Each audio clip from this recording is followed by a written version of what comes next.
Chapter 83. The Suffering of Humanity. Yi Wuchen quietly listened to the words of Di Jun, his expression remaining unchanged throughout. After Di Jun finished speaking, he finally spoke. Could it be that you are afraid? I never expected that the esteemed ruler of the heavenly court would have moments of fear. Di Jun snorted coldly in response. Such trivial tricks. Do you think you can flaunt them before me? Now that Hutu has transformed into the 6 paths of reincarnation, it has been imprisoned by the heavenly Tao. The realm of hell has descended into chaos, Yi Wuchen stated. Ha ha ha. I never expected Hutu's embodiment of the 6 paths of reincarnation could not escape the heavenly Tao. Di Jun laughed. Hutu's imprisonment by the heavenly Tao is only temporary. Once all the malevolent spirits in hell are guided across, Hutu will ultimately return. Yi Wuchen spoke softly. The laughter of Di Jun's residual soul abruptly ceased, a flicker of hesitation flashing in his eyes. Indeed, the significance of the 6 paths of reincarnation is self-evident. If it remains unstable for an extended period, the world will undergo tremendous changes, and the heavenly Tao will be severely affected, possibly even collapsing. During the War of the Witches and the Demons, had it not been for Hutu embodying the 6 paths of reincarnation, the world as we know it would likely no longer exist. Di Jun's residual soul trembled violently in the ethereal light, and the bronze ground suddenly cracked with a web-like pattern. You did not come here merely to dissuade me from entering reincarnation, did you? Di Jun's residual soul inquired. Of course, I also have another matter to discuss. Esteemed senior, please take a look, Yi Wuchen said, revealing the He Tu and Luo Shu in his hands. As soon as they appeared, they attempted to break free, but Yi Wuchen firmly grasped them, preventing their escape. He Tu and Luo Shu. Upon seeing this, Di Jun's eyes widened in disbelief. He could never have imagined that his companion spirit treasure would be in the hands of the person before him. After the He Tu and Luo Shu were stolen by the Kunpeng demon master, he had not sensed their presence again. I wish to refine He Tu and Luo Shu, and I hope you will grant me this favor, Yi Wuchen said with cupped fists. Although his strength could forcibly refine them, it would require hundreds of years. In such a lengthy period, he would have already established his path through sheer force. With He Tu and Luo Shu in your possession, what the Kunpeng demon master? Di Jun fixed his gaze on Yi Wuchen and asked. Yi Wuchen shook his head in response. He was given He Tu and Luo Shu by the system and knew nothing of the Kunpeng demon master. I never expected that humanity would not only produce a Hongmeng giant body, but also someone as extraordinary as you. Perhaps humanity can safely navigate this calamity, Di Jun said after a moment of silence, his tone tinged with resignation. Indeed, even Dong Huang Tai, he has high hopes for humanity. Yi Wuchen nodded in agreement. Upon hearing this, Di Jun turned his gaze to Su Qianqian. He knew that the fragments of the Dong Huang bell had already recognized Su Qianqian as their master. After a moment of scrutiny, Di Jun's tone grew solemn. Has Tai entrusted the legacy of the demon race to you? Su Qianqian stepped forward and bowed respectfully.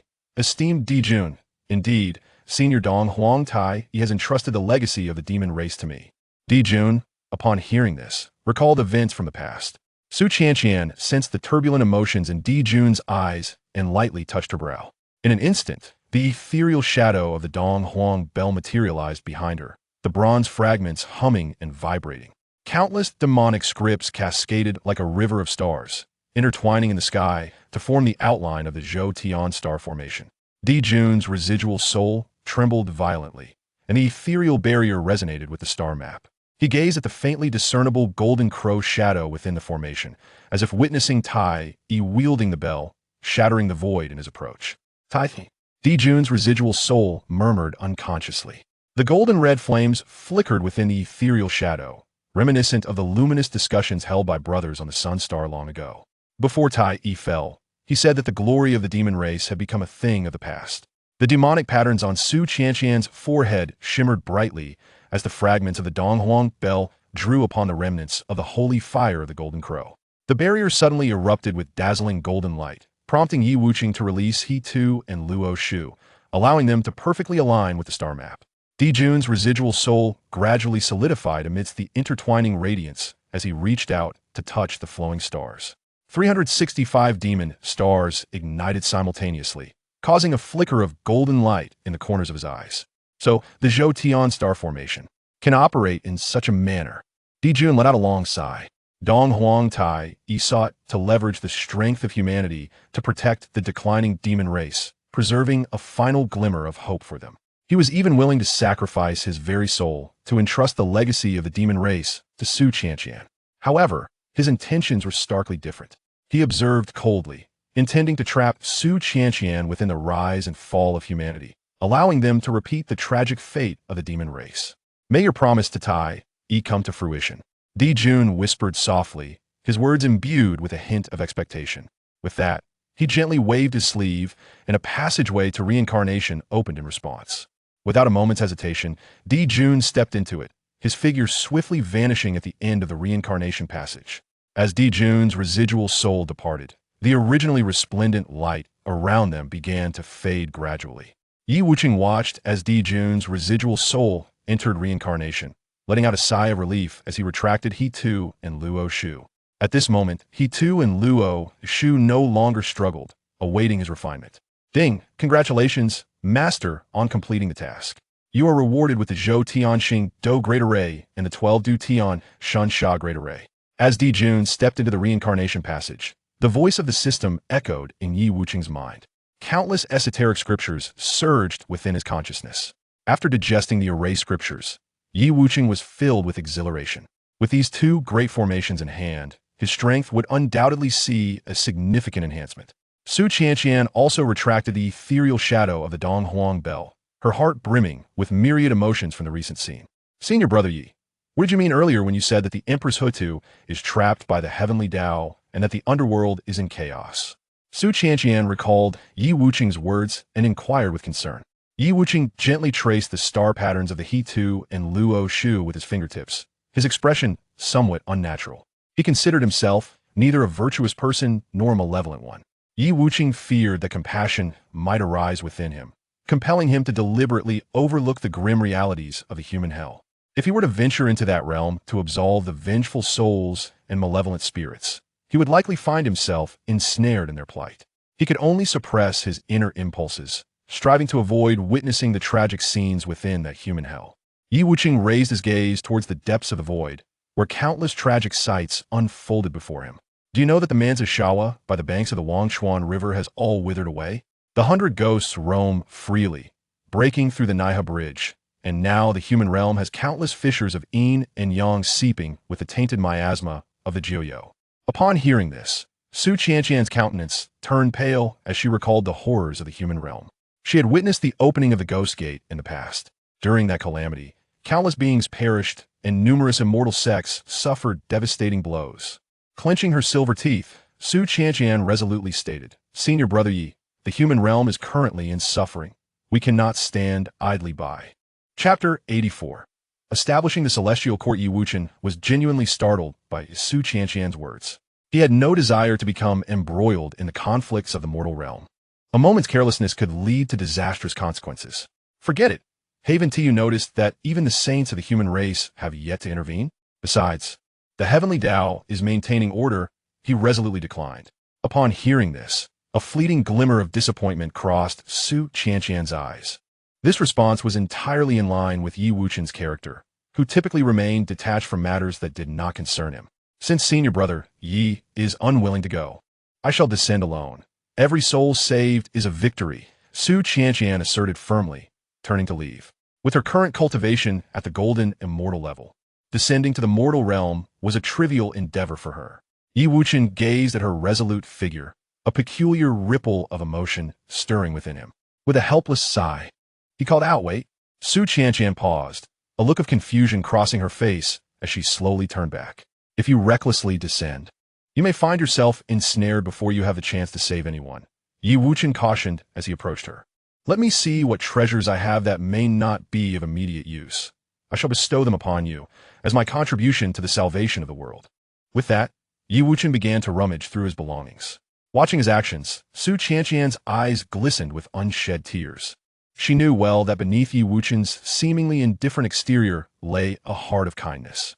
When they had previously descended to the mortal realm, various sects had been besieged by malevolent spirits, yet their Taisu palace had emerged unscathed, likely due to Yi Wuchen's covert protection. Later, he had eradicated all the malevolent spirits from the Valley of the Buried Immortals. The Emperor's banner? No, I still require it for now. The human Emperor's flag? Though this flag can summon celestial soldiers, It has little use for me now, Yi Wuchen remarked, fixating on the human emperor's flag he retrieved. Even the celestial kings summoned by it possessed merely the strength of a tiny golden immortal. For him, aside from menial tasks, it was not particularly useful. This flag, known as the human emperor's flag, allows you to gather the souls of the celestial path and appoint them as heavenly soldiers. Yi Wuchen explained as he handed the flag to Su Qianqian. Thank you, senior brother Yi. Su Qianqian exclaimed with delight as she accepted the human emperor's flag. The moment her fingertips brushed against the flagpole, she felt a surge of warmth in her palm, and the crimson golden dragon patterns on the flag seemed to come alive, swirling as if they possessed consciousness. Suppressing her astonishment, Su Qianqian extended her divine sense into the depths of the human emperor's flag. In an instant, an awe-inspiring spectacle unfolded before her eyes. Thousands of golden-armored celestial soldiers stood in perfect formation, exuding a formidable aura. Among these celestial beings were many disciples of the Tai Su Palace who had valiantly perished in battle. Though they had met their demise, they continued to exist in this new form. Even more astonishingly, the elders of the Tai Su Palace were present among them. Suddenly, Su Qianqian's gaze was captivated by a familiar figure. In the midst of a group of heavenly generals, an elderly man with white hair held aloft a tower that subdued demons, exuding an air of authority. This individual was none other than her esteemed mentor from her time in the mortal realm, Jiang Moyu. The sight of her former teacher, now standing as a member of the Emperor's banner, filled Su Qianqian's heart with a bittersweet ache, and tears nearly brimmed in her eyes. She withdrew her consciousness from the Emperor's banner, taking a deep breath to steady her tumultuous emotions. After a considerable time, she managed to regain her composure. Raising her head once more, she turned her gaze towards Yi Wuchen and respectfully bent at the waist, performing a proper bow. Thank you, senior brother Yi, for bestowing upon me such a precious treasure. This kindness and sentiment I shall never forget. Should you ever need my assistance, do not hesitate to ask. Su Qianqian spoke earnestly, her words imbued with profound gratitude. Seeing her demeanor, Yi Wuchen glanced at the cultivation technique he had obtained through the system sign-in. Although the technique, the supreme forgetting emotion record, was powerful, it was not the most suitable choice for him. To practice this technique, one must forsake all earthly desires and become a person devoid of wants. Such a demand was exceedingly harsh for Yi Wuchen, rendering it unattainable. Conversely, this technique appeared to resonate well with Su Qianqian. With this thought, Yi Wuchen gently lifted his gaze back to her. I possess another technique that may aid you. He spoke softly. He then pointed to her brow, imparting the supreme forgetting emotion record to her. Su Qianqian felt a mysterious force surge into her consciousness. Moments later, she opened her eyes in astonishment, exclaiming, "This technique is indeed of heavenly caliber." However, she soon realized that cultivating this technique required the severance of all emotions and desires. Does senior brother Yi wish for me to cultivate this technique to forsake all earthly attachments? Su Qianqian pondered inwardly, her expression complex as she regarded Yi Wuchen. Perhaps she was overthinking. Senior brother Yi had never harbored any improper intentions towards her. Noticing her gaze, Yi Wuchen spoke, "If you practice this technique, you may be able to save more lives upon your return to the mortal realm." Thank you, senior brother. I shall diligently cultivate it and live up to your expectations. Su Qianqian replied, biting her silver teeth with determination. Go forth. The suffering of the mortal realm awaits your relief, Yi Wuchen responded, maintaining a facade of calm as he nodded. After expressing her gratitude once more, Su Qianqian transformed into a streak of light and flew towards the mortal world. Yi Wuchen watched her retreating figure, murmuring to himself, "May your journey be smooth." In the Zixiao Palace, Hao Ian knelt before the venerable Hong Jun, earnestly listening to the elders' teachings. Hao Ian, your descent to the mortal realm is to rebuild the heavenly court, quell the calamities of the human and underworld, and restore the order of heaven and earth. The voice of the venerable Hong Jun resonated with an enduring majesty.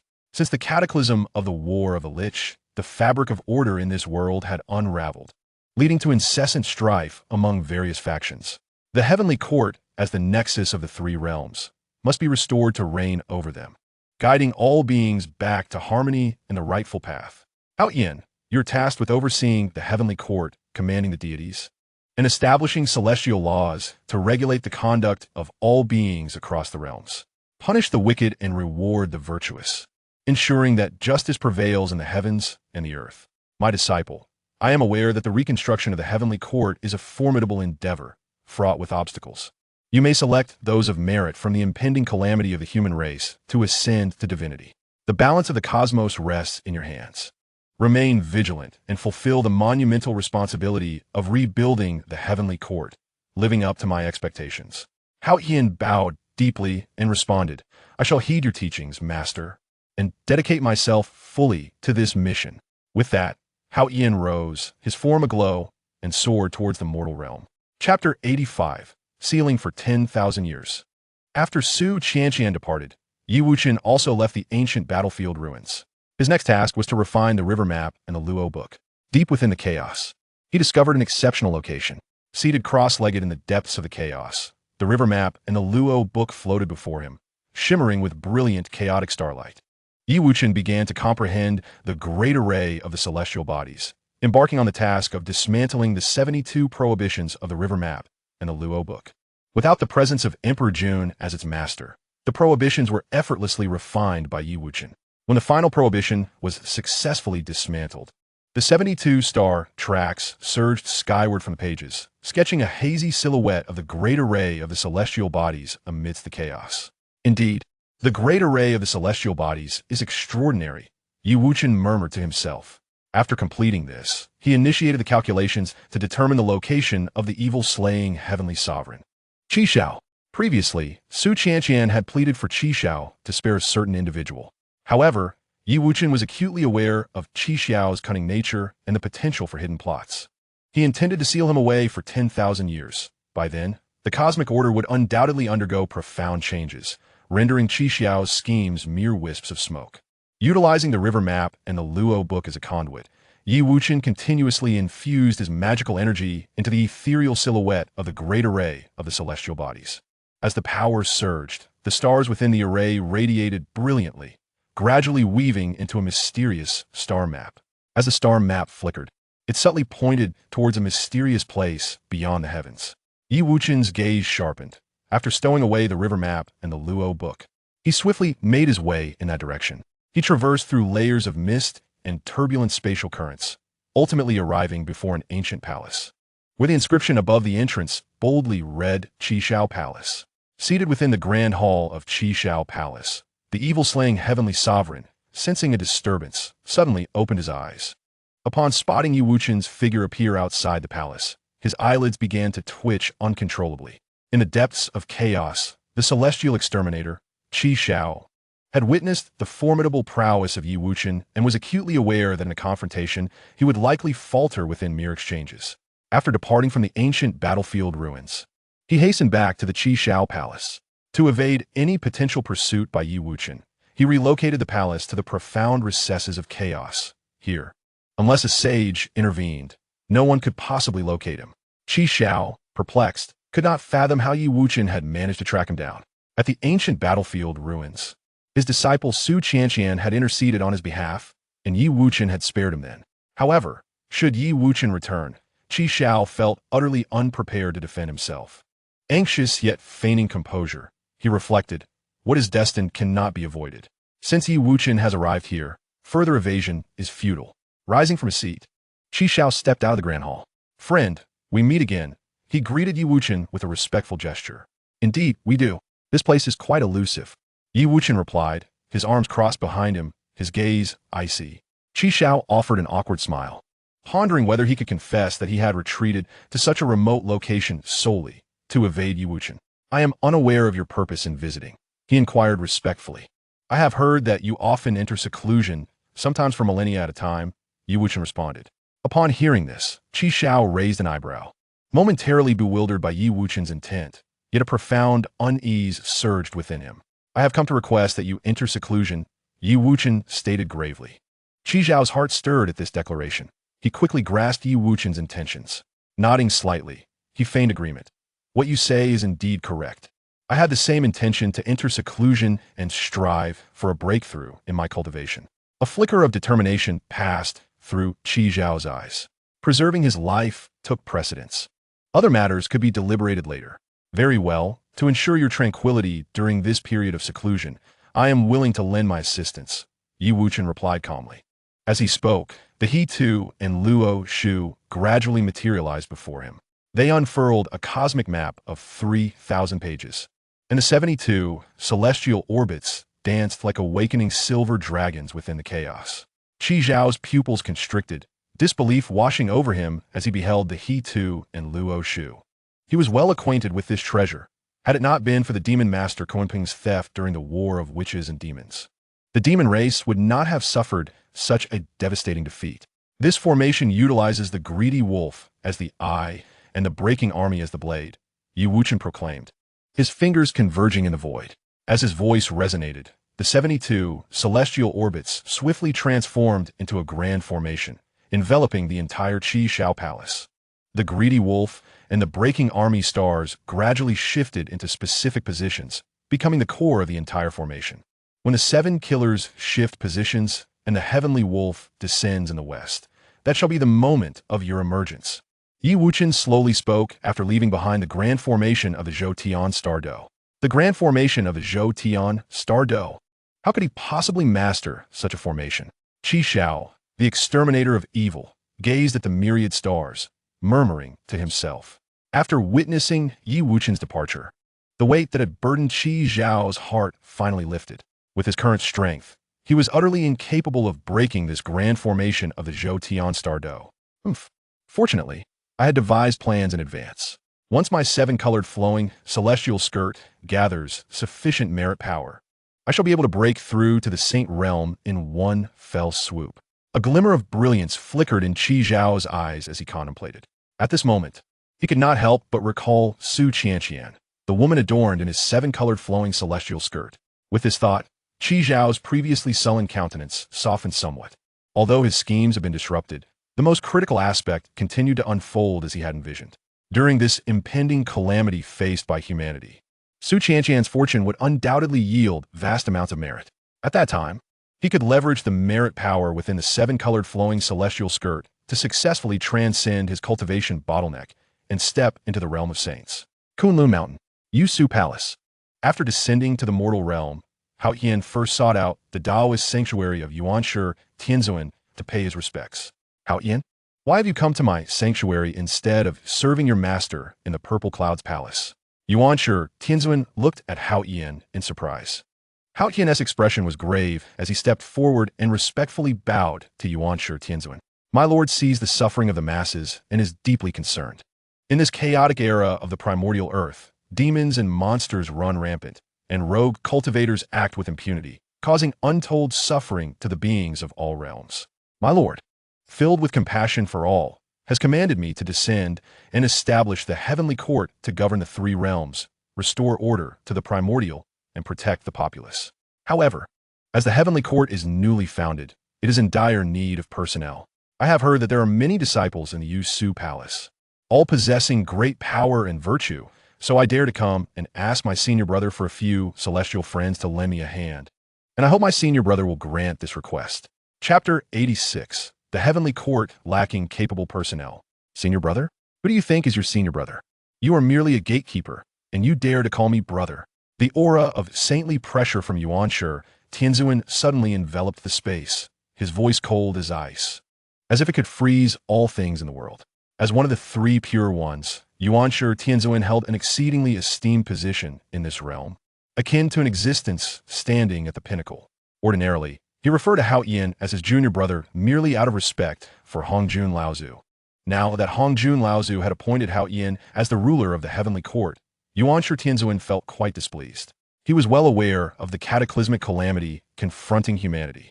He understood that this tribulation was deliberately orchestrated by his master, Hongjun Laozu, with the intent of utilizing the heavenly Tao to suppress the earthly Tao, thereby plotting the reopening of the heavenly court.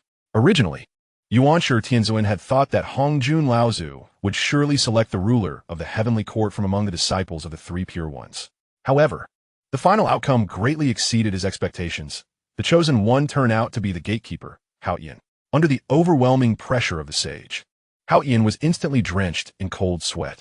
In that fleeting moment, he comprehended the vast chasm between himself and the sage. Should the sage desire his demise, he would possess no means of defense whatsoever. Hao Yin stifled the tremors coursing through his body and respectfully bowed to the primordial heavenly master, offering his apologies. The jade-clear sage, in a moment of anger, was reminded that the little immortal had acted thoughtlessly. He implored the sage to be magnanimous and forgiving. This endeavor to rescue the beings of the mortal realm was an immense act of benevolence, and should it succeed, it would undoubtedly yield immeasurable merit. He earnestly requested the sage to extend a gracious hand and fulfill his heartfelt wish. Upon concluding his plea, Hao Yin deeply bowed, his head lowered in utter humility. Merit? The heavenly court? Umph. With a mere wave of his hand, the primordial heavenly master unleashed a formidable force, promptly expelling Hao Yin from the Yushu Palace. Left with no choice, Hao Yin sought assistance from other sages. Yet, to his profound astonishment, the other sages either conjured excuses to evade him or outright refused to meet. Not a single one of the 6 sages under the tutelage of Hongjun Laozu was willing to lend their aid. Walking dejectedly along the path, a sense of bitterness and helplessness enveloped him. He was acutely aware that without the support of a sage, the path to rescuing humanity from this calamity would be fraught with insurmountable challenges. In days past, before he ascended to the throne of the heavenly court, his status had been far less esteemed than it was now. Yet, during those times when he interacted with the other sages, they treated him as an equal, fostering harmonious relations, with several sages even flattering him profusely. Now, having finally ascended to the throne of the heavenly court, he had anticipated garnering greater respect. Who could have foreseen that those who once regarded him as a brother now completely disregarded him? With no allies to call upon, Hao Yin's expression darkened ominously. He could scarcely fathom the daunting challenges of reconstructing the heavenly court, particularly when even the sages were unwilling to extend a helping hand. If they would not lend him assistance, he would seek out those immortals who had accrued merit, although the major sages were reluctant to assist. Hao Yin remained resolute in his determination to uphold his position as the lord of the heavenly court. Meanwhile, Yi Wuchen returned to Yufeng town after sealing the Qishao palace. Now, he stood as an invincible force beneath the sages, yet he pondered how long it would take to attain the path of sainthood. Staring blankly at the enlightenment tree in his courtyard, his eyes brimmed with anticipation. With his current cultivation, a millennium of arduous training would yield minimal enhancement. He understood that he would need to remain in the celestial realm for at least a century before he could hope to achieve sainthood. With this thought, Yi Wuchen couldn't help but let out a gentle sigh. At that moment, he suddenly sensed an unusual energy manifesting before him. Was this the power of incense wishes? What had he done to attract such a force? Observing this strange energy, which was indeed the power of incense wishes, he was taken aback. Though this wisp of incense wish power was scant, it undeniably existed. Yi Wuchen calculated for a moment, astonished to discover that this divine power was emanating from the lower realm. His eyes pierced through layers of space, directly observing the scene below. There stood Su Qianqian, wielding the Emperor's banner, resolutely positioned upon the scorched earth. Tens of thousands of celestial soldiers, under her command, swept through the realm, vanquishing all manner of demons and monsters, liberating the populace from their tribulations. The masses revered Su Qianqian as their savior, erecting temples in her honor and offering incense. The Emperor's banner, as her cherished artifact, had long been venerated by humanity as a totem. The incense he received was, in fact, derived from the reverence shown to the Emperor's banner. So it was. Yi Wuchen murmured softly. Upon opening his eyes, the wisdom tree stirred without a breeze, its emerald leaves transforming into glistening streams of light, encircling him. In the celestial realm, a select few deities favored incense as sustenance, as it nourished their primordial spirit. However, incense could also taint the physical body, hindering cultivation, so the deities refrained from consuming it in excess. Yi Wuchen could hardly fathom that he would one day acquire such incense. Taking a deep breath, he swiftly absorbed this wisp of incense into his being. Ding! Congratulations, Master, on successfully absorbing the incense and acquiring incense refinement path. Accompanied by the system's notification, a profound rune of the Great Tao surged into the depths of Yi Wuchen's mind. The incense refinement path? Yi Wuchen gazed at the rune, a glimmer of joy flickering in his eyes. His physical body had already reached a sacred state, yet his primordial spirit still lagged far behind.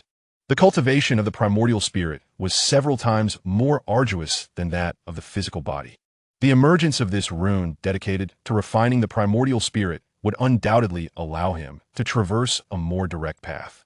Though the power of incense could taint the cultivator's body, it was an excellent nourishment for the primordial spirit.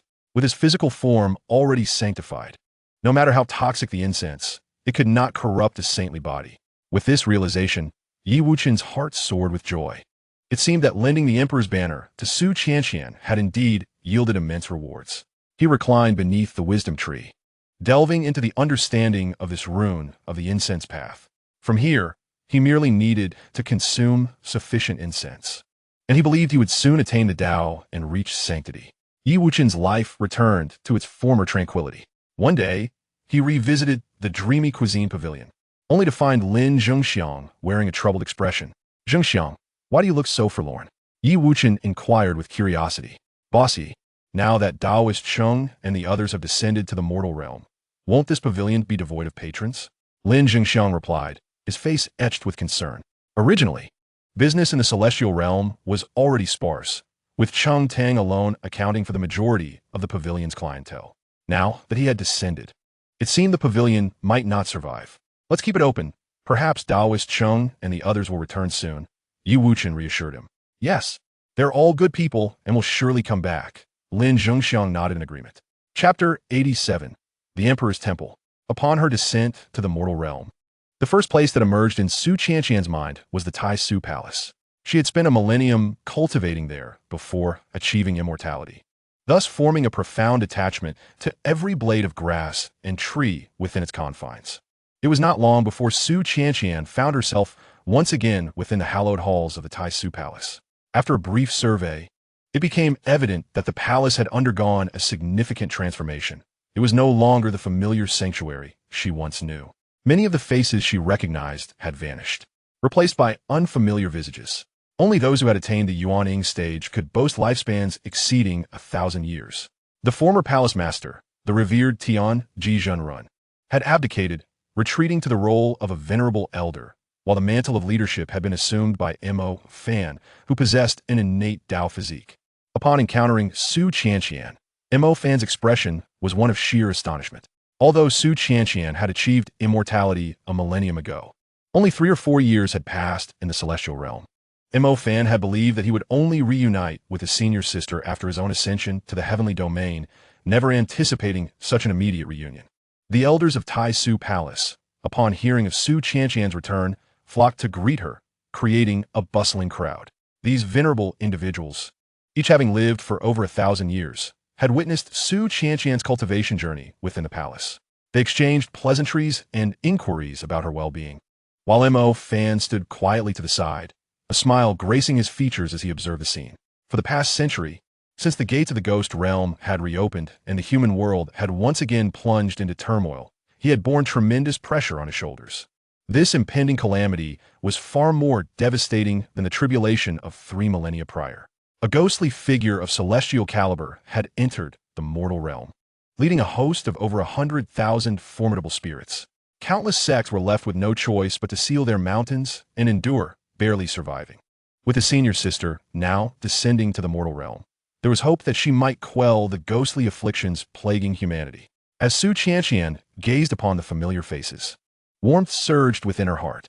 In the brief years spent in the celestial realm, many from the mortal world had aged significantly, the passage of time leaving deep imprints upon their faces. Just as she engaged in light-hearted conversation with those present, Mo Fan approached her deliberately. "Senior sister, is there a particular matter that brings you to the mortal realm?"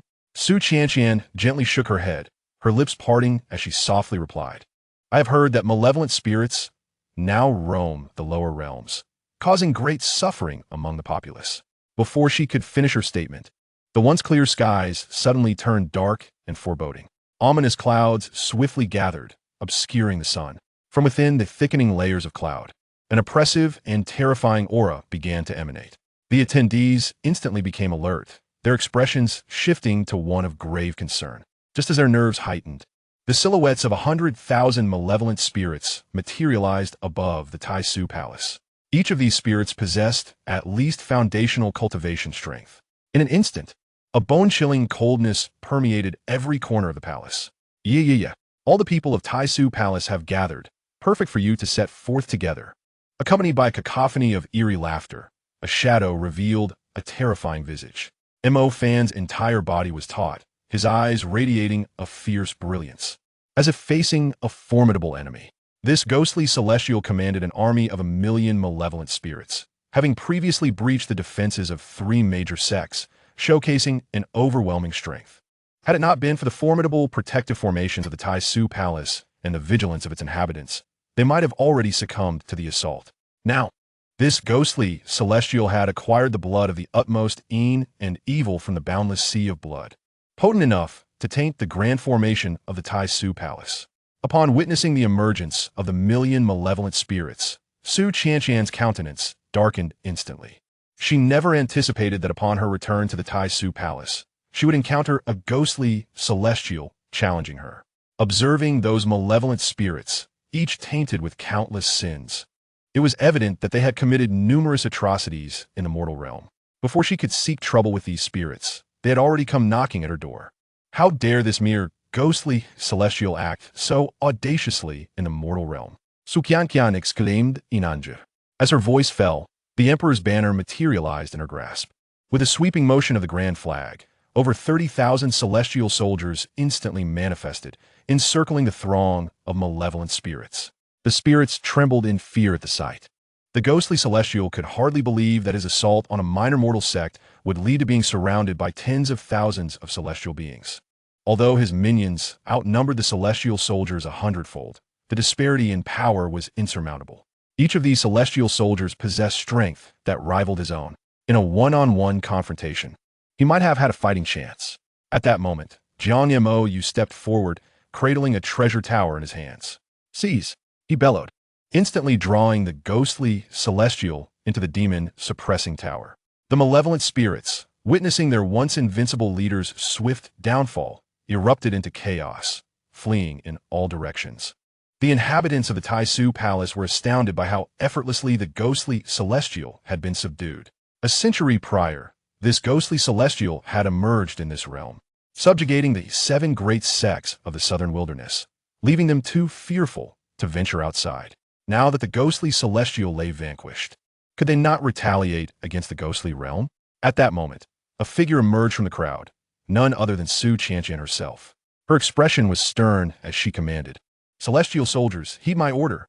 Capture all malevolent spirits in this realm and consign them to the path of beasts, so they may be reborn as animals in their next life." "We shall obey your decree," echoed countless celestial soldiers, their voices resonating through the heavens. Following this, Su Qianqian led the celestial soldiers on a mission to hunt down and eradicate the malevolent spirits concealed in every corner. As the celestial soldiers descended upon the mortal realm, the malevolent spirits were swiftly purged. Across various locales, people witnessed a woman wielding the Emperor's banner, leading celestial soldiers to resolve the plight of malevolent spirits. They erected temples to honor her, reverently designating her as the Empress of Humanity. The countless tributes from the mortals below enveloped Su Qianqian in the fragrant essence of incense. The delicate tendrils of smoke danced around her. Aware of the potential harm incense could inflict on her corporeal form, she nonetheless disregarded such concerns, directly absorbing it to refine her strength. After vanquishing the ghostly scourge of this realm, Su Qianqian returned once more to the Tai Su Palace. The crowd learned from Su Qianqian that the 6 realms of reincarnation are currently suppressed by the Heavenly Tao. They collectively condemned the Heavenly Tao for its ruthless indifference to the lives and deaths of myriad beings.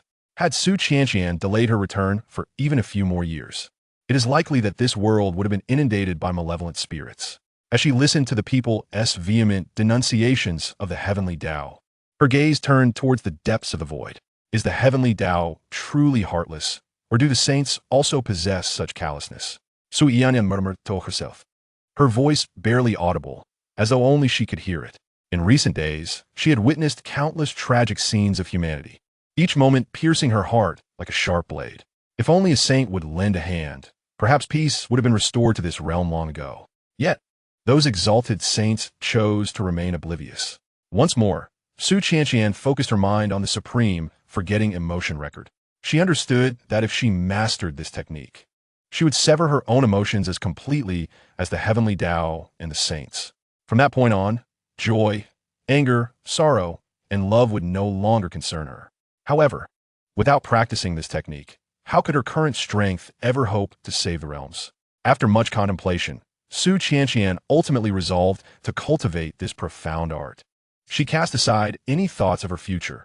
If it meant rescuing humanity, she would not hesitate to sacrifice her own life. As Su Qianqian began to practice the supreme forgetting emotion record, she felt the most precious aspects of herself slipping away.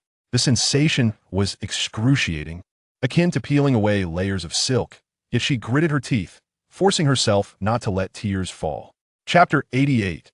The Spirit Becomes a Saint. The most perilous moment for humanity had finally arrived. Just as Wuchen had anticipated, powerful beings from various races descended upon the mortal realm. For them, seizing the fortune of humanity might empower their own races, even providing the opportunity to give birth to a saint. Since the War of the Witch and the Undead, humanity had transformed from the weakest of races to the most fortunate in the cosmos, a change that was no mere coincidence. Now, with the heavenly Tao in abeyance and the saints silent, it was the perfect opportunity to weaken humanity. Wuchen understood that this catastrophe was inevitable. From a moment the heavenly Tao began to fear humanity, it was destined to come to pass. After Hongjun merged with the heavenly Tao, becoming the new heavenly Tao, the 6 realms of reincarnation, transformed by Hutu, had seized much of its authority. He feared that should humanity continue to grow stronger, a new Tao would arise, further dividing his power. Reflecting on this, Wuchen could not help but let out a deep sigh.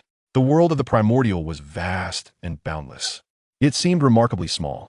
At its grandest, an immortal might spend a lifetime and still not reach its end. At its most confined, it could only accommodate one heavenly Tao. In Fengwen Town, Wuchen could feel the incense offerings around him continuously increasing with each passing day. The number of devotees venerating Su Qianqian has steadily increased, consequently elevating the incense offerings bestowed upon him. After 3 months, Lin Jingxiang could no longer contain his restlessness and resolved to descend to the mortal realm. Although his cultivation was modest, he could not bear to witness the suffering of the common people. Thus, he implored Wuchen to employ his powers to transport him to the lower realm. With a resigned sigh, Wuchen presented Lin Jingxiang with a precious artifact of the golden immortal rank. This treasure not only enabled Lin Jingxiang to wield the strength of a golden immortal, but also ensured his safety. Upon Lin Jingxiang's descent, Wuchen was compelled to shutter the Qiming dining hall. Merely 100 days had elapsed in the celestial realm, yet a century had passed in the mortal domain. During this century, leveraging the incense he received, along with the rewards from the system, Wuchen ultimately succeeded in refining his primordial spirit to a saintly level. At the moment his spirit attained sanctity, a profound transformation enveloped him, and he slowly opened his eyes, which sparkled with a brilliant light. This radiance was imbued with boundless wisdom, seemingly capable of penetrating all worldly illusions. At that moment, his comprehension of the laws of heaven and earth reached an unprecedented zenith. The once obscure patterns of these laws became crystal clear in his perception, akin to toys in his hands, easily manipulated at will. With a mere thought, Wuchen raised his hand and gestured. A beam of light, infused with the power to create the heavens, cleaved towards the chaotic expanse beyond. A thunderous boom resounded as a colossal rift was torn open in the chaos, dividing it and birthing a new world. The sheer force of this strike astonished even Wuchen himself. However, he lacked the requisite opportunity to attain the path of a true saint and could not fully enter the sanctified realm. In ancient times, Hongjun imparted teachings, dispersing 6 strands of primordial purple energy, which led to the emergence of 6 saints. Subsequently, Hutu transformed into the cycle of reincarnation to achieve sanctification. As Wuchen sensed the power coursing through him, he was acutely aware of his remaining deficiencies. Nonetheless, he had attained the sanctity of both body and primordial spirit, drawing ever closer to the state of a true saint. Su Qianqian, aided by the Taishang Wangqing record and an abundance of incense, had made successive breakthroughs across 2 major realms, now standing as a great Luo golden immortal. The heavenly soldiers, decreed by the Emperor of Humanity, had swelled to the staggering number of billions, guarding countless dimensions against further incursions from various races. The emergence of Su Qianqian inevitably attracted the attention of formidable beings from all races. Within the boundless sea of blood, The demon Lord Jidu anxiously sought out the ancestor of the Mingi River. He was fervently intent on persuading the ancestor to take action against Su Qianqian, who wielded the Emperor of Humanity's banner. When he had first encountered Su Qianqian on the ancient battlefield, she had yet to attain the golden immortal status. Now, however, she had achieved the great Luo Dao fruit, having become a great Luo golden immortal. If not halted soon, she would likely soon consolidate the primordial Dao fruit. Yet, the thought of the formidable presence standing behind Su Qianqian gave him pause. The demon sovereign, Jidu, dared not act recklessly, fearing the sudden appearance of that individual. Within the demon clan, only the ancestor of the Nether River, who had severed the 3 corpses, possessed the strength to contend with him. Yet, when faced with Jidu's entreaties, the ancestor of the Nether River declined without hesitation. What is it that you truly fear, Nether River? The human race is akin to a dying ember. Were it not for the protection of the human sovereign's banner, they would have long been eradicated by our combined forces. Jidu bellowed in exasperation, his eyes brimming with disdain for the ancestor's cowardice. However, regardless of Jidu's threats and temptations, the ancestor remained impervious to persuasion. I have already dispatched the Azura clan to the mortal realm. That is the limit of my involvement. Do not expect me to become entangled in further karmic consequences. The ancestor of the Nether River stated coldly, turning away and disregarding Jidu's persistent entreaties. The current ancestor of the Nether River had successfully severed the 3 corpses and stood but a step away from attaining sainthood. Had it not been for the lack of primordial purple chi, he would have already achieved such a state. Nevertheless, he remained oblivious to the grand designs of the Dao ancestor, Hongjun, and his incarnation of the heavenly Dao. Yet, he was acutely aware that the 6 great saints of the world had yet to intervene, whether in terms of boundless merit or immense fortune. How could these saints possibly let such opportunities slip by? Moreover, the human sovereign's banner was a treasure of the highest order, capable of commanding celestial soldiers and even heavenly kings. Even saints would find it challenging to refine such an artifact. The fact that Su Qianqian possessed such a treasure suggested that she likely had formidable backing that surpassed even saints. Should she attract such a terrifying adversary, the consequences would be unimaginable. Reflecting on this, the ancestor of the Nether River felt a surge of regret. Had he foreseen this outcome, he would not have rashly sent the Azura clan to the human realm. Seeing that the ancestor of the Nether River refused to take action, Jidu had no choice but to traverse the endless sea of blood to the underworld. Ghost sovereign of the underworld, are you aware that a human sovereign has emerged in the mortal realm? Jidu inquired immediately upon arrival. Of course I am aware.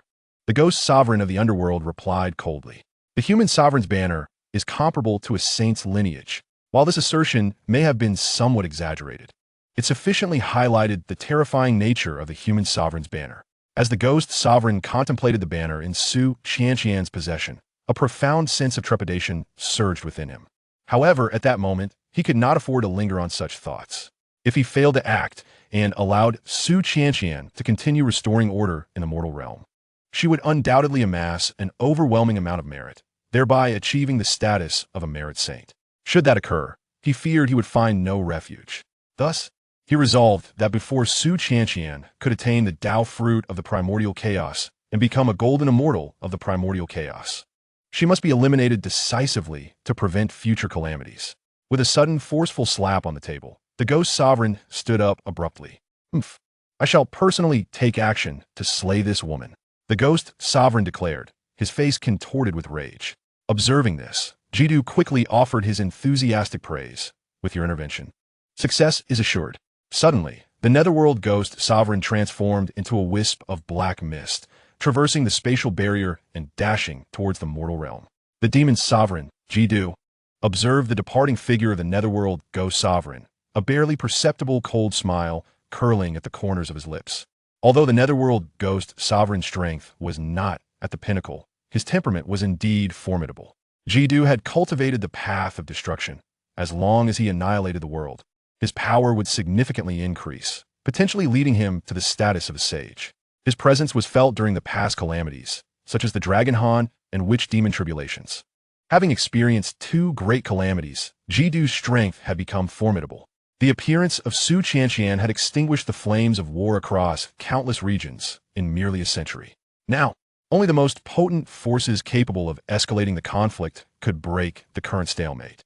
It was only by dragging most of the celestial beings down from the celestial realm that a war of all against all could be ignited. The action of the Netherworld Ghost Sovereign had finally elevated the battle to the quasi-saint level. What followed would be true chaos. Prior to this, although war had spread across myriad realms, the majority of conflicts involved only those below the golden immortal level. As for the powerful beings within the celestial realm, such as the Tai Golden Immortals and the Luo Golden Immortals, they had largely refrained from engaging in battle. In Wind Town, Wuchen gazed at the tightly shut doors of the Dream Cuisine, softly exhaling a sigh. He had only been here for a brief 3 years, yet everything had changed. When he first arrived, Wind Town was tranquil and harmonious. However, now, most celestial beings appeared listless. Though the wars in the mortal realm had not yet reached the celestial realm, their impact was profoundly felt, since attaining the status of a sage. Wuchen's eyes had undergone a dramatic transformation. Now, he could perceive the past and future of every celestial being he encountered at a glance. For those who had yet to become sages, there were no secrets in his presence.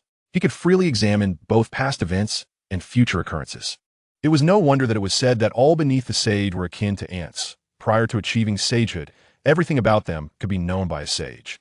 Fortuitously, I had always acted discreetly and remained unnoticed by the sages. Wuchen silently rejoiced. This ability rendered all beneath the sage as if laid bare before him. Any schemes devised by those below the sage would ultimately be futile in the eyes of a sage.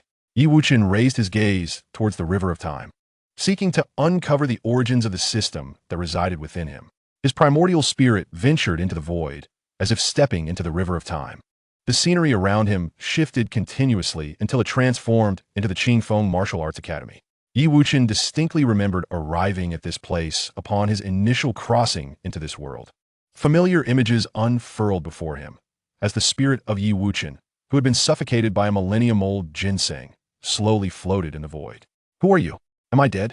Wuchen's spirit inquired, filled with bewilderment. In the presence of a person who bore an uncanny resemblance to himself, Wuchen, who had perished under the weight of a millennium-old ginseng, widened his eyes in astonishment. "Who am I?" he inquired. "I am the one who shall take your place and live on in your stead," Wuchen replied calmly. "Take my place, live on in my stead?" The essence of Wuchen brimmed with confusion. "Indeed, you have departed this world, and I shall continue your existence. Do you have any unfulfilled wishes? I can fulfill them for you," he continued. Wuchen's spirit gazed at him, remaining silent for a prolonged moment before speaking bitterly. "I wish for you to kill that woman, Lu Ruyan, so that she meets a miserable end. Is it truly that simple? What of your junior brother, Xiao Yi?" Wuchen inquired again. "Xiao Yi? He is the pride of my father, and perhaps he can elevate the Qingfeng sword technique, defeating the dominant blade technique in a righteous manner." The spirit of Wuchen expressed profound distress. "Is that why you intend to spare him?" Wuchen questioned it. "It was my father's dying wish. I do not wish to disappoint him." The spirit of Wuchen, in a fit of desperation, clutched his hair, torn between conflicting desires. He yearned for Xiao Yi's demise while simultaneously wishing for him to triumph over the dominant blade technique using the Qingfeng sword technique. "This is simple. Since I am living in your stead, I shall fulfill your wishes. I will assist you in eliminating Lu Ruyan, ensuring she meets a tragic fate. As for Xiao Yi, I will help you defeat the dominant blade technique with the Qingfeng sword technique." Wuchen project. Truly? The spirit of Wuchen gazed incredulously at the figure before him. "Indeed, you will soon witness the fates of Lu Ruyan and Xiao Yi," Wuchen affirmed. As his words echoed, a soul traversing from an unknown realm swiftly entered the body of Lu Ruyan. Wuchen felt distinctly that this essence had descended alongside the mysterious world. "Is that unknown world my original realm?" Wuchen's primordial spirit whispered softly. He longed to enter that enigmatic world, yet a formidable barrier obstructed his passage. With his current cultivation, he could not stir the slightest movement in that barrier. Simultaneously, the Wuchen within Lu Ruyan's embrace began to awaken. With a resounding slap, the awakened Wuchen struck Lu Ruyan's face. The three Wuchens observed the scene with varying expressions. The newly arrived Wuchen was still reveling in the joy of receiving the system after his traversal. The Wuchen who had perished under the ginseng's weight felt a sense of satisfaction. That wretched woman had finally been struck.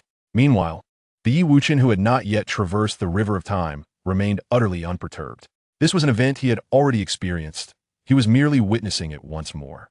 Before long, Lu Rian, accompanied by Xiao Yi, arrived and was swiftly rendered incapacitated. The subsequent scenes unfolded as before, and the traversing Yi Wuchen ultimately fulfilled the wishes of Yi Wuchen's spirit one by one. Thank you for fulfilling my wishes.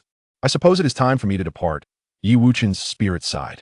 With a solemn tone, Yi Wuchen declared his intent to guide you into the cycle of reincarnation, granting you the opportunity to ascend in your next life. Upon uttering these words, he opened the portal to the cycle, allowing the spirit of the departed to enter. Chapter 90. The Path of Transformation. After ushering the soul into reincarnation, Yi Wuchen ventured once more into the river of time. The scenes before him rapidly receded, as time itself unwound. Before long, he found himself in the era of the war of the witch and demon clans. The 12 ancestor witches unleashed the formidable 12 capital heavenly gods formation, fiercely clashing with the demon clan as celestial star formation. In an instant, the heavens and the earth trembled, with both the celestial realm and the mortal world feeling the repercussions, leading to countless beings perishing amidst this cataclysmic battle. Witnessing the souls of the fallen wandering aimlessly, the ancestor witch Hutu was filled with compassion and resolutely transformed into the 6 paths of reincarnation. Her departure exposed a chink in the once impenetrable 12 capital heavenly gods formation, tilting the balance unfavorably for the witch clan. Just as the witch clan seemed to descend into despair on the brink of defeat, the demon clan's treasured river map and Luo book were stealthily seized by the Kuanping demon master, instantly reversing the tide of battle. Ultimately, after a protracted and brutal conflict, the foremost warriors of both the witch and demon clans fell upon the battlefield. The once mighty clans, which had once commanded respect across the lands, were thus consigned to the annals of history. Yi Wuchen stood silently, absorbing the entirety of this monumental clash. A wave of profound emotion surged within him, prompting a soft sigh. Continuing his journey along the river of time, Yi Wuchen soon bore witness to the ancient calamity of the Longhan era.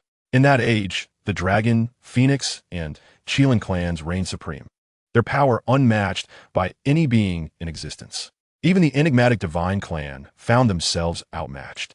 Yet, in the end, all 3 clans fell, becoming nothing more than dust in the chronicles of time.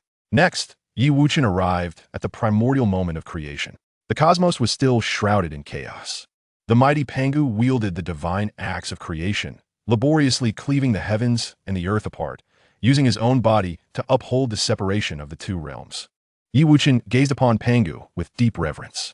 It seemed Pangu sensed his presence, as his immense eyes slowly turned toward him. A being from beyond the chaos? Pangu's voice resonated like thunder, reverberating painfully in Yi Wuchen's ears. Quickly, Yi Wuchen bowed deeply, respectfully stating, "I mean no offense. I have merely traversed the river of time to arrive here." Pangu nodded slightly, his gaze piercing through the annals of time, perceiving all that would come thereafter. "Since you have arrived, find your peace. To witness this primordial scene, you must glean understanding." Yi Wuchen's heart stirred as he raised his eyes. He beheld the chaotic essence gradually differentiating, the pure ascending to the heavens, while the impure descended to the earth. Standing still in the river of time, he observed the miraculous spectacle of chaos dividing into yin and yang. The dual forces swirled like 2 majestic dragons, intertwining, coiling around one another, yet simultaneously repelling and separating. In this process, all things in the world emerge like bamboo shoots after a spring rain. Mountains and rivers rise majestically, lakes and streams meander gracefully, and flora and fauna burst forth from the earth, bustling vibrantly within their realms. The birth of each life is a manifestation of the universe's creative power. Yi Wuchen's primordial spirit immersed itself in this wondrous spectacle, comprehending the essence of creation. Time slipped away unnoticed until he finally grasped the path of creation. At that moment, Yi Wuchen realized that Pangu had transformed into all things of the world. "Thank you, great Pangu, for your guidance." Yi Wuchen reverently bowed to the void. Subsequently, his primordial spirit, carried by the river of time, returned to his physical form.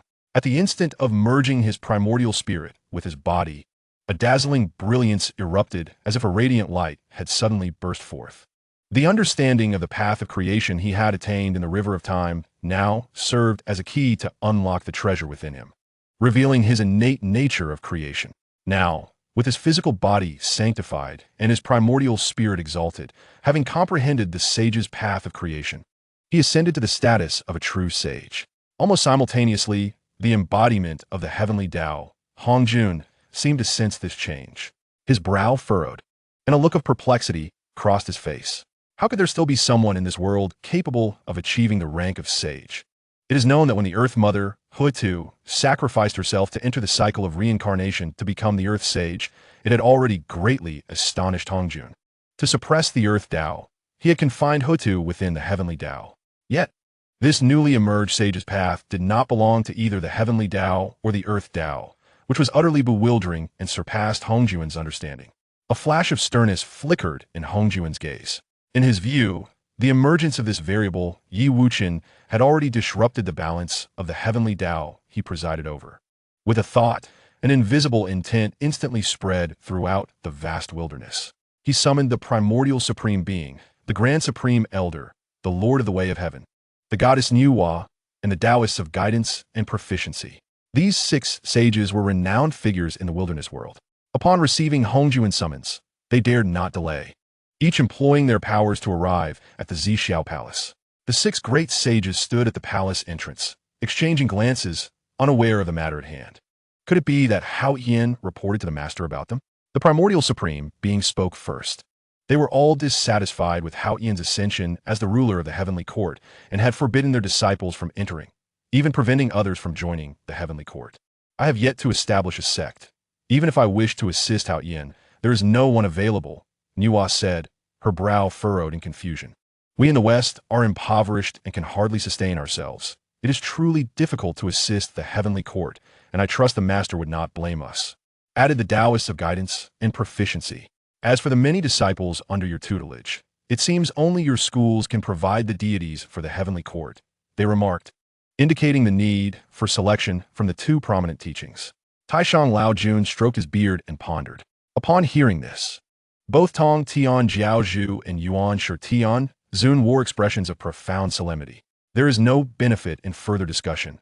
Let us proceed to inquire with our master. Tong Tian Jiaozhu pronounced coldly, his voice icy. No sooner had he spoken than he stepped decisively towards the Zixiao Palace. The other 5 saints, observing his lead, followed suit, their steps in perfect unison as they entered the palace. Inside, the Zixiao Palace was enveloped in swirling clouds and mist, with celestial music wafting through the air, creating a scene of tranquility. Yet, at that moment, the 6 saints were devoid of any inclination to appreciate the beauty around them, and they made their way directly to the center of the hall. Disciples paid their respects to master. They intoned in unison as they bowed to Hongjun Laozu. Hongjun Laozu opened his eyes, surveying his 6 disciples with an expression of grave concern. Are you aware that a variable has arisen in the world? He inquired. At these words, the 6 saints exchanged glances. The suppression of the earthly by the heavenly was indeed a time of transformation, making the emergence of such variables seem plausible. Could it be that the master speaks of the human emperor, Su Qianqian? Nuwa ventured. The human race was birthed from her, and now they face tribulations. Her concern surpasses that of the other saints. Were it not for the heavenly path forbidding saints from intervening, who would dare to act against the human race under her protection? The emergence of a human emperor brings her great joy. As Nuwa's voice gradually faded, the gazes of Hongjun Laozu and the other 5 saints simultaneously turned towards the mortal realm. At that moment, the mortal world had just endured a great calamity, with many areas in a state of desolation and ruin. However, the faces of the mortals were radiant with smiles as they flocked to the human emperor temple to offer incense and prayers. Even a small village, with barely a dozen households, boasted a temple dedicated to the human emperor. Whenever demons wreaked havoc, the villagers would simply report to the temple, and the human emperor would promptly dispatch celestial soldiers to vanquish the threats, ensuring peace in the region. The saints followed the direction of the human race's auspicious energy and soon located Su Qianqian, who held the human emperor flag. At that moment, Su Qianqian radiated an aura of fortune, her cultivation having reached the pinnacle of the great Luo golden immortal realm. The primordial immortal body? Such a transcendent physique was thought to exist only in legend. Hongjun Lao Zu exclaimed in disbelief. At this revelation, the other 6 saints cast astonished glances. They were well aware of the origins of the primordial immortal body, the most formidable physique in the celestial realm. Their own ascension to sainthood was a result of the primordial purple chi bestowed upon them by Hongjun Lao Zu. According to their knowledge, the heavenly path itself was composed of a mass of primordial purple chi. Now, to discover that the human emperor possessed the primordial immortal body meant she harbored potential rivaling that of the heavenly path. Just as the eyes of the saints were fixated upon Su Qianqian, a dark cloud unexpectedly loomed in the sky. A dark cloud enveloped the sky, plunging the once bright daylight into an abyss of shadows.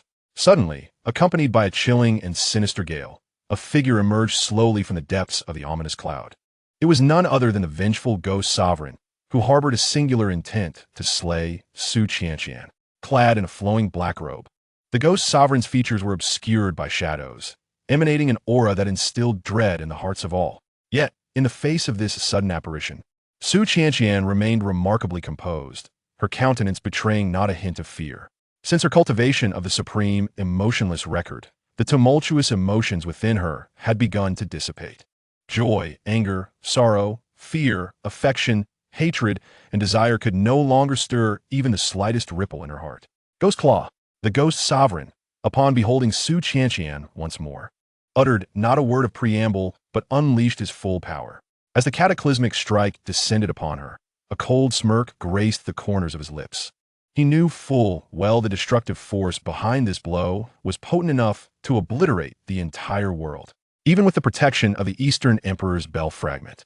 Su Qianqian stood no chance of withstanding it. In the Zixiao Palace, the goddess Nuwa furrowed her brow in concern. She could scarcely believe that the ghost sovereign, a Hunyuan golden immortal, would resort to such underhanded tactics against a mere junior. Su Qianqian, the newly appointed human sovereign, was but a great Luo golden immortal. How could she possibly endure such a fatal onslaught? Nuwa cast a glance at the ancestor Hongjun, her eyes filled with urgency, wishing to intervene and rescue Su Qianqian. However, Hongjun seemed lost in thought and did not permit her to act. Just as the ghost sovereign's palm was about to make contact with Su Qianqian, she abruptly brandished the human sovereign banner. In an instant, an overwhelming force surged forth from the banner, dispersing the all-encompassing darkness.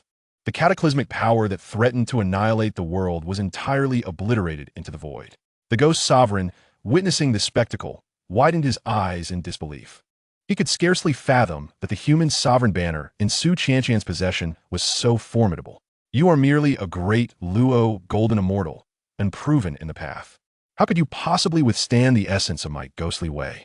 He questioned, bewilderment etched across his face. I am the human sovereign. There is no need for me to prove my path, Su Qianqian replied with a cold laugh, her tone laced with disdain. Ever since being enshrined by the human race, she had felt the immense fortune within humanity, imbued with unparalleled power. This supreme might surpass any other path, and she sensed it could even overturn the lofty heavenly Tao. With that, Su Qianqian wielded the human sovereign banner once more, unleashing a fierce gale that surged toward the ghost sovereign. I'm a quasi-saint. How can you, a mere ant, compare? The ghost sovereign retorted with a disdainful snort, a glint of ferocity flashing in his eyes. In Su Qianqian's eyes, a glimmer of cold light flashed as the imperial flag in her hand erupted with an even more formidable force. The fierce gale, upon encountering the underworld ghost sovereign, seemed to possess a life of its own, wildly tearing at his dark robes. The underworld ghost sovereign was taken aback. He had never anticipated that this seemingly fragile Deluo golden immortal could unleash such tremendous power. Break for me, he roared in fury. Subsequently, the ghostly energy swirling around him coalesced into a massive ghostly hand, confronting the oncoming gale. The collision of the ghostly hand and the tempest produced a deafening roar. The powerful energy waves radiated outward, causing the very heavens and earth to tremble under the impact of such force.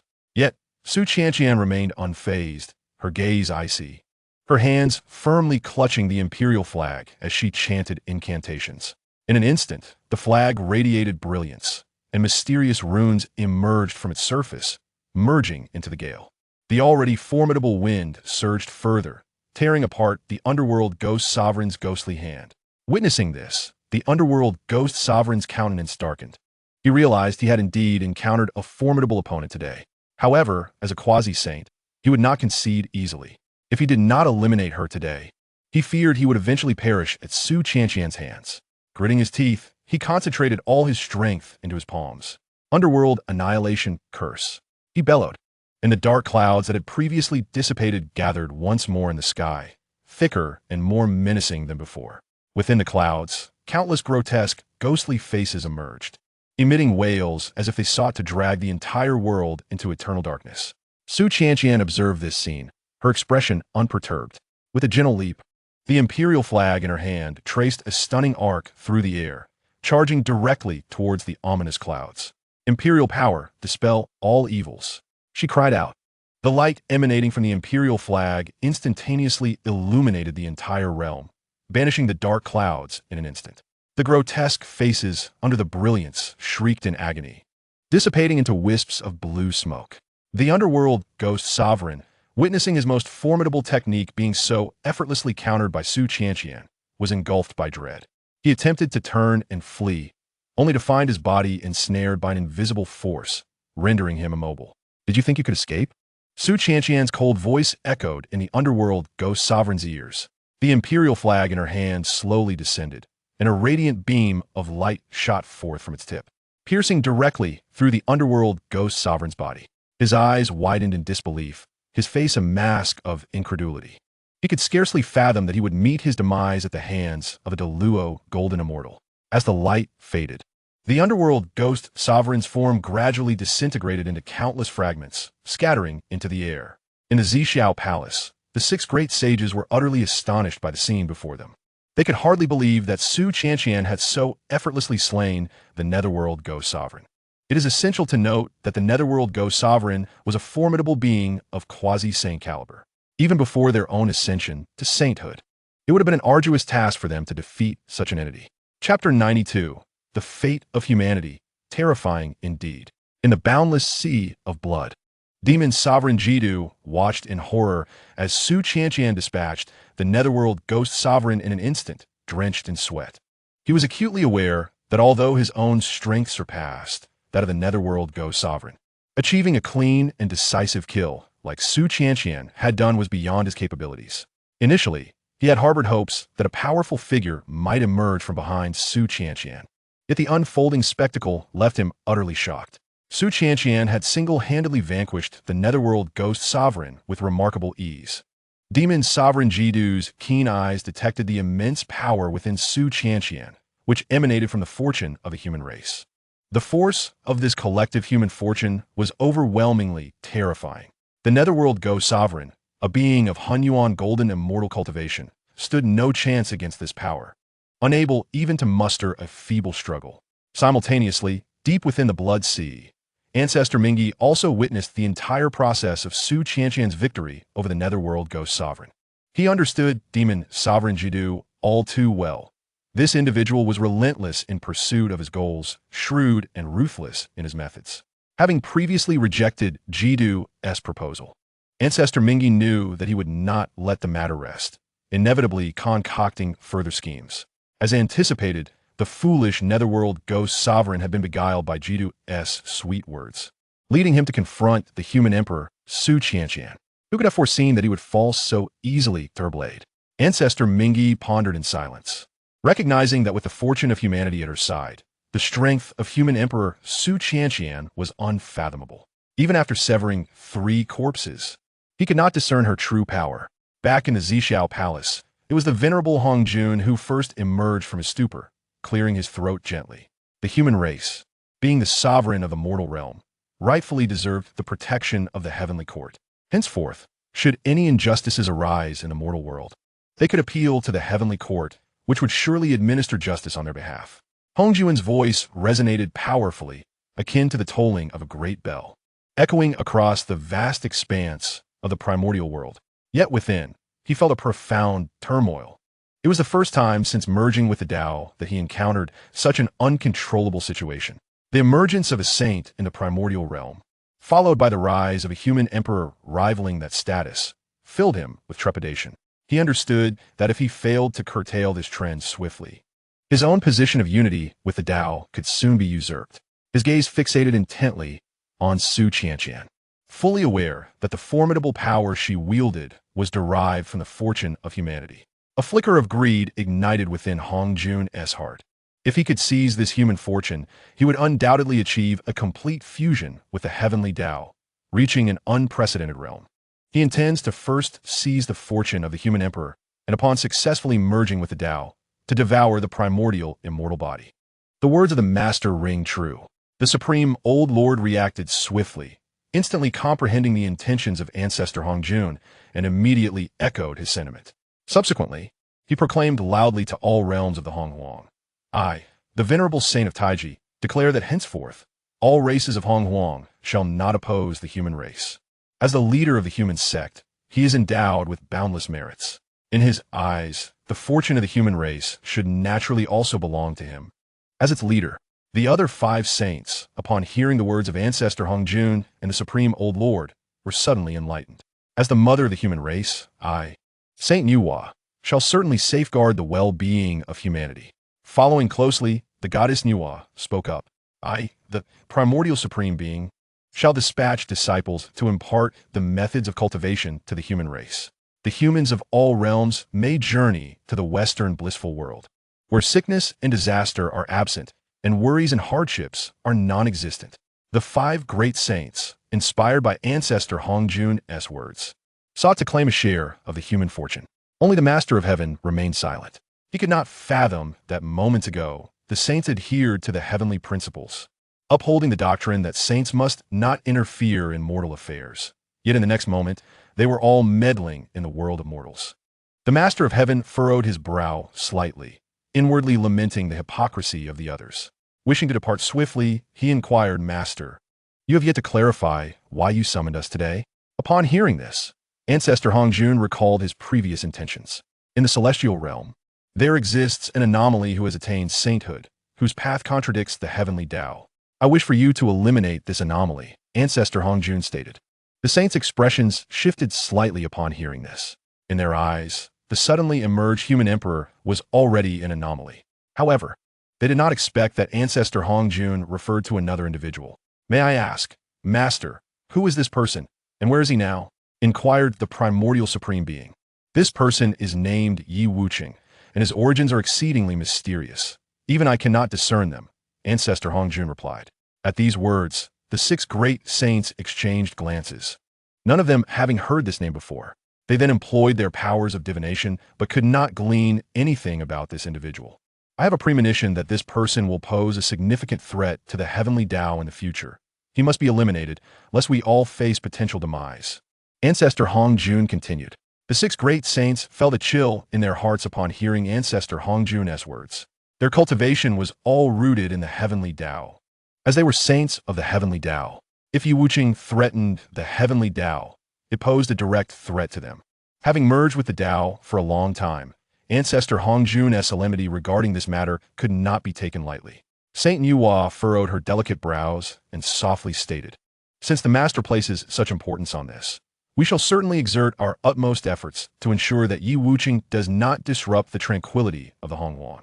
In the eyes of the primordial supreme being, a glint of ruthlessness flashed as he spoke in a deep voice. Regardless of the mysterious origins of Wuchen, I, the primordial supreme being, shall ensure he understands the consequences of opposing the heavenly way. The supreme Lao Jun stroked his beard and slowly remarked, Since we cannot ascertain this person's whereabouts, we must cast a wide net across the vast wilderness, searching for his traces in all realms. The other saints nodded in agreement, endorsing the proposal of the supreme Lao Jun.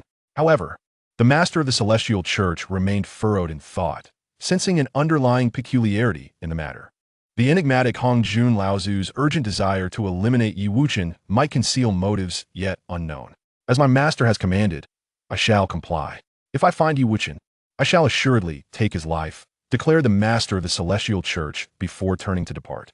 The others, witnessing his demeanor, displayed expressions of displeasure. Being saints, they felt their dignity was somewhat compromised by such treatment. In Fengxia town, upon hearing the words of Hong Jun Laozu and the 5 great saints, Wuchen furrowed his brow. Previously, The saints had chosen to turn a blind eye to the calamities faced by humanity. Now, their unwavering support for the human race indicated that something significant had transpired unbeknownst to him. What secrets lay hidden behind this facade? With a heart full of curiosity, Wuchen gradually shifted his gaze toward the lower realm. There, upon the vast expanse of the earth, the fortune of humanity surged like a rainbow, resembling a golden dragon of destiny coiling above the human race. At the very heart of this immense fortune stood Su Qianqian, who had now become the very core of humanity's fate. Chapter 93. The Regret of Cheng Tang. In the underworld, Cheng Tang exclaimed with joy, "Brothers, have you heard? Humanity is saved. The heavenly way and the saints are protecting us." His face radiated excitement as he called out to his two elder brothers beside him. Since the moment they entered the underworld, the three brothers had begun to guide vengeful spirits and malevolent ghosts, alleviating their karmic burdens and leading them toward reincarnation.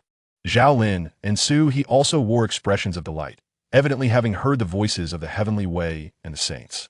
Their gazes met, and they shared a knowing smile. It seemed that it would not be long before the heavenly way and the saints sent their disciples to descend into the underworld, restoring the balance of heaven and earth once more. Su He softly remarked, filled with anticipation, "Indeed, we have lost count of the years spent in the underworld.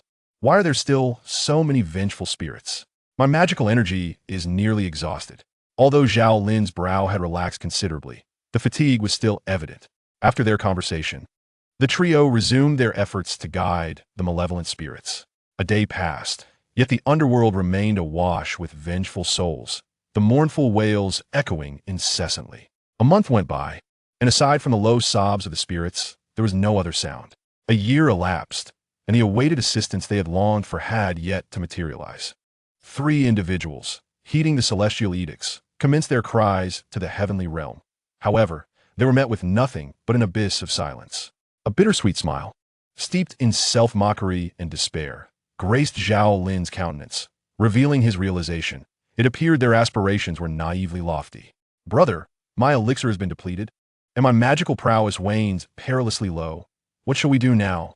Cheng Tang exclaimed, his voice laced with urgency and helplessness. Among the trio, he bore the weakest cultivation, teetering on the brink of exhaustion. Upon hearing his words, Zhao Lin and Su He exchanged a glance, worry flickering in their eyes. "Let us return to the celestial realm, and, once we have replenished our powers, we shall return to aid these vengeful spirits," Su He declared with a grave tone. The moment the suggestion was uttered, Cheng Tang's expression dimmed instantly. He understood, well, that while returning to the celestial realm would enable a swift recovery of his powers. One day in the celestial realm equated to a year in the mortal realm. A month spent in their realm would translate to decades passing below. "It is all my fault for being a burden to you both," Cheng Tang lamented, his face etched with dejection and self-reproach. "As brothers, do not speak of burdens," Zhao Lin reassured, gently patting Cheng Tang's shoulder. "Let us depart this infernal place, rest briefly in the human realm, and then return to the celestial domain." Cheng Tang nodded in agreement, accepting the proposal. As the trio turned to leave the underworld, a chilling, sinister wind suddenly swept through the air, piercing their bones with cold. "Kik, so now you wish to depart? It is far too late." An eerie laughter echoed ominously. In an instant, dozens of formidable, ghostly immortals manifested from thin air, encircling the three. "We have awaited your arrival for centuries, and finally, we see you on the brink of exhaustion." The voice resounded once more, icy and piercing as if it emerged from the depths of the netherworld. This ghostly immortal, known as In Sha, had cultivated for countless years within the underworld, achieving the terrifying pinnacle of the golden immortal realm. Upon the arrival of these 3 golden immortals, In Sha had sensed their presence immediately, not daring to underestimate them. He devised a plan to strike once their powers were nearly depleted. Should he succeed in devouring these 3, his cultivation would undoubtedly ascend to the realm of the supreme golden immortal. Thus, he commanded his subordinates to summon countless vengeful spirits, exhausting the 3 golden immortals with the task of aiding them. After hundreds of years of waiting, In Sha finally found them on the verge of depleting their magical energies. Seeing the trio attempt to flee, how could In Sha allow such a rare opportunity to slip away? "Do you dare obstruct us? Fearing not the wrath of the heavenly court?" Su He shouted fiercely, attempting to invoke the authority of the celestial realm to intimidate their foe. "Haha, the heavenly court? Those insignificant deities dare not set foot in my underworld. Insha bellowed with derision, his laughter echoing with scorn. The three exchanged glances, their faces a canvas of shock and bewilderment. They had long been trapped in hell, utterly oblivious to the affairs of the celestial realm. Initially, they believed that the heavenly court, bolstered by the support of the heavenly Tao, would undoubtedly be more formidable than the ancient heavenly court of Ur. However, to their astonishment, the malevolent, ghostly immortal so scorned the heavenly court, dismissing it as merely a gathering of a few insignificant deities. Cease your wicked deeds at once, lest you find yourselves unable to reincarnate, forever condemned to the abyss of despair. Cheng Tang warned coldly upon witnessing the scene. What use is reincarnation? Perhaps in the next life, one would merely toil like a beast, far from the carefree existence of this world. The ghostly immortal scoffed at this notion, his demeanor brimming with arrogance. Zhao Lin and Su He, aware that retreat was no longer an option, exchanged a glance, each recognizing the other's unwavering resolve to face death. Even with their remaining powers dwindling, they would not surrender easily. Su He, take Cheng Tang and flee. I will hold him off. Zhao Lin shouted fiercely to Su He. With that, he summoned all his remaining energy, his body radiating light as he charged at the ghostly immortal. Su He, understanding the intent of his senior brother, wasted no time and hastened to lead Cheng Tang towards the mortal realm. He knew that if he were to remain alone, he would certainly share the same fate as his brother. The ghostly immortal, incensed by their defiance, sought to ensnare and devour the three of them. He raised his hand, unleashing a wave of ghostly energy that resembled dark lightning, aimed directly at Zhao Lin. Caught off guard, Zhao Lin was struck in the chest, blood spewing forth as he was sent hurtling backward like a kite severed from its string, crashing heavily to the ground. Struggling to rise, disregarding his injuries, he charged once more at the ghostly immortal. Brother! Su He and Cheng Tang cried out, their eyes filled with fury. Leave now, Zhao Lin commanded them, his voice leaving no room for dissent. Su He grasped Cheng Tang's hand, propelling them towards the mortal realm. Yet, the multitude of vengeful spirits encircled them, impeding their escape. As time passed, Zhao Lin's movements grew increasingly sluggish, his breath heavier. Ultimately, he succumbed to a fatal strike from the ghostly immortal, unable to rise again. After dispatching Zhao Lin, the ghostly immortal positioned himself once more before the two. Witnessing the tragic demise of their brother, Cheng Tang and Su He were consumed by rage. Go! Su He shouted as he hurled Cheng Tang towards the mortal realm and charged at the ghostly immortal. Cheng Tang looked back, tears brimming in his eyes as he watched his brother rush toward the ghostly immortal, knowing that Su He was also prepared to sacrifice himself to grant him a sliver of hope. Cheng Tang fell heavily to the mortal realm, his heart overflowing with grief and regret. He loathed his own weakness. Had he been stronger, his brothers might not have perished. Chapter 94. The Heavenly Realm's Recruitment and Village. A once tranquil day was shattered by an unforeseen calamity. The villagers, filled with terror, beheld the gates of hell burst open, and a rotund figure was violently expelled from within. Immediately, a multitude of grotesque specters surged forth. In an instant, the entire village was engulfed in chaos. Hasten to the imperial temple, summon the celestial warriors to vanquish these malevolent spirits. Oh, Emperor of humanity, our village is besieged by vengeful ghosts. We implore you to swiftly dispatch your heavenly host to subdue these wicked entities. The villagers, in a frantic rush towards the imperial temple, cried out with all their might.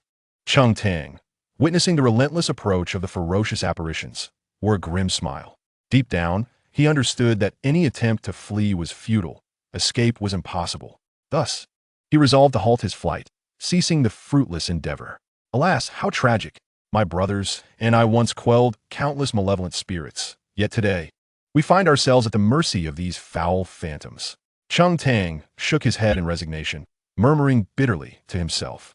Subsequently, he slowly sat cross-legged on the ground and gently closed his eyes. Memories from the past surged forth like a tidal wave, recollections of his previous life flooding his mind. Simultaneously, a leaf imbued with the essence of the Tao began to unravel its seal within Cheng Tang's being. Before their descent to the mortal realm, his brother Wuchen had foreseen their fate and sealed a leaf from the tree of enlightenment within Cheng Tang, hoping that in a moment of dire need, he would recover his past memories and comprehend the Great Way. Indeed, in this moment of despair, Chung Tang grasped the path of all beings. Gradually, the primal essence of the Tao began to coalesce around him. As he softly parted his lips, incantations flowed forth, and his voice resonated, summoning a faint golden glow that enveloped the surroundings. The once wrathful specters, upon hearing Chung Tang's recitation, gradually found tranquility. All spirits must heed the sacred rites.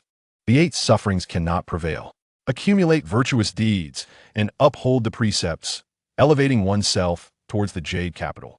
Chung Tang continued his recitation, the golden light intensifying and radiating outward. The twisted visages of the malevolent spirits began to soften, and the malice in their eyes quietly dissipated. As if drawn by an enigmatic force, one by one, they stepped gently into the gates of reincarnation. The Insha Ghost Immortal, having just devoured 2 golden immortals and yet to refine them, sensed an anomaly in the mortal realm and hastily arrived, intent on capturing the fleeing Chung Tang. However, upon descending to the earthly plane, he found many of his subordinates being transformed, one after another, stepping into the realm of rebirth. How is this possible? You have exhausted your powers. How can you still redeem my subordinates? The Insha Ghost Immortal stared incredulously at Chung Tang, his eyes wide with disbelief. Upon hearing these words, it was as if Chung Tang, in that very moment, comprehended the path of all beings and slowly opened his eyes. Though my powers are spent, by chanting my name, one may attain transcendence. Chung Tang gazed calmly at the Insha Ghost Immortal. Ah, what a unjust. Chanting your name to achieve transcendence. The Insha Ghost Immortal threw back his head in laughter, a sound rich with derision. If you doubt me, recite my title, the master of the Huang Lu sect of the Eastern Extreme Clear Palace, the celestial sovereign of the 9 Yangs, the heavenly lord of deliverance. Chung Tang replied calmly and unhurriedly. I do not believe such absurdities could possibly exist in this world. As he spoke, the Insha Ghost Immortal sneered while reciting Chung Tang's title. However, as the words left his lips, he felt the malevolent energy surrounding him rapidly dissipate, and his cultivation plummeted dramatically. How can this be? The Insha Ghost Immortal was filled with terror, utterly unable to fathom the events unfolding within him. Soon, the countless souls he had previously consumed began to manifest in the void, among them the most resplendent souls of Zhao Bing and Su He. Zheng Dang, having met his 2 senior brothers before, immediately bowed in respect. Junior brother, Zhao Bing and Su He, upon seeing Chung Tang unharmed, were overwhelmed with emotion, their eyes glistening with tears of joy. At that moment, a figure appeared before the 3 like a bolt of lightning. It was the Lord of Heaven, Hao Tian. After enduring hardships for decades, he had gathered merely a few thousand minor deities. Now, having sensed a great celestial being's demise in this realm, he hurried to their side. I am Hao Tian, the Lord of Heaven, honored to meet the 3 celestial beings. Hao Tian spoke with utmost humility, bowing deeply, embodying the spirit of honoring the worthy. The 3, however, furrowed their brows at his words. The Lord of Heaven, what brings you here?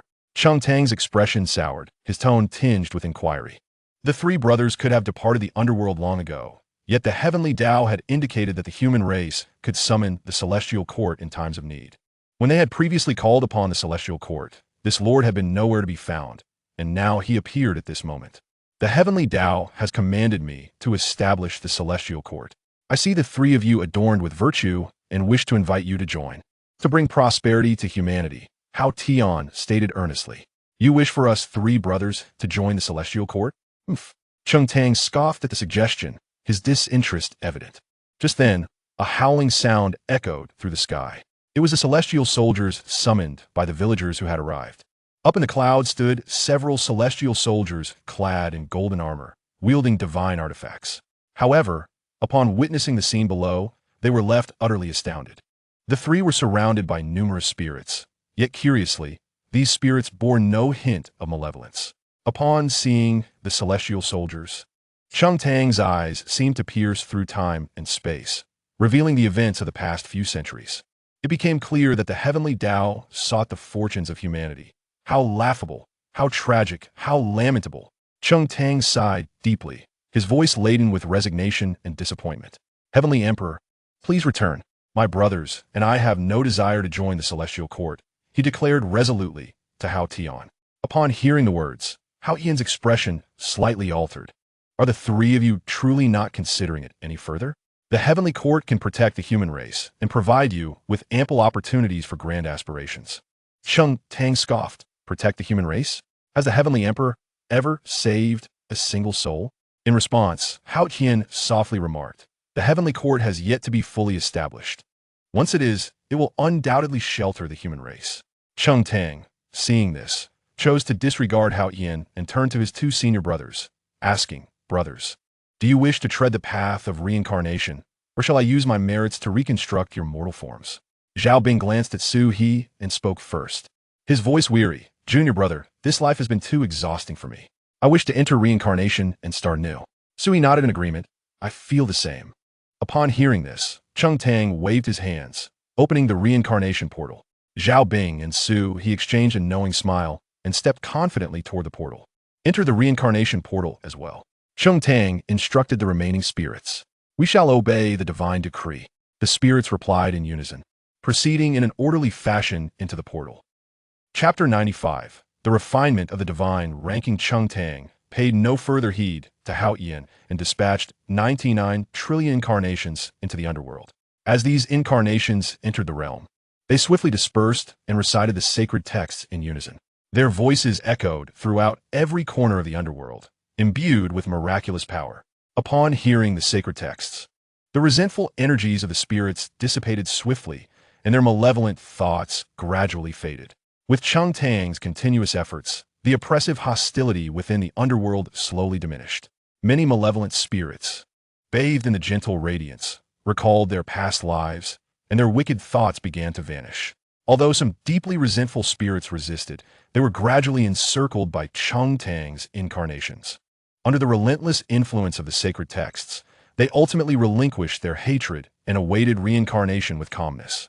Thus, Cheng Tang's 99 trillion incarnations worked in unison to cleanse the underworld thoroughly. With the torment of countless vengeful spirits lifted, the Lady of Earth, embodying reincarnation, finally awakened. Radiating with the power of rebirth, she effortlessly shattered the constraints of the heavenly Tao, stabilizing the forces of reincarnation within the underworld. Thank you, fellow Taoist, for your rescue. The Lady of Earth sincerely expressed her gratitude to Cheng Tang. Though bound by the heavenly Tao, she had witnessed all that transpired within the underworld. The three brothers Cheng Tang have devoted centuries to guiding the vengeful spirits, and two among them have even entered reincarnation. Your embodiment of reincarnation is a monumental act of merit, which I deeply admire, Cheng Tang respectfully replied. Ding, congratulations, master, on completing the task and obtaining the heart of Pangu. At the moment the Lady of Earth broke free from the heavenly Tao-esque constraints. Far away in Qingfeng town, Yu Wuchen heard the system's notification in his mind. The task is complete. The Lady of Earth has been freed. After collecting the heart of Pangu, Yu Wuchen murmured to himself, and then turned his gaze toward the underworld. The events that had transpired there over the years unfolded before his eyes, revealing an empty underworld devoid of countless vengeful spirits. In the underworld, tens of thousands of immortals roamed, presumably sent to guide and redeem the vengeful spirits. Witnessing the tranquility that now enveloped the realm, these immortals wore expressions of joy. After centuries of being overwhelmed by countless wronged souls, the underworld finally regained its serenity, restoring balance to the cosmos. At last, Yi Wuchen's gaze traversed the celestial realm and the mortal world, landing upon Hutu and Cheng Tang. Sensing his presence, both turned their attention towards the celestial realm. Bossy? Cheng Tang exclaimed in astonishment upon recognizing Yi Wuchen, not expecting to encounter him in such a manner once more. Initially, he had presumed that Yi Wuchen was merely an immortal who had recently ascended to the golden immortal stage. Yet now, he realized that he could not fathom Yi Wuchen's true strength. Congratulations, Taoist Cheng, on redeeming countless vengeful spirits and purging the underworld, thereby restoring clarity to the world. Yi Wuchen said with a respectful bow. The merits of Cheng Tang in guiding the souls of the underworld were no less than those of the Emperor of Humanity guarding the mortal realm. Had it not been for his profound scripture, the underworld would likely have remained in chaos for several more centuries. Upon seeing Yi Wuchen, Hutu frowned slightly. She sensed the essence of Pangu emanating from him. The 12 ancestors of sorcery, born from the heart's essence of Pangu, were particularly attuned to his aura. Esteemed Taoist, Might we discuss matters of the underworld? Hutu inquired, wishing to comprehend the origin of the aura surrounding Wuchen. However, having transformed into the cycle of reincarnation, she was unable to leave the underworld and could only extend an invitation to him. Upon hearing her words, Wuchen's thoughts stirred, surmising that Hutu had indeed sensed the essence of Pangu within him. Now transformed into a saint of creation, he stood on par with Hutu, the earthly saint. Very well, he replied, and with a flicker of his form, he materialized within the underworld. Greetings, Lady Hutu, Wuchen said, bowing deeply. He held great respect for her, acknowledging her role in providing a sanctuary for souls after death, as she embodied the cycle of reincarnation, an act deserving of his reverence. Hutu raised her hand slightly, signaling him to rise. Why does your essence carry the aura of Father Pangu? She asked directly. Wuchen, upon hearing this, displayed an expression of anticipated understanding. A gentle smile graced his lips as the heart of Pangu manifested before him. Is this what you speak of, Lady Hutu? He inquired. Hutu's gaze softened as she beheld the heart of Pangu, her eyes glistening. During the war of sorcery and demons, she had transformed into the cycle of reincarnation, striving to provide a path for fallen beings, only to be cast out by the other ancestors, ceasing to be a member of the sorcerer clan. Now, confronted with the source of her own existence, memories flooded back to her. After a prolonged silence, Hutu regained her composure. Since you have earned the recognition of Father Pangu, should you ever require assistance, do not hesitate to seek me. Father Pangu, who opened the heavens and forged all things, embodies the hopes of the universe. As you carry this opportunity, I trust that you will act with the welfare of all living beings in mind.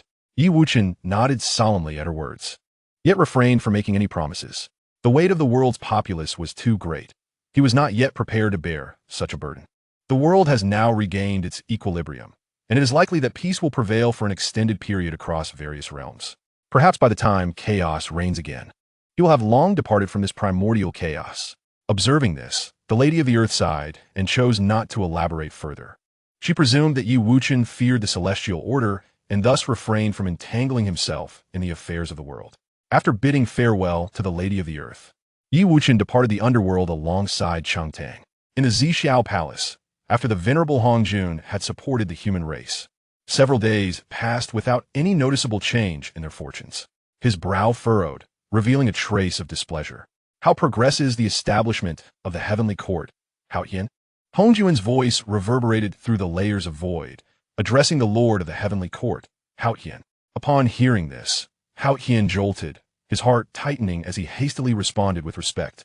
Master, the powerful immortals are utterly unwilling to join the heavenly court. After hearing this, Hongjun resolved not to procrastinate any longer. A glimmer of inspiration struck him as he recalled the human sovereign's banner. I shall forge the list of deities for you, bestowing upon the heavenly court 365 righteous deities to fill its vacancies. Hongjun declared solemnly, his tone imbued with undeniable authority. Hao Ian's heart soared with joy upon hearing this, his countenance lighting up with exuberance. With the list of deities, could the heavenly court not resurrect the grandeur of the ancient demon court? Over the years since descending to the mortal realm, he had endured disdain and derision. Not only had the 6 great sages overlooked him, but many golden immortals had also dismissed the heavenly court with contempt. With a list of deities to complete the heavenly court's ranks, it would ascend to become the sovereign of the celestial realm. As a disciple of Hongjun, he understood well that Hongjun would not permit other factions to surpass the heavenly court. Even the doctrines of those few sages would likely face suppression in the future. Reflecting on this, a smile crept onto Hao Ian's lips as he envisioned the glorious future of the heavenly court reigning supreme over the 3 realms. Chapter 96. The Reopening of the Dining Hall. Upon returning to the celestial realm, Wuchen once again found himself in his small courtyard, delving into the study of the heart of Pangu. Though devoid of blood, the heart continued to beat with a robust and thunderous rhythm. Should he succeed in merging with it, his strength could potentially multiply 100-fold. The might of Pangu's creation was far beyond that of any sage, possessing a power so supreme that it could even cleave through the celestial order at will. Mirje. Wuchen's expression turned grim as he enveloped Pangu's heart with his immense magical power, drawing it into his body.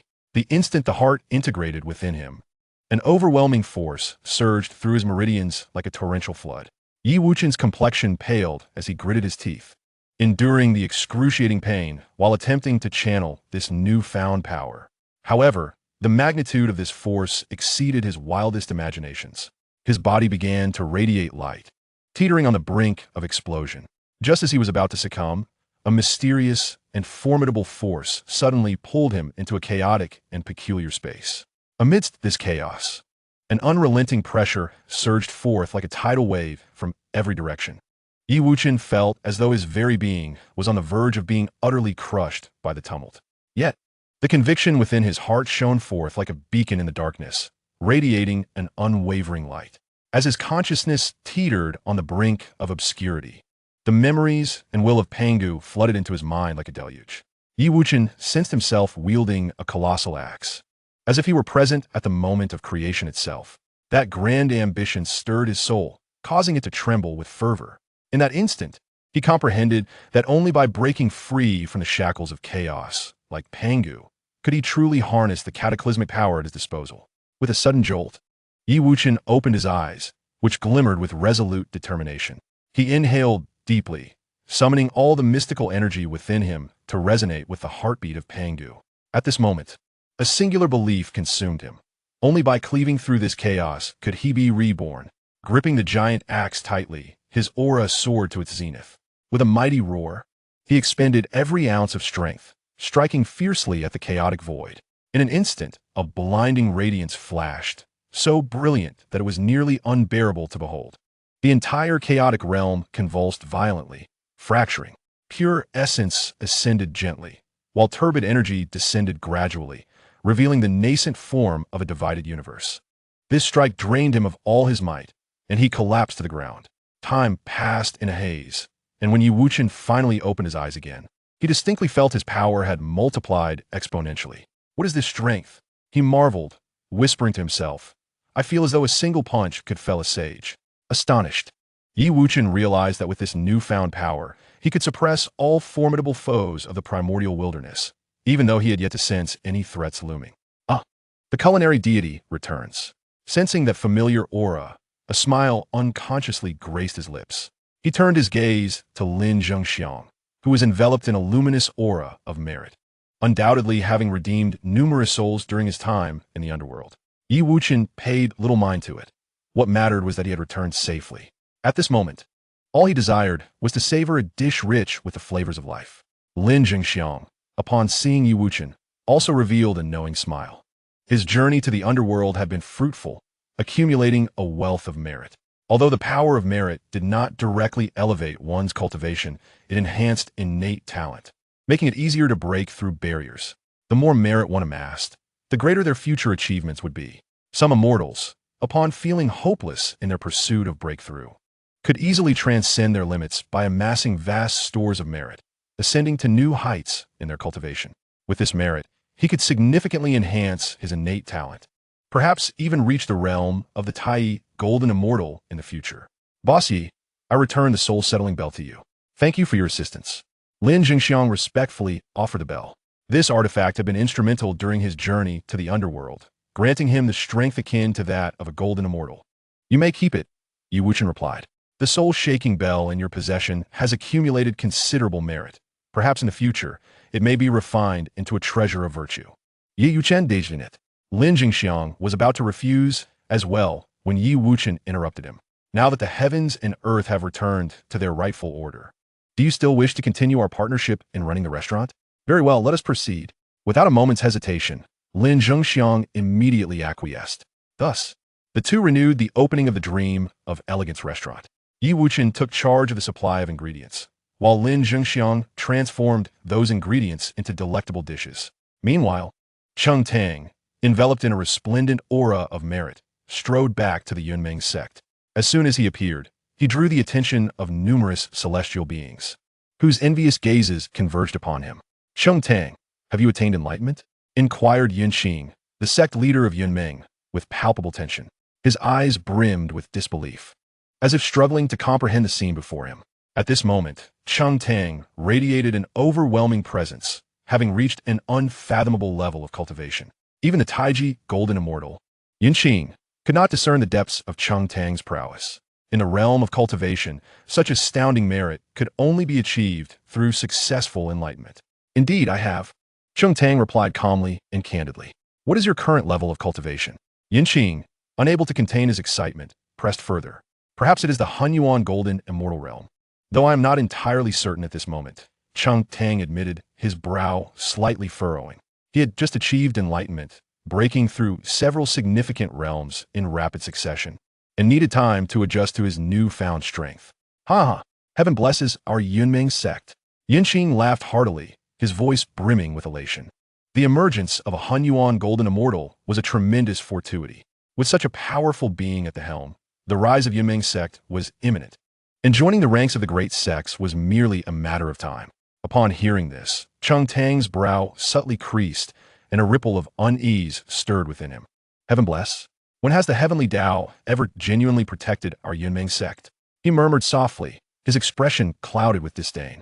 Memories of his two deceased senior brothers flashed through his mind, bringing forth a complex array of emotions.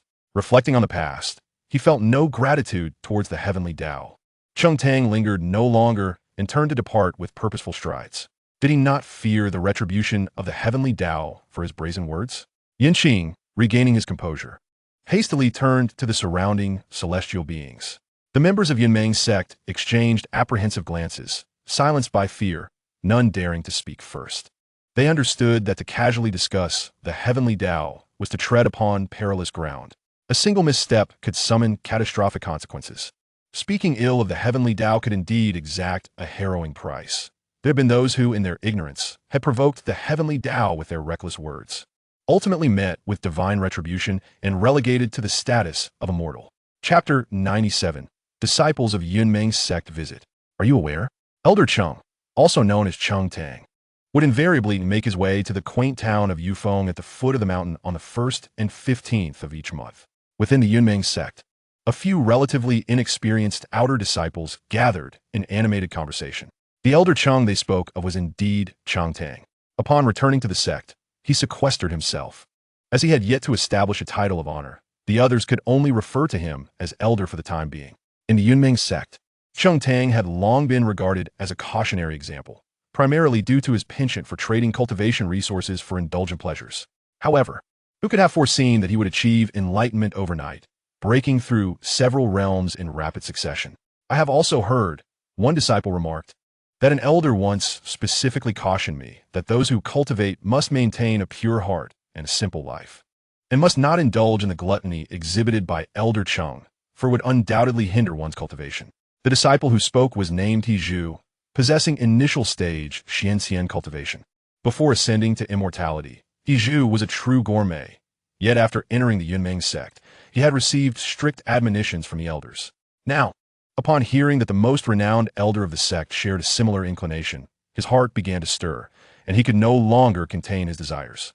When I was in the mortal realm, I tasted a variety of exquisite delicacies, yet I found nothing particularly remarkable about them. Indeed, during our time on Earth, we sampled all manner of flavors. Could the food of the celestial realm truly be worlds apart?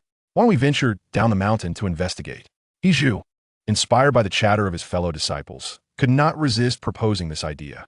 As soon as these words were uttered, the group was instantly intrigued. Their yearning was not merely for a few delectable morsels, but rather a profound desire to experience a life akin to that of the celestial beings. Before long, the group arrived at Yufeng Town, a familiar locale at the foot of Yunming sect, and they made their way to the Qiming dining house. Before they even crossed the threshold, a rich and fragrant aroma wafted towards them, instantly igniting their appetites and causing their mouths to water uncontrollably. Is this delightful fragrance the reason for Elder Cheng's obsession? One disciple pondered, swallowing hard, his eyes filled with anticipation and curiosity. With this curiosity in mind, their steps quickened as they eagerly approached the source of the alluring scent. Lin Zhengxiang, busy in the kitchen, suddenly sensed the arrival of guests and promptly set aside his tasks to greet them. Having been open for some time, Qiming Dining House rarely experienced such a large influx of visitors. Esteemed guests, what would you like to eat? Lin Jingxiang inquired with a warm smile. The disciples were taken aback upon seeing him. At that moment, Lin Zhengxiang was surrounded by a radiant golden light of virtue, clearly the result of his many good deeds. Are you the owner of this establishment? Hizhu asked in confusion. Lin Jingxiang smiled and shook his head, explaining, I am the chef of Qiming Dining House, Lin Jingxiang, and I warmly welcome you all to our humble establishment. The crowd scrutinized Lin Jingxiang, their hearts filled with perplexity. How could a mere chef from a humble dining establishment radiate such profound, virtuous golden light?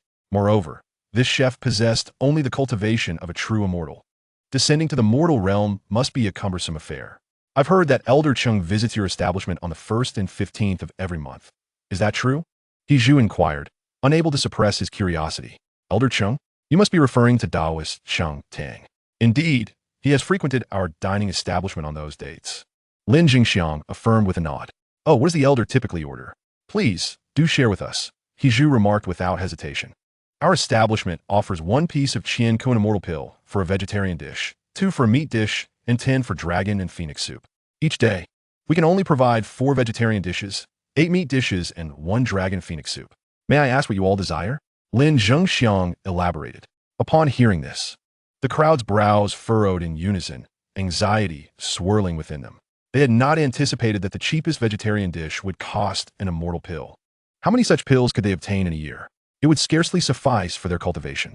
Why don't we each gather 3 Qiankuan pills and have feast? He Zhu proposed to the group. There were 9 individuals present. If each contributed 3 immortal pills, that would amount to 27, enough for 3 to dine. Isn't that excessive? I only possess 8 Qiankuan pills a year. Spending nearly half of my cultivation resources on a single meal is untenable. I cannot afford it. Such a feast consumes one's cultivation. The other immortals exclaimed in astonishment at the exorbitance of the establishment as prices. Lin Jingxiang was not taken aback by their reaction. During his years at the Dreamy Cuisine restaurant, he had encountered many immortals with a passion for gourmet food. However, the majority were deterred by the steep prices. For those who had yet to attain the status of a golden immortal, the demand for immortal pills was incredibly substantial. Although the delicacies produced from his culinary heritage aided in cultivation, consuming several meat dishes equated to merely 1 Qiankuan pill. Even the dragon and phoenix soup had a cultivation effect comparable to just 1 immortal pill. Most patrons indulged for the sake of their appetites. If a single immortal pill could yield the effects of 2, what need would alchemists have for concocting pills? They might as well learn to cook. Ultimately, the 9 disciples of Yunmeng sect each spent 2 immortal pills, ordering 2 vegetarian dishes and 8 meat dishes. Before long, steaming plates of culinary delights were served at their table. The intoxicating aroma ignited their appetites instantly. Eagerly, they picked up their chopsticks and began to taste. Upon the first bite, their eyes gleamed with delight. The unique texture, exquisite flavors, and the ethereal energy that unfurled on their tongues made them feel as if they were floating in bliss. This is simply exquisite, He Zhu exclaimed, closing his eyes to savor the moment, his face alight with reminiscence. Yet when he opened his eyes once more, he found that the banquet spread before him had been nearly devoured, while the other immortals feasted heartily, eager not to miss out. As they relished their meal, Wuchen, accompanied by Zi draped in twilight hues, arrived. So many guests, Wuchen exclaimed, astonished at the assembly of celestial beings. These immortals, possessing the cultivation of true and profound immortals, were willing to indulge their appetites with celestial elixirs. Welcome, esteemed guest, Lin Zhengxiang greeted him promptly. It seems business is thriving today, Wuchen remarked with a smile. All of them are esteemed members of the Yunmeng sect. Lin Zhengxiang nodded in response. Wuchen acknowledged the gathered immortals with a slight nod. Zi turned to Lin Zhengxiang and said, Please bring forth all the remaining dishes. We shall indulge. As a sword spirit, she lacked the 6 senses and could not discern the quality of the food. However, she delighted in whatever pleased her master. We are left with merely 2 cold dishes and the dragon and phoenix soup, Lin Zhengxiang replied, promptly presenting the remaining delicacies. As Lin Zhengxiang's words fell, the assembled immortals eagerly gazed upon the pot of dragon and phoenix soup, well aware that it was worth 10 celestial elixirs. The mere aroma of the broth was intoxicating. Shaolin, your skills have improved yet again, Wuchen said, lifting the lid with a look of sheer bliss. In the envious gazes of the other immortals, Wuchen and his companions unabashedly consumed the 2 dishes and the soup in their entirety. Chapter 98. The Flute Immortal's Subterfuge. After escorting the disciples of the Yunmeng sect out, Wuchen turned to Lin Zhengxiang. Shaolin, I fear you may find yourself quite busy from now on, Wuchen remarked, patting Lin Zhengxiang's shoulder. He understood that these visitors were not merely seeking to satiate their appetites. They wished to experience the life of Cheng Tang, to bask in the aura of the immortal. Although they knew it would be of little consequence, their curiosity was insatiable. Lin Zhengxiang seemed to reflect on his experiences in the netherworld. He had spent nearly a century guiding countless vengeful spirits there, yet he had seen no reduction in their numbers. It was only in the end that he observed many of Cheng Tang's avatars chanting scriptures, guiding all the restless souls and malevolent spirits of the netherworld into reincarnation. Each of Cheng Tang's incarnations possessed unparalleled powers. Lin Zhengxiang could scarcely fathom the heights Cheng Tang had reached in his cultivation. "Boss, I understand now," Lin Zhengxiang said earnestly. "The Qiming food house may experience a surge in popularity due to Cheng Tang's influence. However, do not worry too much. I can provide you with ingredients for only 3 tables each day, along with 1 dragon and 1 phoenix," Wuchen replied. The Qiming food house was merely a spice in his life, preventing it from becoming too monotonous. He had no desire to be ensnared by trivial matters. The following day, a throng of visitors indeed arrived at the Qiming food house, all intrigued to discover what culinary delights could possibly entice Elder Cheng Tang to visit each month. Although Lin Zhengxiang was mentally prepared, he was still taken aback by the arrival of dozens of celestial beings. Fortunately, this esteemed assembly maintained a commendable decorum, avoiding any disturbances. Among the crowd, Hiju had merely sampled a few dishes at the Qiming restaurant the previous night, only to be utterly captivated. However, the taste of the dragon and phoenix soup, which he had yet to experience, seemed to take root in his heart. That unique flavor rendered him restless throughout the night. He harbored an intense premonition that failing to savor the dragon and phoenix soup would certainly give rise to inner demons. Recalling the expressions of his fellow disciples as they indulged in the delicacies, akin to oxen chewing peonies, he could not help but feel a throbbing headache. After much contemplation, his yearning ultimately triumphed over all else. He resolved to revisit the Qiming restaurant. Early the next morning, he borrowed a few celestial pills from his brothers and hastily descended the mountain, making his way towards Fengshan town. Upon arriving at the Qiming restaurant, Hiju eagerly ordered a serving of dragon and phoenix soup.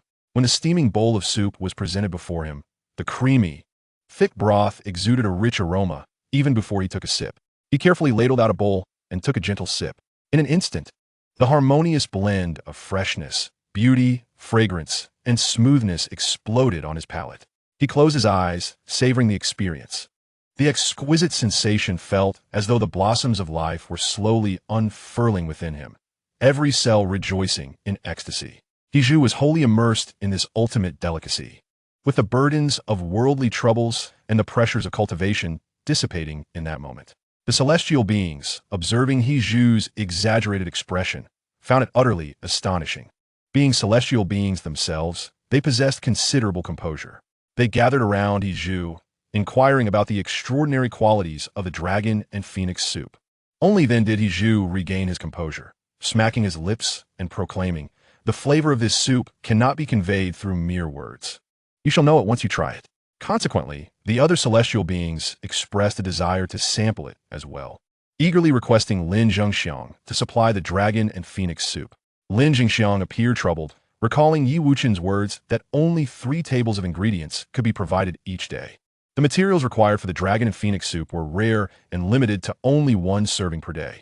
Just as a stalemate ensued, a melodious flute tune suddenly wafted through the air.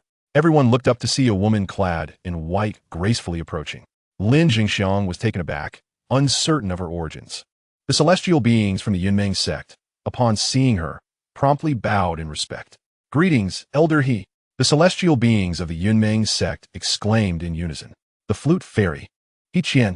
Lin Zhengxiang was astonished upon hearing this. Although he was not a disciple of the Yunmeng sect, he had heard of the flute fairy's illustrious reputation.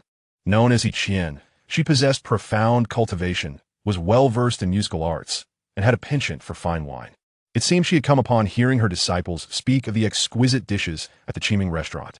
The flute fairy, being an elder of the Yunmeng sect, had reached the realm of Tai, Golden Immortal. "Boss, bring me some appetizers," she called out to Lin Zhengxiang. "I apologize, but I have exhausted all the ingredients prepared for today. If you wish to dine, please come early tomorrow," Lin Zhengxiang said tremulously. The pressure of refusing a Tai Golden Immortal was indeed overwhelming. However, He found himself devoid of any ingredients and had no choice but to decline. What? Dician furrowed her brow upon hearing this. She did not expect the culinary establishment to run out of ingredients so early. Just as the atmosphere grew tense, Iju stepped forward.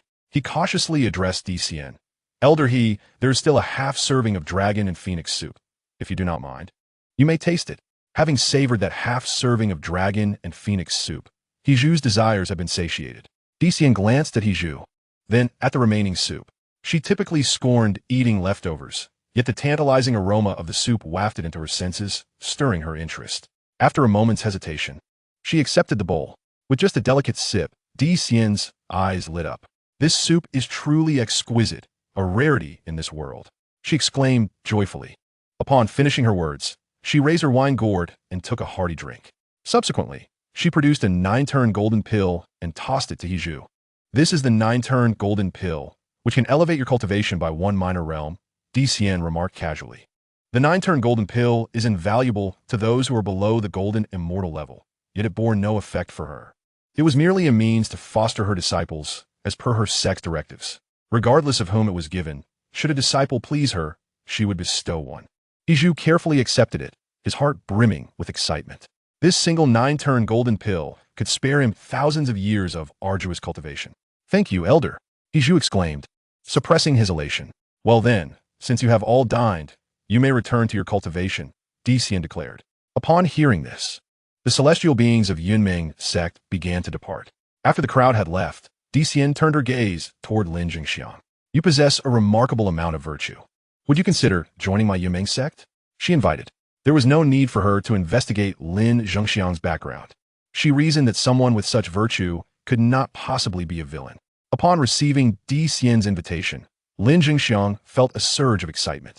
Initially, he had regarded joining the Yunming sect as his lifelong aspiration. For a fleeting moment, he was on the verge of accepting. Upon entering the Yunming sect, he would no longer be a solitary cultivator. However, after much contemplation, he could not help but decline. He understood that his transformation began only after Yi Wuchen's arrival. Ever since Yi Wuchen came to Windy Town, everything in the celestial realm had unfolded remarkably smoothly for him. I sincerely appreciate the Elder's goodwill, but I have grown accustomed to life at the Qiming Culinary House. This place holds special significance for me, and I hope the Elder can understand. Lin Jingxiang politely declined Dician's invitation. Remaining at the Qiming Culinary House, perhaps, was the most prudent choice. Chapter 99. The deficiency of the heavenly Tao after bidding farewell to Dician and He Qian. Lin Jingxiang promptly closed the Qiming Culinary House and made his way directly to Yi Wuchen's small courtyard.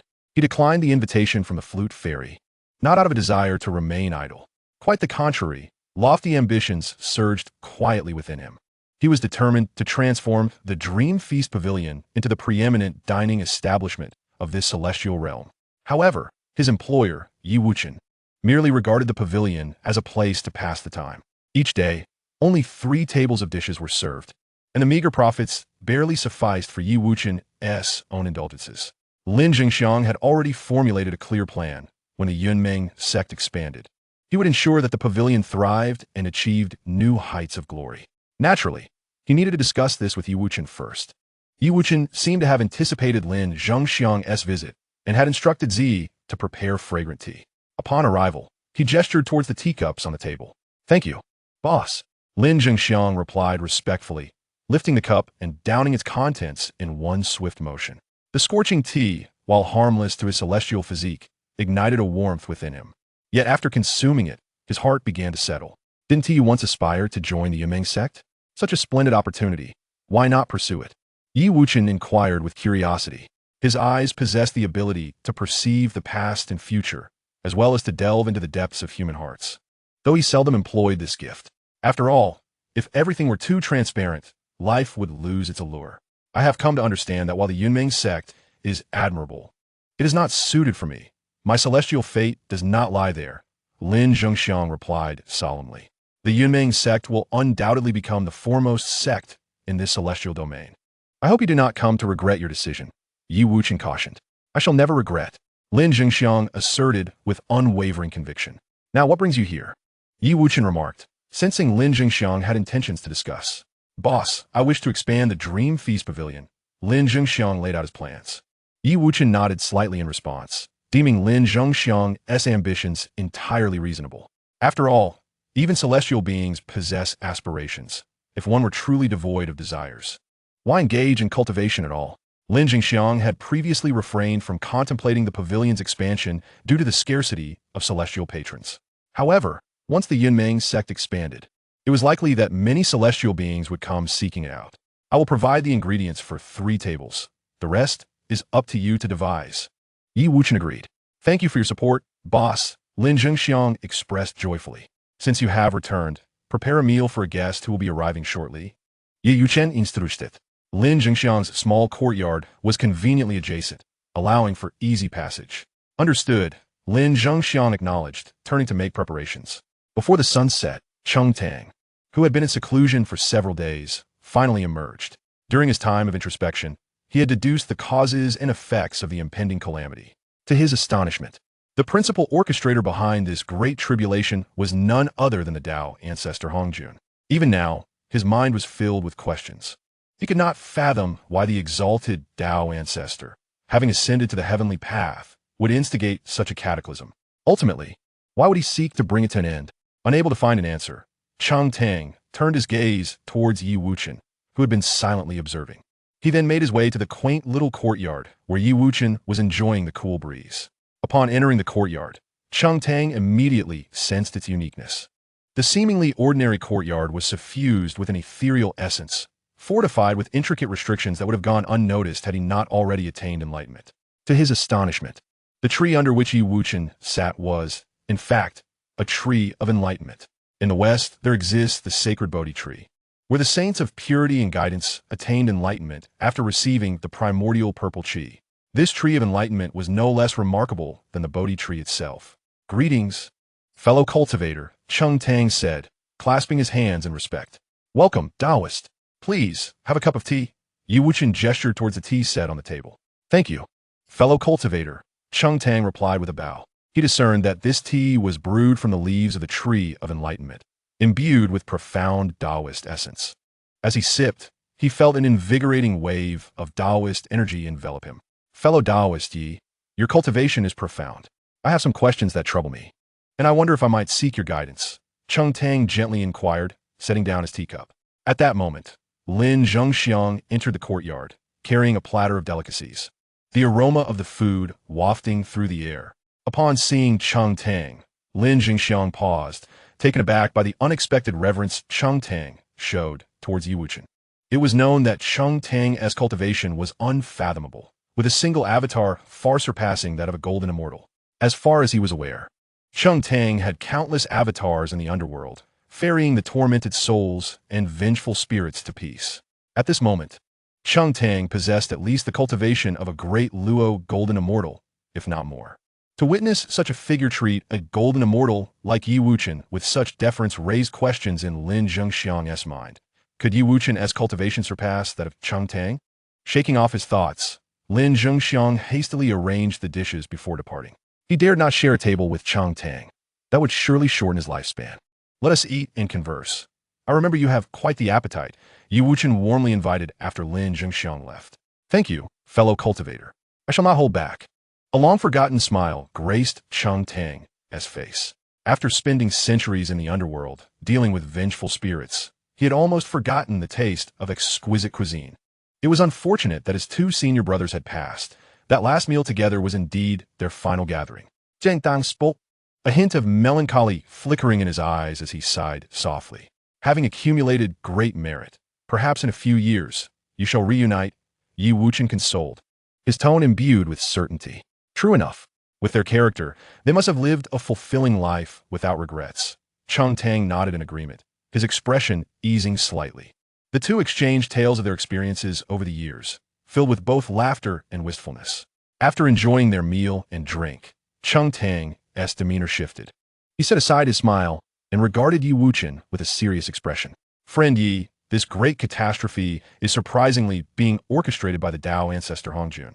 I truly cannot fathom his intentions, Cheng Tang expressed, his eyes filled with confusion and a hint of urgency in his tone. Upon hearing this, Yi Wuchen lifted his gaze towards the heavens, as if attempting to peer through the endless firmament to unveil the mysteries of the Tao. Are you aware that the Tao is flawed? Yi Wuchen withdrew his gaze, letting out a soft sigh. The Tao is indeed flawed? Cheng Tang furrowed his brow upon hearing this. Precisely, the Tao is flawed. It is precisely for this reason that Hong Jun seeks to mend it. Yi Wuchen's expression grew grave as he slowly nodded in affirmation. To mend the Tao, must the sentient beings be plunged into calamity for this purpose? Cheng Tang scoffed in bitter laughter, his voice laced with anger and bewilderment. Previously, he had been of modest cultivation, wholly devoted to the practice of the Tao, never once considering that its embodiment, Hong Jun, would resort to such cruel measures to achieve his goal of restoration. Chapter 100, The Suffering Celestial Lord. Yi Wuchen's words to Cheng Tang were not without basis. Before attaining sainthood, Hong Jun had already instigated the chaos and Dragon Han calamities. After achieving sainthood and harmonizing with the Tao, he ignited the witch demon calamity. This time, it is the great calamity of the human race. Were it not for Su Qianqian's transformation into the human emperor, it would have likely resulted in another earth-shattering catastrophe. Previously, Yi Wuchen's cultivation was rather shallow, and he possessed scant knowledge of this world. Whether in the lower realm or on Isolon Island, he had little access to information. It was not until he arrived at Windtown and successfully attained sainthood that he discovered the similarities between the people of this world and the mythological tales he had known before his transmigration. With the establishment of the heavenly court, it is feared that the calamity of the investiture of the gods is imminent. Yi Wuchen observed the fiery Cheng Tang, patiently awaiting his calm. As expected, after venting his frustrations, Cheng Tang gradually quieted upon seeing Yi Wuchen's silence. Now that the ancestor Hong Jun has witnessed the formidable destiny of the human race, he must have begun plotting to use this fate to mend the Tao. Yevank spoke slowly. What? Hong Jun actually harbors ulterior motives. Cheng Tang exclaimed, taken aback. Indeed, the calamity of the investiture of the gods is likely already in motion. Yi Wuchen stated gravely. The calamity of the investiture of the gods? Cheng Tang's face reflected confusion. Previously, he had encountered the heavenly court's ruler, Hao Yin, who personally invited their brotherhood to join the heavenly court, but they had all declined. One could thus infer the dire need for personnel within the heavenly court, compelling even its ruler to personally solicit recruits. This calamity is a grand scheme devised by Hong Jun to restore the rightful divine positions within the heavenly court. Once ensnared, even saints face the peril of demise, Yi Wuchen affirmed with a nod. Those familiar with the calamity of the investiture of the gods would understand well. The myriad of immortals of the Jie sect suffered immense losses under the investiture of the gods, and the Tongtian Patriarch nearly perished therein. The grand formation of the myriad immortals devised by the Tongtian Patriarch could only be shattered by the four saints. Unexpectedly, the combined efforts of Yuanshi, Tianzilin, Taishang Laojun, the Taoist of purity and the Taoist of guidance succeeded in breaking it. Thus, the Tongtian Patriarch of the Jie sect became the saint confined within a dark chamber. After listening, Cheng Tang's expression turned gravely serious. He was aware of the vacancies in the heavenly positions, but was unprepared for the revelation that Hong Jun would instigate a calamity to fill them. Previously, during the siege of the human race by myriad tribes, although the casualties were substantial, the number of fallen beings above the golden immortal realm was relatively few. However, to completely restore the heavenly positions, it was likely that many great Luo golden immortals would perish. Yet, to assert that even saints could fall seemed somewhat alarmist to Cheng Tang. It is important to note that the most formidable figures of the ancient demon court, Emperor Jun and Dong Huang Tai Yi, were merely at the peak of the quasi-saint level. Noticing the skepticism in Cheng Tang's eyes, Yi Wuchen's lips curled into a subtle, serene smile. Are you pondering how saints, long regarded as immortal and indestructible, could possibly perish? Yi Wuchen invited softly. Cheng Tang instinctively nodded, his face a canvas of curiosity, eagerly anticipating Yi Wuchen's forthcoming words. Behold, the calamity of the investiture of the gods has already commenced. Those saints caught in its web will likely meet their demise. Yi Wuchen seek it deeply. The current situation starkly contrasted with the mythic narrative of the investiture of the gods. While Tong Tian, the master of the heavenly way, was imprisoned within the purple cloud's palace in the investiture, he was now at great risk of falling in this calamity. After merging with the heart of Pangu, Yi Wuchen distinctly felt the metamorphosis of his power.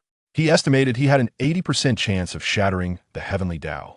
Yet, he was acutely aware that should he pursue this course, the entire Hong Huang world would collapse in an instant, reverting to chaos, a fate he was unwilling to witness.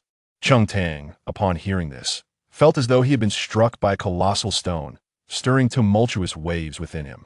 He understood that Yi Wuchen was not one to speak lightly. However, the notion of saints falling was profoundly shocking, and he struggled to accept it. What then shall become of all beings? Chung Tang asked, regaining his composure and inquiring urgently. You need not fret. If necessary, I shall completely overturn this heavenly Tao, Yi Wuchen declared, his gaze resolute and imbued with an air of unparalleled authority. Upon hearing this, Chung Tang was astounded, his eyes widening in disbelief. He had never imagined anyone would dare utter such grandiose claims, challenging the supreme heavenly Tao. Since the dawn of creation by Pangu, the heavenly Tao had reigned supreme, governing the operation of all things in the world. Even saints could do no more than bow in subservience before it. However, as Chung Tang's thoughts shifted to Yi Wuchen's possession of Pangu's heart, his astonishment gradually subsided, replaced by a flicker of hope. After all, the mighty Pangu possessed unparalleled power in creating the heavens and the earth. If Yi Wuchen could indeed inherit even half of Pangu's strength, perhaps he truly had a chance to contend with the heavenly Tao. You have been delivering souls in the underworld, accumulating profound merit. Have you yet established a title? Yi Wuchen sought to shift the conversation away from the calamity. Not yet, Chung Tang replied candidly. Then how about the title Savior of Suffering? Yi Wuchen proposed. Savior of Suffering. Chung Tang softly repeated the name, seemingly lost in thought, as if savoring the profound significance it contained. Thank you for bestowing this name, my friend. After a moment, Chung Tang respectfully clasped his hands in salute. Following the departure of the compassionate celestial, Yi Wuchen directed his gaze into the depths of chaos. He was acutely aware that the dream feast would inevitably give rise to numerous disputes, and he sincerely wished to remain unencumbered by such trivialities. After a moment's contemplation, Yi Wuchen resolved to capture a mystical beast to safeguard the dream feast. He promptly retrieved the river diagram and Lo Shu, embarking on a calculation to discern the location of a peak quasi-saint beast within the profound wilderness. In an instant, the river diagram and Lo Shu radiated brilliance, illuminating a celestial path. Initially, the path appeared indistinct, but it gradually became clearer. To his astonishment, it revealed an ancient Qilin.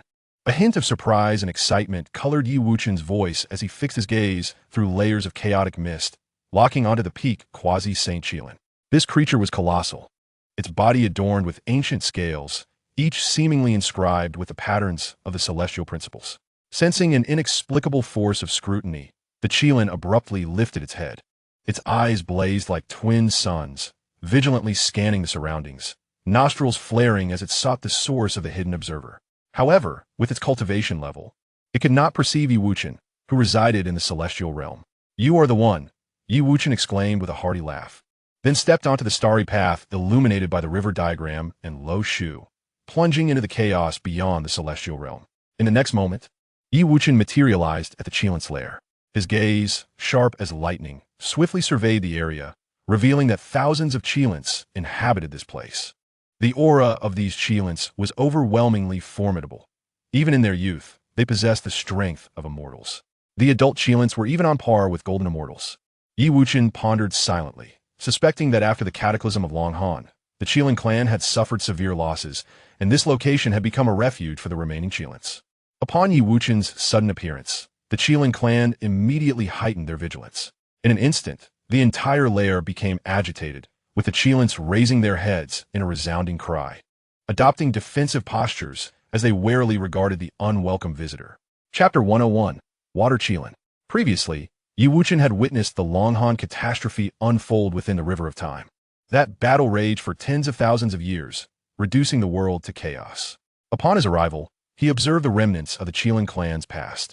This was a relatively stable chaotic space, albeit fraught with danger. Surrounding this chaos was a grand formation that kept the elemental forces of earth, fire, and wind at bay. At the center of the formation, an ancient Qilin slumbered, sustaining a realm free from chaos for the Qilin clan. Thus, the Qilin clan had continued to thrive in this relatively secure chaos. During the calamity of the Long Han era, the Qilin clan faced a devastating assault from the united forces of the Dragon and Phoenix clans, suffering catastrophic losses that nearly led to their extinction. Since then, the fortunes of the Qilin clan have plummeted severely. Furthermore, the bloodline of the Qilin has been in a continuous state of degeneration, diminishing their potential and making it exceedingly difficult to produce individuals as formidable as those before the calamity. Their reproductive capabilities have also significantly waned, putting the survival of their race at great risk. Among thousands of Qilin, fewer than 10 have attained the lofty realm of the Great Luo Golden Immortal. Who dares to intrude upon the ancestral grounds of the Qilin? A towering Qilin, with a voice like thunder, bellowed at Wuchen. This Qilin exuded an imposing presence, its body covered in dark scales impervious to celestial weapons.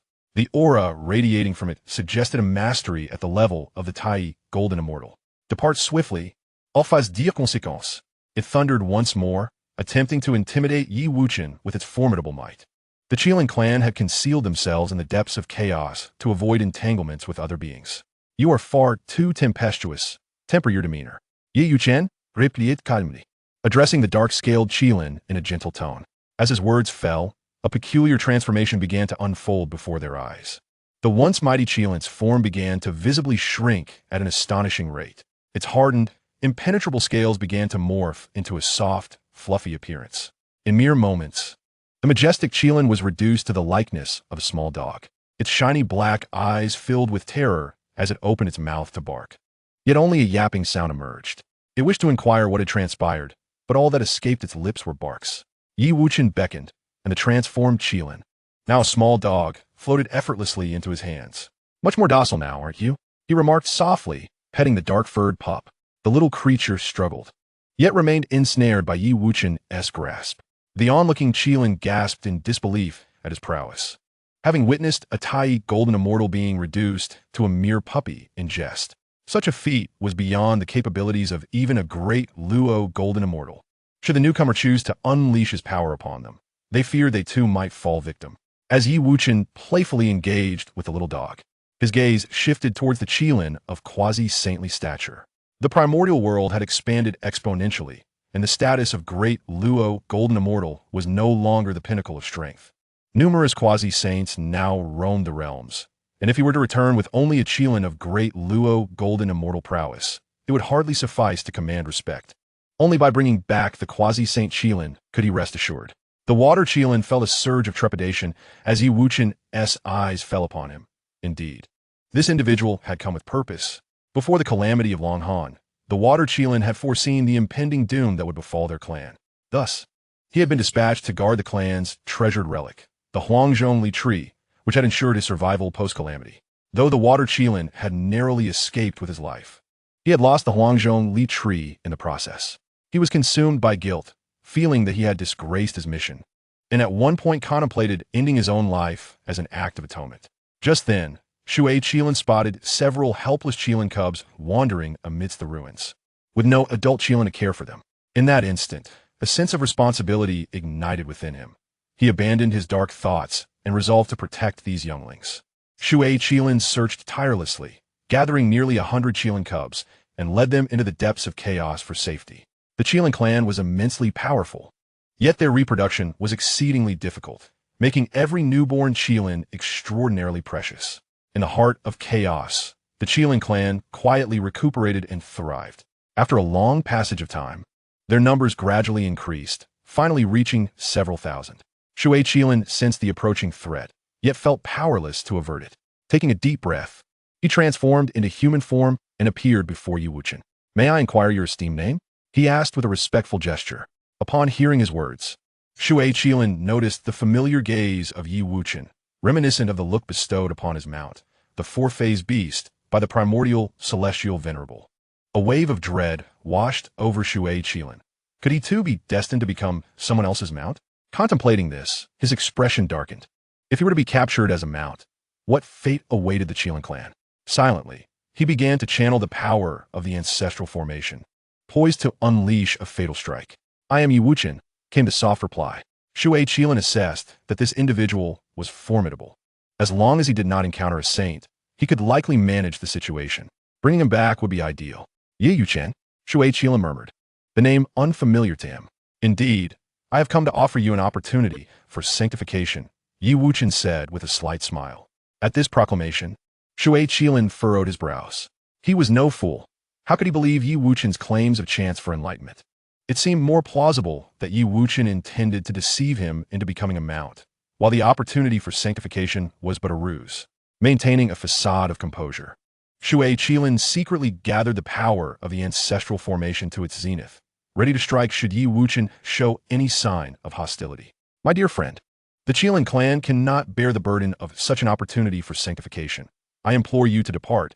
Shui Qilin attempted to buy time while searching for a way out. If the chance for sanctification does not sway you, splendid. Simply heed my instructions, and you shall surely achieve sanctification in due course. Yi Wuchen replied with a light chuckle. Shui Qilin scoffed inwardly. Following his commands would only lead to becoming his mount. Soon, the ancestral formation was fully charged, and his lethal strike was primed. Shui Qilin suddenly lifted his head, a glint of cold light flashing in his eyes. Yi Wuchen, do not attempt to deceive me further. Today, you shall not take me from this place. With that, the ancestral formation erupted in radiant light, unleashing the elements of earth, fire, wind, and water. While chaotic energies surged violently, Shui Qilin was resolved. If he must strike, he would unleash his most formidable attack. Such overwhelming power could easily catch even a peak quasi-saint off guard, leading to their downfall. Yi Wuchen, however, remained unperturbed, gazing with keen interest at the grand formation of the Qilin ancestral land. The terrifying prowess of the formation erupted, resonating through the ages, leaving nothing but emptiness in its wake. Upon witnessing Yi Wuchen's calm demeanor, the water Qilin felt a heaviness in its heart. To cultivate to such a level, one would certainly not be so careless. As anticipated, the formidable power of the formation fell silent upon nearing Yi Wuchen. A formation capable of slaying a quasi-saint had inexplicably been shattered. Who exactly are you? The water Qilin trembled as it inquired. Chapter 102. Theft of Merit to Achieve Sanctity. Who am I? Yi Wuchen replied, his tone remarkably tranquil, as though recounting a trivial matter. I had intended to grant you the opportunity to attain sanctity, to step into the realm of the saints. Regrettably, you did not cherish this monumental chance and chose to strike instead. He gently shook his head, a flicker of regret passing through his eyes. If this Qilin had been obedient, bestowing it with a modicum of fortune after several centuries would have been a mere trifle for him. Yet, this Qilin ultimately chose the wrong path. As Yi Wuchen's words echoed, boundless transformative energy materialized from thin air, enveloping the water Qilin completely. In an instant, a peculiar transformation unfolded. Under the shroud of this energy, the water Qilin's form began to twist and morph, gradually transforming into a large dog. This scene caused the assembled Qilin to collectively halt their breath, followed by an oppressive silence. The water Qilin had been their ancestor, silently safeguarding the Qilin clan since that harrowing catastrophe, serving as their spiritual pillar. Ancestor, what has happened to you? You fiend, we shall slay him and rescue our ancestor. After the silence, an overwhelming wave of fury surged forth. Countless Qilin, their eyes aflame, felt their magical essence boiling within, yearning to rend Yi Wuchen into pieces. However, at that moment, the large dog that the water Qilin had transformed into suddenly spoke. Its voice, though altered, still resonating with authority. Cease at once. The water Qilin understood deep within that its body had undergone an irreversible transformation and had indeed become a dog. Strangely, however, its cultivation and power remained intact, even hinting at the potential for a breakthrough. Looking once more at Yi Wuchen, the water Qilin perceived the man before him as unfathomably profound, exuding an aura of terror. Such methods could only be wielded by a saint of unparalleled mastery. The water Qilin restrained the enraged Qilin clan and slowly directed its gaze toward Yi Wuchen. Master, I am willing to follow you. I beseech you to spare the Qilin clan, the water Qilin implored, its eyes filled with reverence. For it, the future of the Qilin clan was of far greater significance than its own honor or existence. Even if I spare them, they will, in this chaotic space, gradually weaken and ultimately face extinction due to the loss of their fortune. Yi Wuchen's voice remained calm, yet it struck the water Qilin's heart like a heavy hammer. This is my plea for you to save my Qilin lineage. The water Qilin's limbs turned weak, and with a thud, it knelt down. It understood all too well that straying from the source of heaven and earth meant losing the sustenance of fate. Yet, It feared even more the possibility of the Qilin clan following in the footsteps of the Dragon clan, reduced to mere prey for others. How could the noble Qilin clan endure such humiliation? If only they could receive the protection of a sage. Perhaps the Qilin clan might still find a glimmer of hope and secure a place within this realm. For the sake of its lineage, it was willing to forsake its dignity and become a steed for the person before it. However, it had never considered that if Wuchen truly desired a mount, he would not transform it into a mere dog. Upon hearing this, Wuchen sighed softly. He had come to this chaotic space to avoid trouble. Wouldn't he, protecting the Qilin clan, only invite more? Nevertheless, as his thoughts shifted, he quickly devised a solution. If the Qilin clan wished to avert extinction, there was indeed another way. Wuchen spoke slowly. Let the Qilin clan depart from this chaotic space and seek refuge among the human race. By harnessing the fortune of humanity, perhaps the Qilin clan could thrive. With a profound gaze, he looked into the distance, as if envisioning the future of the Qilin clan among mortals. After a moment of contemplation, the water Qilin nodded in agreement. It turned and conveyed Wuchen's intentions to the Qilin kin. Upon hearing, the Qilin were initially taken aback, followed by a flurry of debate. Some deemed it a feasible plan, recognizing that there were no better options available. Yet, others clung to their pride, unwilling to offer protection to humanity. The Water Qilin called out loudly, "Do not hesitate any longer. This is the hope for our clan's survival." Ultimately, the majority of the Qilin accepted the proposal. In the Red Sky Palace, an eerie silence enveloped the space, so tranquil one could almost hear the air flowing. In an instant, a formidable aura of a sage surged forth like a tidal wave, shattering the stillness. The entire palace was enveloped by this overwhelming presence, the space trembling under its weight. "Ha ha! I have finally attained sainthood." The manic laughter of the red sky, exorcising evil celestial, echoed through the palace, reverberating painfully against the eardrums. That awe-inspiring sage aura emanated from him. Ever since being trapped in the Red Sky Palace by the great array of the celestial sphere, the red sky, exorcising evil celestial, had been in seclusion. His purpose for this retreat was not for ordinary cultivation, but to employ an extremely secretive method to absorb the merits harvested from the seven-colored flowing fairy skirt. Reflecting on the past, he had bestowed the seven-colored flowing fairy skirt upon Su Qianqian not out of an abundance of innate spiritual treasures, but because it concealed profound secrets. The greatest of these secrets lay in its ability to silently absorb the merits of the wearer. Although the great array of the celestial sphere was immensely powerful and could confine him here, it could not impede the flow of merit. The celestial exalted, Qi Shao, wielded the seven-colored flowing fairy skirt, akin to a gluttonous beast, ceaselessly absorbing vast amounts of virtue. Day by day, the accumulation of merit grew ever more substantial. At long last, in this moment, he successfully traversed the chasm of the heavens, ascending to the status of a sage. Feeling the overwhelming power of a sage surging within him like a tempestuous ocean, a chilling smile crept across Qi Zhao's face. In that instant, the long-suppressed hatred within him ignited, and the first figure to materialize in his mind was that of Wuchen. The memory of Wuchen ensnaring him within the grand formation of the celestial stars was like a haunting nightmare, indelibly etched in his soul, rendering it impossible for him to forget. "Wuchen, wait for me," Qi Shao murmured softly, his gaze ablaze with a malevolent glimmer, as if it could inflict 1,000 tortures upon a single soul. Had he not meticulously orchestrated events, delivering the seven-colored flowing fairy skirt into Su Qianqian's hands upon her arrival in the celestial realm, he might still be imprisoned within the Qi Shao Palace, languishing in darkness for 100,000 years. At that moment, Qi Shao summoned his sage power, preparing to employ divination to seek out Wuchen's whereabouts. He intended for Wuchen to pay a most harrowing price for his past transgressions. However, despite his strenuous efforts and the full exertion of his sage cultivation, he could not catch even a fleeting glimpse of Wuchen. How could this be? He is but a mortal who has attained sagehood. I have now entered the realm of the sages. How can I not discern his location? Disappointment and unwillingness marred Qi Zhao's countenance, his tightly clenched fists turning pale from exertion. Chapter 103. The sage's battle. After attending to matters concerning the Qilin clan, Wuchen furrowed his brow. The grand formation of the Qi Shao Palace had been breached. His gaze shot towards the direction of the Qi Shao Palace, murmuring to himself. Previously, he had laid the grand formation of the celestial stars within the Qi Shao Palace, using the river diagram and Luo book as its foundation. Unless a sage were to intervene personally, even a peak quasi-sage would find it exceedingly difficult to disturb even a fraction of it. Yet now, it had indeed been dismantled. Upon encountering Qi Shao, Yi Wuchen was engulfed by a wave of confusion. At that moment, Qi Shao stood enveloped in a resplendent aura of virtue. Having undeniably ascended to the sage realm, Yi Wuchen understood that prior to this, the grand formation of the celestial stars had effectively confined Qi Shao within its grasp. He could not fathom the source of the virtue emanating from Qi Shao.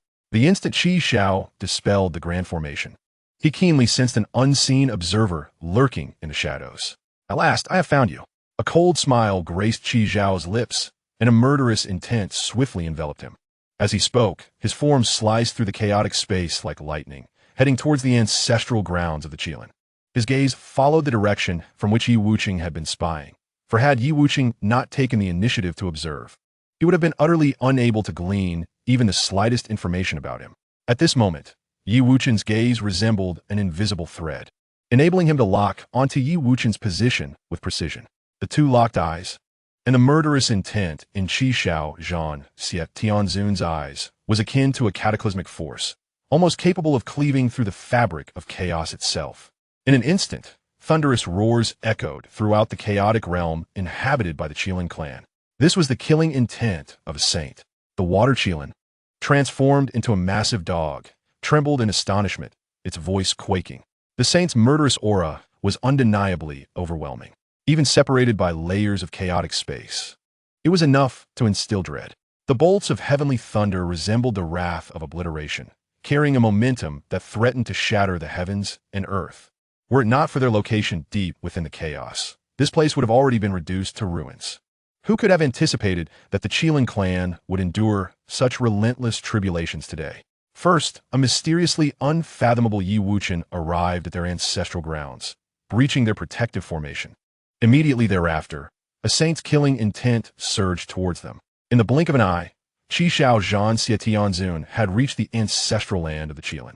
Ulima, the water Qilin, in its canine form, exclaimed in shock upon seeing Qi Shao Zhan Xie Tianzun. Originally a member of the demon clan, Qi Shao Zhan Xie Tianzun had once crossed paths with the water Qilin at the dawn of creation. At that time, the Qilin clan presided over all beasts, with the Huolin Ma under their jurisdiction. Who could have predicted that, now on the brink of annihilation, the Qilin clan would witness the emergence of a saint in the form of the Huolin Ma? Upon hearing the large dog beside Yi Wuchen reveal his origins, Qi Shao Zhan Xie Tianzun could not help but shift his gaze towards it. Water Qilin? A flicker of surprise crossed Qi Shao Zhan Xie Tianzun's eyes. With his saintly prowess, he instantly discerned that this large dog was indeed the transformed water Qilin. He vividly remembered the former might of the Qilin clan. Before the great catastrophe of Longhan, all beasts were under the dominion of the Qilin clan. Even innate demon beings of equal cultivation often found themselves powerless before the Qilin. Even the likes of Emperor Jun and Dong Huang Tai Yi, unparalleled prodigies in their own right, struggled to contend with the Qilin clan back then. Yet now, witnessing the once majestic water Qilin reduced to a mere large dog filled Qi Shao Zhan Xie Tianzun with astonishment. He then turned his gaze toward Yi Wuchen. However, despite having ascended to the status of a saint, he still could not fathom the cultivation level of Yi Wuchen.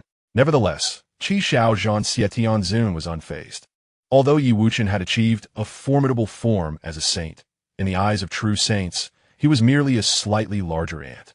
As Qi Shao Zhan Xie Tianzun observed the Qilin clan, he contemplated the prospect of taking them all to serve as mounts for his disciples. Envisioning a grand display of power, he himself intended to ride the water Qilin. With this thought, a smile crept across Qi Shao Zhan Xie Tianzun's face. However, before he could do so, he first needed to deal with the adversary that was Yi Wuchen. Little did he expect that this very being would rise to the status of a saint. Today, I shall avenge the grievance of being trapped in the Red Sky Palace. The Red Sky, slaying evil celestial sovereign, spoke to Yi Wuchen with a fierce countenance. Meanwhile, he swiftly sealed the surrounding chaotic space to prevent Yi Wuchen from escaping. Yi Wuchen was an enigmatic figure, possessing the invaluable treasures of the river map and the Lo Shu, with formidable strength. If he truly desired to flee, once he evaded his sight, it would be nearly impossible to locate him again. Upon hearing this, Yi Wuchen smiled wryly and shook his head. Is it not enough for you to cultivate in seclusion? Must you come out seeking your demise? He sighed. As soon as these words were uttered, the Qilin clan believed Yi Wuchen had lost his sanity for speaking thus to his sovereign. It is known that beneath the sovereigns, all are but ants. Without attaining sovereign status, no amount of strength is of any consequence. Only the Water Qilin understood that Yi Wuchen's words were likely rooted in truth. Remembering Yi Wuchen's extraordinary capabilities, the Water Qilin remained profoundly astonished. While other Qilin might think he was merely transformed into a great beast by magical forces, he alone knew that he had genuinely altered his very essence. Ha ha! Today, I shall make you comprehend the indignity of a sovereign.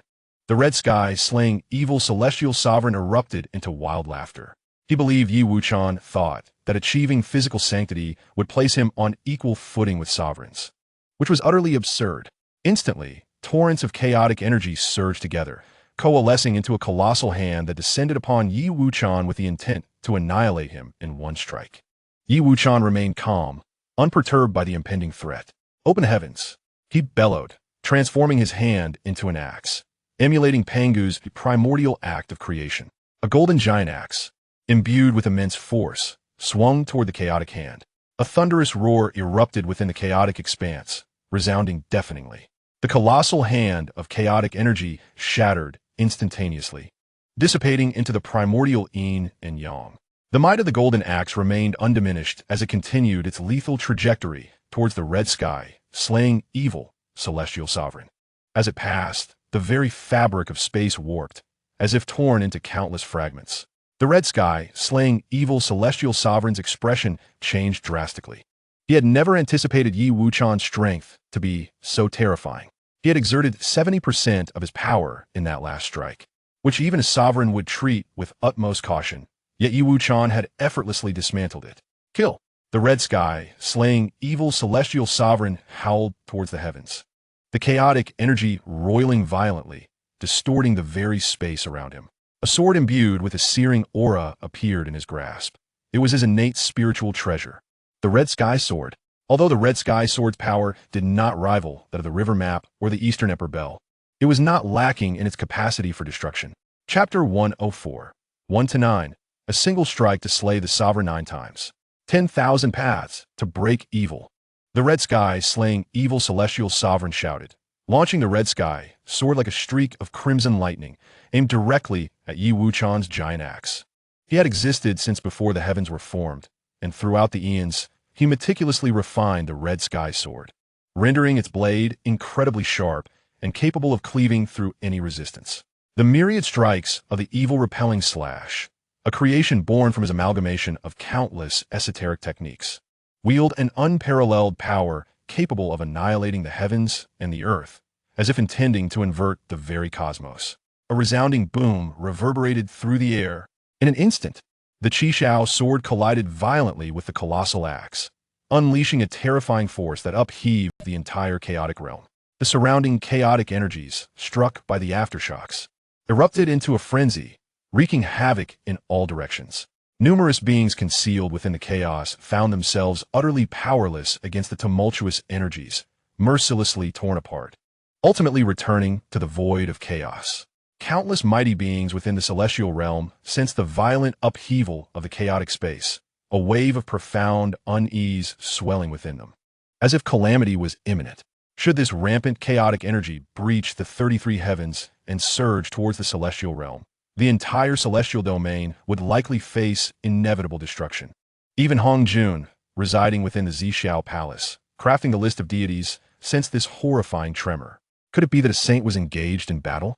With a somber expression, Hong Jun hastily invoked the power of the heavenly Tao to shield the celestial realm.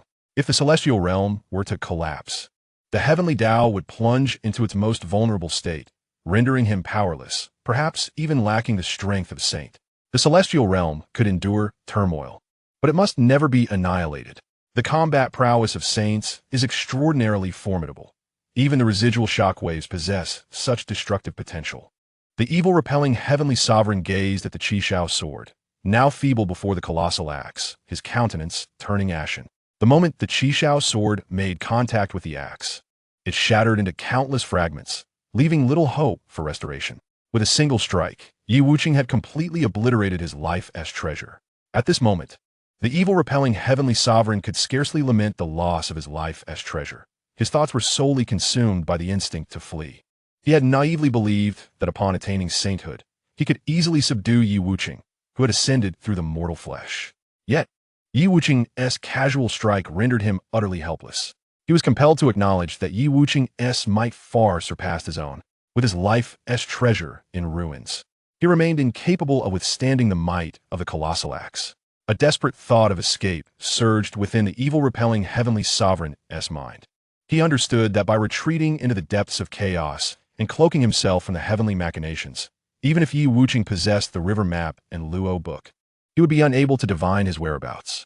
Resolute in this thought, the evil-repelling heavenly sovereign turned without hesitation, intent on fleeing. Thinking of escaping? Too late. Yi Wuching observed the evil-repelling heavenly sovereign's movements with a cold smile. He held no grudge against the evil-repelling heavenly sovereign, having previously granted him a chance at life by sealing him for 100,000 years. To his astonishment, during his confinement, the evil-repelling heavenly sovereign had amassed countless merits, ascending to become a saint of merit, even breaking free from the grand array of celestial stars. Since he had come seeking confrontation, there could be no lingering threats. It was imperative to eradicate him completely. The colossal axe followed closely, descending upon the evil-repelling heavenly sovereign with blinding speed. Boom! The power of merit emanating from the evil-slaying celestial sovereign surged forth, forming a shield to protect his body, attempting to withstand the fatal blow. However, before Yi Wuching's colossal axe, this shield of merit proved as fragile as mere parchment, shattering instantaneously. Following this, his saintly form was cleaved in twain, and vitality dissipated in an instant. This was utterly terrifying. The water Qilin swiftly shielded the Qilin clan behind him, his voice laced with dread. He could hardly fathom that Yi Wuching could slay a saint with a single strike. The other Qilin stood frozen in fear, having previously believed Yi Wuching to be merely an ordinary golden immortal who had inadvertently trespassed into the ancestral grounds of the Qilin. Yet the reality before them rendered them speechless, as they came to realize the true extent of Yi Wuching's formidable prowess. Since the dawn of creation, no saint had ever perished, and now they bore witness to this momentous scene that would echo through the ages. Yi Wuching gazed at the lifeless form of the evil-slaying celestial sovereign, his brow furrowing slightly. He could not believe that a saint could so easily meet their demise. Indeed, moments later, the body of the evil-slaying celestial sovereign erupted with radiant golden light, restoring his vitality once more.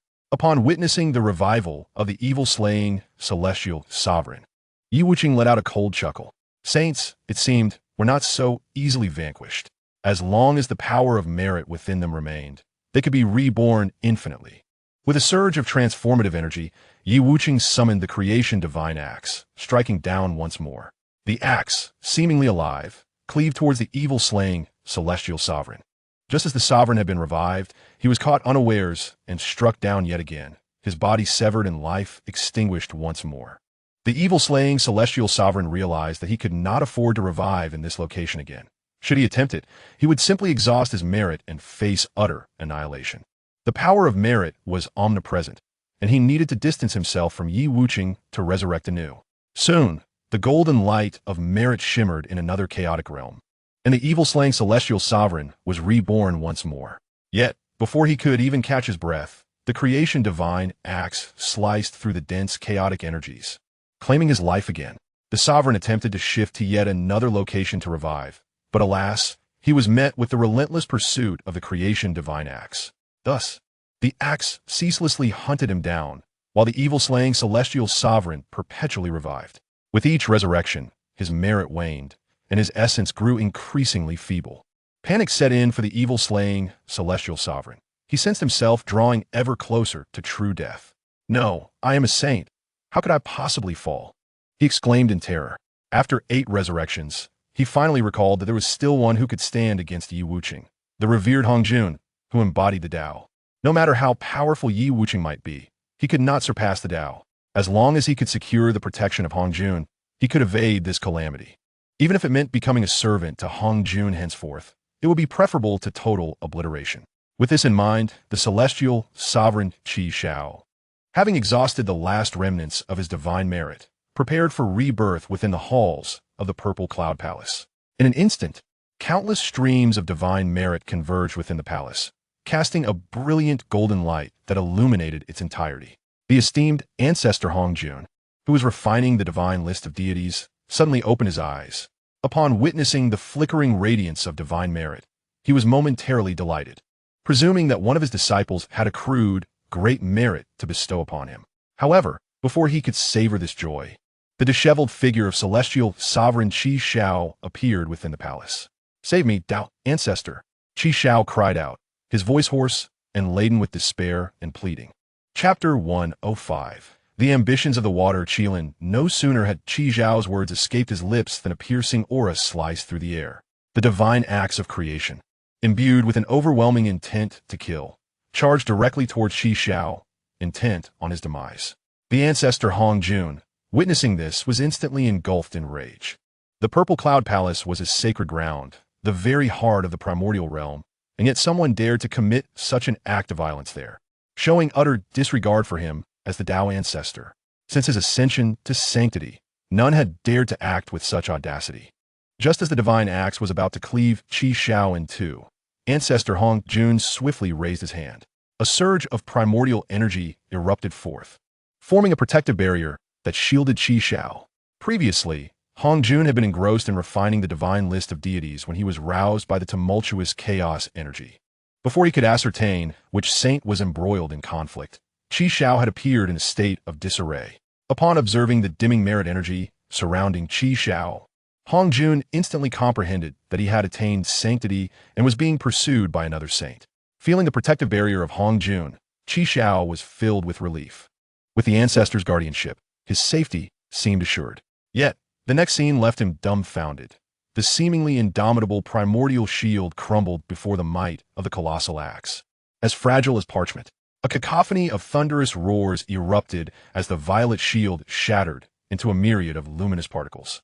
The Purple Cloud Palace was immediately engulfed in tumult, the unresting chaos energies erupting once more, wreaking havoc throughout the space. Were it not for the protection of the heavenly Tao, the palace would have surely been torn asunder. After the divine acts of creation collided with the celestial power of Hong Jun, a significant fissure appeared upon its blade. Nevertheless, its murderous intent remained undiminished as it continued its relentless pursuit of Qi Shao. No, Qi Xiao billowed in despair, never anticipating that even within the sanctuary of the Purple Cloud Palace, under the aegis of ancestor Hong Jun, he would still be unable to withstand the lethal assault from Wuchen. At that moment, he was filled with regret. Had he known this would be the outcome, he would never have harbored vengeful thoughts. The fractured divine acts of creation pierced through Qi Zhao's form, consuming his very essence. The once vibrant merit energy dimmed, rendering him incapable of resurrection. On the very first day of his sanctity, celestial sovereign Qi Shao met his demise within the sacred confines of Hong Jun's Purple Cloud Palace. Ancestor Hong Jun himself was left in a state of shock, unable to fathom that his celestial power could not withstand the onslaught of this sudden, formidable axe. The terrifying force resembled the primordial Pangu, shattering not only his heavenly power, but also slaying the esteemed Zhan Xietianzun. When the venerable Hong Jun expounded on the Tao, he had once encountered Zhan Xietianzun, originally a mere attendant by the side of Emperor Jun. He fortuitously evaded the calamity of the Wuyao War and, through extraordinary experiences, ascended to the realm of the Hunyuan Golden Immortal. Little did anyone anticipate that he would accumulate such immense merit, ultimately becoming a saint of merit. Reflecting on the life of Zhan Xietianzun, Hong Jun felt an overwhelming sense of sorrow. Who could have foreseen that he would be the first saint to fall since the dawn of Pangu? Without a moment to spare for lamentation, Hong Jun urgently called upon the 6 great saints under his tutelage, instructing them to safeguard the celestial realm and prevent the tumultuous chaotic energy from breaking free. Upon hearing Hong Jun's summons, the 6 saints hastened to the outer realms of the 33 heavens to counter the rampant chaotic force. Previously, they had sensed the dread of that upheaval. Fortunately, the power of the Tao had held it at bay, preventing the chaotic energy from spilling into the celestial realm. During the calamity of the Wuyao War, when Gonggong collided with Mount Buzhou, chaotic energy leaked into the celestial realm, bringing forth numerous disasters. At this moment, should the incredibly turbulent chaotic energy breach the 33 heavens, it could plunge the entire world back into chaos, returning heaven and earth to a state of formlessness. They possess the ability to reshape the cosmos, yet lack the power to reopen the chaos. Without the sentient beings that inhabit the world, they would be deprived of merit and fortune, and their future cultivation might stagnate. Far within the depths of chaos, Yi Wucheng sensed the complete disappearance of Zhan Xian Zun's true spirit, rendering any possibility of revival null. The once tumultuous, chaotic energies before him had now settled into tranquility. The Qilin clan, observing the wild and turbulent chaotic energies, dare not stray far from Yi Wucheng. Such ferocious chaotic forces could easily spell doom even for a Daluo golden immortal. Although the Water Qilin had not witnessed the complete demise of Zhan Xian, he understood that before Yi Wucheng, even a saint stood little chance. With a single strike, Yi Wucheng could fell a saint 9 times over. To be the mount of such an individual would have been an unparalleled honor. Alas, he could no longer protect the Qilin clan. Come, let us return. Yi Wucheng softly urged the Water Qilin. I beseech you, my master, to take my Qilin clan back to the realm of existence. I vow to serve you faithfully henceforth, with unwavering loyalty. Upon hearing this, the Water Qilin immediately knelt in supplication. This was the final act he could undertake for his clan. Yi Wucheng nodded slightly in agreement. If the Qilin clan could shield humanity and become a revered beast in close kinship with them, it would indeed be a good deed for humanity. In the realms of existence, the places rich with the essence of life are most conducive to procreation. From the realm of cultivation to the celestial realm and finally to the chaotic space, the difficulty of propagation escalates. Only the mortal realm serves as an exceptional ground for the continuation of life. Yi Wucheng returned to Yufeng town with the Water Qilin, simultaneously bringing the Qilin clan into the mortal realm. Upon its arrival in Yi Wucheng's courtyard, the Water Qilin was rendered speechless by the sight before it. In the small garden, there stood a magnificent innate spiritual root, the Enlightenment Tree. During the Longhan period, it paled in comparison to the Qilin clan's treasured Huang Zhongli tree. Yet in this current era, its worth far surpassed that of the Huang Zhongli tree. Consuming a fruit from the Huang Zhongli tree could instantly elevate one to the status of a great Luo golden immortal. Thus, the Huang Zhongli tree was deemed the foremost spiritual root in the realm during the Longhan period. However, in this age, alongside the sages, there existed numerous quasi-sages, rendering the strength of a great Luo golden immortal rather inconsequential. As the Water Qilin gazed upon the Enlightenment Tree, tumultuous emotions surged within it, difficult to quell. It contemplated that its master, Yi Wucheng, possessed extraordinary strength, capable of effortlessly slaying sages, and wielded such a precious innate spiritual root. His depth of power was unfathomable. To serve a master of such caliber was indeed a stroke of fortune. Residing in this small courtyard and cultivating by the Enlightenment Tree, perhaps it could truly attain the status of a sage. The Water Qilin repeated this thought in its heart, eyes ablaze with fervent desire. It recalled the former glory of the Qilin clan, now fallen into despair, with the fate of the entire clan resting upon its shoulders. The Water Qilin also reflected on Yi Wucheng's decision to bring the Qilin clan into the mortal realm. The bustling mortal world was indeed an excellent place for procreation. Since its master was willing to shelter it and promised to accommodate the Qilin clan, he must have high hopes for them. The Water Qilin resolved to earnestly demonstrate its worth beside Yi Wucheng, determined not to betray this trust. It even began to envision a future where, upon achieving sagehood, it would lead the Qilin clan in flourishing within the mortal realm, becoming the guardians of humanity. At that time, the renown of the Qilin clan would once again resonate throughout the heavens and the earth. Chapter 106. The Position of the Three Sovereigns. Hongjun Laozu gazed at the creation divine axe that had slain the evil heavenly sovereign, his brow furrowed in deep thought. The creative energy contained within this massive axe rivaled that of the primordial purple chi. What astonished him further was the overwhelming power of creation that accompanied the axe's strike. A force capable of cleaving through chaos, previously possessed only by the great Pangu. This inevitably reminded him of Yi Wucheng, who had transcended to immortality in the lower realm. At that time, Yi Wucheng's talents were exceedingly ordinary, devoid of any cultivation aptitude. Consequently, the heavenly Tao he embodied had only summoned the weakest heavenly tribulation. Little did he expect that merely a few short years later, he would become so formidable. Now, as the list of deified beings was nearing completion, the fate of humanity needed to be resolved swiftly. Hongjun Laozu murmured to himself. An emperor of humanity and a saint of creation were both exceedingly formidable existences. However, Hongjun Laozu had already devised a strategy. The lifespan of humanity was tragically brief, lasting only a few decades at best. Even the most profound cultivators would only live for a few thousand years. Before long, the human race will forget the prior invasions by foreign entities. As long as he introduces a few more emperors, the fortunes of the mortal realm will inevitably become dispersed. At that moment, without the protection of the human race's fortunes, the emperors will be left vulnerable to the devouring forces of the heavenly Tao. As for the sage of creation, Wuchen, once he has absorbed the primordial immortal body, he too will fall under his own suppression. Contemplating this, the corners of Hongjun Laozu's mouth could not help but curl upwards. Beyond the 33 heavens, the 6 great sages gathered in one place, their curiosity piqued by the violent turbulence of the chaotic energy. This chaotic space has always been unstable, yet such a large-scale disturbance is exceedingly rare.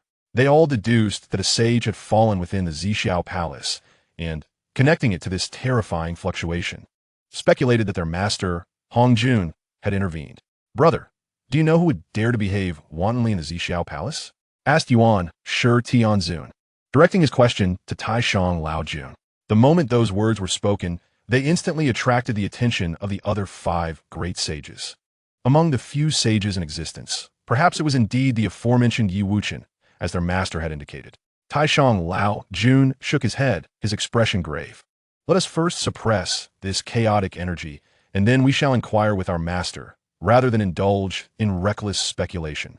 With a cold snort, Tong Tian Jiaozhu spoke up. Having said that, his surrounding powers surged forth, stabilizing the chaotic energy around them. The atmosphere grew somewhat somber. Observing this, the other sages fell silent, each amplifying their powers to stabilize the chaotic space. Under the combined efforts of the 6 great sages, the chaotic space was quickly brought under control. Seeing this, Tong Tian Jiaozhu was the first to hasten towards the Zixiao Palace, with the remaining 5 great sages promptly following suit. Soon, they all gathered at the Zixiao Palace. Hongjun Laozu sat solemnly on his mat, the essence of the Tao flowing around him, yet could not conceal the worries in his heart. At this moment, the 6 great sages entered in succession, respectfully bowing before Hongjun Laozu. "Master, the chaotic energy has stirred violently, and a sage has fallen within the Zixiao Palace. What could be the reason?" Yuan Shi Tianzun spoke first, his eyes filled with concern. "Qishao Zhan Tianzun attained sagehood today. However, for reasons unknown, he has provoked an enemy beyond imagination. With a single strike, this foe has slain Qishao Zhan Tianzun 9 times. Even with my master's intervention, I cannot save him." Hongjun Laozu surveyed the gathered sages, speaking in a deep voice. Upon hearing this, the sages collectively gasped, their faces displaying shock. To be slain 9 times by a single strike, such terrifying power was beyond their imagination. "Master, who is that person?" Taishang Laojun asked, his brows furrowed deeply. "Wuchen," Hongjun Laozu replied gravely. Upon hearing this, the sages felt a mix of anticipation and disbelief. They could all conceive that, aside from themselves, only Wuchen and the emperors possessed the strength of sage. Yet, they had never fathomed that Wuchen's intervention would be so formidable that even the heavenly Tao could not impede him.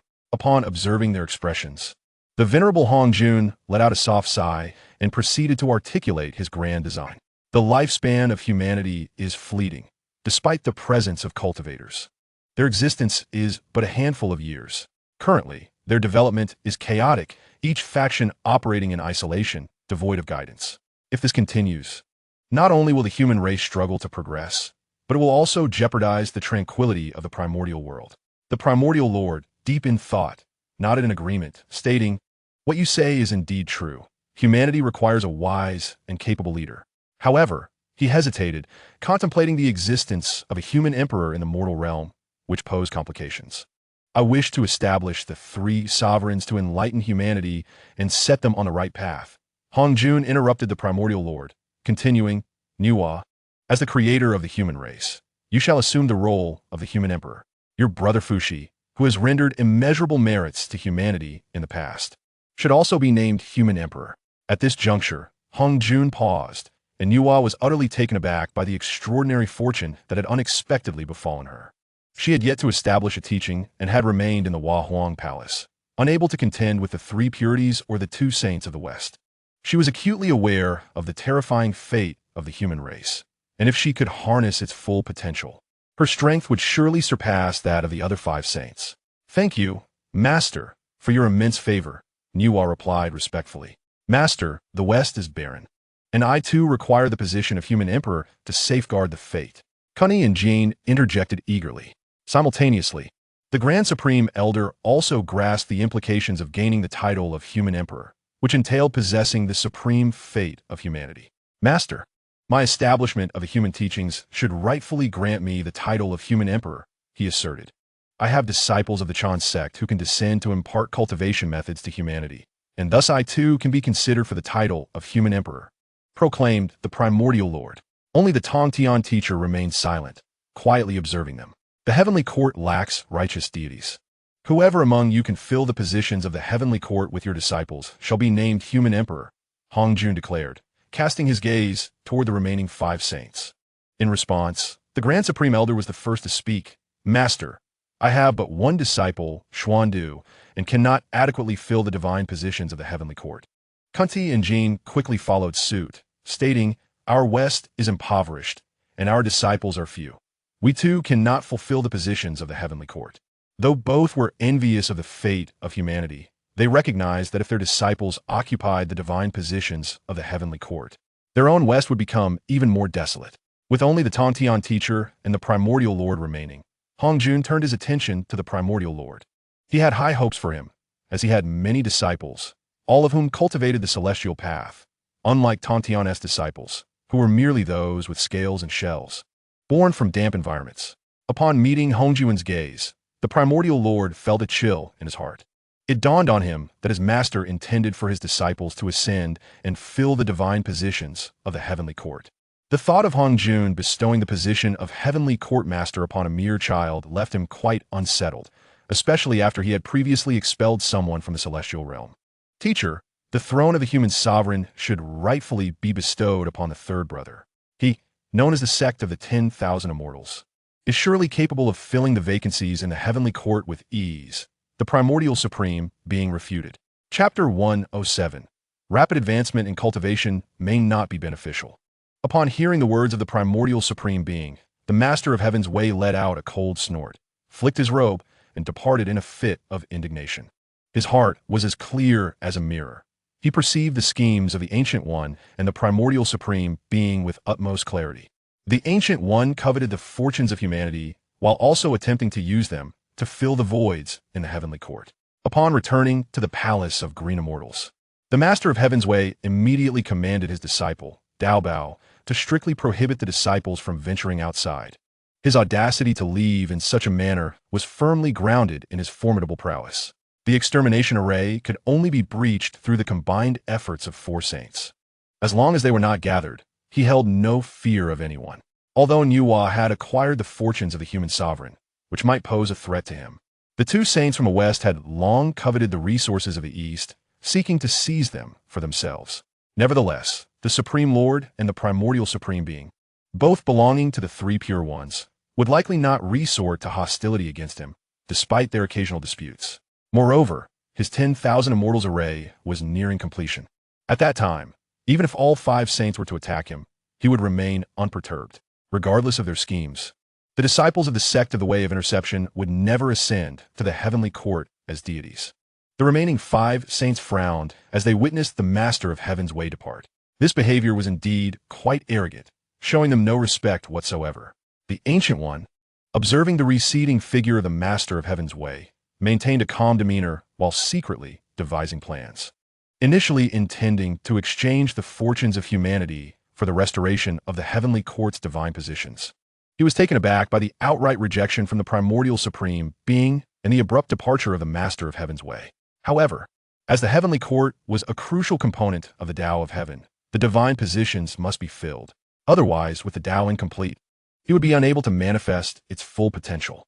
The Ancient One turned his gaze toward the remaining 5 saints, asserting that the divine positions in the heavenly court must be restored. Do you have any thoughts on this matter? The saints felt a tremor in their hearts upon seeing the Ancient One's composed expression. They understood that while the anger of the Ancient One might not lead to immediate consequences, once he regained his composure, he would undoubtedly be plotting something. We, in the barren West, shall wholeheartedly assist in restoring the divine positions of the heavenly court if we can obtain a share of the fortunes of humanity. The 2 saints from the West replied in unison, exchanging glances. The palace of Niwa shall heed the teacher's commands. Having secured 2 positions of the human sovereign, Niwa would certainly not defy the orders of the Ancient One. Subsequently, the Ancient One turned his attention to the Supreme Lord and the primordial Supreme Being. I have crafted a supreme treasure, akin to the banner of the human sovereign, known as the List of Deities, which can inscribe the true spirits of the deceased into the list, enabling them to become deities of the heavenly court, the Ancient One proclaimed. The primordial Supreme Being understood that if the sect of interception were to remain unscathed, it would be the sect of enlightenment that would suffer. Thus, he hastily interjected, "Teacher, while the Master of Heaven's way may have acted impulsively for the moment, the disciples of the sect of interception are numerous and varied, containing individuals who may defy the heavens. The Fengshen Bang was originally established to organize the cosmic order, and the inclusion of disciples from the Jie sect into the list was in accordance with the celestial mandate." The Supreme Lord Lao Jun gently stroked his beard and nodded slightly. Though he remained silent, he tacitly approved of the Yuanshi Tianzuan's suggestion. He understood that the matter of completing the divine positions in the heavenly court was urgent. Allowing the disciples of the Jie sect to fill the vacancies might be the most effective solution at present. After discussing the affairs of the Fengshen Bang, Hongjun Laozu finally revealed the identity of the 3rd human emperor. The Flame Emperor, Shenong, could serve as the human sovereign. In Yufeng Town, the title of Cheng Tang was officially settled, and he was honored as the savior of suffering. The news sent shockwaves throughout the entire celestial realm. Aside from the disciples of the saints, very few in the celestial world could comprehend the Great Tao. It is essential to note that before understanding the Great Tao, whether celestial immortals, true immortals, mysterious immortals, golden immortals, or great Luo golden immortals were all engaged in the cultivation of divine abilities and the refinement of magical powers. However, once one successfully comprehends the Great Tao, they can wield the power of the Tao. In the presence of the Tao, all magical abilities and powers appear dim and insignificant. Should one succeed in attaining the Tao they have comprehended, they may become a saint. Now that the savior of suffering has comprehended the Great Tao, he stands as a pinnacle existence in the celestial realm, surpassed only by the 6 great heavenly saints. Moreover, after understanding the Great Tao, one can establish a lineage within the celestial realm and impart the teachings of the Tao. The Yunmeng sect immediately became bustling with activity, beginning the construction of a palace for the savior of suffering to serve as a place for his cultivation and residence. Simultaneously, the Yunmeng sect issued announcements throughout various celestial domains, stating that in 3 months, the Lord would deliver teachings in the Yunmeng Palace. They invited all immortals to come and listen to the Lord's discourse, to jointly grasp the intricacies of the Great Tao. In an instant, major sects from the celestial domains began arriving with congratulatory gifts to celebrate the Lord's comprehension of the Great Tao. Even many Tai golden immortals and great Luo golden immortals from other celestial domains did not hesitate to traverse the realms to witness this momentous occasion. They hoped to receive guidance from the Lord on their paths of cultivation or aspire to be accepted as his disciples for the teachings of the Tao. As the influx of immortals continued, the Yunmeng sect gradually found it increasingly challenging to accommodate such a large number of celestial beings. Many immortals could only temporarily settle in Yufeng Town, which had transformed from a tranquil locale into a bustling hub. Numerous immortals directly employed their powers to conjure houses in the open spaces of Yufeng Town, establishing their residences. The Qiming restaurant within the town also experienced an unprecedented surge in business due to the presence of the savior of suffering. Even when Lin Zhengxiang raised the prices of dishes 100-fold, they remained in high demand. Faced with this booming business, Lin Zhengxiang was overjoyed, for he now earned more in a day than an ordinary golden immortal would in a year. However, on the flip side, he was also overwhelmed with the workload. Each day, he had to procure various celestial delicacies from the immortals, then dispatch dozens of avatars to manage the diverse celestial ingredients. It was indeed a situation of pain intertwined with joy. Yi Wuchen gazed upon the lively Yufeng town, his smile growing ever more radiant. In the present day, the quaint town of Yufeng seems to have been infused with a vibrant, bustling spirit, no longer resembling the frigid realm of the celestial. For him, finding solace amidst this thriving urban landscape offers a uniquely enriching experience.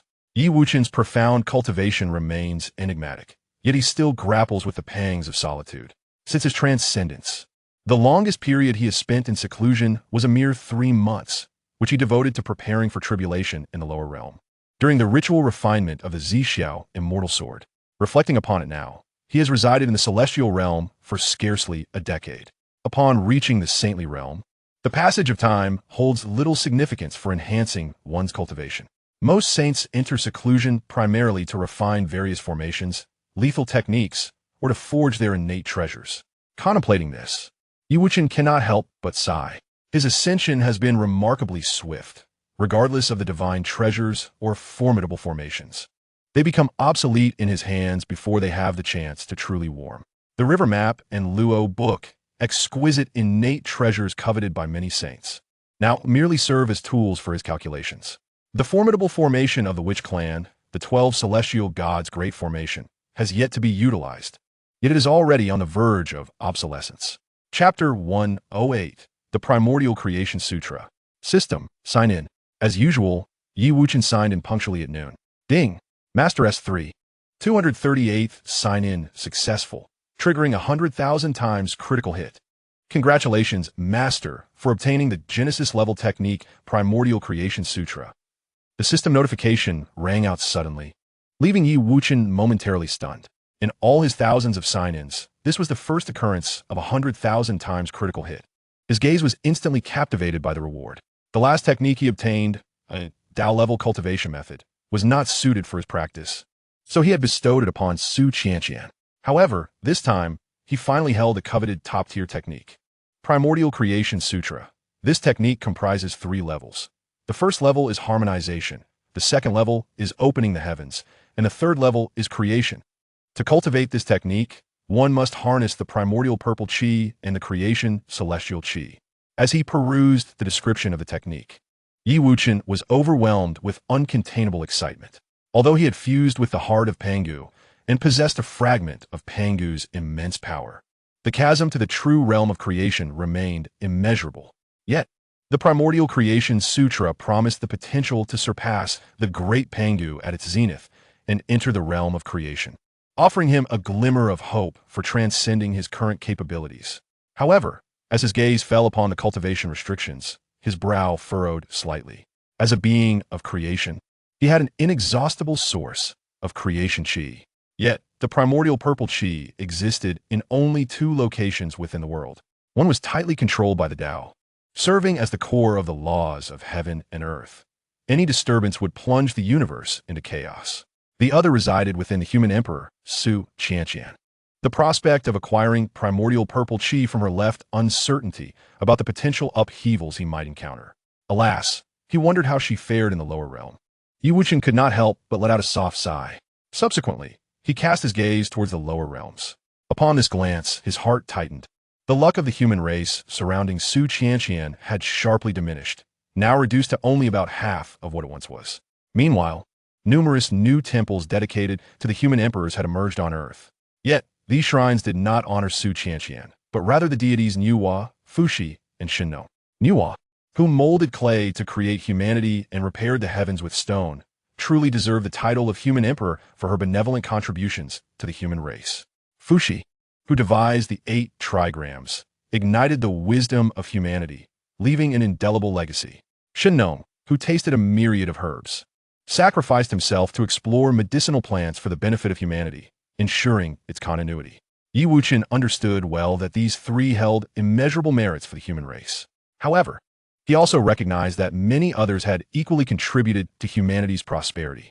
It appeared that Ancestor Hongjun was scheming once again. Nonetheless, I shall venture to the Zhixiao Palace to seize a wisp of primordial purple energy. As long as I proceed with caution, the heavens and earth should remain untroubled. Yi Wuchen murmured to himself, his gaze firmly fixed on the direction of the Zhixiao Palace. Previously, he had refrained from disrupting the balance between heaven and earth to avoid calamity. Yet now, Ancestor Hong Jun had begun to plot against the human emperors, and he himself required the primordial purple energy for cultivation. With this thought in mind, Yi Wuchen made his way toward the Zixiao Palace beyond the 33 heavens. In an instant, a figure appeared outside the Zixiao Palace. Ancestor Hong Jun suddenly sensed an approaching danger and opened his eyes wide in surprise. Yi Wuchen, he exclaimed in astonishment. He could not fathom that Yi Wuchen would dare approach his Zixiao Palace, the very abode of the heavenly Tao, capable of easily suppressing saints. I have come to pay my respects, Yi Wuchen spoke softly. He then disregarded the restrictions of the Zixiao Palace and entered, though separated by a palace. His voice reached Ancestor Hongjuan's ears directly.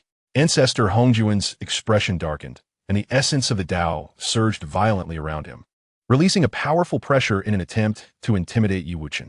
Young one, do you presume that a modicum of ability grants you the audacity to wreak havoc in my Zixiao Palace? Ancestor Hongjun coldly snorted. Previously, Yi Wuchen had slain the evil heaven sovereign with a single strike, making him aware of Yi Wuchen's extraordinary prowess. Yet that instance had been due to his own carelessness. Otherwise, Yi Wuchen would never have been able to kill under his very nose. At the same time, he discreetly transmitted a message to the 6 great saints, urging them to hasten to the Zixiao Palace. Although Yi Wuchen had only recently attained sainthood, his strength was truly terrifying. In merely a decade, he had transformed from an ordinary immortal into a saint of creation, capable of effortlessly slaying saints. Yi Wuchen's expression remained calm, unfazed as he slowly stepped into the palace. His figure, illuminated by the brilliance of the Zixiao Palace, appeared particularly resolute.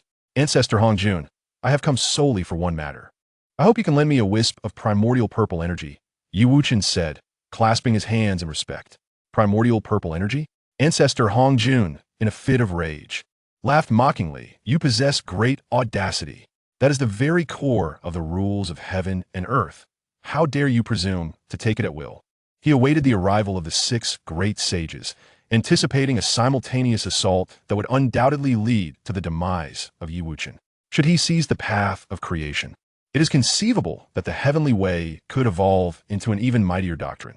I am merely extending a gesture of courtesy. Do you truly believe I am negotiating with you?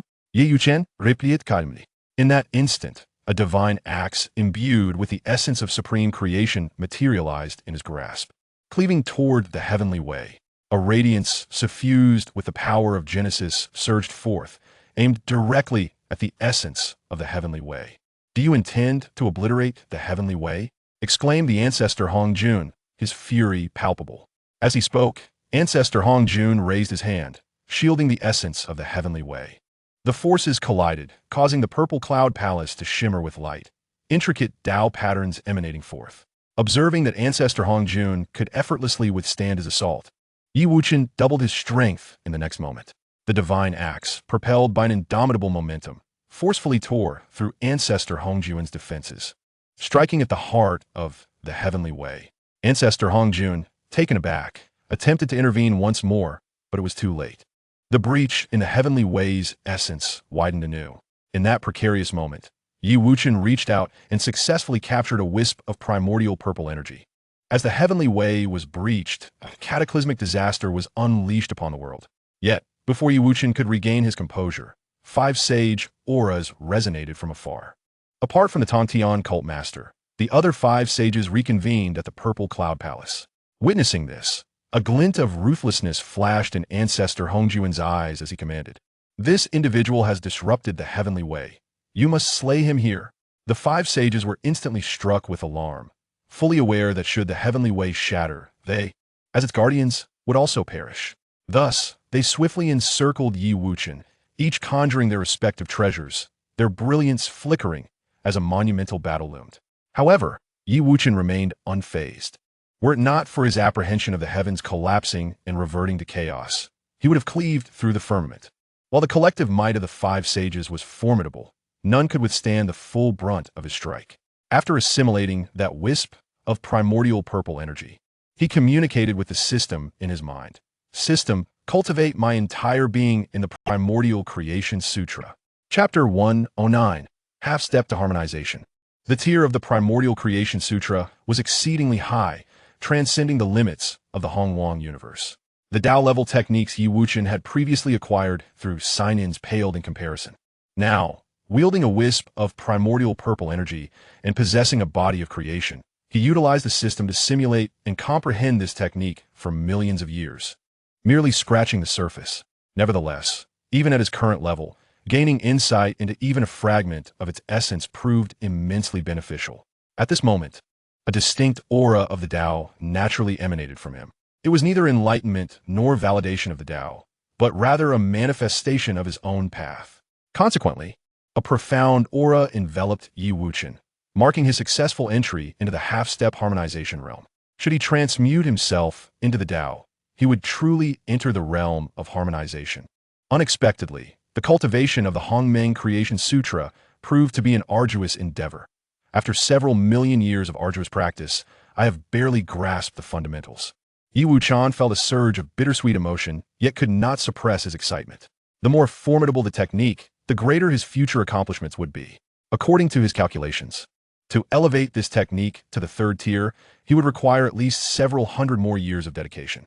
Although he had yet to cultivate even the first tier, Yi Wuchen was still immensely exhilarated. In the primordial cosmos, the highest cultivation realm attainable by sentient beings was merely the mixed Yuan golden immortal stage. It was the venerable Hong Jun who took an alternative path, merging with the Tao of heaven to elevate his cultivation to the harmonious Tao realm. The 6 great saints achieved their sanctity, benefiting from the primordial purple chi of the 6 paths. However, the might of Hong Jun stemmed from the power of the Tao of heaven. Now, with the Tao of heaven in deficit, he could not fully harness its strength and was compelled to summon his disciples, the saints, for protection, bound by the cause and effect of the universe. Hong Jun was ensnared in the purple cloud's palace, unable to extricate himself to maintain the balance of the cosmos. In contrast, Yi Wuchen had attained his own path, unencumbered by the fetters of causality, freely traversing the cosmos. Faced with the encirclement of the 5 great saints, Yi Wuchen remained composed, his gaze imbued with confidence and devoid of fear. Hongmeng creation, all laws converge into one, he proclaimed softly. As his words faded, the radiant brilliance of the creation divine axe enveloped him. The runes inscribed upon the axe shimmered, as though narrating the ancient legends of the cosmos' inception. Each rune seemingly imbued with the essence of creation. With a gentle swing of the creation divine axe, what appeared to be a casual motion seemed to summon the great powers of the universe. An invisible ripple of force emanated from him, expanding rapidly in all directions. The 5 great saints trembled at the sight of the Tao aura emanating from Yi Wuchen, a sensation they had previously only experienced before the Tao of heaven. Though his aura did not rival that of the Tao of heaven, it was still beyond their capacity to withstand. As the rippling force reached the 5 saints, it obliterated them effortlessly, reducing them to naught but dust scattered throughout the cosmos. Observing the scene before him, Yi Wuchen felt little turmoil within. After all, as saints of the Tao, as long as the Tao of heaven endured, they could be resurrected. Hong Jun, you should consider yourself fortunate to be aligned with the Tao. Otherwise, you would have long since perished beneath my axe. Yi Wuchen remarked with a smirk of contempt. Moreover, from this moment forth, saints shall not descend to the mortal realm. After delivering this admonition to Hong Jun, he departed the purple cloud's palace without hesitation. Once Yi Wuchen left, Hong Jun trembled with rage within the palace. Reviving the 5 saints was no simple task. It required the purest forces of the cosmos and the primal energy of the Tao. Consuming a vast amount of primal energy would plunge the Tao into a state of prolonged weakness. Yet he had no choice but to revive them. For each saint represented the most formidable force within the universe. All his plans hinged upon the saints taking action. The venerable Hong Jun closed his eyes, his aura blending seamlessly with the vast expanse of the primordial cosmos. Countless enigmatic runes materialized around him, pulsating with the radiance of the heavenly Tao, embodying boundless mysteries. Through Hong Jun's diligent efforts, the spiritual essence of heaven and earth began to surge wildly, converging towards the Zixiao Palace. This essence, as if drawn by an invisible hand, gradually coalesced into 5 indistinct figures. These silhouettes became increasingly distinct, revealing the 5 great saints who had recently fallen to Yi Wuchen. The 5 saints slowly opened their eyes, filled with confusion and resentment. Master, began the primordial heavenly sovereign, his voice laced with indignation. Hong Jun nodded slightly, his expression solemn as he replied, "There is no need for further discussion. The strength of Yi Wuchen far exceeds my expectations. It is only natural that you would be unable to contend with him." Upon hearing this, the five saints were taken aback. They recalled the terrifying Tao rhythm emanating from Yi Wuchen, a chill creeping into their hearts. Yet as saints, their inherent pride prevented them from easily conceding. "Master, what shall we do now?" inquired the primordial heavenly sovereign, his brow furrowed. Hongjun shook his head in response. "For now, we shall not act. The rift in the heavenly Tao has widened, and I fear that greater calamities may befall the three realms. We must send forth disciples to assist the beings of the mortal realm, to garner the fortune of humanity and weaken the emperor of humanity's power. Furthermore, we must prepare to execute our plan. The positions of divinity within the heavenly court must be swiftly restored." With the conclusion of his words, the hearts of the five saints were reassured. They understood that while Yi Wuchen was formidable, he was still but a half step into the realm of unity with the Tao. Once the heavenly Tao was restored, they would have no fear of him.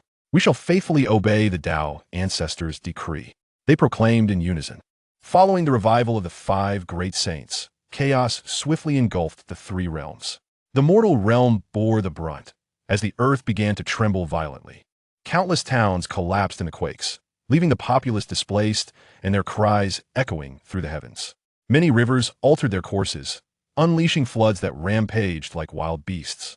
Wherever they struck, fields were submerged, crops failed, and famine began to spread among humanity. The underworld was not spared either. The gates of the ghost realm spiraled out of control. Fortunately, the prior intervention of the compassionate celestial had salvaged all the vengeful spirits, or else the balance between the realms would have been thrown into disarray. The celestial realm faced its own perils, as the spiritual essence became wild and chaotic. Celestial mountains crumbled, spiritual veins fractured, and countless precious herbs and spiritual plants withered in an instant. Any cultivator who faltered would be rebuffed by the erratic spiritual essence, risking their very sanity. Upon returning to the windy town, Yi Wuchen sighed at the turmoil engulfing the three realms. The heavenly Tao, which governs the cycles of existence, was not only flawed but also exceedingly feeble. This weakened state of the heavenly Tao could not sustain the normal order of the cosmos. Yi Wuchen was not oblivious to Hongjun's animosity towards him. However, once he slays the venerable Hongjun and obliterates the heavenly Tao, the entirety of existence shall revert to chaos.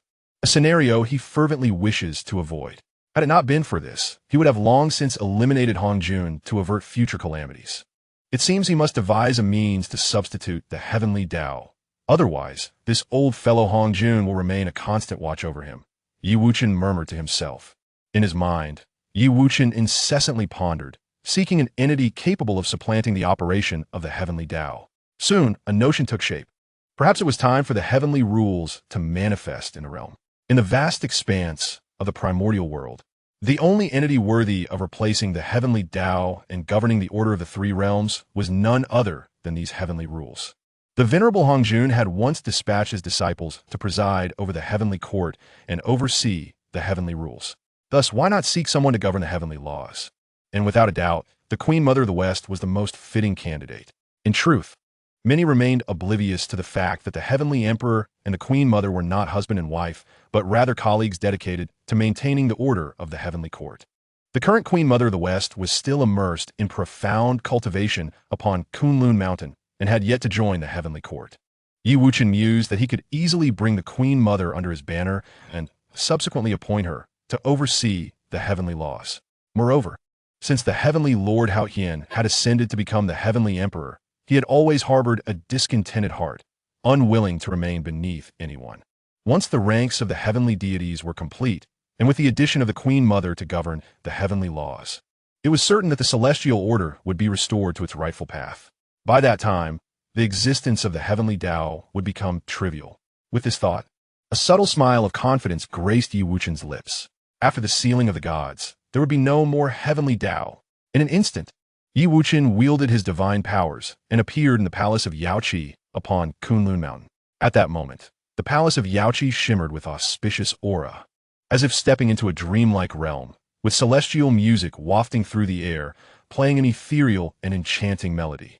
As Yi Wuchen entered, his gaze was instantly drawn to the Queen Mother of the West seated upon the throne. There sat a young woman, seemingly in her 20s, with delicate brows furrowed in contemplation, gazing sorrowfully at the tumultuous three realms. The worry etched upon her brow exuded an unintentional yet captivating charm. For a moment, Yi Wuchen found himself entranced, his heart silently marveling at the existence of such an ethereal beauty in this world. At the instant Yi Wuchen appeared, the Queen Mother of the West also took notice of him. Following the demise of the Eastern King, she had become increasingly reclusive, rarely revealing herself to the world unless absolutely necessary. Those who could approach Yaoqi were predominantly female immortals, with no male immortals having ever entered this sacred realm. It is worth noting that Kunlun Mountain was the sacred ground of the primordial supreme being, with her Yaoqi ensconced deep within. The path for ordinary immortals to reach this Yaoqi was fraught with difficulties. Yet, this individual before her had managed to appear silently in this hallowed space. The Queen Mother attempted to perceive his cultivation level, only to discover that the aura of the Tao surrounding him was elusive, rendering her efforts futile. "Who are you? What brings you to my palace of Yaoqi?" The Queen Mother of the West inquired coldly. Her frigid voice shattered the tranquility, bringing Yi Wuchen back to his senses. In the realm of humanity, Yi Wuchen had the honor of meeting the Queen Mother of the West. With a respectful clasp of his hands, he spoke, his demeanor imbued with politeness, for he sought her assistance.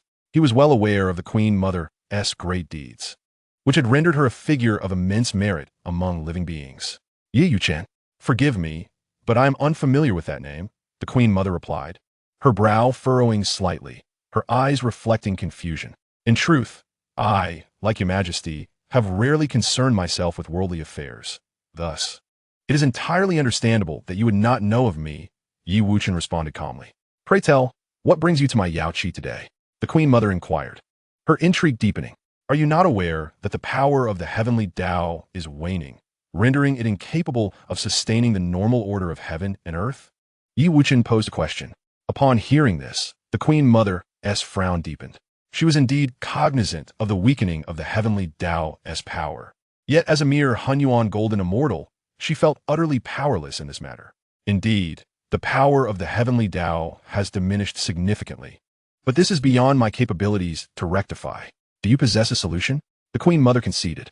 "I do possess a method to mitigate the effects of this diminishing power, but it requires your cooperation," Yi Wuchen affirmed. "I have long ceased to concern myself with worldly matters. If you have something to discuss, you may approach the primordial heavenly venerable." The Queen Mother initially frowned and then resolutely declined. However, Yi Wuchen did not waver. He slowly raised his head, his gaze steadfastly meeting that of the Queen Mother. He then spoke deliberately, "This matter cannot be resolved without your Majesty. As the heavenly Tao weakens, the very order of the three realms is on the brink of collapse." His words prompted a deep furrow in the Queen Mother's brow. If the heavenly Tao truly faltered so, the consequences would indeed be more dire than one could imagine. Yet, she held faith that the six great saints would safeguard the Tao, and it would soon stabilize. There is no need for concern. Though the heavenly Tao may be in disarray, the six great saints remain. It will not be long before the heavens and earth return to normal. The Queen Mother reiterated her refusal. "The six great saints? Perhaps your Majesty is unaware of the reasons behind the weakening of the heavenly Tao," Yi Wuchen remarked with a gentle smile. "Why is that?" the Queen Mother asked, her curiosity piqued. "The heavenly Tao, being supreme and guarded by the six great saints, how could it suddenly become so feeble? Because just moments ago, the five great saints, aside from Tontian, were all slain. Hong Jun expended a vast amount of the heavenly Tao's essence to resurrect them, resulting in the current diminishment of its power," Yi Wuchen explained. Initially, the Queen Mother found this hard to believe.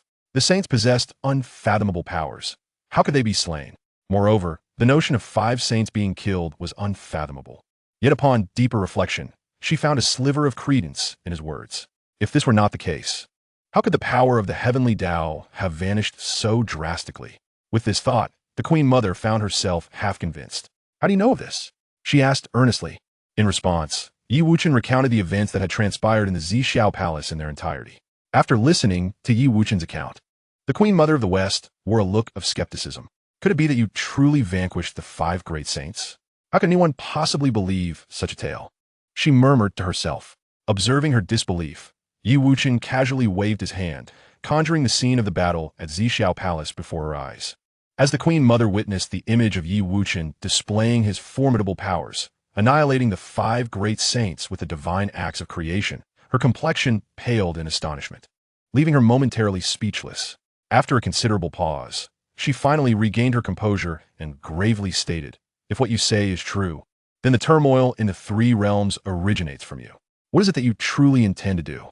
"Nothing much, merely to extinguish the heavenly Tao." Wuchen replied nonchalantly. Upon hearing this, the Queen Mother's expression changed dramatically, a hint of panic flashing in her eyes. "To extinguish the heavenly Tao. Do you comprehend the magnitude of such a mad endeavor? If the heavenly Tao were to be obliterated, the 3 realms would undoubtedly plunge into irretrievable ruin."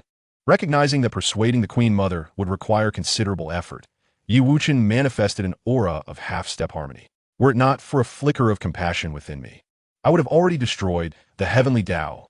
Should you acquiesce, the beings of the 3 realms would have a chance at survival. Should you refuse, they will inevitably return to the primordial void. Regardless of your consent, the destruction of the heavenly Tao is inevitable." In Chapter 111, the Celestial Lord expounds, Wuchen had no intention of coercing the Queen Mother, for she was neither an adversary nor a villain. The future regulation of the cosmos would still rely on her governance. As she heard his words, a cold sweat instantly drenched her back. She could never have fathomed that Wuchen would entertain such an unprecedented notion. The heavenly Tao was the paramount force governing all existence, the most powerful entity in the 3 realms, the very source of all rules. In the celestial realm, countless immortals cultivated techniques sanctioned by the heavenly Tao. Otherwise, they were deemed as defying it. To attain immortality, one must gain the approval of the heavenly Tao.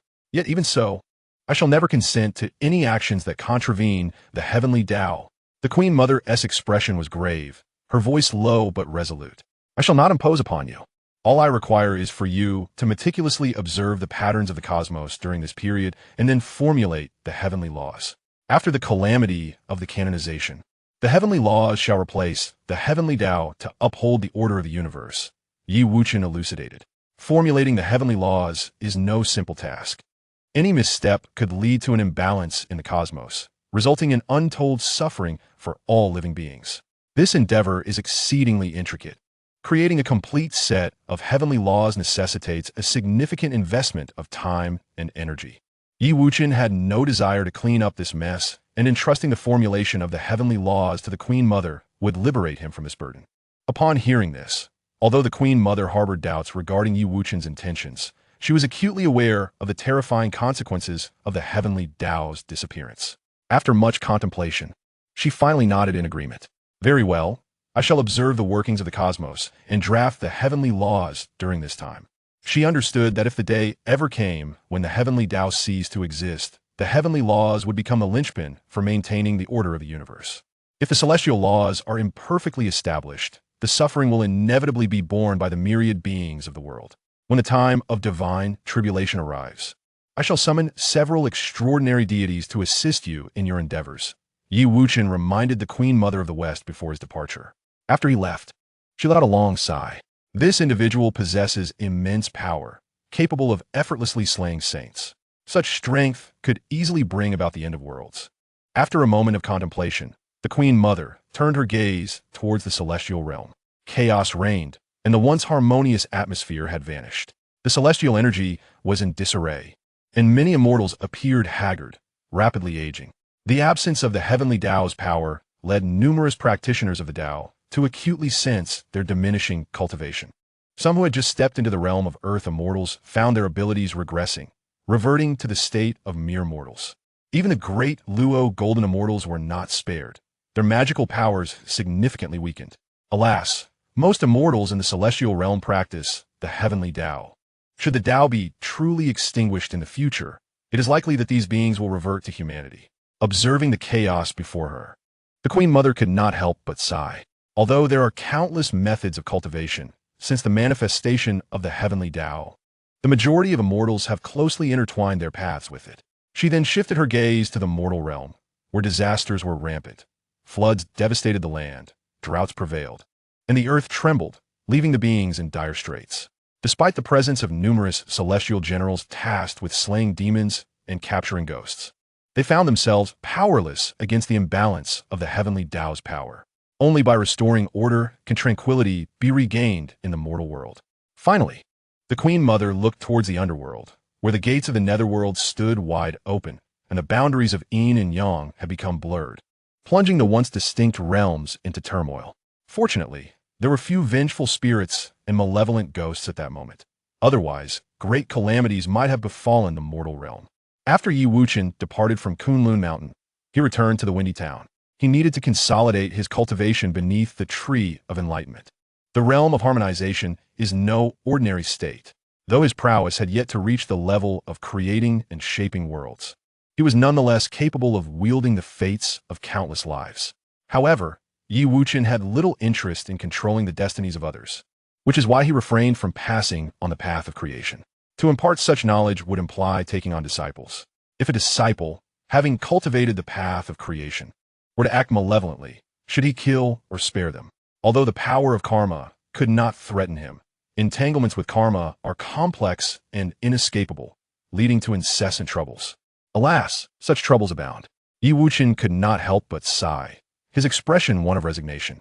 With his current strength, he felt no fear of any adversary. He originally intended to quietly sign in at Windy Town, maintaining a low profile until he became invincible, steering clear of conflicts. However, since attaining sainthood, the venerable Hong Jun had set his sights on him, perceiving him as a potential foe.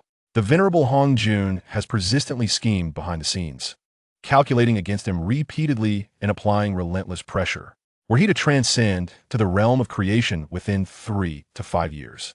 He would hardly be concerned with Hong Jun's petty machinations. However, given his current pace, it would require nearly a century to attain such a state. Throughout this protracted period, he must remain vigilant against Hong Jun's plots. Otherwise, he would not need to go to such lengths to eliminate him. Time swiftly passes, and soon it is the day of the compassionate celestial sermon. Naturally, Wuchen, eager to partake in this momentous occasion, makes his way there.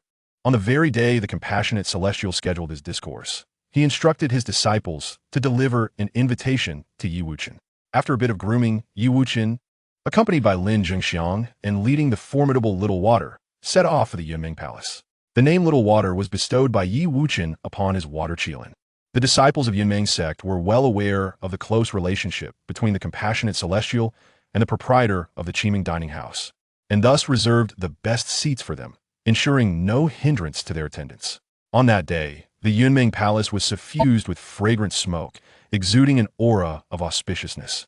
The assembled celestial beings either closed their eyes in contemplation or sat upright, holding their breath and awaiting the commencement of the compassionate celestial's teachings.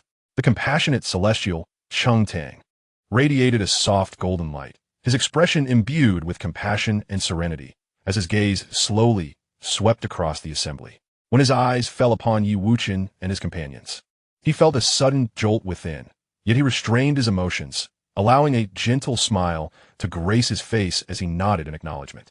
Wuchen and Lin Zhengxiang maintained their usual demeanor, the only difference being the presence of a powerful large dog by their side, although the dog concealed its true strength.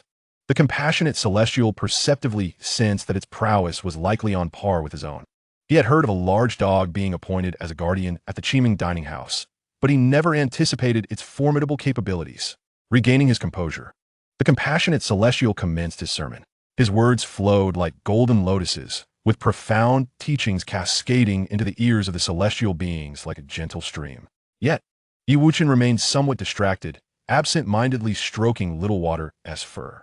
Lin Zhengxiang, on the other hand, listened intently, diligently jotting down key points in hopes of enhancing his own cultivation. Chapter 112, The Yin-Yang Twins. Wuchen held a deep respect for the teachings of the compassionate celestial, yet he felt little genuine interest. His gaze traversed the celestial beings gathered to absorb the divine discourse, as a torrent of thoughts surged within his mind. Among these beings were individuals of remarkable talent, yet they were regrettably hindered by circumstances, their paths to enlightenment stalled, unable to break through. One of the compassionate celestial's aims in delivering his teachings was to identify like-minded individuals for personal discipleship. Thus, most of those present harbored aspirations of becoming his disciples. Seated directly before the compassionate celestial were 18 figures. They suppressed their auras, yet still emanated a chilling and formidable pressure, each a pinnacle powerhouse of the great Luo golden immortal level. Among these 18 formidable beings, some are innate beings that emerged at the dawn of chaos, while others have ascended to such heights through relentless efforts in their cultivation. Regardless of their origins, they stand at the zenith of cultivation within the immortal realm, becoming the object of admiration for countless practitioners. Behind these great Luo golden immortals, there is a well-ordered assembly of Tai golden immortals, their numbers exceeding 300. They radiate a brilliant spiritual light, showcasing their profound mastery of the Tao. Further back, a multitude of ordinary golden immortals can be observed, while those whose cultivation has yet to reach the golden immortal level are helplessly relegated to the periphery of the Yunmeng Palace, listening from afar to the ethereal sounds of the Tao emanating from within. Yi Wuchen's gaze first settled upon the 18 great Luo golden immortals. Upon closer inspection, he noted that among them, only 3 were the human race. Though humanity has become the favored children of destiny in the aftermath of the war of the gods and demons, they nearly faced extinction during that calamity. The time since that disaster has been brief, and the human race has not yet had the opportunity to cultivate to the realm of the great Luo golden immortal. The presence of 3 human great Luo here is indeed a rarity. One of these individuals practices the Tao of heavenly thunder, his form enveloped in crackling lightning. Exuding awakens. Another cultivates the 5 elements Tao, his every gesture infused with the profundity of elemental forces. The last focuses on physical cultivation, boasting a body that is both formidable and unyielding. As a member of the human race, Yi Wuchen is inclined to provide opportunities for his kin. He envisions these 3 ascending to the heavenly court in the future, becoming its valiant warriors, upholding the celestial laws. The 3 individuals, under Yi Wuchen's scrutiny, felt a twinge of displeasure but remained undistracted. The teachings of the celestial sovereign are of immense benefit to them. Since the war of the gods and demons, there have been few opportunities for the celestial sovereign to expound publicly. Only those who become recognized disciples of the sages or quasi-sages are afforded the chance to hear such teachings. Given their limited roots, they lack even the opportunity to become recognized disciples of the quasi-sages. Thus, they cherish the chance to listen to the celestial sovereign's teachings even more. After observing the great Luo golden immortals, Yi Wuchen's gaze shifted to the assembly of Tai golden immortals. To his surprise, he discovered that nearly half of the more than 300 Tai golden immortals were of human descent. Observing this, Yi Wuchen imperceptibly nodded. The resurgence of the human race following the war of the gods and demons is not merely a statement, it is a reality. The majority of the immortals below the golden immortal tier are indeed human. Those who ascend to the immortal realm are predominantly human as well. Such is the nature of the mortal world, which is dominated by humanity. Over time, many other races, save for a few exceptionally powerful beings, have nearly faced extinction. After a few more glances, Yi Wuchen had already made his selections and withdrew his gaze. Outside the Yunmeng Palace, many immortals gazed in awe at the magnificent spectacle, feeling profoundly shaken.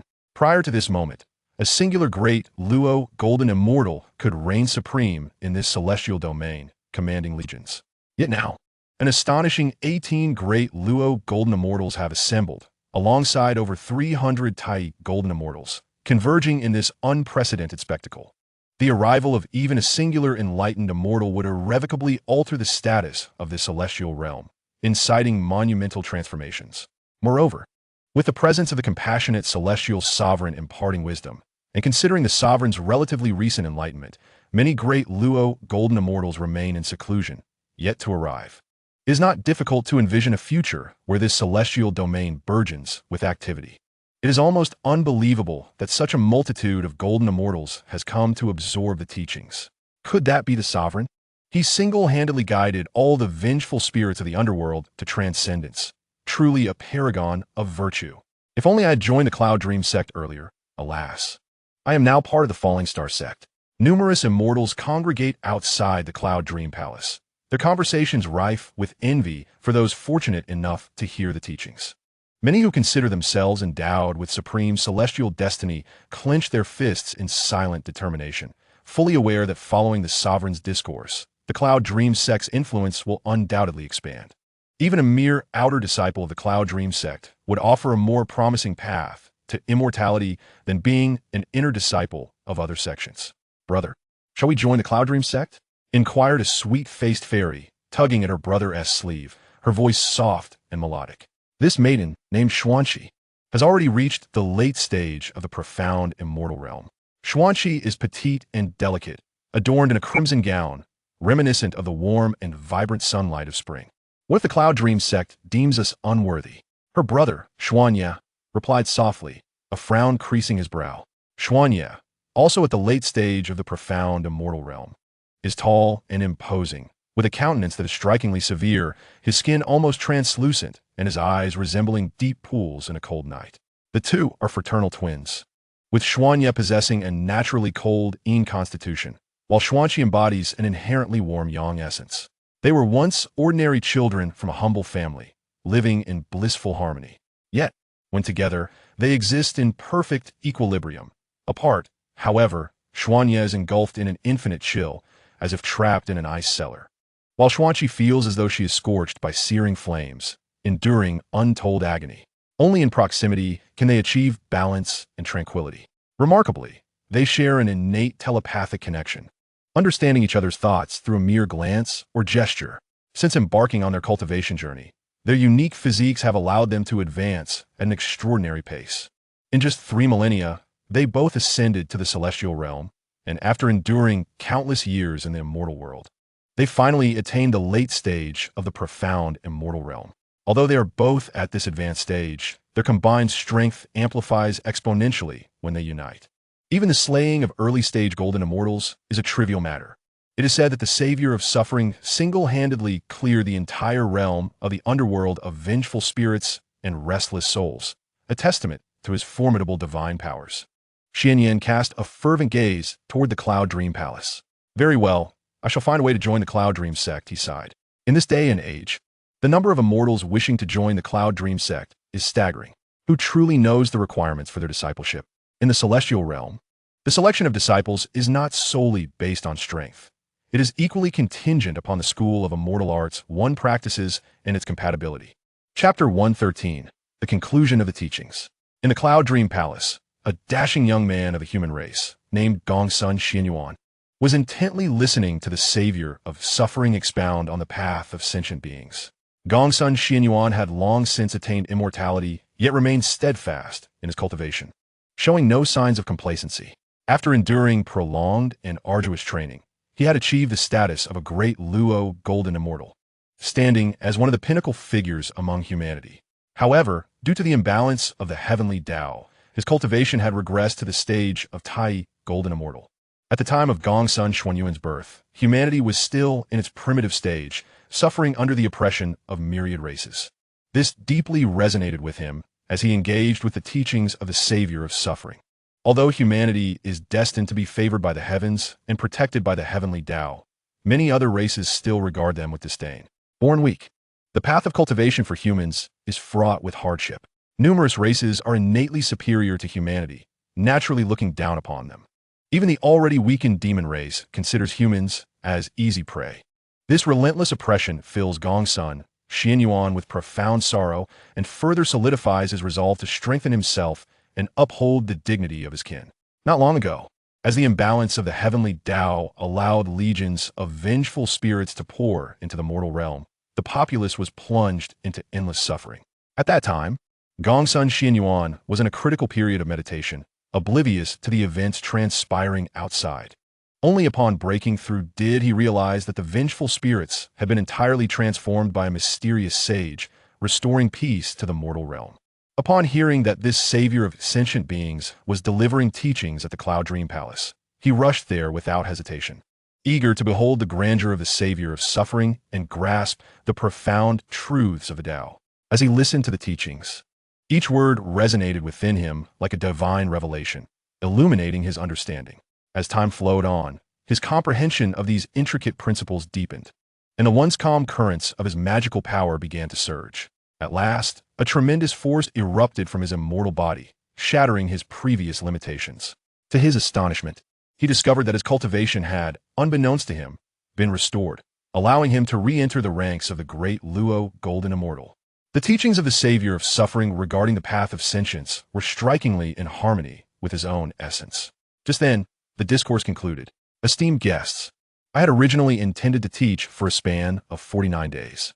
Yet now, due to the imbalance of the heavenly Tao, both the celestial and mortal realms are facing great tribulations. The esteemed being intends to temporarily substitute the missing celestial power of this fairy domain with magical energy, awaiting the restoration of its normal operation before resuming sermons. During this interval, I urge all fellow cultivators to descend and alleviate the suffering of the mortal realm, proclaimed the compassionate deity. Upon hearing these words, the assembly of celestial beings extolled the deity's profound righteousness. The abrupt diminishment of celestial power had significantly impacted many immortals, resulting in a multitude of them experiencing a decline in their cultivation. Should the compassionate deity succeed in replacing the celestial power with magical prowess, the repercussions on them would be greatly mitigated. We shall faithfully adhere to the edicts of the deity. The celestial beings responded in unison. After expressing these sentiments, the compassionate deity bowed respectfully to Wuchen, who returned the gesture with a polite nod. The path understood by the compassionate deity is particularly invaluable to humanity. The celestial beings were taken aback to witness the deity bowing to a mere golden immortal, for while the compassionate deity's cultivation may not rival that of the saints, it certainly surpassed that of the majority of immortals. Even those formidable beings who had endured since the primordial era were considered equals in the presence of the deity. What astonished them further was the fact that this golden immortal merely nodded, which seemed exceedingly arrogant. Consequently, some celestial beings could not tolerate Wuchen's demeanor. While the deity may possess a broad mind and overlook such rudeness, how could they permit such disrespect if they aspired to join the Yunmeng sect? In their eyes, any disrespect towards the deity was a dishonor. What is the matter with this golden immortal, bringing along a mere dog? Could it be that a trivial mastery has rendered him arrogant? How dare he slight the deity? A mere golden immortal dares to act with such airs. Today, we shall teach him the meaning of decorum. With furious expressions, a few celestial beings rolled up their sleeves, prepared to confront Wuchen. Meanwhile, Wuchen remained unfazed, while the small canine beside him let out a couple of warning barks. One of the Tai golden immortals, with a human body and a canine head, flushed with anger. As the king of hounds, he could not tolerate being disregarded by a mere mutt. You filthy cur, do you not bow before your ancestor? The hellish hound roared at the water chelan. In response, the water chelan turned away. Though presently in canine form, he still considered himself of the chelan lineage. Had Wuchen not been present, he might have torn his opponent to shreds on the spot. Observing the discord, the compassionate deity could not help but sigh. Wuchen's cultivation was unfathomable. Even the great dog's prowess was not inferior to his own.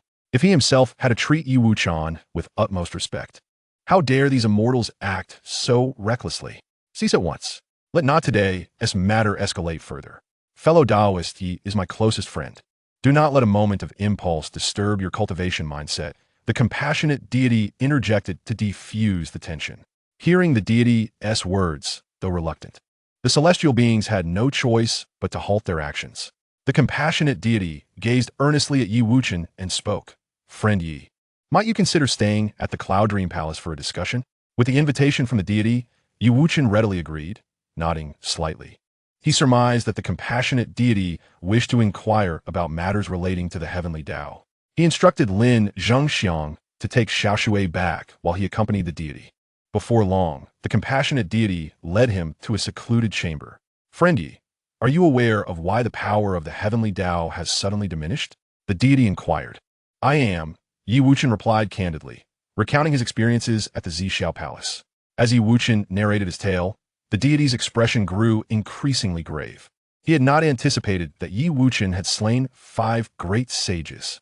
The ancient ancestor Hongjun, in his efforts to resurrect these 5 sages, had expended a significant amount of the heavenly Tao's essence, which explained the severe depletion of its power across the realms. After a long pause, the compassionate deity regained his composure and asked, "What are your intentions?" "I wish to slay Hongjun," Wuchen replied solemnly. "To slay Hongjun? He embodies the heavenly Tao. As long as the Tao exists, Hongjun cannot perish. Such an act may plunge the heavens and earth back into chaos." The deity stated with utmost seriousness. I have devised a method to replace the heavenly Tao, so you need not worry, Yi Wuchen assured him. While slaying Hong Jun may be straightforward, the resulting karmic consequences for all beings will pose a far greater challenge. In the absence of the heavenly Tao, the operations of the cosmos will rely solely on the heavenly court. Once I have vanquished Hong Jun, I shall absorb the primordial purple energy from the heavenly Tao. Upon achieving enlightenment, I will be able to forge a more stable celestial decree than the current Tao. Chapter 114. Nourishing ingredients. Lin Zhengxiang led Xiao Shui out of the Cloud Dream Palace under the watchful eyes of the gathered immortals. Their gazes brimmed with curiosity and confusion. Yet predominantly, they betrayed an undeniable envy. After all, to occupy such a prime position to receive teachings from the deity with less than golden immortal cultivation was an extraordinary opportunity, a rare celestial fate. The hellhound lurked in the shadows, fixated on their departing figures, a glimmer of malevolent intent flickering across its countenance. As a hellhound, it was well aware of the connection between the compassionate deity and the Qiming dining hall upon arriving at the Cloud Dream Palace. However, the large dog that had suddenly appeared at the Qiming dining hall was entirely unfamiliar, clearly unrelated to the deity. Though it harbored resentment towards Yi Wuchen for befriending the deity, it could only endure in silence. Yet, when the large dog cast a disdainful glance in its direction, it pierced through its heart like a sharp thorn. Just an unknown wild dog. What harm could it possibly inflict? It mused, trailing behind at a leisurely pace until it reached Windy Town. It made no effort to conceal its presence, the aura of a Tai golden immortal radiating freely around it. Lin Zhengxiang walked ahead, suddenly sensing an acute tension in his heart, keenly aware of the menacing presence shadowing him. He nervously leaned closer to Xiaoshe, lowering his voice to say, "Senior Shui, it seems that the Tai golden immortal behind us harbors ill intentions. What should we do?"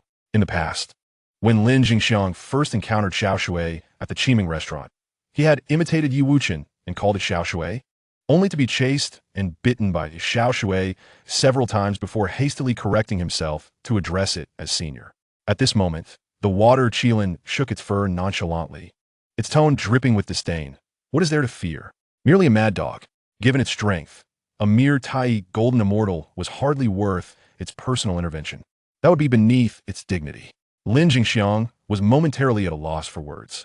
Although he was aware of Senior Shui's unfathomable power, he remained uncertain about the exact extent of its might. Looking back at the hellhound, which unabashedly exuded an overwhelming aura, the disparity became glaringly apparent. Even the elders of the Yunmeng sect were merely at the level of Tai golden immortals.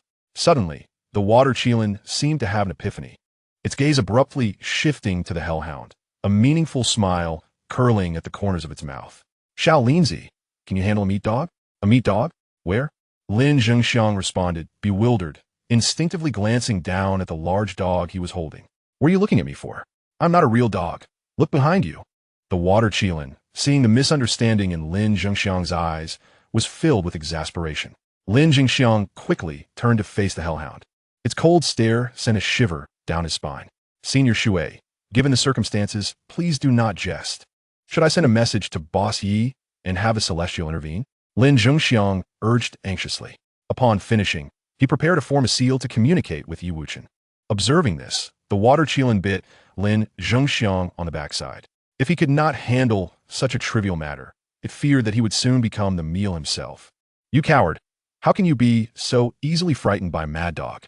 The water Qilin scolded, exasperated. "Senior, although I have broken through to the golden immortal realm, it is still a Tai golden immortal," Lin Zhengxiang defended helplessly. "Just treat it like an ordinary mad dog. It is a great supplement. Once you have dealt with it, give half to your boss and keep half for me. Do not force me to bite you again," the water Qilin stated with a serious expression.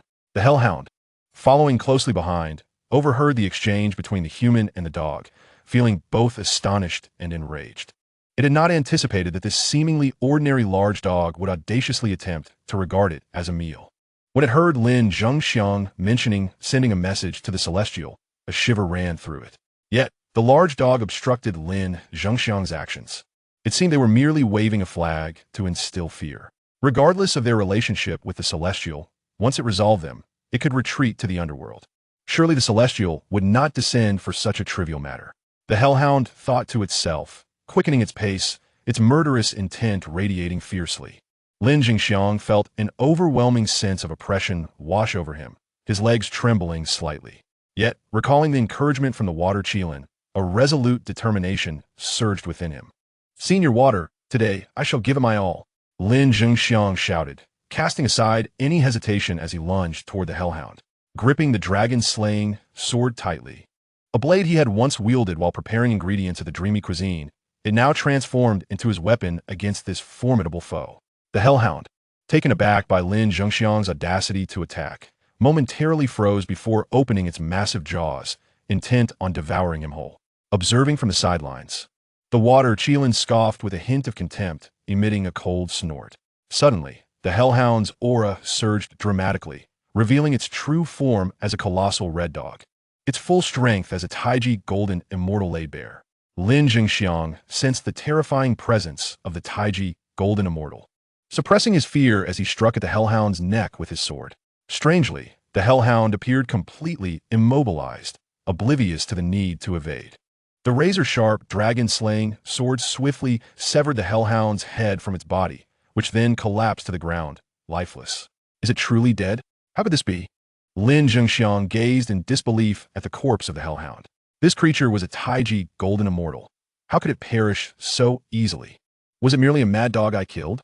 "Hurry and tidy up. Today, I shall also sample your culinary skills," remarked the water Qilin. Numerous immortals from Wind Town had witnessed Lin Zhengxiang's act of slaying the dog. The hellhound's status as a Taiji golden immortal was unmistakable to all present. Yet, this formidable being was felled by the chef of the dreamy cuisine with a single strike. This left the onlookers regarding Lin Zhengxiang with newfound depth and intrigue. The chef, once merely a true immortal, had now ascended to the rank of golden immortal after listening to the teachings of the celestial sovereign. Even more astonishing was the fact that Lin Jingxiang, a golden immortal, had managed to slay the hellhound, a Taiji golden immortal, with one blow. It is well known that upon reaching the golden immortal stage, the discrepancies between each minor realm become vast.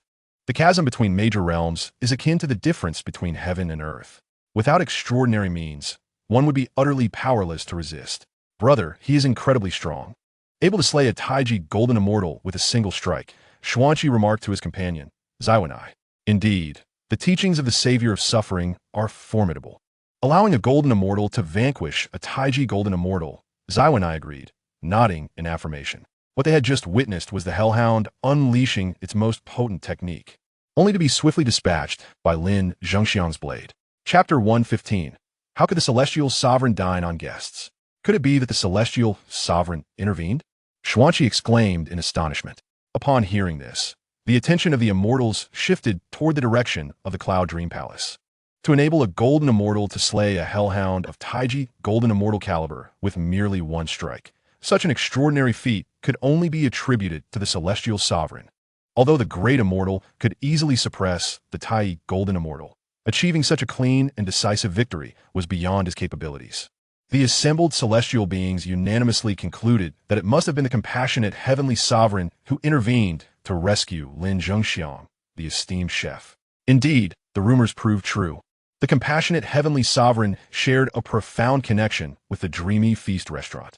The proprietor of the establishment had been deliberately spared by the sovereign, indicating an extraordinary bond. Under the protection of a celestial deity, the individuals associated with the dreamy feast restaurant were truly blessed with celestial affinities. How fortunate it would be to join such an establishment. The myriad immortals gazed enviously at Lin Zhengxiang and his majestic white dog. To be favored by a deity, even in the form of a dog, was considered a tremendous blessing. Amidst the celestial discussions, the water Qilin cast a surprised glance at the Xuanqi siblings. One embodying pure yang and the other pure yin. Both possessed significant physical deficiencies. Separated, they would undoubtedly perish. Yet, entwined together, they could rival any living being, a veritable miracle of the cosmos. The wonders of creation in this vast universe were indeed incomparable to the chaos. The water Qilin sighed, acknowledging that only within this expansive realm could such diverse beings arise. "You two young ones, accompany me back to the dreamy feast restaurant," the water Qilin instructed the Xuanqi siblings. Upon hearing this, the siblings exchanged bewildered glances, utterly perplexed by the water Qilin's intentions, yet too apprehensive to refuse. While the celestial beings remained enveloped in astonishment, the water Qilin suddenly bit down on Lin Zhengxiang's calf. Woof! Hurry up and deal with it. I await my feast of dog meat. The water Qilin bellowed. Lin Zhengxiang was jolted from his stupor. He had feared for his own life, only to find that it was the hellhound that had met its end. Very well, he responded, promptly dragging the hellhound's carcass back to the dreamy feast restaurant. Subsequently, under the watchful gaze of the water Qilin, the Xuanqi siblings had no choice but to obediently enter the establishment. Senior Water, what on earth just happened? Lin Zhengxiang inquired, his face a mask of confusion as they stepped into the restaurant. He instinctively brandished his dragon-slaying blade, acutely aware that he was merely a fledgling golden immortal, while the hellhound had been a true Tai golden immortal. The water Qilin, observing Lin Zhengxiang's continued bewilderment, proudly raised its head. It was merely a mad dog. What is so astonishing about that? Get to work, the water Qilin retorted. A mad dog? Can a mad dog even cultivate? It seems that the flesh of a mad dog is inedible, Lin Zhengxiang remarked skeptically, eyeing the hellhound, which bled black blood exuding a potent stench of decay. Drain its blood, add some spices, and it will be quite delicious, the water Qilin remarked. Senior Water, how do you know this? Lin Zhengxiang asked curiously. In my time, I have consumed all manner of things. What is a mere mad dog to me? The water Qilin scoffed. Though the hellhound is indeed formidable, it was once subjugated by the Qilin clan in ancient times. Upon hearing this, Lin Zhengxiang, guided by the water Qilin, promptly set about preparing the hellhound with meticulous care. Before long, a peculiar fragrance wafted from the Qiming restaurant. Upon returning to Yufeng town, Wuchen immediately detected this enchanting aroma. How delightful! Has Chef Lin devised yet another exquisite dish? He exclaimed as he pushed open the grand door of the Qiming restaurant, a smile gracing his lips. Boss, you have returned. Lin Zhengxiang exclaimed upon spotting Wuchen. Noticing the flustered demeanor of Lin Zhengxiang, Wuchen's brow furrowed slightly. What's transpired? He inquired. Today, the hellhound at Yunming Palace exhibited considerable hostility towards us. Lin Zhengxiang recounted the events in detail. What a trivial matter. Focus on managing the Qiming restaurant. Ye Yuchen replied nonchalantly. After speaking, he turned his attention to the Xuanqi siblings. Ah, the convergence of the extreme yin and extreme yang bodies, a fascinating juxtaposition. Yi Wuchen observed with interest. In the realm of immortals, both the extreme yin and extreme yang bodies are not uncommon. However, a pair of twins possessing such rare traits is indeed a marvel within the cosmos. Remarkably, they share a profound connection, fighting as if they were one. Yet, their cultivation remains rather low, still not reaching the golden immortal stage. Should they both ascend to the level of a quasi-saint? One wonders if they could rival true saints? Intrigued, Yi Wuchen pondered, it is often said that below saints, all are but ants. Should someone shatter this notion, it would certainly be captivating. Would you two care to remain at the Qiming restaurant? Ye Yuchen inquired. The Xuanqi siblings felt a wave of apprehension as they met Yi Wuchen's gaze. Upon hearing his proposition, they exhaled in relief and began to deliberate. Yi Wuchen paid little heed to their discussion, instead focusing on the pot of fragrant meat. It must be said that Lin Zhengxiang's culinary skills are truly exceptional. Even unfamiliar ingredients were transformed into a masterpiece. After a brief, hushed consultation, the siblings ultimately decided to stay at the Qiming restaurant, though they intended to join the Yunmeng sect, being valued by a celestial lord.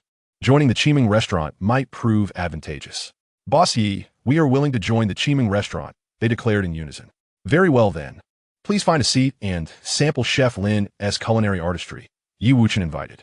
The siblings, feeling somewhat reserved, sought out an empty table to sit down. Gazing at the prepared fragrant meat, Lin Zhengxiang suddenly asked, Boss, should we send a portion of this dish to the celestial lord? Yi Wuchen glanced at Lin Zhengxiang and replied, The hellhound is indeed a guest of the celestial lord. It would be inappropriate to serve our guest. With that, Yi Wuchen took the initiative, picking up a piece of the aromatic meat. You two, please help yourselves. Do not hold back, he encouraged the siblings.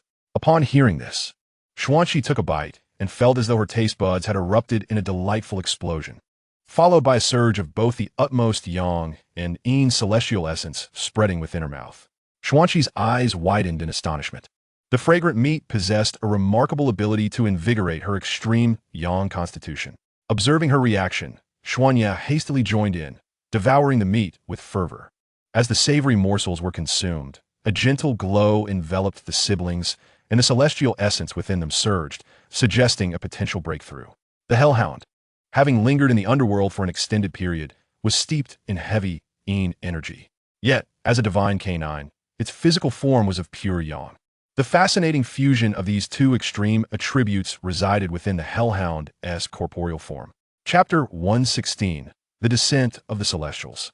On Jinao Island, within the Biao Palace, the four foremost disciples of the Tantian sect perceived a swift diminishment of the heavenly Tao's power, causing a stir of unease among them, prompting them to convene.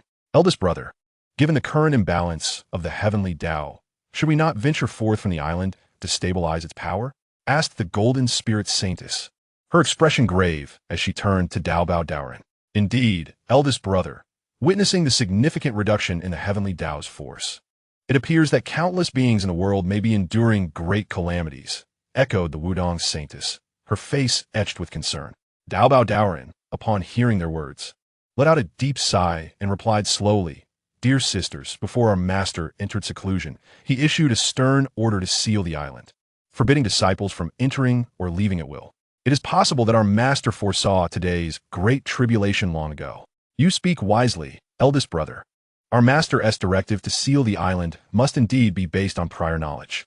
Let us remain patient and await our master's emergence before making any decisions. The turtle spirit saintess promptly agreed. The golden spirit saintess and Wudong saintess, upon hearing this, naturally refrained from defying their master's will. After deliberating, the four swiftly aligned their stance, resolutely deciding to guard Jinao Island and refrain from leaving. In Kunlun Mountain, within the Yushu Palace, the primordial heavenly sovereign sat solemnly atop the grand hall, his countenance stern and somber. He had initially come in response to a summons from Master Hongjun to suppress Yi Wuchen. Yet, who could have anticipated that Yi Wuchen's power was so formidable, effortlessly vanquishing the 5 great saints with a mere strike? Had it not been for the true spirits of the saints residing within the heavenly Tao, they might have perished entirely, their souls dissipating into nothingness.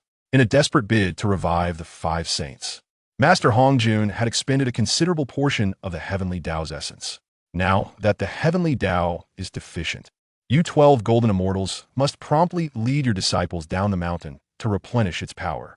Additionally, it is imperative that you foster good relations with the human race, striving to seize their fortune and incense. The primordial heavenly sovereign commanded, his gaze sweeping across the assembly. We shall dutifully adhere to our master's decree. The celestial beings of Kunlun echoed in unison. Consequently, the multitude of immortals from Kunlun Mountain received their orders and began their descent from the mountain in an orderly fashion. In the Western Paradise, the 2 saints, Jin and Junyi, despite having faced demise once before, displayed no trace of displeasure on their faces. With the heavenly Tao now unbalanced, this presented an excellent opportunity for the flourishing of their teachings. Jin clasped his hands together, exuding an aura of solemnity as he spoke slowly, Ba, well said indeed. Zhuan Ti inclined her head slightly, her expression one of approval. After exchanging words, the 2 summoned their disciples, instructing them to venture eastward to spread their teachings. Ostensibly, their aim was to save the mortal realm. However, their true intention lay in covertly expanding their own influence. In a moment, countless forces descended from the heavens, all seeking to seize a share of the calamity that had befallen the world, eager to claim the fortune and legacy of humanity. In Feng Town, Yi Wuchen, having arranged all matters, returned to his secluded courtyard, patiently awaiting the culmination of the divine tribulation. With time on his hands, he turned his gaze towards the mortal realm, where desolation and misery reigned. Resources were scarce, food was in short supply, and water was a precious commodity. In the competition for survival, civil strife erupted among the human populace, leaving the common folk displaced and destitute. Once thriving towns lay in ruins, littered with corpses. Meanwhile, the myriad forces that had descended were equally relentless in their pursuit of fortune and legacy. Some wielded spells to coerce the populace into worship, while others incited conflict to showcase their sex might. Yi Wuchen's attention shifted to the heart of humanity's fortune. The aura surrounding the human sovereign, Su Qianqian, had diminished to less than half of its former glory. She has yet to take that final step, Yi Wuchen murmured.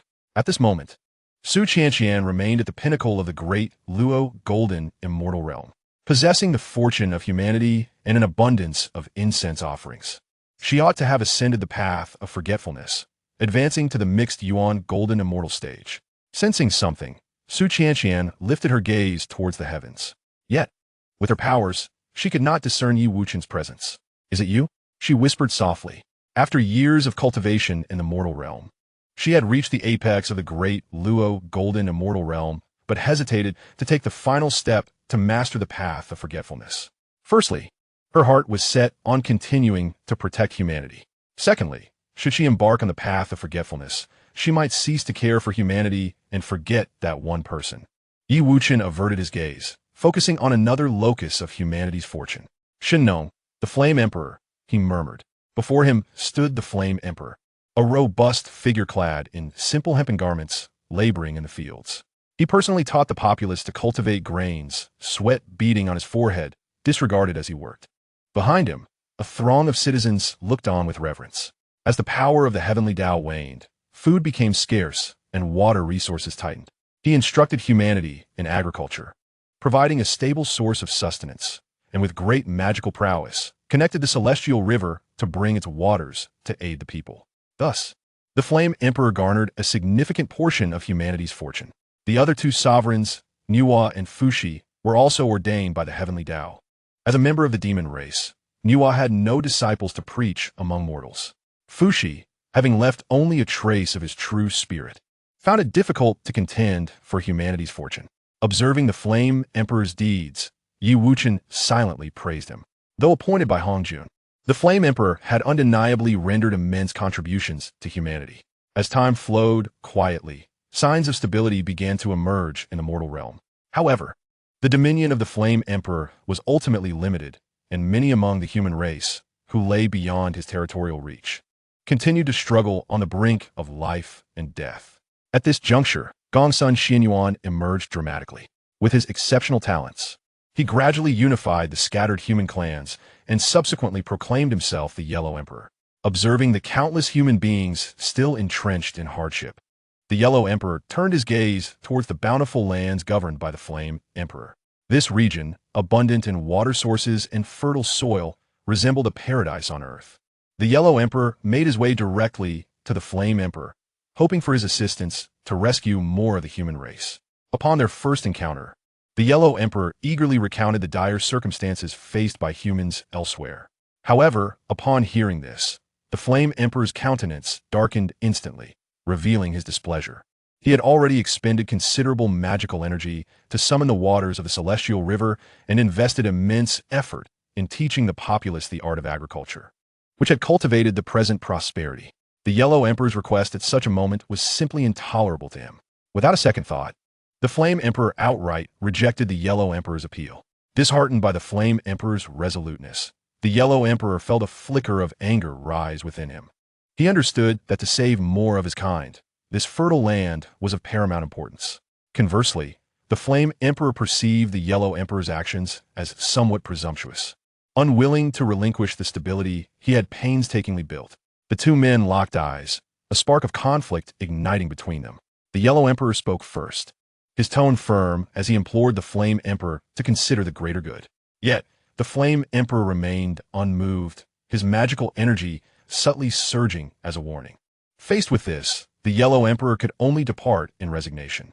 Chapter 117, The Battle of Yin and Huang. A day in the heavens equates to a year on earth. Although Yi Wuchen had only spent a few days in the celestial realm, the rapid changes in the mortal world had unfolded before his eyes. In the realm of mortals, both the Flame Emperor and the Yellow Emperor relied on their formidable powers to uphold peace for humanity. On this day, the Yellow Emperor led his human followers in a grand procession towards the Jiang River, intending to redirect its course to benefit the populace. However, this endeavor was soon discovered by the human race under the Flame Emperor. In an instant, tensions escalated and war loomed on the horizon. Observing the charged atmosphere, the celestial beings shook their heads, doubtful of the Yellow Emperor Xuanyuan's prospects. After all, the Flame Emperor was an emperor sanctioned by the heavenly Tao, endowed with its fortune and the supreme luck of humanity. Even a sage's presence might not guarantee success against him. Yet, Yi Wuchen knew that the Yellow Emperor would ultimately triumph over the Flame Emperor and ascend as the great emperor of humanity. Indeed, as the battle commenced, The Yellow Emperor faced 3 consecutive defeats. This turn of events only strengthened the belief among the celestial beings that the Yellow Emperor was merely seeking attention. The compassionate deity, having temporarily restored the missing power of the heavenly Tao in this celestial domain with his own magical prowess, returned to Yi Wuchen's small courtyard.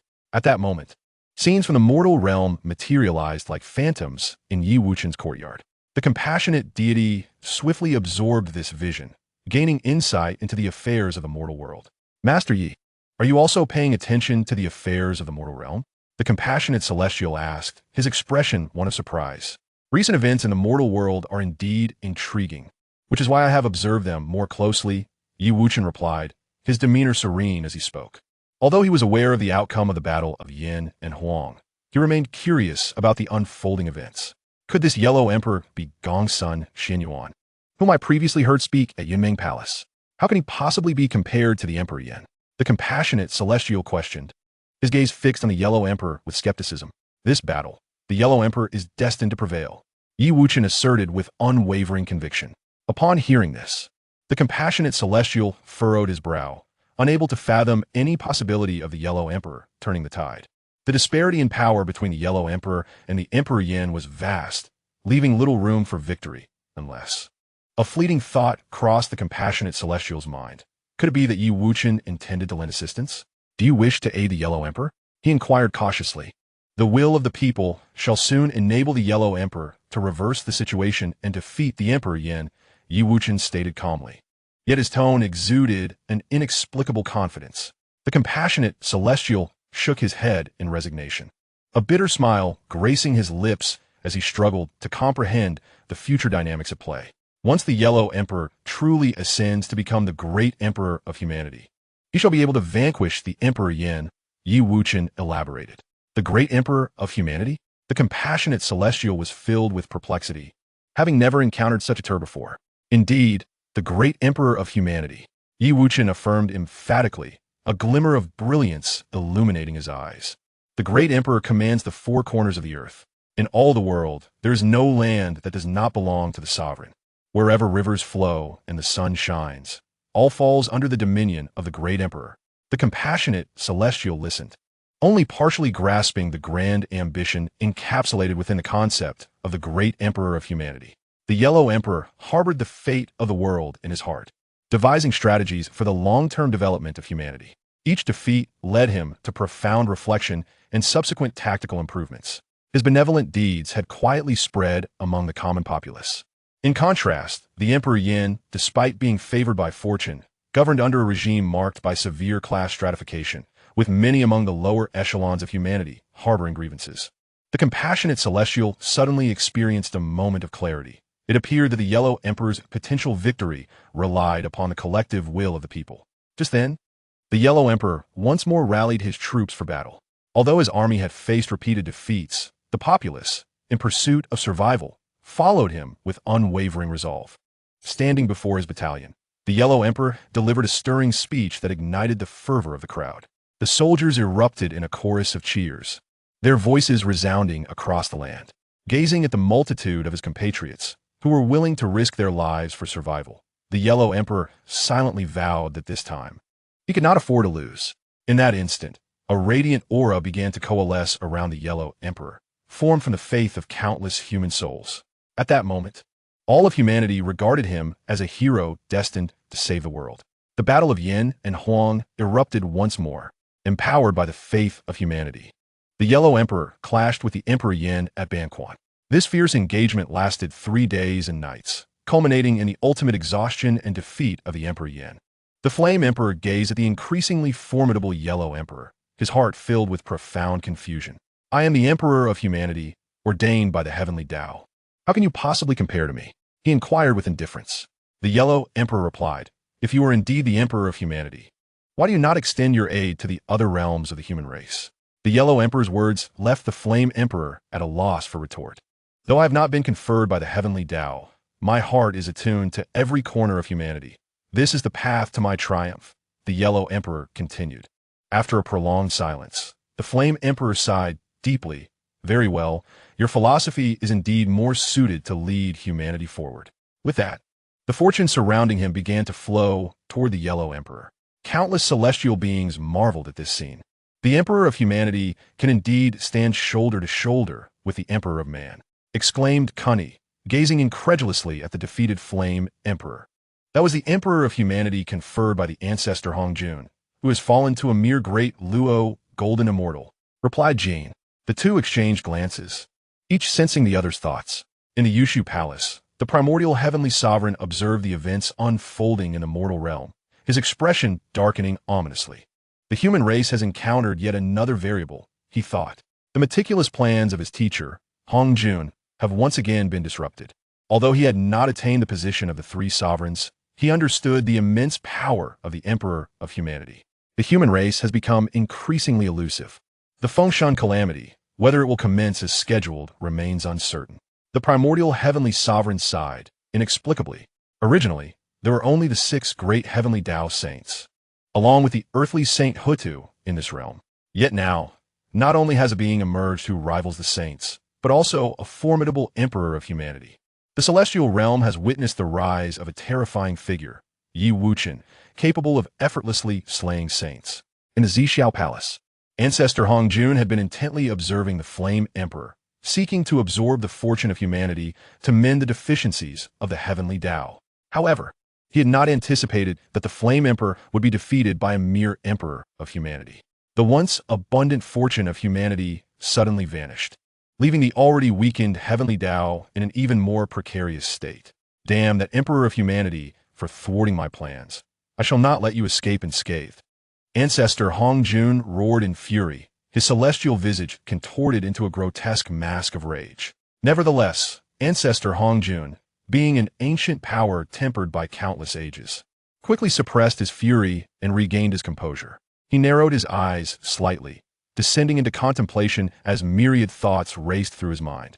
Before long, a spark of inspiration flickered in his consciousness. I've got it, Ancestor Hongjun exclaimed with a hearty laugh. He soon devised a plan. Currently, he had 2 other emperors of humanity under his command. By instructing the disciples of the saints to establish temples of Nuwa across the mortal realm and to propagate her achievements in creating humanity, how could the fortune of the human race not flourish? Chapter 118. The Great Defeat of the Yellow Emperor. In the tranquil town of Wind, the compassionate deity gazed in astonishment as the human sovereign, the Yellow Emperor, vanquished the Flame Emperor. How could this be? Surely, I have spoken the truth. The Yellow Emperor is destined to triumph over the Flame Emperor. Yi Wuchen remarked with a gentle smile, suggesting that under the Yellow Emperor's leadership, humanity would soon find stability. The compassionate deity nodded slightly, then spoke again. Alas, humanity is poised to plunge into yet another war. Yi Wuchen shook his head lightly, a hint of resignation in his tone. What? More conflict awaits? Could it be that a sage covets the destiny of humanity and wishes to intervene directly? The compassionate deity inquired incredulously. It is not a sage who will descend, but Yi Wuchen sighed in response. He understood without need for divination that soon after the Yellow Emperor's victory over the Flame Emperor, he would inevitably succumb to the hands of the Zhuli clan. Had it not been for the celestial beings imparting military strategies, humanity might not have earned the title of descendants of Yin and Huan. Contemplating this, Yi Wuchen recalled several military treatises he had previously signed. The Yellow Emperor has listened to your teachings. Consider him half a disciple. When the time is ripe, you should impart this military treatise to him. He handed a scroll of military strategy to the compassionate deity. I understand now, the compassionate deity remarked as he accepted the scroll. After the old ancestor Hongjun devised a solution, his spirits lightened considerably. However, upon reflection, he deemed the plan not infallible and thus conceived another scheme. During the War of the Witches and Demons, the Witch clan believed that their ancestral witch, Hutu, had betrayed them. Consequently, the true spirits of many fallen great witches did not enter reincarnation. If the Witch clan were to re-emerge, they might weaken humanity's fortune, thereby allowing him to better orchestrate his plans. With this in mind, the old ancestor Hongjun immediately employed his powers to facilitate the reincarnation of the true spirits of the deceased witches. In an instant, many members of the Witch clan were reborn in the mortal realm, becoming the Zhuli clan, with Qiyu as their leader. Within a mere month in the celestial realm, the Zhuli clan on Earth, under Qiyu's leadership, rapidly flourished. We are all reincarnated witches, blessed with primordial spirits. Upon becoming the leader of Jili, Qiyu awakened the memories of his past life as a witch. Simultaneously, he exuded a formidable aura of malevolence, filled with excitement as he faintly sensed the presence of his former kin. Soon, he discovered that many of his clansmen in the Jili tribe were indeed reincarnated witches. This must be the grace of our Father God, Qiyu murmured to himself. Meanwhile, he observed the transformations occurring in the world around him, with the heavenly authority waning and humanity thriving. Their reincarnation as mortals might enable the witch clan to harness humanity's fortune to overthrow the heavenly authority that once conspired against them. In just a few decades, Qiyu had once again cultivated himself to the realm of the Great Witch, his power rivaling that of the Great Luo Golden Immortal. With the added boon of humanity's fortune, even quasi-saints would find it difficult to contend with him. Meow. In the Jili tribe, a sudden roar echoed through the air. A charmingly awkward creature, a black and white, iron-eating beast, made its entrance. Upon witnessing its fierce yet endearing visage, Qiyu tamed it, choosing it as his steed. For the next 5 years, Qiyu unified the southern human tribes, proclaiming himself the ruler of the Eastern E. The Yellow Emperor was aware of Qiyu's unification of the Eastern E, yet he chose not to intervene, secretly relishing the unfolding events. After Qiyu's consolidation of power, the Yellow Emperor issued a decree demanding Qiyu's surrender. In response, Qiyu let out a cold laugh and summoned all his valiant warriors. Millions responded to his call, marching forth to the resounding beat of war drums that reverberated through the heavens and the earth. The Yellow Emperor, Xianyuan, upon learning of this, commanded his countless soldiers to mobilize, seeking to overwhelm Qiyu with sheer numbers. 1 billion against 10 million. The advantage was undeniably his. The two armies faced off, an aura of malevolence rising higher than during the epic battle of Yin and Huan. Countless immortals gazed incredulously at Qiyu, attempting to fathom the depths of this suddenly ascendant leader of humanity. Yet, with the fortune of the human race now bestowed upon him, Qiyu remained inscrutable. The Wu clan proved to be formidable. Whether clashing with the demon race or engaging with the human tribes, their bravery was unparalleled. Watching the eruption of conflict in the mortal realm, the venerable Hongjun displayed a rather complex expression. Although the era of the Wu clan had long passed, the remnants of their luck remained extraordinary, even capable of withstanding the peak fortune of the human race. It was no wonder he had sent the true spirits of the Wu clan's remnants to reincarnate as humans. The battle soon erupted, with Xuanyuan's billion soldiers quickly encircling Qiyu's army. A tenfold numerical advantage seemed to guarantee their dominance. However, as the forces clashed, Xuanyuan's troops were instantly taken aback. The Eastern E warriors, towering and immensely powerful, fought valiantly, with one standing against 100. In no time, Qiyu's valiant men surged like wolves among sheep, tearing a significant gap in the encirclement.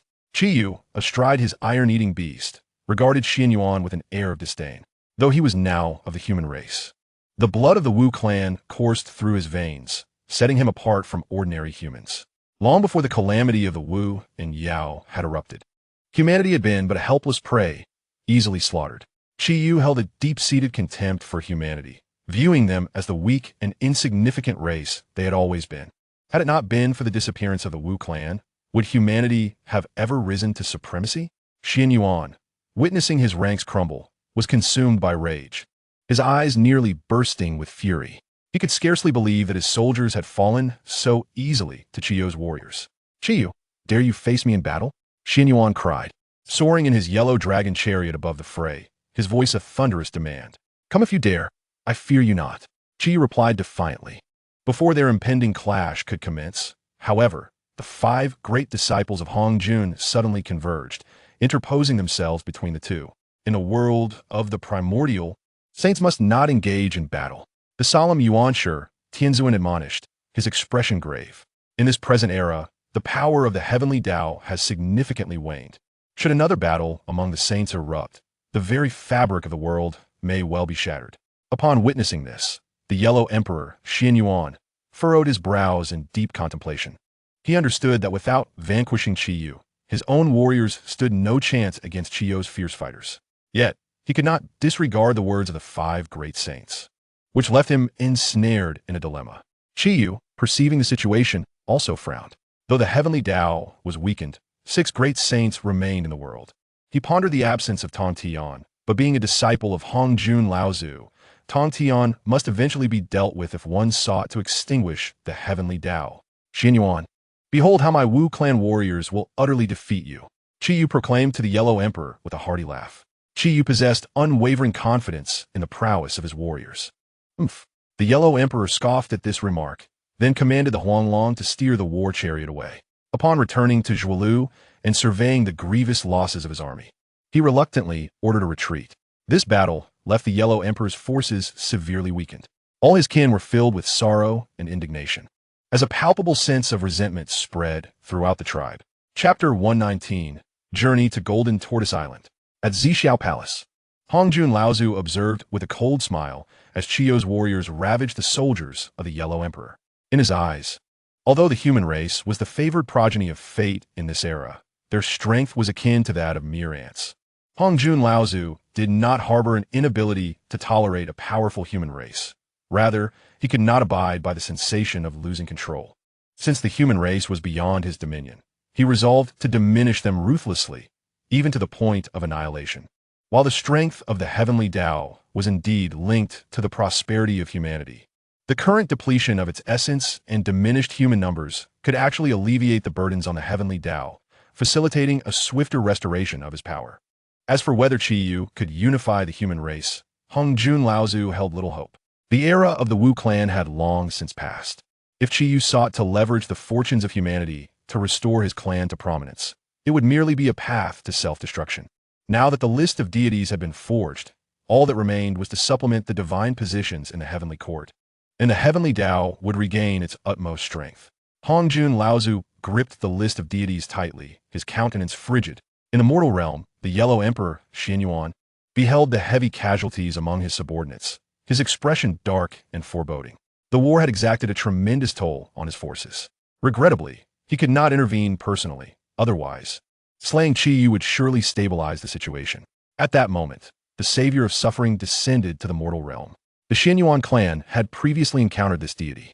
The Yellow Emperor, upon seeing the savior, clasped his hands in reverence. It was the teachings he received at Yunmeng Palace that had enabled him to attain the status of a great Luo golden immortal. Subsequently, through the path of all beings, he united the human race and became its emperor, feeling immense gratitude towards the savior. The savior returned the gesture with a bow, acknowledging the Yellow Emperor's politeness. "Can you assist me in repelling Qi Yu?" the Yellow Emperor inquired. "I have descended for precisely this purpose," the savior replied. The compassionate celestial, upon concluding his words, presented a scroll of heavenly scriptures to the Yellow Emperor. This was the supreme tome, and should the Yellow Emperor grasp its essence, he would undoubtedly triumph over the formidable army of Qi Yu. As the Yellow Emperor received the scroll, he was momentarily taken aback. Upon meticulous examination, he discovered that the strategies within were profound, and the formations and mechanisms were boundless in their variations. Understanding that this was the pivotal key to altering the tide of the battle, he immediately secluded himself to delve into its teachings. After 3 days and nights of intense study, the Yellow Emperor emerged from his retreat, his gaze radiating wisdom. He arranged his troops according to the instructions within the heavenly tome. The soldiers, wielding specially crafted weapons, aligned themselves in the newly devised formations, a subtle aura of auspiciousness swirling amidst their ranks. The battle reignited, with the Qi Yu clan charging forth with their customary fury. However, the Yellow Emperor's forces were no longer the same. They employed ingenious traps to thwart the onslaught of Qi Yu's army, while the unpredictable formations fragmented the enemy ranks. In an instant, chaos ensued within Qi Yu's forces, leaving them unable to regroup. Observing this turmoil, Qi Yu swiftly commanded his subordinate, the Wind Lord, to conjure fog in an attempt to disorient the Yellow Emperor's army, leading them astray. Yet, the Yellow Emperor's forces were well prepared, deploying numerous guiding chariots. Before long, the Yellow Emperor's army encircled the valiant warriors of Qi Yu. In this confrontation, the Yellow Emperor Xianyuan achieved a resounding victory, solidifying his position as the sovereign of the human race. Meanwhile, Yi Wuchen, in a secluded courtyard, witnessed the Yellow Emperor's triumph, yet felt a profound despondency. Though all were sons of humanity, countless lives were lost due to the machinations of the heavenly mandate. The heavens were indifferent, treating all beings as mere fodder. Perhaps, The concept of the divine tribulation should never have existed. Yi Wuchen gazed at the mortal realm, speaking to himself.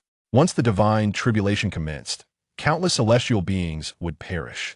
Among the well-known deities of the celestial court, there were 360, not to mention the lesser deities. Yet, it was the ordinary human populace that suffered the most during the divine tribulation. The rise of one general often led to the demise of countless others. And how much more so when it involved the ascension of numerous immortals. Originally, Yi Wuchen intended to allow the divine tribulation to unfold as per its course. After the celestial positions were filled, he planned to eradicate the heavenly mandate, replacing it with the celestial court to maintain the order of heaven and earth. However, it now appeared that if the divine tribulation truly erupted, humanity would once again be plunged into an abyss of endless conflict. With his strength, annihilating the heavenly mandate was but a trivial task. Yet, the challenges that would follow such an act were only beginning. Contemplating this, Yi Wuchen's figure flickered, and he instantly appeared on Jinao Island. In his recollection, the crux of the divine tribulation lay in the disciples of the GS sect completing the list of deities. His purpose for coming was to persuade the master of the celestial teachings. Should he succeed in having the disciples ascend to the celestial court as deities, it might safeguard their corporeal forms and true spirits from the constraints of the list of deities. Who approaches? The vigilant disciples of the GS sect, guarding the mountain, quickly discerned the sudden appearance of Yi Wuchen, and with a commanding voice, they inquired with a mixture of caution and authority. Ye Wang, seemingly unfazed, maintained a tranquil demeanor and walked directly toward the interior of Jinao Island. The formidable array on the island appeared as naught but an illusion to him, presenting no abstraction whatsoever. The guarding disciples, witnessing this, were struck with astonishment, realizing that their visitor must be a figure of great stature. With no time to spare, I hastily employed the art of transmission to inform my revered master, the Holy Mother of Golden Spirit, of the situation. Engaged in her serene meditation, the Holy Mother furrowed her brow upon receiving her disciple's message. Although the mountain guarding formation of Golden Ao Island was not the most formidable, it remained a challenge for an ordinary great Luo Golden Immortal to breach. Furthermore, with a sage presiding over the island, who among the common strong would dare to intrude so boldly? Without delay, the Holy Mother unleashed her formidable spiritual awareness, searching the entirety of the island with utmost diligence. However, to her astonishment, despite scouring nearly every corner, she found no signs of intrusion. Where was the trespasser? With a puzzled expression, she immediately inquired of her mountain-guarding disciples. Master, we all witnessed it with our own eyes. That individual directly traversed from outside the island. There is no mistake, the disciples affirmed in unison, their tone resolute. Upon hearing this, the Holy Mother did not dare to hesitate further and promptly broke through her meditation. In a flash, she soared above the island, instantly spotting the figure of Yi Wuchen at the entrance of the Emerald Palace. This individual was capable of eluding her spiritual probing and had easily infiltrated Golden Ao Island, indicating an unfathomable level of cultivation. Halt, fellow cultivator! The Holy Mother commanded sternly as she landed atop the Emerald Palace. Hearing her voice, Yi Wuchen slowly turned his head, fixing his gaze upon her. You are the disciple of Tang Tian, the Holy Mother of Golden Spirit, he stated calmly, as if he were well versed in the entirety of the matter. The Holy Mother, a paragon of the Jiejiao sect and a figure of profound power, had faced formidable opponents such as the Compassionate Way Master, the Manjusri Vast Law Heavenly Sovereign, and the Universal Virtue True Man, all of whom struggled to contend with her. Had it not been for the sneak attack by the Lantern Master using the Sea-Settling Pearl, the outcome of their battle would have remained uncertain. Since you are aware of my name, do you not recognize that this Emerald Palace is the sanctum of a sage? The Holy Mother's expression grew grave, her tone laced with a hint of warning. She did not wish to provoke this enigmatic figure recklessly. If there was business to discuss, it would be prudent to wait until her master, the Tongtian sage, emerged from his seclusion. Indeed, I have come to seek the Tongtian fellow cultivator. Yi Wuchen replied with a calm demeanor, nodding slightly. At this, the Holy Mother's countenance turned as frigid as frost. The Tongtian sage is a sage among sages. How many in this world can rightfully call him a fellow cultivator? My master, the Tongtian sage, stands unparalleled. Who are you to compare yourself with him? Her voice was tinged with anger and disdain. Yi Wuchen, he succinctly responded. Ye Yuchen, I have not heard of you, the Holy Mother remarked, her brow furrowed with confusion. The Tongtian fellow cultivator has successfully comprehended the myriad celestial formations. You should report your presence by stating that Yi Wuchen has come to visit. Upon finishing, Yi Wuchen gently waved his hand. An invisible force surged forth, directly transporting the Holy Mother into the myriad celestial formation laid down by the Tongtian sage. Chapter 120. Breaking the Extermination Array. The Holy Mother was utterly unaware of what had transpired as she was enveloped within the myriad celestial array. What is this? The Holy Mother of Golden Spirits felt a sudden chill upon witnessing the soaring sword intent surrounding her. Though she stood at the pinnacle of the quasi-saint realm, an instinctive fear gripped her heart. The Master of the Celestial Teachings was experimenting with the might of the 10,000 Immortals array when he discovered an intruder. Upon closer inspection, he realized that the trespasser was none other than a disciple from his own sect. Hastily, he withdrew the grand formation to prevent any harm from befalling his student. Golden Spirit, what brings you to my secluded retreat? The Master inquired, his brow furrowed. The Holy Mother of Golden Spirits, relieved by the array's retraction, quelled her trepidation. Such a formation was far more formidable than the execution array. Master, it was not I who wandered in by mistake, but rather someone from outside who sent me into the array, claiming they wished to pay you a visit, she explained. A visit, you say? Who is this person? The Master of the Celestial Teachings asked, a hint of suspicion in his voice. He introduced himself as Yi Wuchen. The Holy Mother replied, Yevang. The Master recalled the words of the Venerable Hongjun when they departed from the Purple Cloud Palace, warning the 6 great saints that Yi Wuchen practiced an unorthodox path and must be eradicated. Yet, he had yet to commence his understanding of the 10,000 Immortals array when this Yi Wuchen appeared at his door. Since he has come seeking me, I shall allow him to experience the might of the execution array, the Master declared, his expression turning cold and resolute. Upon entering the Bio Palace, Yi Wuchen brewed himself a pot of tea, patiently awaiting the Master's emergence. The Celestial Teachings had provided countless beings with a sliver of hope, and today, he too aimed to seize an opportunity for the sect. Before long, the 4 legendary swords, the Execution Sword, the Slaughter Sword, the Trapping Sword, and the Severing Sword, materialized simultaneously, forming a formidable array. Within the Execution array, the sword lights flickered menacingly. Any ordinary immortal struck by those beams would likely perish on the spot. Yet, these sword lights encircled Yi Wuchen, maintaining a respectful distance of 3 paces. Is this how you treat your guests at the Bio Palace? Yevang remarked it softly. Taking a sip of his tea, having effortlessly slain 5 great saints, he felt no fear of this mere execution array. He held a certain respect for the Master of the Celestial Teachings, whose disciples encompassed a diverse array of beings, akin to rare and protected species, with many races represented by but a single remaining member. Ha, such audacity!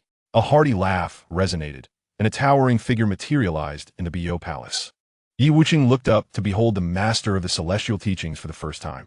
The Master was adorned with a 9-cloud crown and draped in the 8 treasures of longevity robe, surrounded by swirling golden lotuses, a clear testament to his profound cultivation.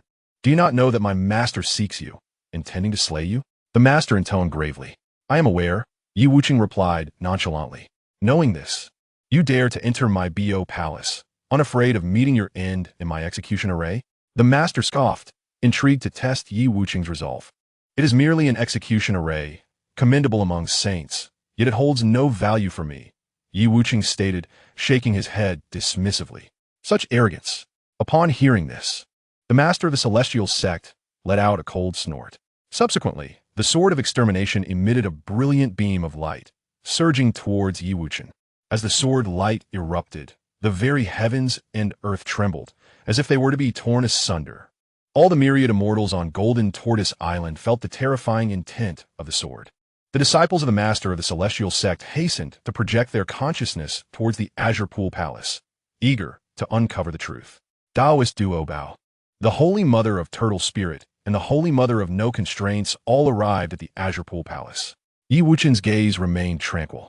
With a mere wave of his left hand, he dissipated the sword light with a surge of transformative energy. This energy then dispersed in all directions, assailing the 4 treasured swords.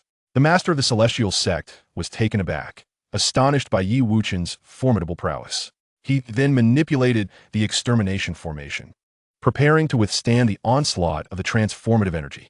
Although it was his first encounter with such energy, its oppressive force far surpassed his own.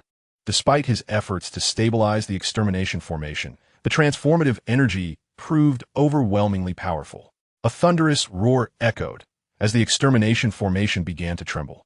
The master of the celestial sect's complexion flushed crimson. His extermination formation was purportedly impervious to the four saints, yet it was now so easily breached. After shattering the extermination formation, Wuchen retracted the transformative energy. In the purple cloud palace, I can slay the five saints with a single strike. Your extermination formation is simply too feeble, Wuchen remarked slowly. Upon hearing this, the master of the celestial sect noticed the current depletion of the heavenly Tao's power. He immediately deduced that Wuchen's claim was indeed factual. Only the resurrection of the five great saints could result in such a significant drain of the heavenly Tao's essence. How could this be? If you possess such strength, why not claim the heavenly Tao for yourself? The master questioned. That is the heavenly Tao. By becoming the heavenly Tao, one could dominate this realm. Such a grand temptation. Are you not moved? Wuchen, however, was unperturbed. To seize the heavenly Tao would mean being bound by the karmic ties of all beings, and he would be compelled to expend immense effort for the operation of the cosmos. With a system in place, he had no need to become the heavenly Tao to cultivate his own path. The heavenly Tao is but trifling. It pales in comparison to my own cultivated path. Wuchen, repeat. Your path, could it be the path of transformation? The master of the celestial sect inquired, perplexed. Let's not dwell on such matters. I have come today with the intention of offering your sect a chance at survival. Would you be willing to heed my words? Wuchen stated, cutting straight to the chase. A chance at survival for our sect? What do you mean? Do you know that your master, the ancestor Hongjun, has already forged the list of deities? The list of deities? To appoint the gods of the heavenly court. This is impossible, absolutely impossible. The master of the celestial sect's eyes widened in disbelief. He was acutely aware of what it would mean should the list of deities be activated. It would herald a cataclysm sweeping across the entire realm of cultivation, with countless immortals reduced to mere puppets on the list. Should the list be enacted, the celestial sect would be the first to suffer. With so many disciples, it was likely that a majority would find themselves on the list. If the list is activated, your disciples will be among the first to be named, Wuchen stated nonchalantly. The celestial master clenched his fists, continuously calculating the celestial destiny within his mind. However, with the current instability of the heavenly order, he could not discern the truth of Wuchen's words. Given his understanding of Hongjun, it was plausible that he would indeed use the myriad celestial beings of his sect to fill the divine positions in the heavenly court. What then should I do? The celestial master asked in a low voice, his fists still tightly clenched. You shall lead your myriad celestial beings to fill the divine positions of the heavenly court. Wuchen replied. Upon hearing this, the celestial master furrowed his brow and lowered his head in contemplation. He could not fathom why, once the divine positions were completed, the heavenly order would gain immense power. Did Wuchen not fear that Hongjun would wield the might of the heavenly order to slay him? Chapter 121. Completing the divine positions. Wuchen observed the pensive celestial master, refraining from further words. To cultivate to the realm of a saint, one's resolve must surpass that of ordinary beings. If the celestial master could not grasp the implications, then no amount of explanation would suffice. What is your true intention? The celestial master pondered for a long while before slowly raising his head, his gaze fixed intently on Wuchen. To obliterate the heavenly order. Wuchen enunciated each word with unwavering conviction. As Wuchen's proclamation echoed, the disciples of the GS sect, who had just arrived, gasped in astonishment. They could hardly conceive that the intruder into the Bio Palace possessed such audacity. Since the dawn of creation by Pangu, the heavenly order had always been regarded as the supreme existence. Hearing this, Daobao Daoists could not help but snort derisively. Such bold words, one might injure their own tongue. The other disciples nodded in agreement, echoing his sentiment. Yet, the celestial master remained silent, his gaze piercing as he attempted to see through Wuchen. If the heavenly order were truly annihilated, one could only imagine the chaos that would ensue. Not to mention, the saints who cultivated the heavenly order would likely see their realms plummet drastically. Even their disciples would undoubtedly suffer severe repercussions. However, various factions were eagerly anticipating the swift completion of the divine positions in the heavenly court. Should the GS sect become embroiled in this, It was likely that their disciples would find themselves inscribed upon the divine list. After a prolonged silence, the celestial master finally spoke. Very well. I shall instruct my disciples to complete the divine positions of the heavenly court, and then guard the heavenly order at Zhixiao Palace. Previously, Hongjun had proposed exchanging a human emperor's fruit position to restore the heavenly order's power, which they had rejected. Now, leading his disciples to fulfill the divine positions did not constitute a betrayal of his sect. Yi Wuchen's intent to annihilate the heavenly order was effectively a desire to extinguish his path. Having received immense grace from the heavenly order, he could only protect it with his life. In that case, I must take my leave, Yi Wuchen said with a slight smile, his lips curling upward. As soon as the words left his mouth, his figure vanished from the Bo Palace in an instant. The GS sect disciples attempted to obstruct him, but found themselves utterly powerless. The celestial master refrained from intervening, fully aware that even his slaying formation could not contend with the opponent. Even if he summoned the myriad celestial beings, they would likely not stand a chance against him. Master, who exactly is this Yi Wuchen? How dare he utter such defiant words as to extinguish the heavenly path? The sacred mother of golden spirit respectfully clasped her hands and inquired of the celestial master. Upon hearing this, the disciples of the GS sect cast their puzzled gazes upon the celestial master. He slowly surveyed the crowd, letting out a gentle sigh. Since the sealing of the divine was inevitable, he would strive to secure as many benefits as possible for the GS sect disciples. Was it not their ambition to fill the divine positions in the heavenly court? Then he would seize every divine position within the heavenly court. In that case, the heavenly court would no longer belong to Hao Yin or Hongjun. Let this matter rest for now. Do not speak of it further. You all must swiftly summon the celestial beings and accompany me to the heavenly court at once. The celestial master's expression was grave, and his tone left no room for doubt. With these words, the surrounding disciples fell silent, their voices stifled. The implication of the celestial master's statement suggested that he intended to send all GS sect disciples to occupy the divine positions in the heavenly court. Although Hao Yin was designated as the ruler of the heavenly court by the heavenly path, he was merely a gatekeeper in the service of Hongjun, lacking the merit to command the celestial beings of the GS sect.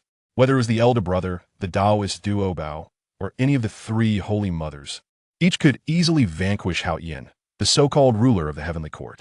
Yet, how could they dare to defy the celestial master's command? Yes, master.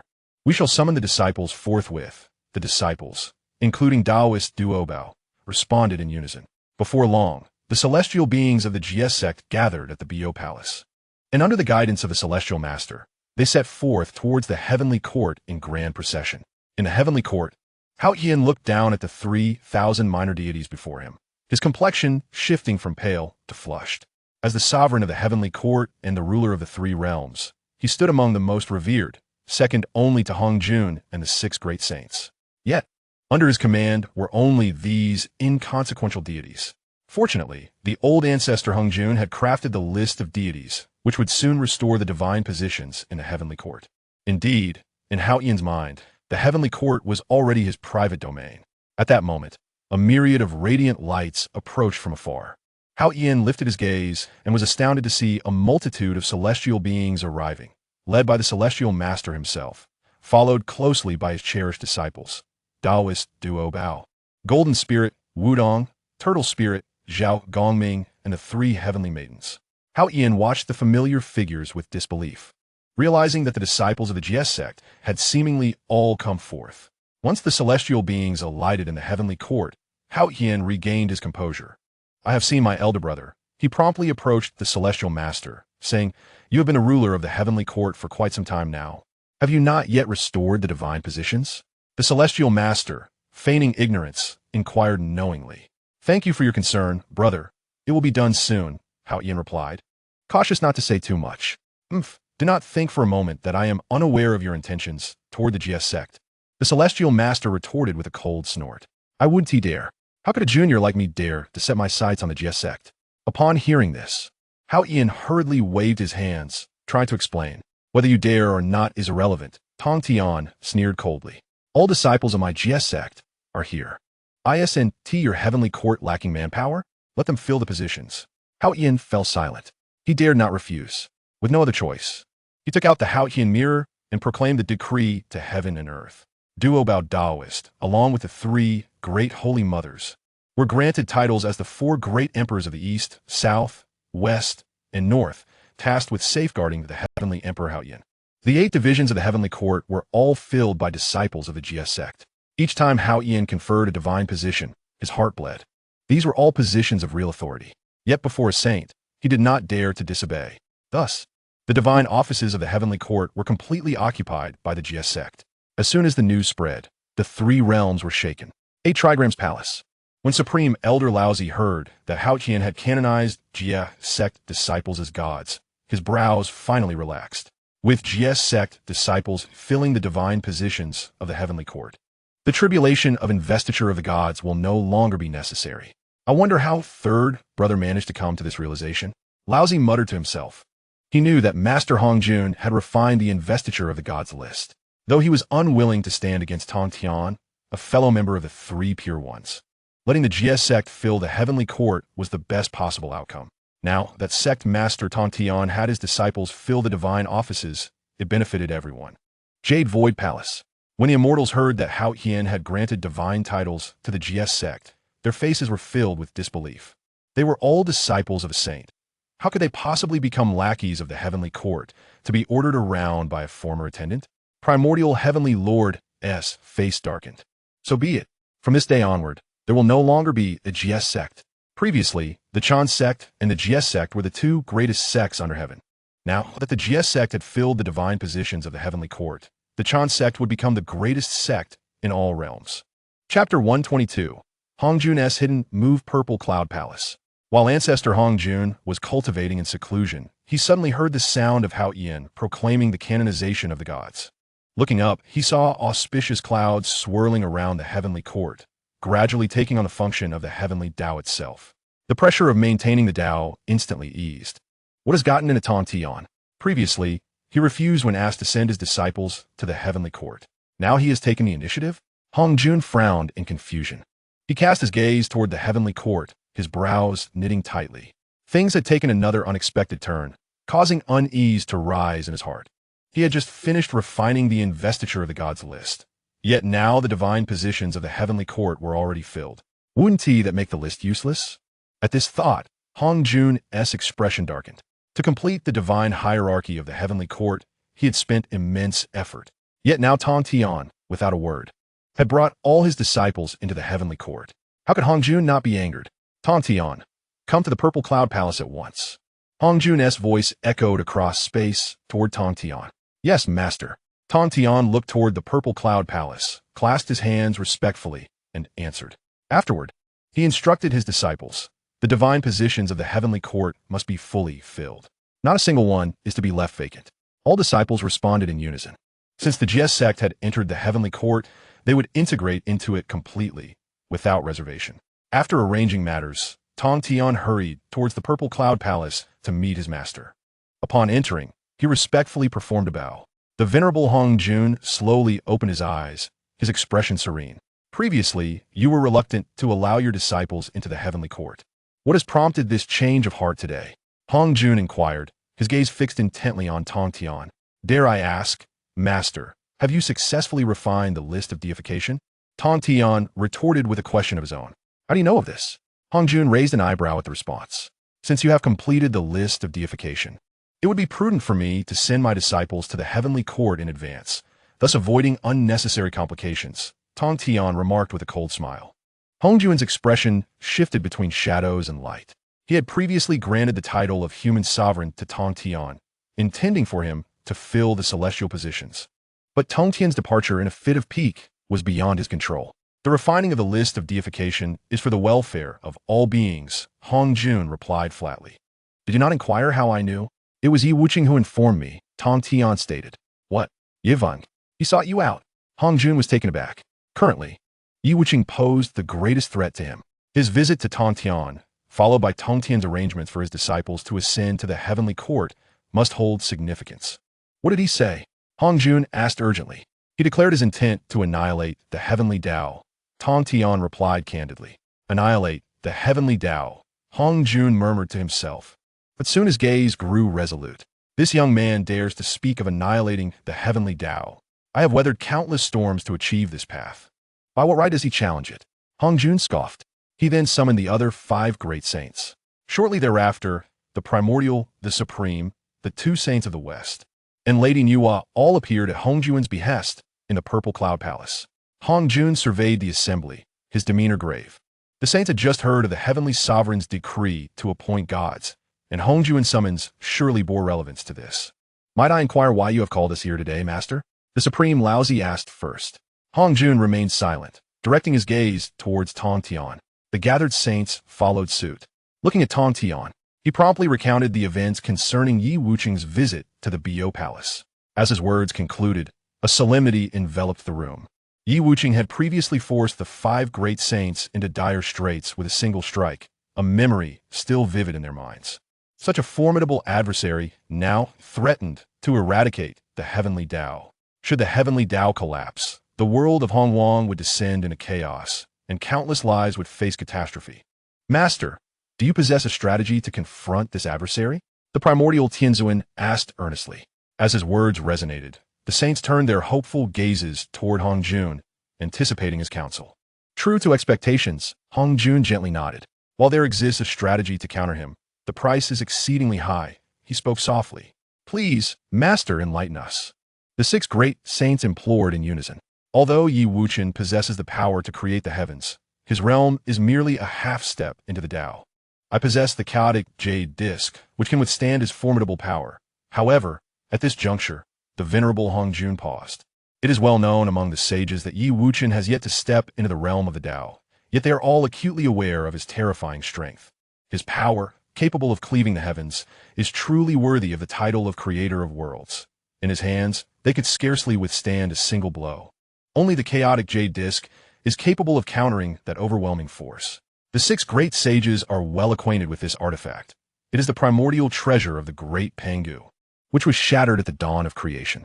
Later, it was obtained by Hongjun, who used it to comprehend the great Tao, ultimately merging with the Tao to become a saint of heaven. Now, when Hongjun speaks of the chaotic jade disc, the price he would require is undoubtedly immense. Regardless of the cost, we fear not. We merely need to safeguard the Tao of heaven, even if it means sacrificing our true spirits. The voice of Tong Tian boomed. As his words echoed, Nuwa, Taishang, and Yuanshi all responded in unison. Only the 2 saints from the west hesitated, unwilling to speak. The 4 great sages regarded them with disdain. In the face of imminent danger, they remained timid and fearful. Should the Tao of heaven be extinguished, it would surely be their fault. Just as the sages in Zhixiao Palace were deliberating on how to deal with Yi Wuchen, he once again stepped into the underworld. "Ye, my friend, you have returned. Is there a matter of great importance?" Lady Hutu inquired, astonished upon seeing him. Indeed, Yi Wuchen nodded in affirmation. "Speak freely, dear friend. I shall lend my utmost assistance," Lady Hutu assured him. After all, Yi Wuchen's fusion with the heart of Pangu made him akin to a divine progenitor in her eyes. Aiding Yi Wuchen was tantamount to aiding the Father God. Now that the heavenly court is established, I intend to obliterate the Tao of heaven. When the Tao falls, I hope you will temporarily assume its role, Yi Wuchen stated candidly. Although the heavenly court has filled its divine positions, once the Tao of heaven is extinguished, this realm will undoubtedly plunge into chaos. With the nascent heavenly court, it may struggle to contend with such upheaval. Only the underworld, where Hutu resides, can stabilize the cosmos, allowing the heavenly court the time to restore order among the myriad affairs of heaven and earth. Lady Hutu was taken aback by his words. The thought of Yi Wuchen annihilating the Tao of heaven would surely invoke terror throughout the cosmos. She did not doubt Yi Wuchen's ability to achieve this feat. Possessing the heart of Pangu equated to wielding a fragment of his power, making the defeat of the Tao of heaven a tangible possibility. Rest assured, dear friend, I shall maintain the stability of the cosmos, Lady Hutu promised gravely. Thank you, Lady Hutu. Otherwise, I would owe a tremendous debt of karma this time. Yi Wuchen expressed his gratitude with a respectful gesture. Chapter 123. Re-entering Zhixiao Palace. Having arranged everything, Yi Wuchen did not make a direct assault on Zhixiao Palace, but rather returned to the courtyard of Feng Town. Hongjun ancestors spoke truly. He remains merely half a step into the Tao. Moreover, he possesses but a scant few pieces of equipment capable of enhancing his combat prowess. Were it not for the fusion of the Pango heart, granting him a fraction of the primordial force, he might not prevail against the combined might of the 6 great saints. His rapid ascent in strength has rendered many treasures, initially of some use, increasingly ineffective as his realm advances. Even the supreme innate treasures, the river map and the Luo book, hold little value for him now. The Zhou Tian Star Doe formation and the 12 divine fiends formation of the witch and demon clans, while capable of entrapping saints, are akin to mere trifles in his eyes. Upon careful reflection, Wuchen has only traversed the celestial realm for a little over a decade. In this brief span, his cultivation has surpassed that of all beings in this realm, save for Hongjun. Thus, he has never contemplated forging magical artifacts or practicing spells. He harbors no desire for conflict, wishing only to live quietly in the celestial realm for several centuries. Yet, that old rascal Hongjun cannot bear to see anything slip from his grasp, whether it be the flourishing of the witch and demon clans or the rise of humanity. He seeks to obliterate it all. Presently, only by truly stepping into the Tao can he ensure absolute safety, Wuchen murmured. He has always adhered to the principle of overwhelming his foes with absolute cultivation. Had it not been for the need to avert the calamity of the conferred deities, he might have lingered for another century, potentially reaching the realm of creation. However, he remains unconcerned. Once he enters the Tao, coupled with a portion of primordial power, he is 99% certain he can obliterate the heavenly Tao. Since obtaining the system, Wuchen has never personally cultivated for a single day. His cultivation has solely relied on the system's simulated training. Now, he must personally operate his techniques. The enlightenment tree stirred without wind, releasing wisps of the essence of the Tao. The mental framework of the Hongmeng Creation Sutra involuntarily surfaced in his mind as he began to cultivate. The primordial purple qi intertwined with the qi of creation, forming the rules that constitute the meridians within his body. With the essence of the enlightenment tree, this process accelerated significantly. Gradually, Wuchen's body, originally the creation immortal body, shed its flesh and blood, refining into the Tao composed of rules. His physical form had already transformed largely into the Tao. Now, with the complete essence of the enlightenment tree consumed, his path to the Tao hastened. Is this the sensation of the Tao? Wuchen murmured. At this moment, his body transcended flesh and blood, no longer merely in immortal form, but rather a Tao composed of rules. At this level, it is no longer a clash of magical powers, but rather the disparity between laws. Upon fully stepping into the Tao, Wuchen took a step forward, his figure vanishing instantly from the courtyard. In the next moment, he appeared in the outer heavens. The river map and the Luo book materialized, erecting a protective barrier around this realm. Soon after, Wuchen found himself in the Purple Cloud Palace. The 6 great heavenly Tao saints had gathered. It seems you are all ready to offer your lives in the pursuit of the Tao. Upon encountering the 6 great sages, Wuchen's expression bore a trace of a cold smile. He cast a glance at Nuwa and began to advise her, Lady Nuwa, your creation of humanity has bestowed great merit upon the human race. It would be wise for you to depart now, lest you face death and obliteration.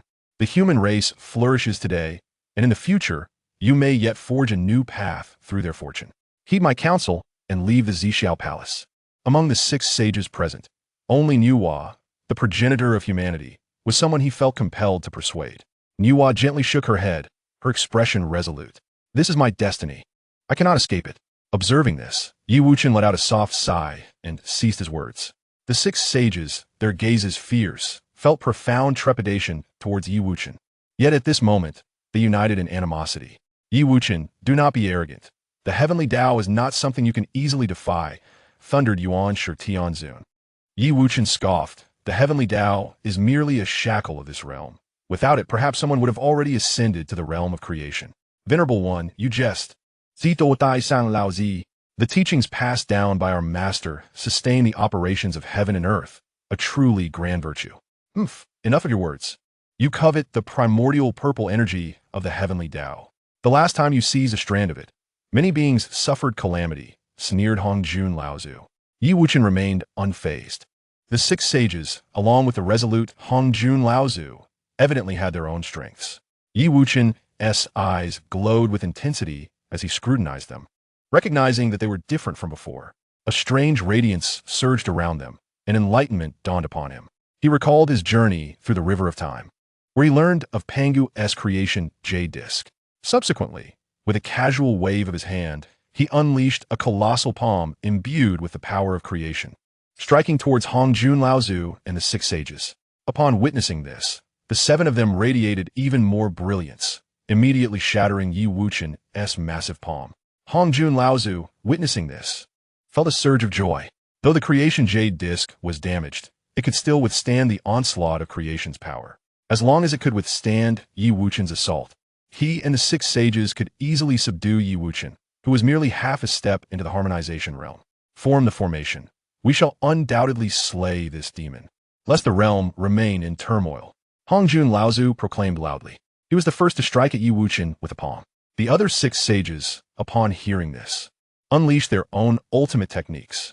According to Master Hongjun, Yi Wuchen had already stepped into the harmonization realm, his cultivation vastly surpassing theirs, and they needed to employ their most formidable attacks to inflict any harm upon him.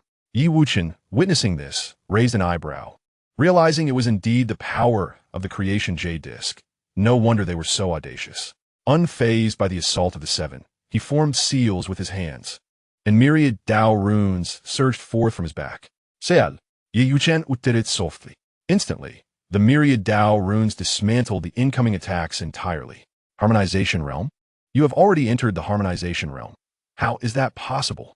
Hongjun Laozu exclaimed, his face a mask of disbelief as he beheld the Dao runes enveloping Yi Wuchen. The last time Yi Wuchen visited the Zixiao Palace, he was but a sage. After devouring a strand of primordial purple energy, he ascended to the threshold of Dao.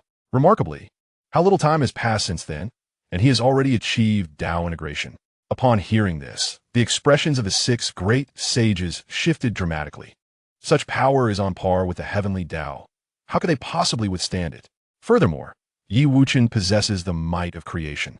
Even the treasured chaos jade plate may not endure for long. Now, realization dawns upon them, but it is far too late. With a thunderous roar, Yi Wuchen unleashed a torrent of Dao runes upon the seven. The seven hastily united to defend, yet Yi Wuchen's strength was overwhelming, and the Dao runes gradually breached the peculiar barrier of light. The face of Ancestor Hongjun turned pale with terror as he shouted, "Unite all our strength." The six great sages and Ancestor Hongjun channeled their entire might into the chaos jade plate, and a dazzling barrier erupted forth. Yi Wuchen Sukofut, gathering the power of creation into his palm, transforming it into a colossal sword of rules. He lunged forward with the sword, and as the tip made contact with the barrier, an explosive wave of destructive energy surged forth. After a moment of stalemate, a cracking sound reverberated. A fissure appeared in the barrier formed by the chaos jade plate. The faces of the seven turned ashen, and seizing the moment, Yi Wuchen intensified his assault. With a resounding crash, the barrier shattered completely. Chapter 124. The Heavenly Dao is Dead. As Yi Wuchen gazed upon the impending collapse of the light, his brow furrowed. If Ancestor Hongjun possessed only this level of power, how could he dare remain here? This incarnation of Ancestor Hongjun, along with the six great sages, seemed utterly insignificant before him, even with the protection of the Chaos Jade Plate. Clearly, there was a conspiracy at play, allowing the six sages and his own incarnation to confront him. Filled with suspicion, Yi Wuchen's gaze remained fixed upon the essence of the Heavenly Dao. After a moment of perception, he discovered that the Heavenly Dao was in the process of repairing the Chaos Jade Plate. Just then, a towering figure manifested within the Zixiao Palace. This figure resembled Hongjun, but was composed of boundless Dao rhythms. It was none other than the Heavenly Dao, Hongjun. With a majestic form, he held the nearly restored Chaos Jade Plate in his grasp. Cackling, "You have indeed discovered my intentions." The Heavenly Dao Hongjun's chilling laughter echoed ominously. The six great sages turned pale at the sound of this bone-chilling laughter. Was this the essence of the Heavenly Dao? A strong sense of foreboding surged within the hearts of the two Western sages, their voices trembling involuntarily. The remaining four sages also cast dark glances at the Heavenly Dao Hongjun. Only the incarnation of Hongjun smiled, bowing respectfully to the Heavenly Dao Hongjun. This individual seeks to defy the Heavenly Dao and deserves the gravest of punishments. Your true spirits have merged with the Chaos Jade Plate, ensuring its restoration. At that time, I shall wield the complete Chaos Jade Plate to vanquish this fiend. The Heavenly Dao Hongjun declared with a cold, fierce laugh. No sooner had he spoken than the Chaos Jade Plate suddenly emitted a powerful suction force, attempting to draw the 6 great sages into its depths. The sages endeavored to resist, only to find their powers slipping beyond their control. In an instant, they merged seamlessly with the Chaos Jade Disc. Shortly thereafter, Hongjuan's incarnation also vanished within. Although the 6 great sages had long prepared for martyrdom, they were unexpectedly deceived, becoming mere materials for the restoration of the Chaos Jade Disc. Indeed, the cunning Hongjun spared not even his disciples in his quest to mend the Chaos Jade Disc. Yi Wuchen gazed sorrowfully in the direction where the 6 sages had disappeared. Shaking his head, Yi Wuchen, it must be said, you are a formidable adversary. The heavenly Dao Hongjun cast a disdainful glance at Yi Wuchen. Since achieving harmony with the Dao, the heavenly Dao had become his true essence, while Hongjun was merely an incarnation, previously constrained by the heavens. His power could not be fully displayed. Now, with the divine positions of the heavenly court restored, he was prepared to engage in a full-scale battle. Bolstered by the restoration of the Chaos Jade Disc through the strength of the 6 sages, rendering his might unparalleled.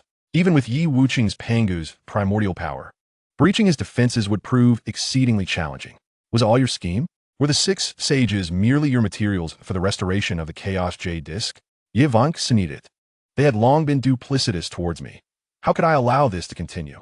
The heavenly Dao Hongjun retorted coldly, as the Chaos Immortal body. Having cultivated to the state of harmony with the Dao, if I can devour you, I shall undoubtedly step into the realm of creation, seeking death. Yi Wuchen's entire being surged with boundless Dao rhythm as he unleashed a fist towards the heavenly Dao Hongjun. Boom! The Chaos Jade Disc in the hands of the heavenly Dao Hongjun radiated jade light, effortlessly blocking Yi Wuchen's assault. If this is all your capability, you might as well submit and allow me to consume you. The heavenly Dao Hongjun, holding the complete Chaos Jade Disc, was filled with confidence.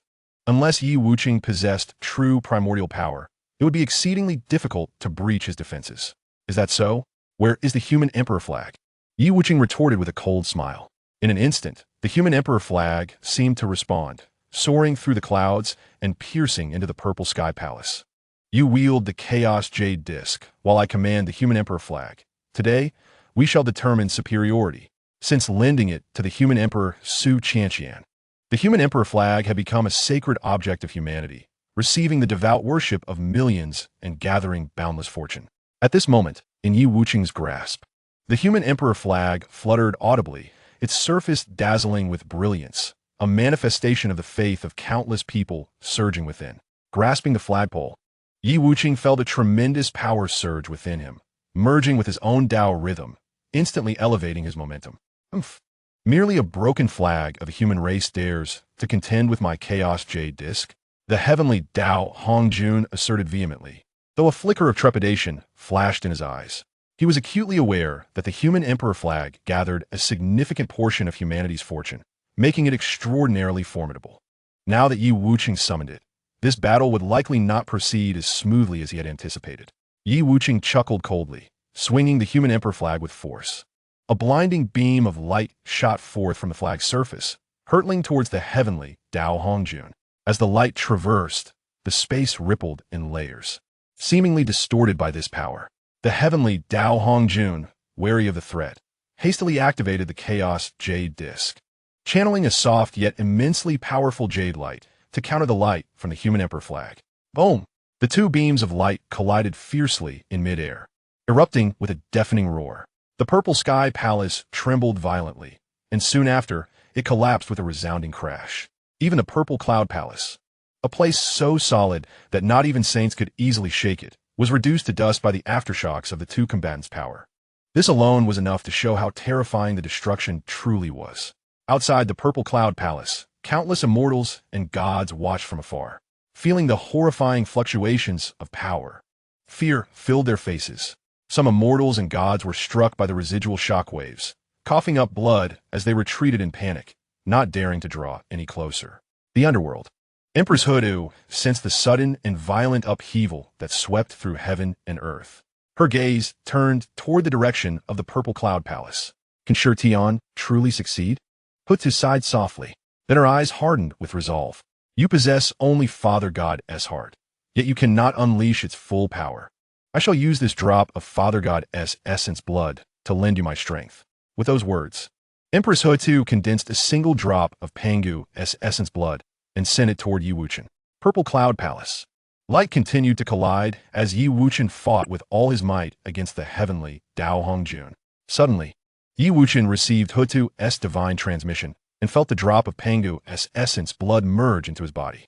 As the essence blood fused with his heart, he gained the power to unleash a true heaven-splitting strike. Yi Wuchen, do you truly think you could defeat me with nothing more than the human sovereign banner? Utter delusion.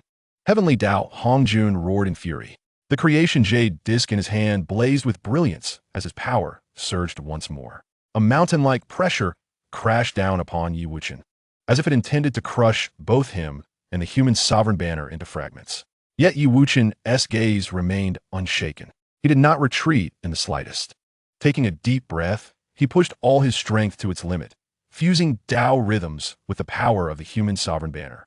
Heavenly Dao Hongjun, today shall be your end. Yi Wuchen shouted. In the next instant, he condensed a heaven-opening divine axe, igniting Pangu's essence blood and unleashing his strongest strike. Open the heavens. As Yi Wuchen's voice fell, Heavenly Dao Hongjun sensed an unprecedented mortal danger. He frantically drove the creation jade disc, attempting to block the heaven-splitting blow. No, I'm a Heavenly Dao. How could I fall to a mere junior like you? Heavenly Dao Hongjun screamed in despair. You may be the Heavenly Dao, but humanity shall triumph over heaven.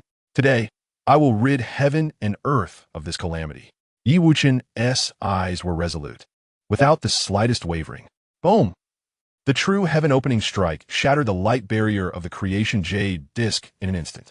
Its remaining might did not diminish. With a final scream, Heavenly Dao Hongjun's body completely collapsed, dispersing into countless strands of Dao essence that vanished into the void.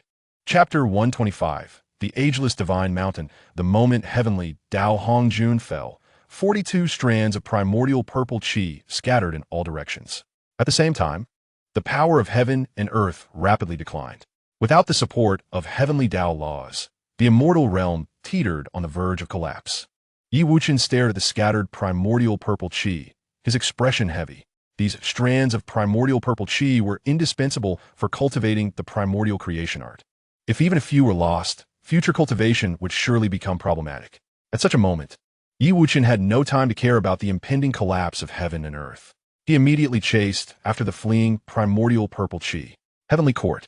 Heavenly Emperor Hao Yin gazed at the fully occupied divine positions of the heavenly court, yet he felt no joy at all. The 4 directional gods, the 5 directional gods, the 6 imperial regents, the countless star lords of the heavens, guardian deities, the 3 officials and 5 sacred peaks, every single one of them was a disciple of the GS sect.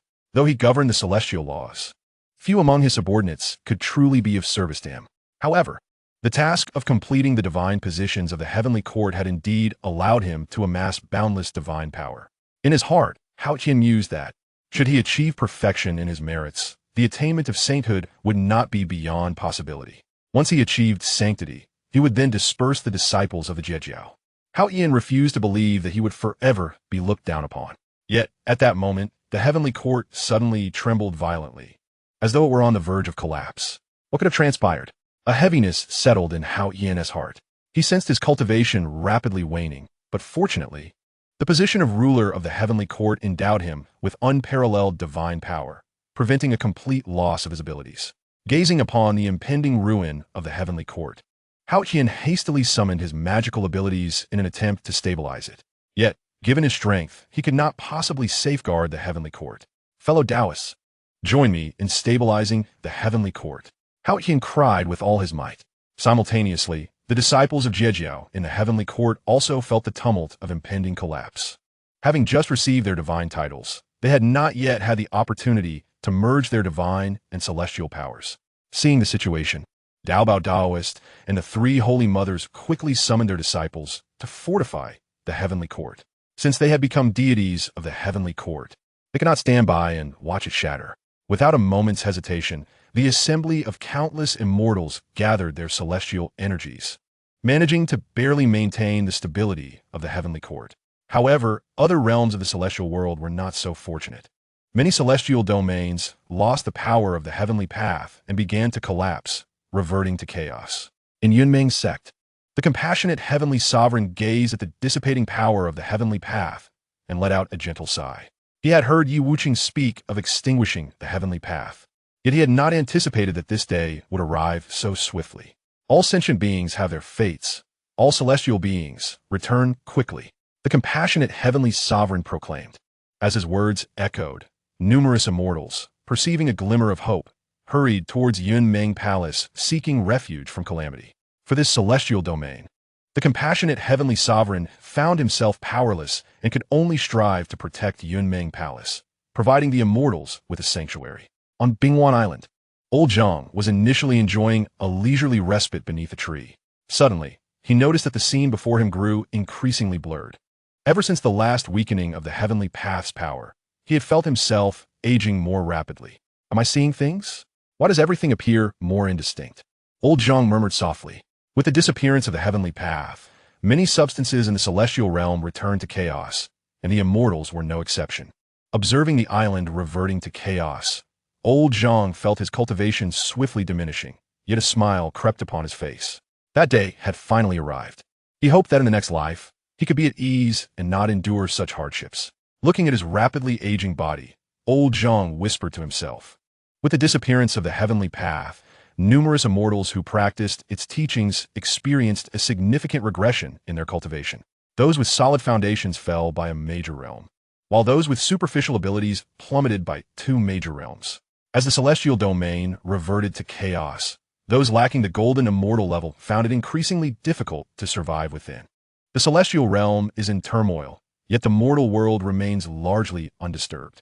Upon witnessing the disappearance of the heavenly Tao's power, the Earth Mother used her own earthly power to temporarily substitute for it, stabilizing the mortal realm. He has indeed succeeded in slaying the heavens, Father God. Your great vengeance has finally been avenged. The Earth Mother gazed skyward. In the beginning, when Pangu separated heaven and earth, he was ambushed and ultimately perished by a wretched creature known as the Kashan, which seized the boundless opportunities meant for him.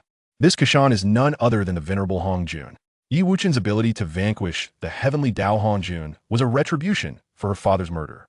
In the ageless sacred mountain, the principles of the heavenly Dao do not extend to the chaos, hence the turbulence within the chaos space remains minimal. The absence of the heavenly Dao has minimal impact on the divine beings dwelling deep within the chaos. Suddenly, the gods of the divine race sensed a monumental shift in the primordial world as a stream of primordial purple energy surged forth. It was the primordial purple energy. An elder of the divine race gazed in astonishment at the approaching energy, incredulously exclaiming. As his words echoed, the other gods stared in awe at the primordial purple energy. A formidable member of the divine race seized this energy. This powerful being was none other than the one who had previously entered the ancient heavenly court. Ha ha ha! The primordial purple energy, such celestial fortune, has indeed come to our divine race. The powerful being bellowed with laughter. His strength far surpassed the pinnacle of quasi-saint. Had he not lacked a portion of the primordial purple energy, he would have achieved sainthood long ago. Our ancestor is formidable. With the primordial purple energy, our divine race shall secure a place in this primordial world.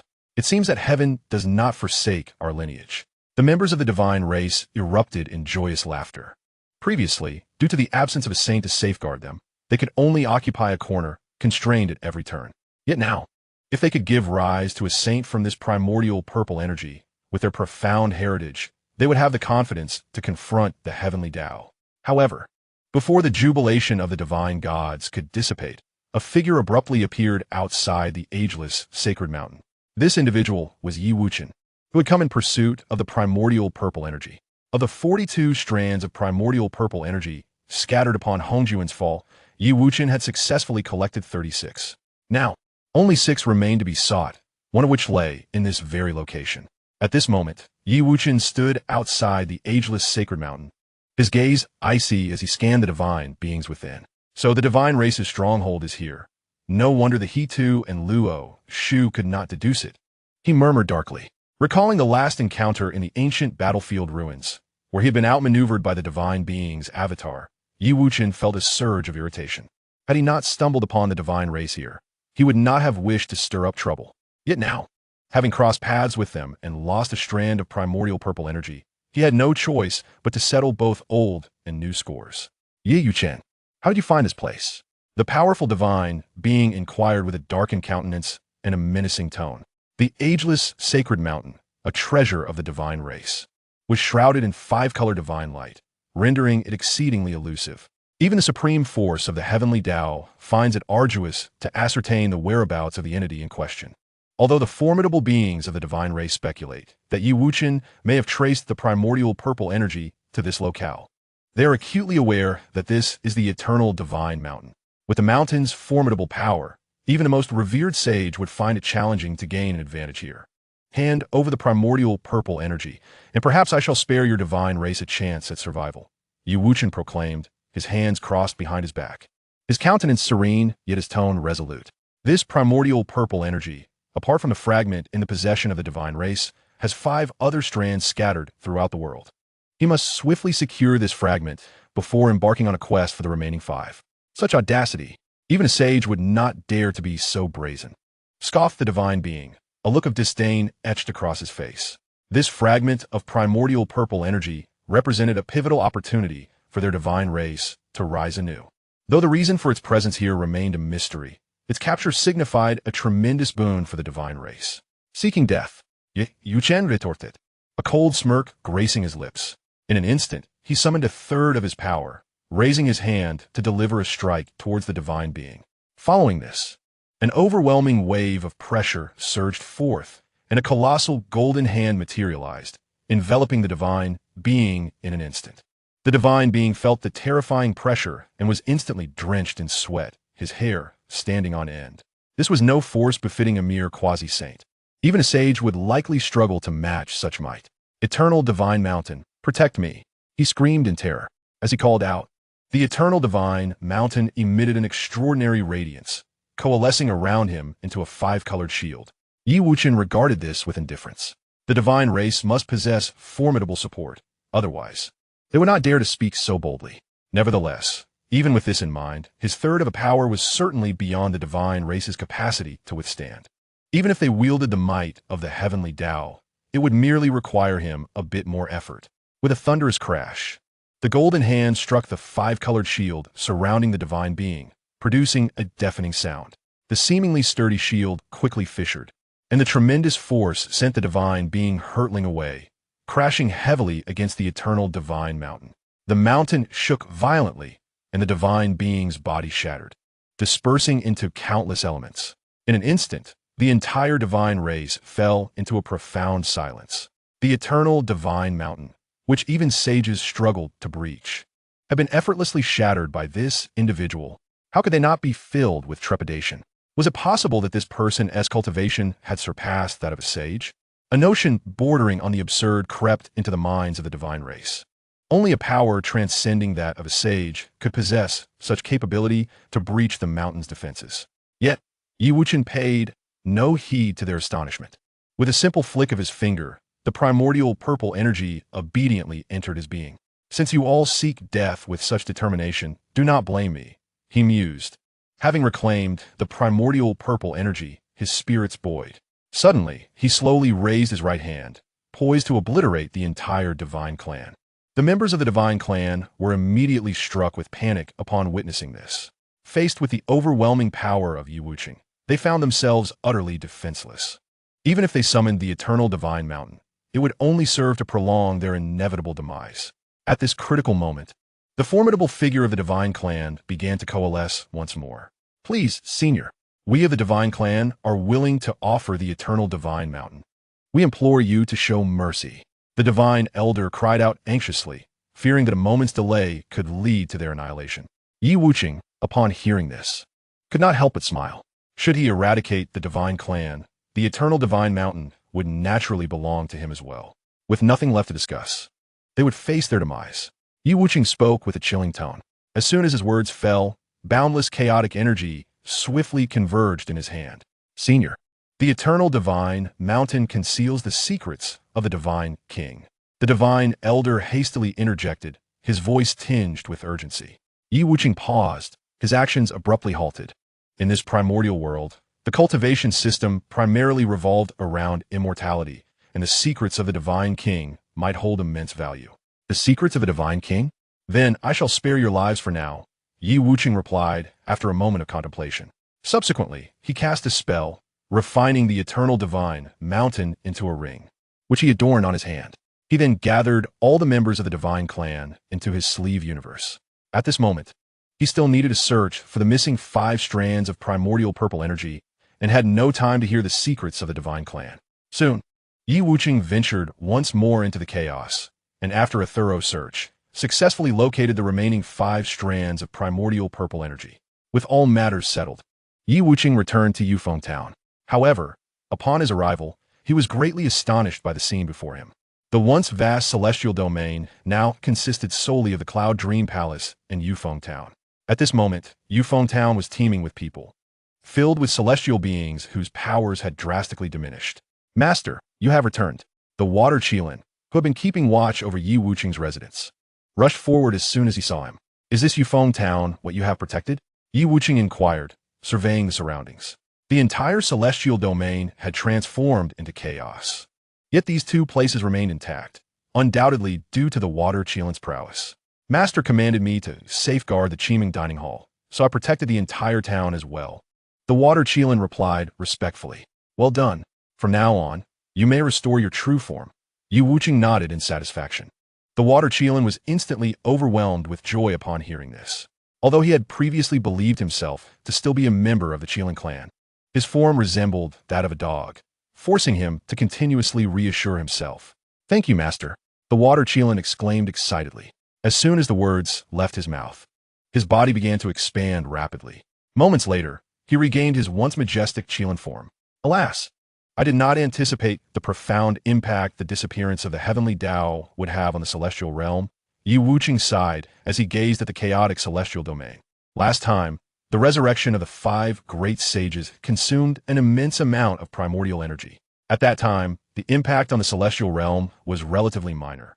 Yet the mortal world faced catastrophic disasters. Now, with the absence of the heavenly Tao and the protection offered by the underworld, the mortal realm remains largely unscathed. However, the celestial realm has been reduced to a chaotic wasteland. Very well, I shall reopen a celestial domain, providing a sanctuary for the celestial beings, murmured Yi Wuchen. Without hesitation, he waved his sleeve, releasing an endless stream of transformative energy. In an instant, this energy transformed into chains of order, rushing forth into the chaotic void. The rampant chaos, upon contact with the chains of order, was tamed by an invisible force, gradually undergoing metamorphosis, condensing, and settling. Ultimately, it transformed into fertile celestial soil, laying the foundational cornerstone for the birth of a new celestial domain. The celestial beings in Wind Town, witnessing such a miraculous phenomenon, were left utterly astonished. Such prowess could only belong to a sage. Only the water Qilin and the savior of suffering understood that this power exceeded that of the sages. Only a force transcending the sages could carve a celestial domain from chaos.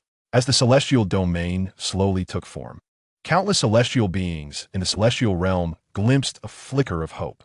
Though they could temporarily reside in the mortal world or within chaos, each faced their own predicaments. The mortal realm lacked the nurturing essence of the celestial, steeped instead in worldly tribulations. Celestial beings, finding themselves amidst such, would gradually become tainted by its mundane essence. The chaos was fraught with peril, and without the protection of a being of the primordial golden immortal level, one could easily meet their demise therein. The emergence of a celestial domain undoubtedly provided them with a rare haven. Lady Bingwan had originally reached the pinnacle of the great Luo golden immortal realm, merely a step away from the primordial golden immortal realm. However, with the disappearance of the heavenly Tao, her cultivation plummeted to the early stage of the great Luo golden immortal. Observing Bingwan Island return to chaos, with a raging chaotic energy wreaked havoc. Many celestial beings struggled to endure and perished within the tumult. In her moment of shock, Lady Bingwan failed to respond in time, resulting in the loss of countless celestial beings. The once sprawling Bingwan Island, guarded by 10,000 profound immortals, now saw none escape its fate, all having fallen. At this moment, apart from her personal disciple, Lady Bingwan managed to protect just over 100 celestial beings. There seems to be a celestial domain over there. Follow me, she exclaimed, her profound cultivation allowing her to keenly sense the formation of the celestial domain, her excitement barely contained. Though she was born of chaos, she cherished the tranquility and harmony of celestial soil. Her disciples, upon hearing this, displayed expressions of exhilaration. Having a place of celestial soil to establish their lives was undoubtedly the most ideal outcome for them. In the heavenly court, after securing the numerous palaces, Hao Yin desperately attempted to contact Lord Hongjun. However, no matter how hard he tried, he could not establish a connection. He picked up the Hao Yin mirror, hoping to gain insight into the Zixiao Palace. Yet the Purple Cloud Palace has now descended into chaos. Reluctantly, he summoned the deities of the heavenly court. As the Master of Heaven sent disciples of the GS sect to the heavenly court, the heavenly Tao vanished in an instant. If one were to claim that this matter bore no relation to the Master of Heaven, he would never believe it. Esteemed immortals, do you comprehend what has transpired? Hao Tian inquired kindly after gathering the deities. The four great emperors, standing foremost, exchanged glances upon hearing his words. They wished to contact their master, the Master of Heaven, but were unable to reach him. Your Majesty, we too are unaware of what has occurred, spoke the Turtle Spirit Holy Mother first. Such a significant event has unfolded upon your arrival in the heavenly court, and do you truly know nothing of it? Hao Tian remarked with a somber expression. Do you still suspect us, the Jia sect? The Golden Spirit Holy Mother retorted with a cold laugh. Simultaneously, the Taoist of treasures from the Jia sect and the three Holy Mothers thought of Yi Wucheng. Prior to their arrival at the heavenly court, Yi Wucheng had declared his intent to annihilate the heavenly Tao. Initially, they dismissed his words, but now it seemed that the heavenly Tao had indeed been obliterated by him. Just then, the deities felt a celestial domain coalescing. It was the only celestial domain remaining in the celestial realm. If it could be possessed, it would unify the celestial realm. Hao Tian pondered. Esteemed immortals, have you discovered that celestial domain? Hao Tian asked solemnly. The Taoist of treasures and the three Holy Mothers exchanged glances, understanding one another's thoughts. The only celestial domain in the celestial realm ought to fall under the jurisdiction of our heavenly court, the Taoist of treasures proclaimed. Indeed, our heavenly court is the sovereign of the three realms. The Wudong Holy Mother also asserted. Hao Tian, upon hearing this, realized that the Jia sect intended to seize that celestial domain under the guise of the heavenly court. Yet, he could only acquiesce, for he had no capable subordinates. Very well, then I shall entrust you to incorporate that celestial domain into the heavenly court, Hao Tian decreed. Thus, it was both just and proper.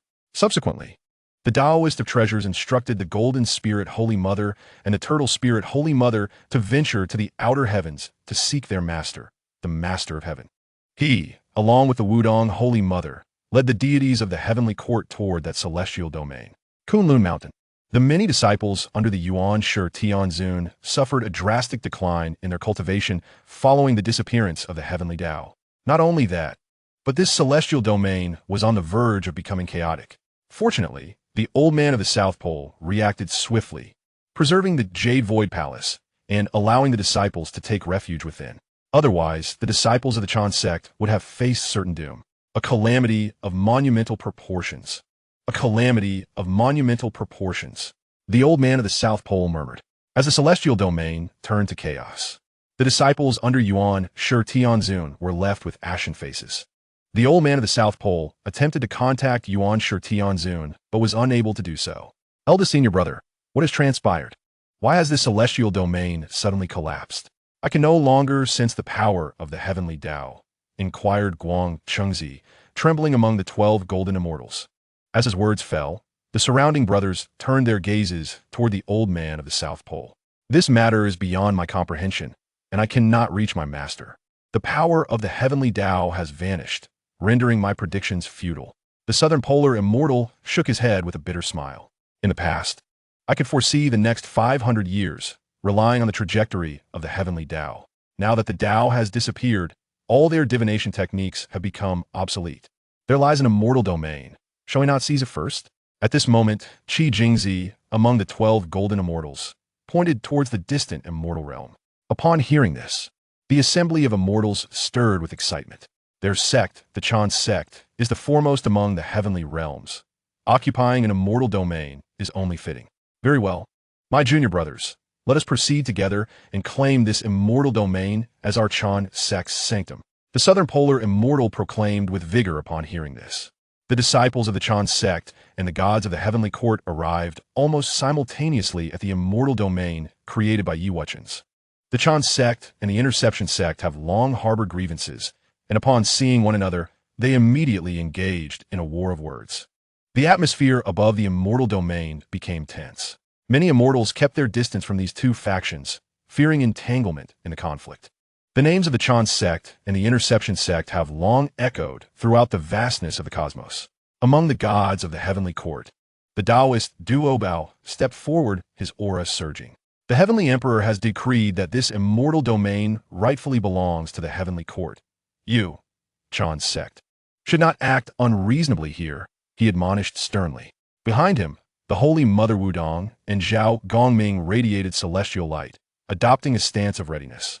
On the side of the Chan sect, the Southern Polar Immortal wore a grave expression, flicking his whisk. You are but scaled creatures, born of dampness. What virtue or capability do you possess to occupy this immortal domain? He said in a deep tone. The 12 golden immortals each summoned their artifacts, ready to engage in battle at the slightest provocation. We are now the gods of the heavenly court, while you are merely a pack of strays. Do you dare mock us? The Holy Mother Wudong sneered upon witnessing this.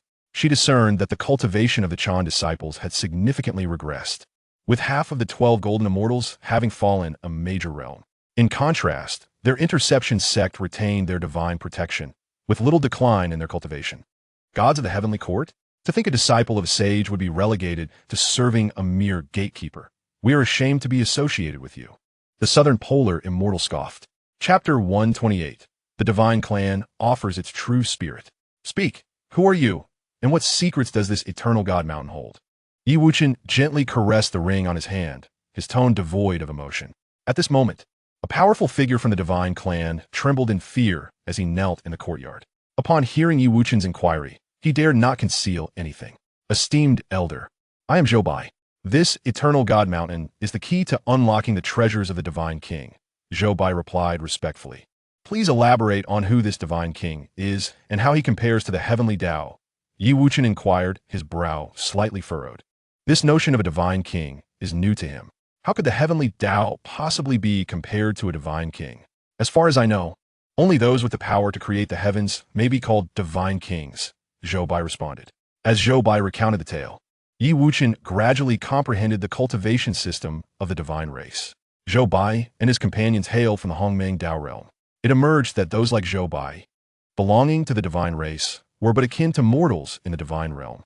However, even the mortals of the Hongmeng Tao realm possessed the prowess of quasi-saints within the vast expanse of the primordial world. In the Hongmeng Tao realm, one must be capable not only of reshaping chaos into the realm of creation, but also of achieving the strength of a creator who can forge their own universe. There even existed sovereigns of chaos, the masters of the void itself.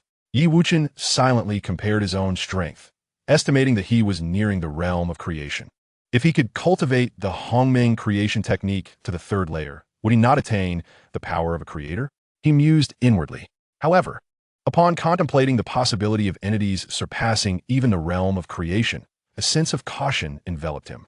The hidden treasures of the God King might be fraught with peril. Perhaps it was best to forego the key. After all, if he devoted himself to cultivating in the celestial realm for another century, he could elevate the Hongmeng creation technique to the second layer. In 300 to 500 years, he might even break through to the third layer and wield the strength of a divine creator. The trifling treasures of the God King would likely hold little value for him by that time. With such thoughts, Wuchen's gaze became increasingly clear, and his avarice for the God King's treasures dissipated. Now, let us delve into the origins of the God King's hidden treasures. Wuchen spoke to Zhou. It is said that this God King foresaw his impending demise and thus bequeathed all his treasures to await a fated individual, hoping that this fortunate soul would avenge him. Zhou eagerly nodded and continued. From Zhou's narrative, Wuchen learned that, in ancient times, Pangu had acquired the eternal God Mountain and was poised to enter the God King's hidden treasures when he fell victim to the schemes of the God King's enemies. These adversaries dispatched 3,000 demon gods, intent on seizing the eternal God Mountain from Pangu. In desperation, Pangu fled into the depths of chaos, pursued relentlessly by the 3,000 demon gods. Ultimately, in a moment of dire straits, Pangu ascended to the realm of creation and successfully vanquished the 3,000 demon gods. Yet, after splitting heaven and earth, he was ambushed by Hongjun and met an untimely end. The creation jade disc left behind by Pangu was seized by Hongjun, who also came to command the heavenly path. By a stroke of fortune, the eternal god mountain was discovered by Zhoubai. The god king may have been generous, but his enemies are certainly no trifles. Ye Wuchen Sikofut, Jaljulating Silently. To acquire this treasure, one must not only contend with the ever-watchful enemies of the god king, but also endure numerous trials, any of which could jeopardize his life. He would not risk himself for something that would soon be deemed obsolete. We are willing to become your servants. We implore you to grant our divine race a path to survival, Zhou Bai pleaded. Seeing Yi Wuchen's utter indifference toward the God King's hidden treasures, he grew anxious. He feared not being exploited, but rather becoming obsolete. If the God King's treasures failed to sway Yi Wuchen, their divine race might face annihilation. Become my servants? Yi Wuchen inquired, furrowing his brow. In his eyes, these individuals were nothing more than a swarm of ants, devoid of any significance. Indeed, we are willing to entrust our true spirits into your hands, relinquishing control to you, Zhou Bai stated. At that moment, a cacophony erupted from outside. It turned out that the deities of the heavenly court were engaged in battle with the immortals of the Chan sect. Yi Wuchen cast his gaze upon the conflicting parties. Furrowing his brow, should they continue their skirmish, this celestial realm would soon be shattered. It had taken him considerable effort to coalesce this realm, providing a sanctuary for the immortals. If it were to be destroyed, his toil would be in vain. It seems that the heavenly laws restraining the deities must be established post-haste. Otherwise, the destructive capacity of these divine beings in combat is formidable. Nonetheless, you must first address the matter at hand. Therefore, you shall instruct your kin to surrender their true spirits, Yi Wuchen declared, gesturing for the divine clan to assemble in the courtyard. Yes, my lord, Zhou Bai exclaimed, filled with overwhelming joy. The fact that Yi Wuchen could accept their kin's true spirits meant they had narrowly escaped calamity, although surrendering their true spirits would preclude their ascension to divinity. At least they would continue to live. Moments later, Zhou Bai forcefully commanded all his clansmen to offer their true spirits. Once Yi Wuchen acquired the divine clan's true spirits, he gained the power of life and death over them. Should they perish, Yi Wuchen could even expend his transformative energy to resurrect them. Now, take them and safeguard this celestial realm. Should any harm befall it, you shall bear the consequences, Yi Wuchen proclaimed with a wave of his hand. Yes, my lord. The 36 members of the divine clan responded in unison. Soon, an overwhelming divine presence permeated the celestial realm. Fighting is prohibited within this celestial domain.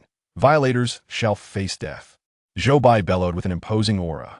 Though he appeared exceedingly humble before Yi Wuchen, among these divine beings, he was invincible. The divine clan was unaffected by the disappearance of the heavenly laws, maintaining their peak strength. With the emergence of the divine clan, both the heavenly court's disciples and the Chan sect's members wore expressions of confusion. You divine beings have always been timid as mice. How dare you enter this realm and seek your demise? The Southern Polar Immortal scoffed, flicking his whisk. They had some understanding of the divine clan, knowing they seldom ventured into this realm for fear of being ensnared by the heavenly laws. Southern Polar Immortal, with the heavenly laws now extinguished. Do you think I still fear you? Zhou Bai retorted sharply. As the elder disciple of the primordial heavenly master, the Southern Polar Immortal harbored a long-standing grudge against the divine clan. The heavenly laws are dead? Was it your divine clan's doing? Taoist Duo Bao interjected. Zhou Bai wished to affirm this, but knew his master was not part of the divine clan. Understanding that Yi Wuchen had seized the primordial purple energy, he could surmise that it was Yi Wuchen who had obliterated the heavenly laws. The heavenly laws were extinguished by our master. If you continue to act recklessly here, do not blame us for being merciless, Zhou Bai declared fiercely. He yearned to engage in battle with this group of celestial beings immediately, confident in his ability to decisively defeat them. However, Zhou Bai understood that a conflict of such magnitude could easily lead to the destruction of this celestial realm if it spiraled out of control. In such a scenario, Yi Wuchen would undoubtedly direct his wrath towards the entire divine race. Thus, he was compelled to suppress his fury and issue a verbal warning. Chapter 129. The Emergence of the Heavenly Laws. It appeared that the heavenly laws were destined to manifest. Otherwise, tranquility in the celestial realm would remain elusive, Wuchen mused. The celestial regulations upheld the normal functioning of the three realms, while the heavenly laws governed the beings within them. In the absence of these laws, the celestial beings would become akin to chaotic overlords. Wuchen had no intention of intervening personally unless a sage emerged worthy of his direct involvement. Once he descended to the mortal realm and established the heavenly laws with the Queen Mother of the West, any further transgressions would result in their demotion to mere mortals.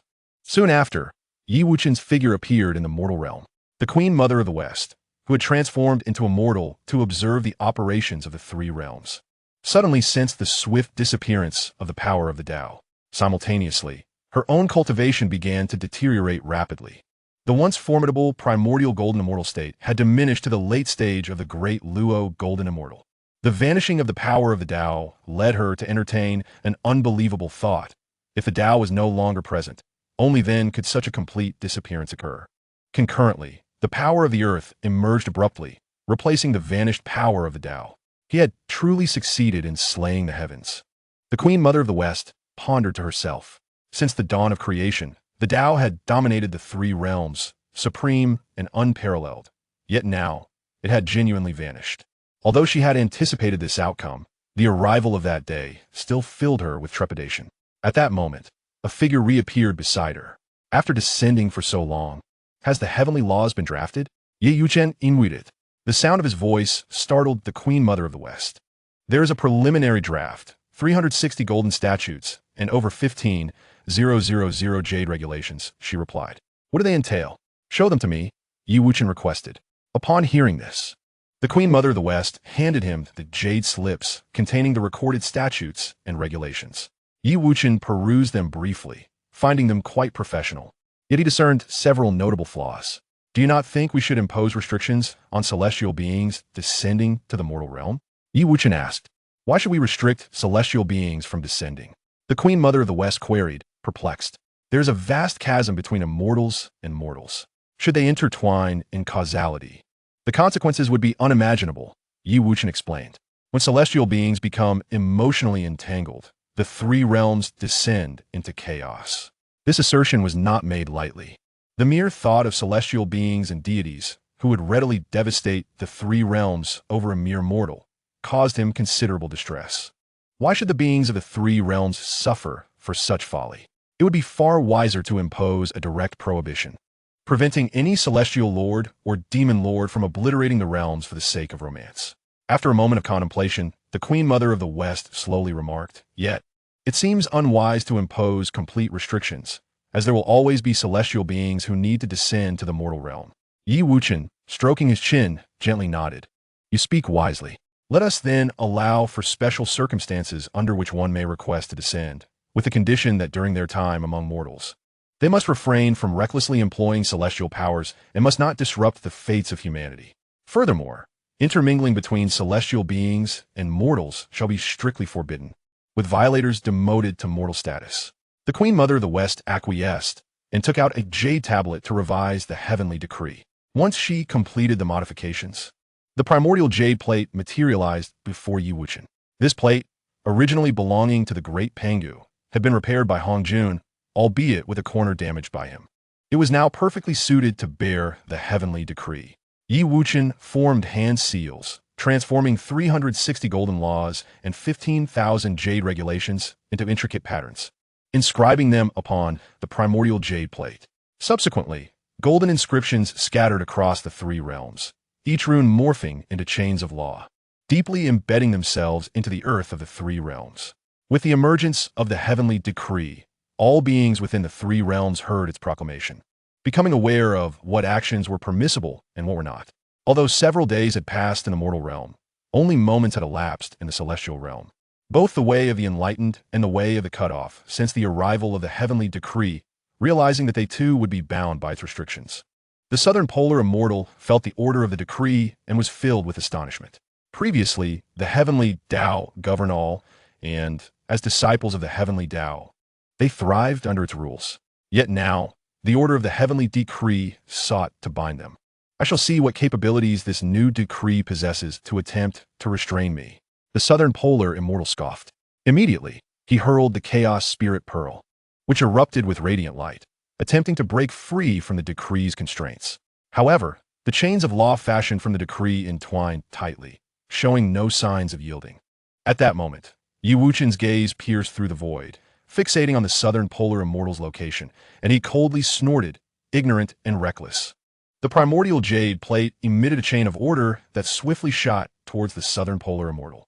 He felt an irresistible force surge upon him, causing his 3 flowers to be severed and his cultivation to diminish drastically. His complexion turned pale, and fear enveloped his heart. The other celestial beings, witnessing this scene, were struck with trepidation, and their previously restless thoughts dissipated instantly. The divine clan, led by Zhou Bai, also felt the authoritative force of the heavenly decree. With a discerning glance, he realized that only their master, Wuchen, possessed the strength to forge such a decree. This is the domain of my master. Should you dare to act, you will all be relegated to the status of mortals. Zhou Bai declared to the deities of the heavenly court and the celestial beings of the enlightened way. Upon hearing this, the gods of the heavenly court turned their gazes towards Master Dubao and Sister Wudong. The two exchanged a knowing glance, deciding to bide their time and seek another opportunity in the future. Subsequently, they departed with the divine beings of the heavenly court. The Queen Mother of the West, observing the emergence of the heavenly decree, felt a sense of relief. The decree has manifested, made ensure the enduring peace of the 3 realms, she expressed. I shall elevate you to the heavens. The stability of the 3 realms shall rest upon your shoulders henceforth, Wuchen declared. Upon hearing these words, the Western Queen Mother cast a peculiar glance at Wuchen. After Hongjuan's convergence with the Tao of Heaven, he harbored a desire for all beings across the realms to heed his command. Yet, Wuchen exhibited an indifference towards such supreme authority, showing no inclination towards power. Possessing strength that transcended this realm, he naturally held no interest in the notion of power. In the blink of an eye, Wuchen and the Western Queen Mother arrived at the Lingxiao Palace. Upon witnessing the sudden appearance of the two, Hao Qian furrowed his brow. This was the Lingxiao Palace, a place that embodied the dignity of the heavenly court. How could any ordinary individuals gain entry? While he did not recognize the handsome man, he was familiar with the Western Queen Mother from previous encounters. You are Hongjuan's disciple, Hao Qian? Wuchen addressed him in a nonchalant tone. Who are you? Do you not know this is the Lingxiao Palace? Hao Qian replied, seated upon the throne, exuding the majesty of the heavenly emperor. He detested being referred to as a disciple, and the audacity of this individual to confront him directly ignited his ire. Huh, I have already severed ties with Hongjuan. Do you dare to flaunt your status before me? Wuchen remarked with a light chuckle. Chapter 130. Splitting the chaos after speaking. The creation jade plate materialized before him, radiating myriad beams of light, which were, in fact, the newly refined heavenly laws. Hao Qian, upon witnessing this, trembled in fear. The creation jade plate was the most formidable treasure in Hongjuan's possession, unparalleled in power. With the plate now in the hands of this individual, it appeared that Hongjuan's fate was indeed grim. Although he harbored a deep disdain for the title of disciple, it had undeniably conferred upon him countless advantages, allowing him to ascend to the position of the heavenly sovereign. What is your purpose here? My position as the heavenly sovereign is ordained by the Tao of Heaven, Hao Qian stated, struggling to articulate the remainder of his thoughts. With the Tao of Heaven having vanished, was he to relinquish his role to the Western Queen Mother? The mere thought of it caused him distress. Yet, gazing at the creation jade plate, he found himself lacking the courage to dispute. Rest assured, I have no interest in your position as heavenly sovereign, Wuchen replied with a soft laugh. Observing Hao Qian's demeanor, he could not help but recall the image of the great sage equal to heaven storming the heavenly court, with the Jade Emperor cowering beneath the table. Whatever you command, please do not hesitate to express it, Hao Qian responded with utmost respect. From this day forth, you shall oversee the heavenly regulations governing the 3 realms, while the Queen Mother shall manage the heavenly laws and oversee the divine beings of the celestial realm, Wuchen stated directly.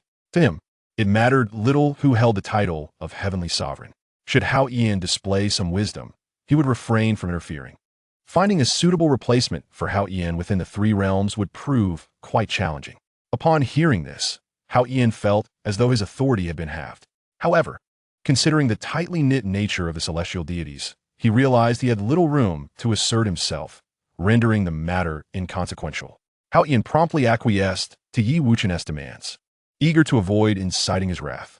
Observing this, the Western Queen Mother chose to remain in the heavenly court. Upon ensuring the matter was settled, Yi Wuchen did not linger and departed from the Lingxiao Palace. The significant events had now reached resolution. It was merely a matter of time before the three realms gradually restored themselves. He was also eager to return and assimilate the 42 strands of primordial purple qi into his being. Since the last time he refined a strand of primordial purple qi, his body underwent tremendous transformation. Should he successfully refine all the primordial purple qi, he might very well ascend to the true realm of creation. As Yi Wuchen re-entered the ethereal domain of Yufeng Town, he sensed the presence of immortals all around him. Once, the immortal realm was filled with countless ethereal domains. Now, only this one remained, with all the immortals who could come having gathered here. Those who could not had passed on to the cycle of reincarnation. With a swift motion, Yi Wuchen returned to his secluded courtyard. Upon entering, he seated himself at the center of the yard, surrounded by the 42 strands of primordial purple qi. He then activated the primordial creation technique, drawing one strand of primordial purple qi into his body. The celestial energy of creation intertwined with the primordial purple qi, emanating a kaleidoscope of brilliance. Yi Wuchen seemed to perceive the continuous evolution of the elements, earth, fire, wind, and water, intertwining to form chains of order and regulation. The connections of all things in heaven and earth could be altered by these chains of order. The sensation was akin to that of a sovereign of the cosmos, where all matter could be transformed by mere utterance. Exhilarating, Yi Wuchen murmured softly, gradually opening his eyes. Refining a strand of primordial purple qi had consumed an entire day. At this moment, Yi Wuchen felt his cultivation more solid than ever. Previously, he had depleted the essence of the Tao from the enlightenment tree, barely reaching the realm of harmonization. Yet now, having refined a strand of primordial purple qi, his foundation felt remarkably firm. The primordial creation technique truly deserved its title as a creation-level art, exhibiting incredible prowess. With a heart stirred by awe, Yi Wuchen gazed at the remaining 41 strands of primordial purple qi. After signing in with the system, he once again absorbed another strand into his being. Day after day, Yi Wuchen plunged into a fervent cycle of refining the primordial purple qi, sculpting his foundational path to perfection, akin to the Great Tao. Over a month passed. All the primordial purple qi had been refined, and ethereal golden lotus blossoms of the Great Tao encircled him. Although he had yet to step into the realm of creation, his physical form was already comparable to Pangu. He observed the over 400,000 years of cultivation within the system, all devoted to mastering the primordial creation technique. A burgeoning aura of creation gradually enveloped Yi Wuchen. Taking a deep breath, the aura of creation intensified around him. He slowly rose to his feet, striding boldly into the chaotic space. With a roar, Yi Wuchen's pent-up power surged forth, unleashing a low growl. He then ceased to suppress the strength within him. Layers of radiant halos emanated from his figure, rippling outward. In an instant, the chaotic energy of the space began to thrash wildly. Yi Wuchen's eyes shone with golden light as he transformed his hand into an axe, striking fiercely downwards into the chaotic expanse. Thunderous roars echoed throughout the realm. As the deafening sound resonated, the chaos split apart, gradually forming the heavens and the earth, the cycle of reincarnation. In the depths of the underworld, Hutu seemed to sense something, her gaze directed towards the heart of the chaos. Before her stood a towering figure, cleaving through the primordial void. "Father God, is it you?" Hutu murmured to herself. Such immense power to create the world could only belong to Pangu. Even after Hong Jun achieved unity, he remained far from such might. Upon witnessing the emergence of a being capable of crafting the cosmos, Hutu's thoughts immediately turned to the Father God Pangu. However, as she discerned the figure within the chaos, a gentle smile graced her lips. It was none other than Yi Wuchen, the one who possessed the heart of the Father God. In the Qimeng dining hall, the savior of suffering felt the disturbance within the chaos and materialized before the establishment. "Senior Shui, have you sensed the changes within the depths of chaos?" The savior inquired of the water Qilin. Although their relationship was not particularly close, they could still converse. Despite the savior's current cultivation not having fallen to the level of a great Luo Jingxian, He could not perceive the events unfolding in the chaotic depths. In contrast, the water Qilin, with its solid foundation and minimal entanglement with the heavenly Tao, had seen little change in its cultivation. Indeed, it seems someone is opening the heavens within the chaos. The water Qilin replied solemnly. Upon hearing this, the surrounding immortals were utterly astonished. Could there truly be such a capable being in this realm? Since the fall of Pangu, even Hongjun, who proclaimed himself the Tao ancestor, lacked the power to create. Senior Shui, you must be jesting. Where in this world is there a being capable of such feats? Lin Zhengxiang exclaimed, his face a mask of disbelief. As Lin's words fell, the water Qilin was struck with shock. The chaos had indeed been cleaved apart. Through the swirling chaos, the water Qilin beheld a grand figure parting the boundless primordial mist. Upon recognizing that figure, he involuntarily swallowed hard. This was truly overwhelming. The surrounding immortals stood frozen, their astonishment palpable. It was the savior of suffering who, upon seeing the familiar silhouette, murmured in awe. He never imagined that the proprietor of the Qiming dining hall possessed such divine power. Chapter 131. A Reunion with Bing Wan. Yi Wuchen gazed at the chaos that had been cleaved as it began to coalesce again, a glint of coldness flickering in his eyes. When Pangu the Great split the chaos, he sustained the emergence of the heavens and the earth with his physical form. Yet, he ultimately fell victim to a treacherous ambush by Hongjun, succumbing to the endless chaos.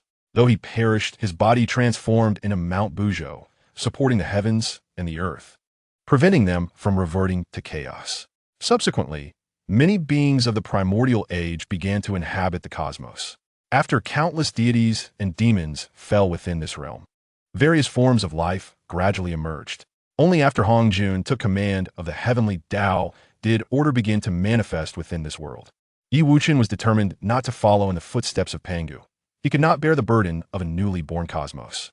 Should someone seize the opportunity for a surprise attack, it is likely they would tread the same path as Pangu. Subsequently, Yi Wuchen distanced himself from the newly forged realm, witnessing it being consumed by chaos, reverting back into the primordial void. A world that had yet to fully form thus vanished. Although his cultivation had ascended to the quasi-saint level, primarily relying on fortune and merits for further advancement, he would not barter his safety for such ephemeral gains. After casting one final glance at the world returning to chaos, Yi Wuchen soared toward the celestial realm without a backward glance. Upon his departure, the surrounding space was soon teeming with innate demon gods of comparable might to saints. These demon gods, birthed from the chaos, sensed the disturbance and flocked to the scene. Who is this individual? What overwhelming divine might, capable of cleaving through the chaos? Regardless of their identity, the dawn of creation will yield numerous innate spiritual treasures. We must hasten our search. Indeed, once those formidable demon gods arrive, our opportunity will be lost. Fellow beings, the innate spiritual treasures lie before us. Whoever seizes them shall claim them. The innate demon gods commence their frantic search within the chaos. Although Yi Wuchen failed to preserve the newly established realm, the birth of a world invariably heralds the emergence of several innate spiritual treasures. Some potent treasures, resilient enough to withstand the cataclysms of creation, remain hidden within the chaos. Ha! I have found a seed of the azure lotus. One exclaimed.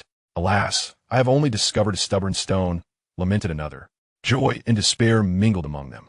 Those who uncovered exceptional innate treasures beamed with delight, while those who found lesser treasures or none at all wore expressions of dismay. Among them was a demon god, clutching a stubborn stone, deeply troubled.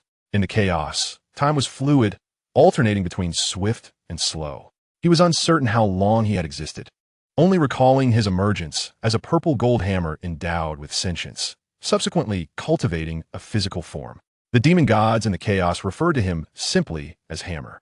Towering and robust, he was imbued with immense strength. He was the one who had stumbled upon the stubborn stone during this epic of creation, an exceptional innate sword embryo. Suddenly, a wave of panic surged among the demon gods. Several of them collectively discovered a luminous orb radiating an aura of unrelenting slaughter within lay a sword embryo. A cataclysmic battle among the gods and demons was imminent. While ordinary innate treasures might pique the interest of the demon gods, they would not risk their lives for them. However, this exceptional innate sword embryo, capable of forging the mightiest sword of slaughter, would elevate any who possessed it to unparalleled heights of power. Hammer discreetly tucked away the stubborn stone, his gaze fixated enviously on the exceptional sword embryo. Given his unparalleled strength, acquiring such a formidable weapon would render him invincible beneath the saints. "This is mine," Hammer bellowed. "Nonsense. I saw it first," retorted another demon god. In an instant, several formidable deities, akin to saints, unleashed their powers simultaneously, causing the chaos to erupt with thunderous roars and a flurry of sword energy. Wuchen held little regard for the innate spiritual treasures. Even the finest among them could be easily forged by his hand. Only the primordial treasures held any significance for him at this juncture. Before long, he found himself back in Wuchen town. However, upon returning to his courtyard, he was taken aback to discover an unexpected visitor waiting outside, a regal-looking noblewoman, the Ice Phoenix Empress of Bingwan Island. Since departing Bingwan Island with her disciples and arriving in this celestial realm, the Ice Phoenix Empress had stumbled upon the Qiming restaurant in Wuchen town. After some inquiries, she learned that the proprietor of this establishment was none other than Wuchen, which left her utterly astonished. Initially, she had presumed Wuchen to be merely a lowly earth immortal. The pain of parting with two grand Taoist artifacts gifted to him by Su Qianqian had weighed heavily on her heart.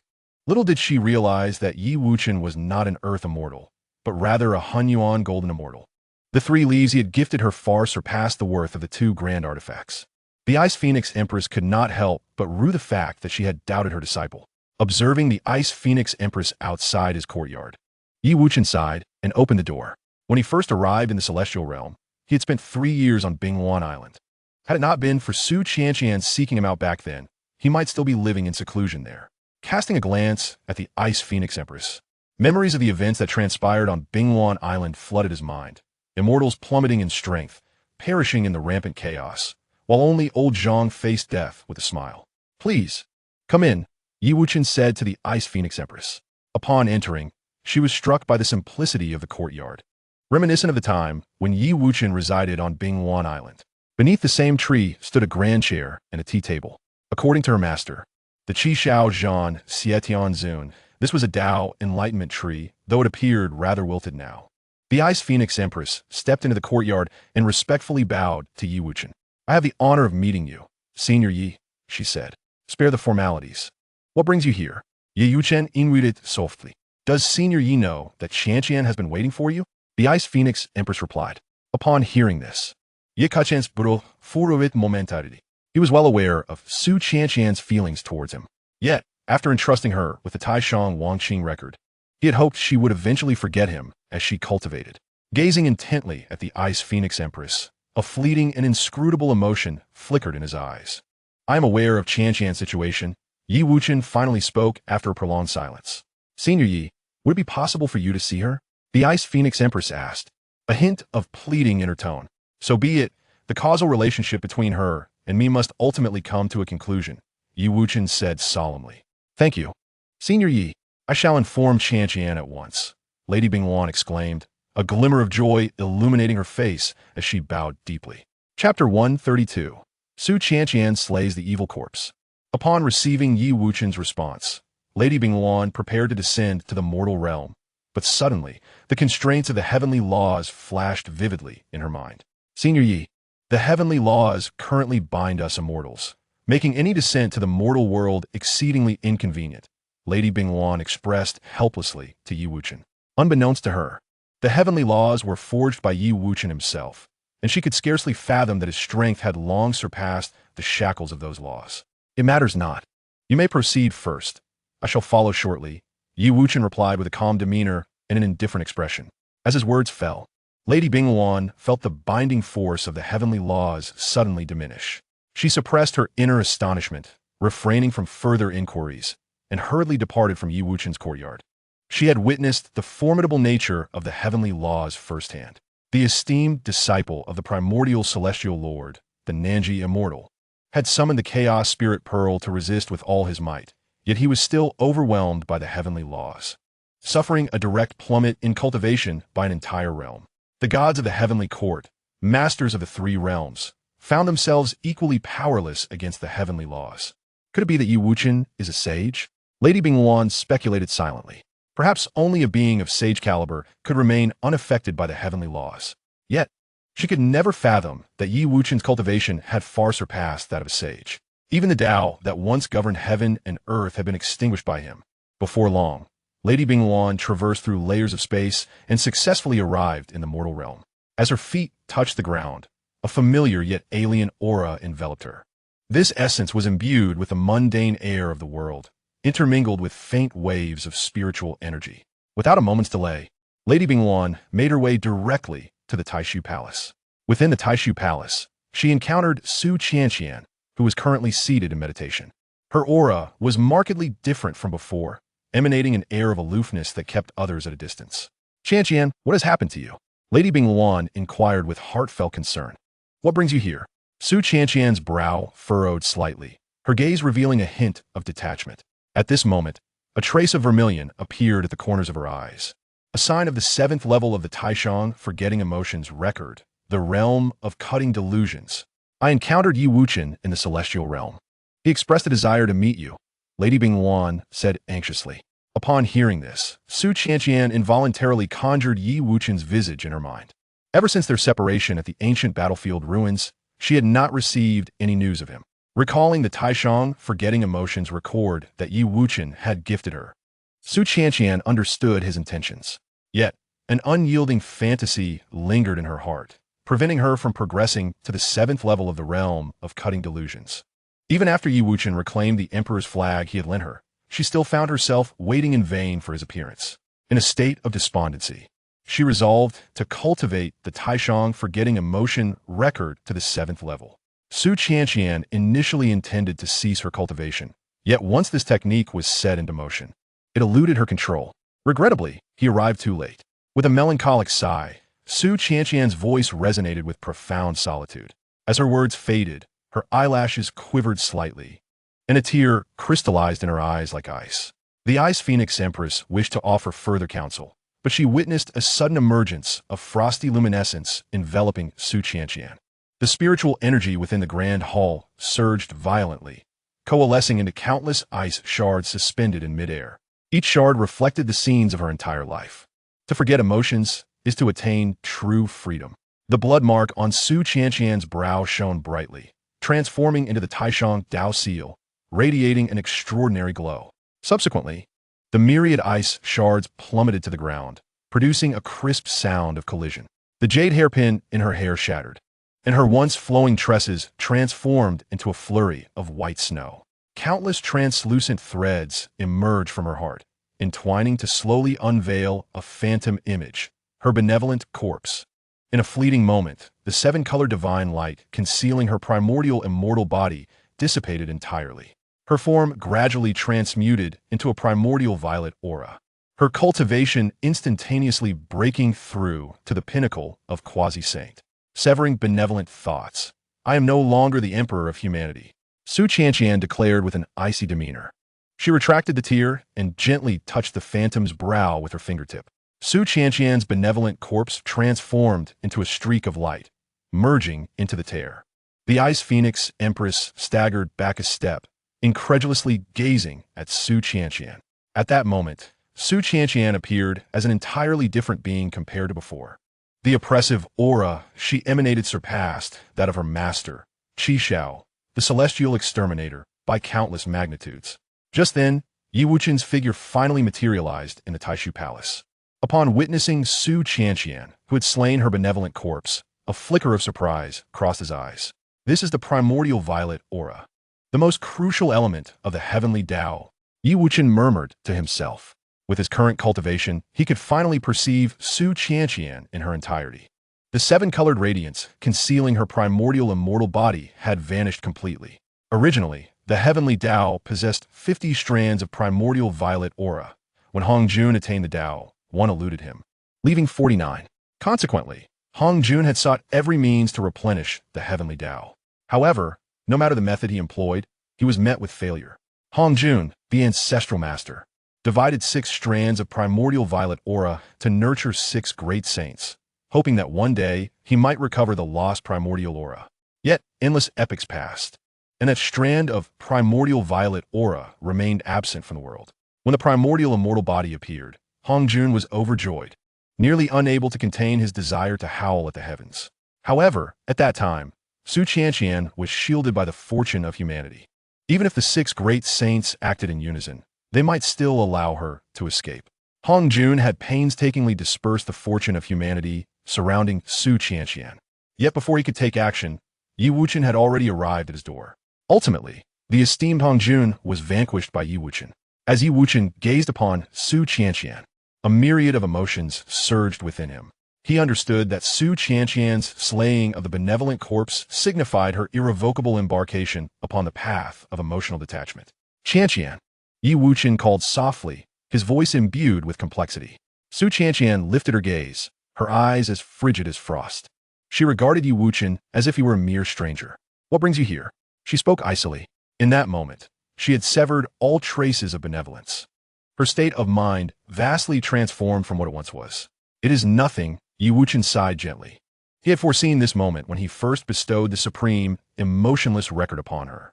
Yet, when Su Qianqian truly perceived him as a stranger, he felt an inexplicable sense of loss. After exchanging a few words, Yi Wuchen departed with the Ice Phoenix Empress. As Su Qianqian watched him leave, relief washed over her, accompanied by an elusive sensation that lingered in her heart. "This realm seems to reject me.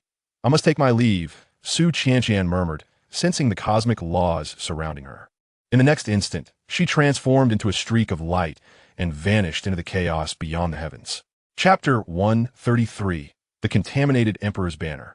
Within the chaos, as Yi Wuchen's innate spiritual treasure emerged amidst the creation of heaven and earth, it beckoned numerous demon gods to vie for possession. The hammer surged forth like lightning, charging towards the exquisite primordial sword embryo. His muscles rippled with power, each sinew seemingly harboring boundless strength. Iron fists, entwined with chaotic energy, smashed down upon the demon god, obstructing his path like a meteor. Another demon god swung a long halberd, its blade slicing through the air toward the hammer. Remarkably, the hammer did not flinch. He braced himself against the strike with his shoulder. Simultaneously, he unleashed a powerful punch that struck the demon god squarely in the chest. With a thunderous boom, the demon god was sent reeling, blood gushing from his mouth as he was hurled backward. However, other demon gods seized the opportunity during the hammer's assault, unleashing their divine powers, intertwining the forces of the laws around him. The hammer roared in fury, his body transforming into a purple-gold hammer, shattering the encroaching forces of law. At that moment, a demon god seized the chance, morphing into a shadowy figure, darting toward the sword embryo like a specter. With a fierce glint in his eyes, the hammer abandoned his defenses, concentrating his entire strength to strike at the demon god. The purple-gold hammer, imbued with cataclysmic might, swiftly caught up with the demon god and pulverized him to dust. Following this, the hammer maintained its momentum, crashing heavily beside the exquisite primordial sword embryo, sending chaotic energies swirling. Seizing the opportunity, the hammer reverted to human form and grasped the sword embryo tightly. In that instant, the aura of slaughter surged into his body from the sword embryo. Undeterred, the hammer harnessed his own magical powers to forcibly suppress this influx of energy. Observing this, the other demon gods would not relent, encircling him once more, ready to seize the treasure anew. With the hammer in hand, the sword embryo surged with an overwhelming aura. However, he was acutely aware that he was no match for the multitude of demon gods surrounding him. Thus, his only recourse was to flee. Consequently, the hammer, accompanied by 800 demon gods, darted about chaotically like headless flies in the tumultuous void. After departing from the Taishu Palace with Lady Bingwan, Yi Wuchen arrived at the summit of a mountain. "You wish to inquire about Qi Xiao's slaying of the evil celestial lord? Do not search any further. He has already perished," Yi Wuchen stated. Upon hearing this, Lady Bingwan's countenance turned as pale as parchment. The evil celestial lord was her revered master, and their bond had been forged over many years. After a prolonged silence, Lady Bingwan regained her composure. "Thank you, Senior Yi, for informing me," she responded. Observing her distress, Yi Wuchen could only shake his head in resignation. "You should return to the celestial realm. Should you encounter difficulties, seek out the water Qilin at the Qiming restaurant," he advised. He had no intention of eradicating all traces of the past, nor did he disclose that he was the one who had slain the evil celestial lord. After Lady Bingwan departed, Yi Wuchen grasped the human sovereign flag in his hand. When he had previously retracted the flag, he sensed that it had become tainted by the incense of the mortal realm. The incense of the human world could even corrupt the bodies of great Luo golden immortals, let alone these celestial soldiers. Celestial soldiers, return at once. Yi Wuchen commanded the human sovereign flag. As his words echoed, the celestial soldiers scattered across the mortal realm sensed the decree and swiftly gathered around Yi Wuchen. Observing them, he noted that they had already become sullied by the incense of the human world, their armor no longer gleaming in pure gold. Originally, the celestial soldiers, endowed by the human sovereign flag, were devoid of emotions. Yet, with the accumulation of incense, they had gradually developed ulterior motives. If this continued, it would become increasingly difficult for the human sovereign flag to command them. "We greet our Lord," the celestial soldiers intoned in unison, their eyes reflecting a myriad of expressions, some disdainful, others reverent. Yi Wuchen regarded them with an impassive visage. Now that the three realms had gradually stabilized, it was time to address the matters concerning these celestial soldiers. "In recognition of your service in safeguarding the living, I wish to release your true spirits from the human sovereign flag. Of course, without your true spirits residing within the flag, your divine power will also be reclaimed. You may choose to become land deities, protecting a region of living beings, and in turn, those you guard will forge your golden bodies through their incense offerings. If this does not appeal to you, you may also enter the cycle of reincarnation, to be reborn into a life of wealth and splendor." As Yi Wuchen concluded his address, a tempest of commotion erupted among the celestial soldiers. Having long been tainted by incense, they had developed personal motives. Some celestial soldiers displayed hesitation upon hearing Yi Wuchen's words. They had been steeped in the incense of the mortal realm for quite some time, and while they harbored selfish desires, they also recognized that becoming land deities and continuing to bask in the offerings of incense was indeed a viable path. However, relinquishing the divine power bestowed by the banner of the human emperor evokes an undeniable sense of reluctance within the heart. After all, the path to immortality is fraught with challenges, with only one among millions able to ascend to such heights. Once the divine power is forsaken, it is feared that such formidable strength may never again be attained. We have valiantly followed the banner of the human emperor into countless battles, accumulating innumerable merits. Yet now we are to be stripped of our divine might and reduced to mere local deities of a land. What does this signify? We have fought for the sake of the common people, accruing boundless virtues. On what grounds must we surrender our divine power? To be reborn as a wealthy gentleman pales in comparison to serving as heavenly soldiers. Many heavenly warriors murmured among themselves. Though they dared not openly defy the human emperor's banner, their hearts were filled with discontent. Even those heavenly soldiers who gazed with reverence now found themselves in deep contemplation. They understood that Yi Wuchen's decision must bear profound significance. With the three realms at peace, their existence had become unnecessary. Their entanglement with mortal desires had sullied their once pure essence as celestial beings. "I am willing to heed the master's arrangement and become a mountain deity, safeguarding the souls of this realm." One heavenly warrior stepped forward, sincerity evident in his voice. "I too am willing to serve as a deity of the land." Soon, others echoed his sentiment. In that moment, the celestial warriors divided into two factions, engaging in fervent debate. A few, resolute in their stance and unwilling to comply, even hinted at the possibility of conflict. Yi Wuchen observed this scene, his expression remaining as calm as still water. Though he possessed the formidable magical ability to obliterate the selfish inclinations of the heavenly warriors and reduce them to mere puppets, such actions would bear no difference from those of tyrant. Had this been the past, these celestial soldiers would not have harbored any discontent. Yet, whether dissatisfaction, the issues at hand must inevitably be addressed. Now that the heavens and earth have been set, the time has come for resolution. I do not seek your counsel. Those who wish to become mountain deities and land gods should now find their places. Those who refuse shall be cast into reincarnation. Yi Wuchen declared with authority. Although many celestial warriors harbored sinister thoughts, their vast merits could not be overlooked. Only thus could the cosmos maintain its harmonious balance. As Yi Wuchen's words fell, numerous celestial beings intending to become mountain deities proceeded towards familiar territories, preparing to assume their roles as protectors of the land. Nevertheless, a significant portion remained resolute in their desire to enter reincarnation. Yi Wuchen's gaze swept over the remaining celestial soldiers, having made your choice, I invite you to enter the cycle of reincarnation. With a wave of his hand, he tore open a passageway to the realm of reincarnation. Though those choosing to enter felt a lingering sense of reluctance, they could only step forward helplessly under Yi Wuchen's imposing presence. As the celestial beings stepped into the passage, an extraordinary force enveloped them. Their memories began to blur, as if all earthly matters were gradually receding. With the last heavenly soldier crossing into the reincarnation passage, the portal slowly began to close. Yi Wuchen cast his gaze upon the imperial flag, declaring, having chosen this path, you must adhere to your duties and protect the beings of this realm. Should you stray from your obligations, I shall not show leniency.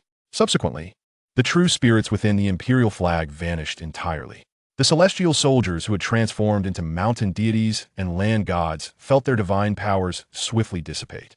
As Yi Wuchen observed the now empty imperial flag, he pondered silently. Although this arrangement had encountered some obstacles, it was ultimately a prudent resolution to the matters concerning the celestial soldiers, bringing closure to the imperial flag's entanglements. After accomplishing all of this, Yi Wuchen returned once more to the Windy Town. Seasons changed, and time flowed ceaselessly. Upon his return to Windy Town, life appeared to return to its former tranquility.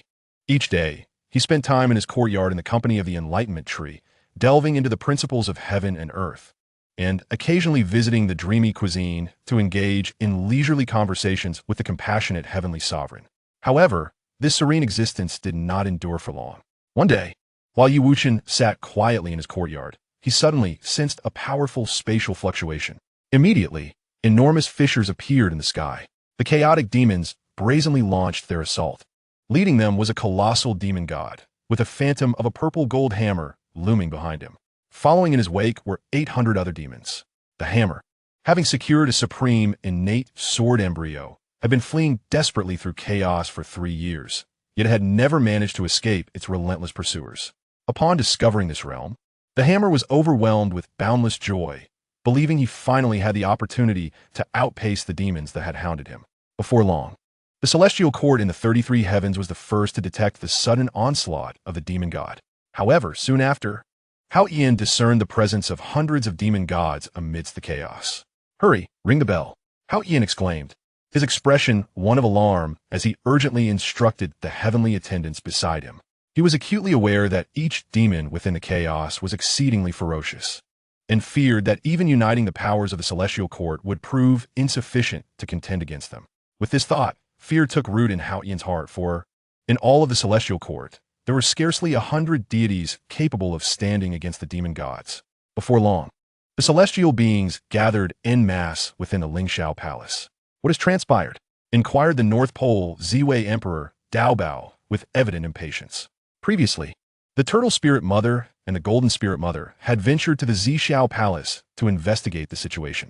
Upon their return, they informed everyone that their master, the Tontian teacher, had likely perished. This news struck like a heavy hammer, casting a pall over the hearts of the Jie Jiao disciples. As the eldest brother, Dao Bao, in this dire situation, not only needed to maintain his composure, but also to reassure his younger siblings. The Ziwei Emperor, together with the 800 demon gods from the chaos, are heading this way. Our celestial court is in grave peril, Hao Ian expressed with concern. Upon hearing this, the faces of the celestial beings turned serious, and they directed their gazes towards the heavens. Dao Bao's brow furrowed deeply. He understood that with the current strength of the celestial court, opposing the 800 demons would be akin to striking a stone with an egg. Yet, as the elder brother of the Jie sect and the emperor of the North Pole, he could not afford to retreat. Transmit my orders. Immediately fortify the defenses across the celestial court. All heavenly generals must remain steadfast and composed. The Taoist of treasures issued his commands swiftly, striving to imbue his voice with calm authority. Chapter 135, The First Clash. The 800 demons descended with overwhelming might, targeting the celestial court first. Once they breached the boundary, it would become a direct assault on the celestial realm. Holding the Hao Ian mirror, Hao Ian led the deities of the celestial court to confront the encroaching foes.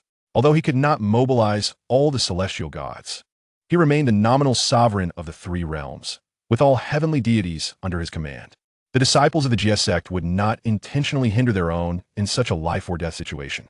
Should the defenses be breached by these 800 demons, The very fabric of this realm would be at stake. The Taoist of treasures summoned the extermination array, while the three heavens god arranged the 9 curved yellow river formation. Unfortunately, before the celestial gods could fully react, one of the demons had already infiltrated this realm. The newcomer was, of course, the hammer. Upon entering, he concealed his aura entirely. Unless a sage intervened, he would remain undetectable. He had no desire to be hunted upon arrival. The hammer transformed into a young man, stepping into the only celestial domain within the immortal realm. What is this? Why is there no power of the heavenly Tao in this world? The hammer pondered, murmuring to himself, I must first ascertain the nature of this realm. As he spoke, he surveyed the immortals within this celestial domain. The emergence of the 800 demons stirred a tempest beyond the heavens, their terrifying presence causing the myriad celestial beings to tremble. Among them, several demons had already reached the pinnacle of quasi-saint power. At the Yunmeng sect, the compassionate heavenly sovereign was imparting the way of all beings to his disciples. Most of these disciples had been gathered during his teachings, alongside a few former elders of the Yunmeng sect. Now, the sect revered the compassionate heavenly sovereign, with a hierarchy of sect masters and elders in place. He had taken in 7 personal disciples and 128 outer disciples. At that moment, the overwhelming pressure of the 800 demons descended, causing the celestial beings to feel an immediate sense of oppression. Young Bufong, the chief disciple of the compassionate heavenly sovereign, turned pale. Master, it seems that extraterrestrial demons have arrived. He stammered. As soon as he spoke, the surrounding disciples began to murmur amongst themselves. The palpable pressure was unmistakable to them all. The compassionate heavenly sovereign maintained a tranquil demeanor, gazing at the demons opposing the celestial court. Although he was also a quasi-saint, among the 800 demons, his strength was relatively weak. Do not panic. Continue with your recitations, he instructed, closing his eyes. Despite the formidable nature of the 800 demons, not a single sage was present among them. Additionally, in Fengshan town resided Wuchen, who possessed the power to create worlds. It was said that in years past, Pengu single-handedly vanquished 3,000 demons without difficulty. Thus, these mere 800 demons should pose no significant challenge for Wuchen. The disciples, witnessing their master's composure, found a measure of solace in their hearts. In the Yaoqi, the deities of the heavenly court emerged in response to the commotion, stirring the attention of the Queen Mother. Those were the malevolent deities from the chaos. The Queen Mother, alarmed at the sight of the approaching 800 demons, felt a surge of fear. Had the venerable Hongjun and the 6 great sages still been present, repelling these 800 demons would have been a mere trifle. Yet, she sought the aid of Yi Wuchen, unaware of his whereabouts. In the Yushu Palace, the celestial beings of the Chan teaching also discerned the imminent threat posed by the extraterrestrial demons. With the arrival of these 800 demons, the heavenly court was likely to suffer significant losses. The South Pole elder's countenance darkened as he spoke. Previously, he had challenged the heavenly edicts and, as a consequence, his cultivation had plummeted a great realm, diminishing his status within the Chan teaching. It would be best if they engaged in mutual destruction, allowing us to ascend to the heavenly court and vie for divine positions, suggested the Jade Dingjinren. Upon hearing this, the disciples of the Jia teaching turned their gazes toward him. As disciples of sages, how could they acquiesce to a mere youth? Moreover, the celestial beings of the heavenly court were largely comprised of those they deemed beneath them. Seeing their skepticism, the Jade Dingjinren gently waved his feather fan, donning a confident smile. Esteemed brothers, by supplementing the divine positions of the heavenly court, we align ourselves with the will of heaven. Though Hao Yin is the sovereign of the heavenly court, we revere the will of heaven, which is of no concern to him. Should we attain divinity, we not only recover our lost cultivation, but also advance further. While the Jade Dingjinren's cultivation was not particularly remarkable among the Chan teaching, his vast knowledge of the 3 realms granted him a voice within the sect. The celestial beings nodded in agreement, recognizing that should they become deities of the heavenly court and acquire divine power, they could suppress the Jia teaching and restore the Chan teaching to its rightful place as the foremost sect in the universe. At that moment, a voice of doubt arose. With nearly 800 divine demons from beyond, can the heavenly court withstand such an assault? Tai Jiren inquired, perplexed. Upon hearing this, the smiles of the Chan teaching disciples faltered. 800 demons would have posed no threat had Hongjun and the 6 great sages still been alive. However, Now that the heavenly Tao and the six sages had vanished, the combined strength of this realm would likely struggle to resist them. The Jade Dingjinren, maintaining his composure, remarked, I perceive these demons as a disjointed assembly, likely drawn here for some specific purpose. If they engage in a fierce confrontation with the heavenly court, we may have no choice but to flee. However, their scheming will prevent them from acting in unison. After his words, the celestial beings turned their attention toward the realm beyond. Indeed, the 800 demons stood on guard, wary of one another, with some observing from a distance. Who dares to impede us? A formidable demon, radiating malevolence, brandished a spiked club and shouted loudly. The fiery-tempered Qiong Xiao stepped forward in response. I am the heavenly sovereign of the Thunder Department. Who are you? She demanded, her voice resonating with authority. The giant demon's demeanor darkened upon encountering a woman confronting him. I do not slay women. You shall swiftly make way, or I shall unleash my club upon you. The demon growled ominously. Seeking death, Qiong Xiao retorted, her anger ignited, as she unleashed the golden Jiao scissors. Before their eyes, the golden cuttlefish transformed into two fearsome dragons, exuding an aura capable of annihilating worlds. As they lunged towards the giant demon, the demon's expression shifted slightly. He had not anticipated the formidable prowess of this woman's magical artifact. Gripping his spiked club tightly, he stomped his foot, releasing a torrent of demonic energy that coalesced into a black shield. The golden cuttlefish collided violently with the shield, producing a shrill screech as the shield quivered under the impact. The demon was taken aback, astonished that this seemingly delicate woman wielded such a powerful weapon.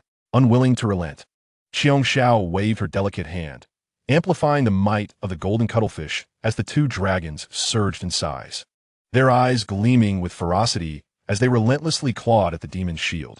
Gritting his teeth, the demon swung his spiked club toward the golden cuttlefish. Their clash erupted in a brilliant flash of light, shaking the very fabric of space. Nearby, both the demon gods and the gods of the heavenly realm were captivated by the fierce confrontation, turning their attention towards the unfolding battle. The demon, exerting every ounce of strength, sought to repel the golden cuttlefish. Yet Qiong Xiao was unwavering in her intent to vanquish this brash demon god, intensifying her assault. Break for me, Qiong Xiao cried, summoning the primordial golden dipper to bear down upon the demon. With a crack, the demon's shield finally succumbed to the strain, fissures appearing before shattering entirely.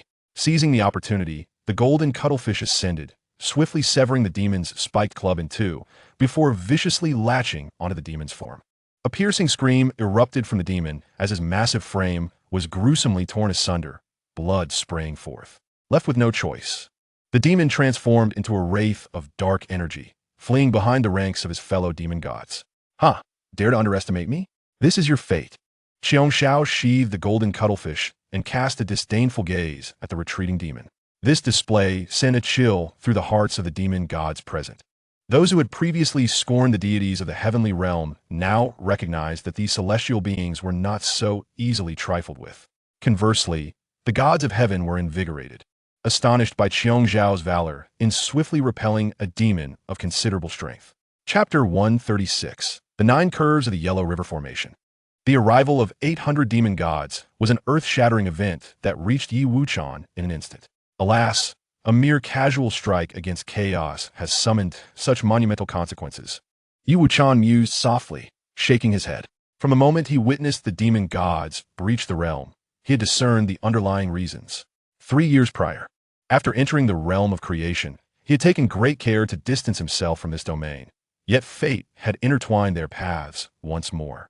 However, Yi Wuchen did not immediately intervene to halt the demon gods. In a flash, he appeared at the periphery of this celestial domain, where the very hammer that had summoned the 800 demon gods also arrived.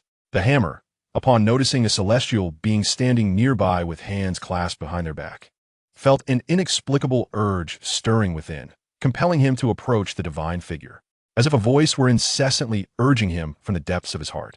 Are you waiting for someone, fellow Taoist? Xue Zi inquired, a look of perplexity adorning his face as he approached Yi Wuchen from behind. In this moment, in an effort to remain inconspicuous, he had temporarily sealed his own cultivation and aura, presenting only the semblance of a golden immortal. I am waiting for you, Yi Wuchen replied slowly, turning around with a tranquil expression and speaking softly. Waiting for me? Surely you jest. Chuizi could not help but laugh upon hearing this. Before him stood a mere golden immortal, yet he feigned the demeanor of an otherworldly sage, which struck Chuizi as utterly ludicrous. To be precise, I am not waiting for you, but for this. As Yi Wuchen spoke, he gestured gently towards Chuizi, and in an instant, a dark stone floated out from Chuizi's body. Yi Wuchen deftly caught it, cradling it in his palm and inspecting it closely. This stubborn stone was, in fact, a divine object birthed from the chaos that Yi Wuchen had split open long ago. Chuizi's eyes widened in disbelief as he stared intently at the stone. Since acquiring it, he had presumed it to be a rare treasure. Yet, after countless investigations, he found that the stone possessed nothing extraordinary apart from its unparalleled hardness. What on earth is this wretched stone? Chuizi asked, his face a mask of confusion. Yi Wuchen gently caressed the stone in his hand, a complex expression flickering in his eyes. It is merely a being that fell before it could be born, he murmured, addressing Chuizi, yet seemingly conversing with himself. Upon hearing these words, Chuizi's heart jolted, overwhelmed with astonishment. How do you know the origins of this stone? Who are you? His expression shifted dramatically. He had begun to suspect the identity of this enigmatic individual. Only the great deity who cleaved through chaos could possess such insight into the stone's lineage. Finally, Chuizi comprehended why he had been inexplicably drawn to this realm. It was all the doing of this very stone. Did he not already surmise? Yi Wuchen's expression remained indifferent, his tone casual. No sooner had he spoken than Chuizi's countenance changed abruptly. Without a second thought, he turned to flee.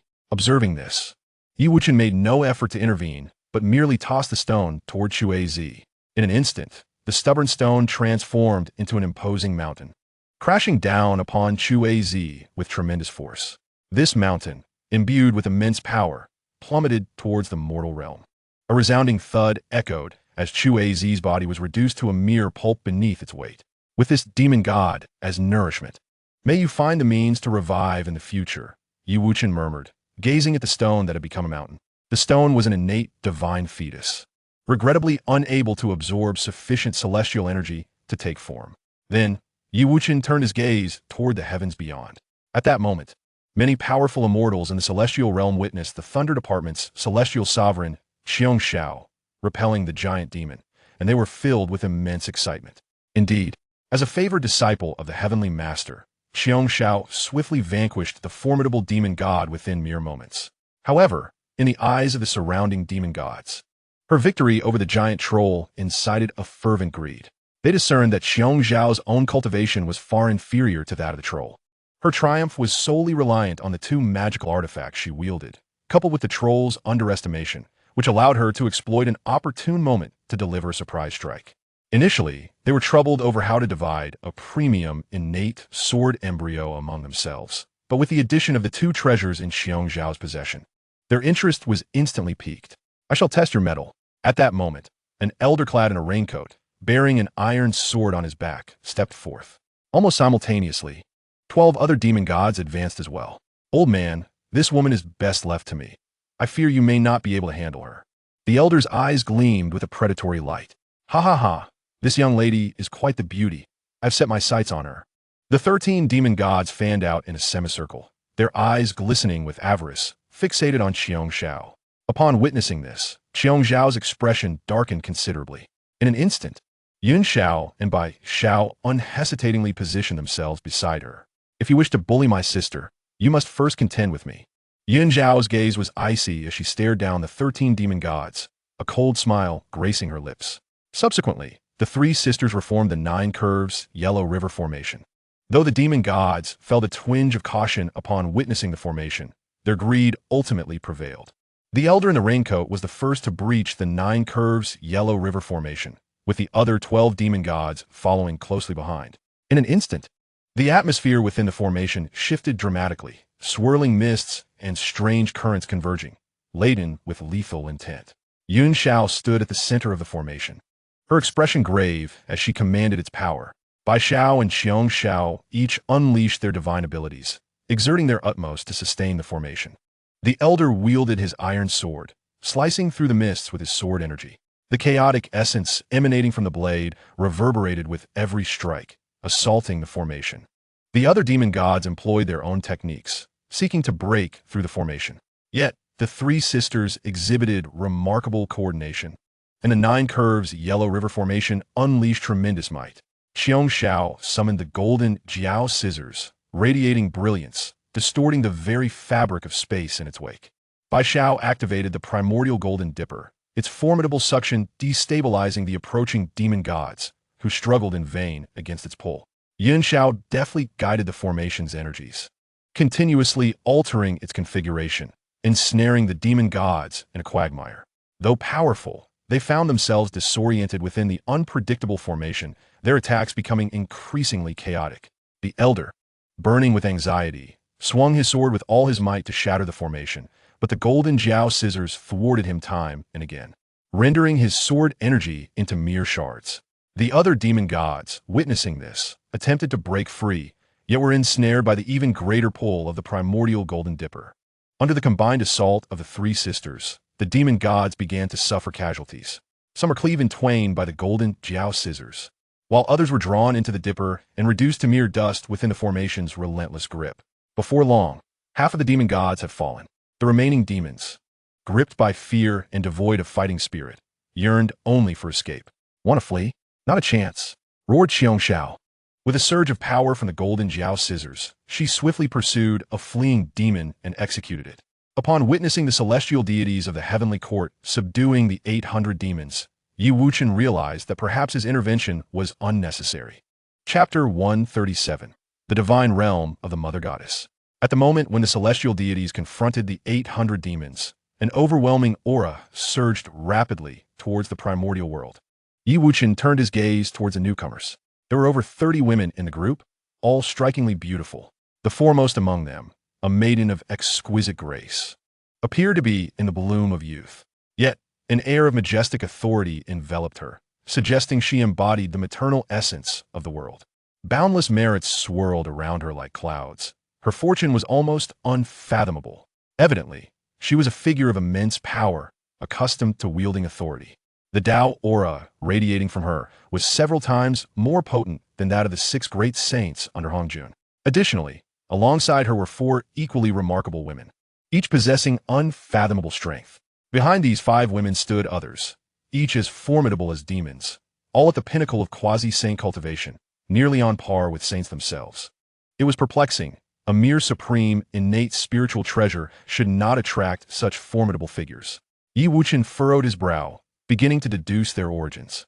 Soon, he unraveled the truth. They hail from a place known as the Divine Realm of the Mother Goddess, a society where women held dominion over men. In this realm, men lacked the qualification to cultivate and served solely as providers for the women. The Mother Goddess who established this realm was a being of celestial strength. Moreover, the Divine Realm of the Mother Goddess boasted 8 Tao lords at the Harmonization Realm, with countless saints and innumerable quasi-saint powerhouses under their command. The leading woman, known as the Dreaming Queen, was a disciple of the Mother Goddess. The other 4 women were disciples of the Void Tao Lord. The Dreaming Queen had come with the intent of acquiring the cauldron of creation. It was astonishing that the primordial world possessed such promising prospects. Would you 3 be willing to join the Divine Realm of the Mother Goddess? The proud woman inquired of the 3 celestial sisters. This individual was indeed the Dreaming Queen, a direct disciple of the Mother Goddess. As her words fell, the expressions of the gods and demons familiar with the Divine Realm of the Mother Goddess shifted dramatically. After all, it was a world governed by a being of celestial might, with 8 Tao lords at the Harmonization Realm. If the celestial sisters were to be valued by the Divine Realm of the Mother Goddess, it would undoubtedly elevate them to divine status, with the prospect of becoming saints within reach. Yin Xiao, Bi Xiao, and Xiong Xiao exchanged glances and shook their heads in unison. We have already been conferred the title of true deities. We apologize, Yin Xiao declined. The Dreaming Queen, though her expression remained unchanged, felt a surge of fury within. Yet, they had more pressing matters at hand. Where is Hongjun? I have come, and he does not come forth to welcome me? The Dreaming Queen inquired. Their purpose here transcended the mere acquisition of a supreme, innate spiritual treasure. The Celestial Mother has perfected the cultivation of the 9 great paths. Yet to ascend to the realm of the Creator, she must fully master the path of creation. At that time, she will attain perfection and step into the realm of creation.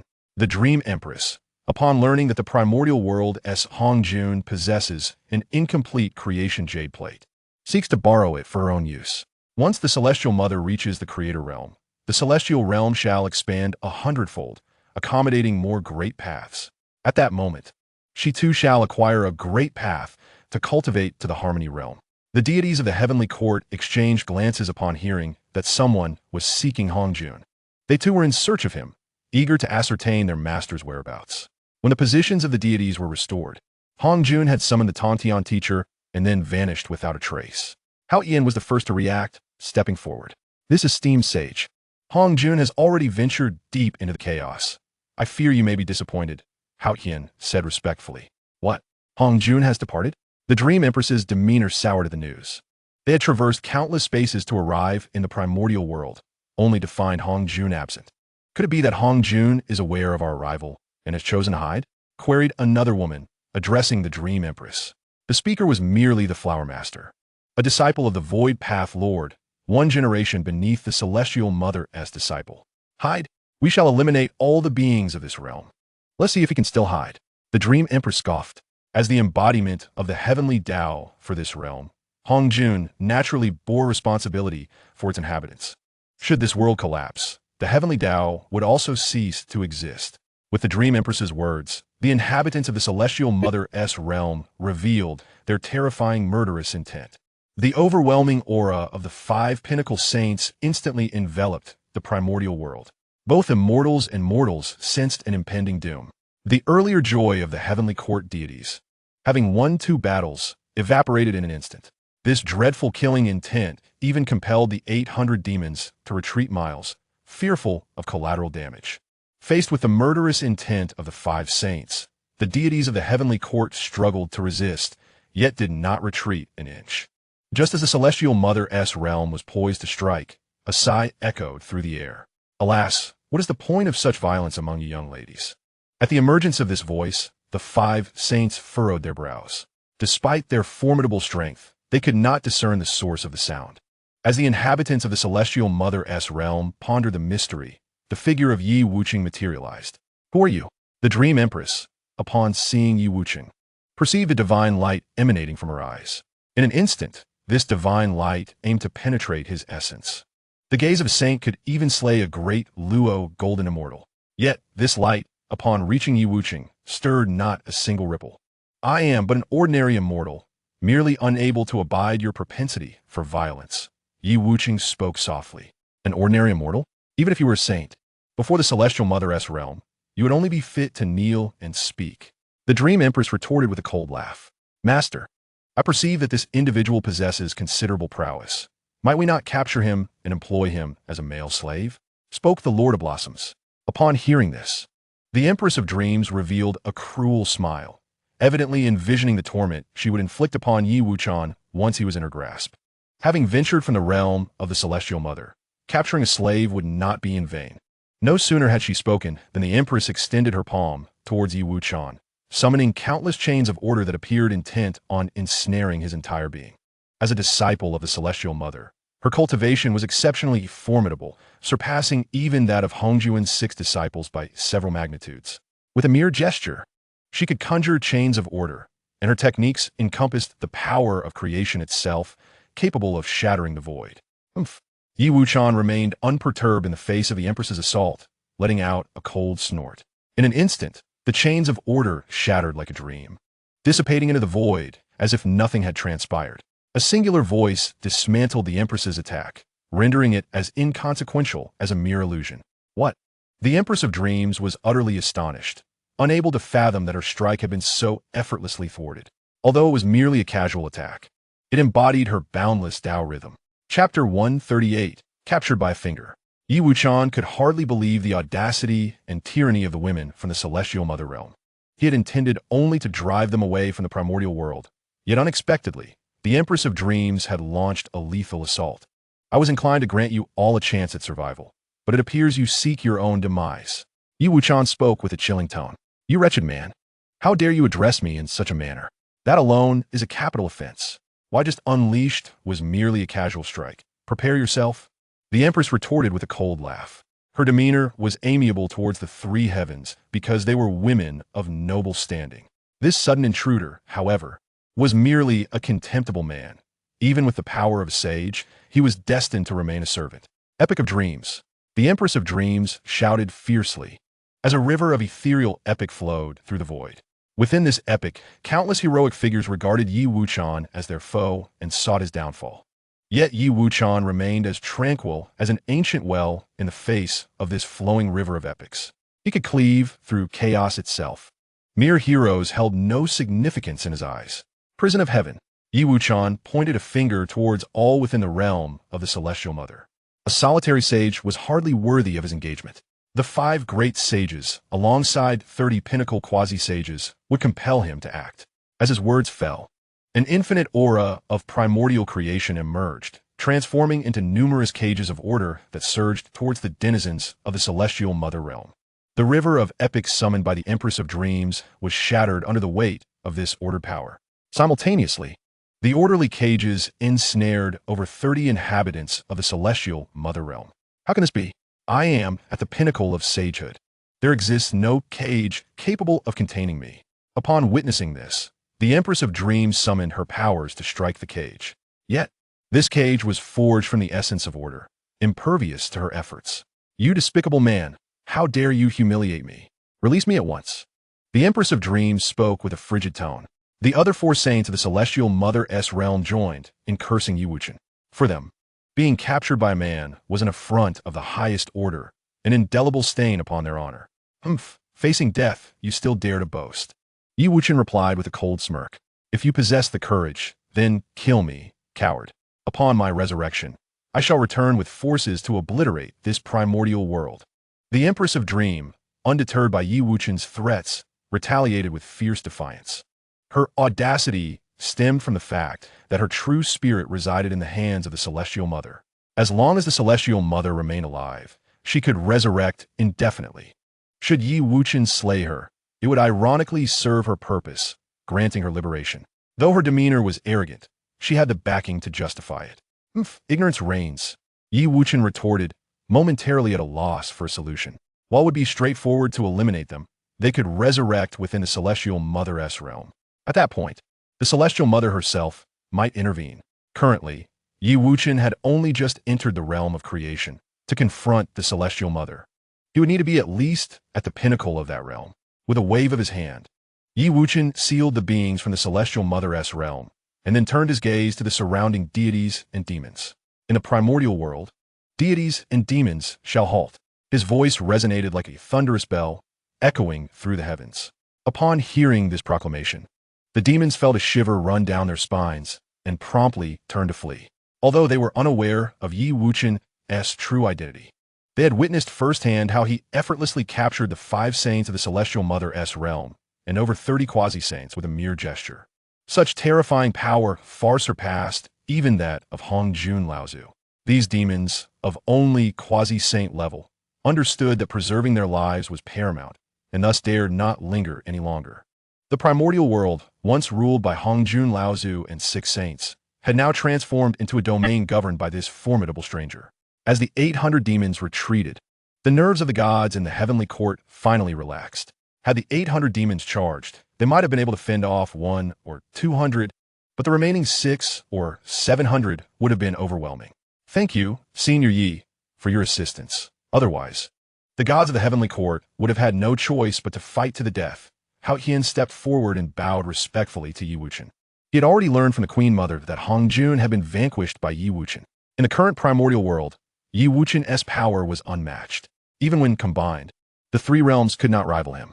Hao Qian had come to regard Yi Wuchen as the new embodiment of the heavenly Tao, hoping for his support.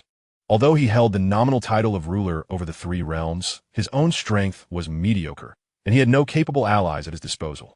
If he could obtain the support of Yi Wuchen, he would ascend to become the true sovereign of the 3 realms. By governing the 3 realms wisely, their prosperity would ultimately benefit the Lord of Heaven the most.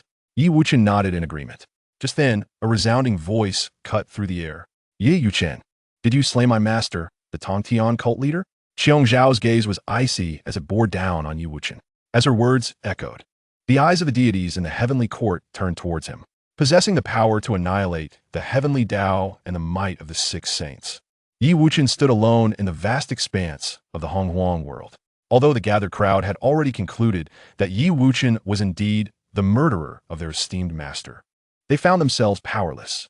The heavenly Tao and the six saints were no match for Yi Wuchen. Could they exact revenge?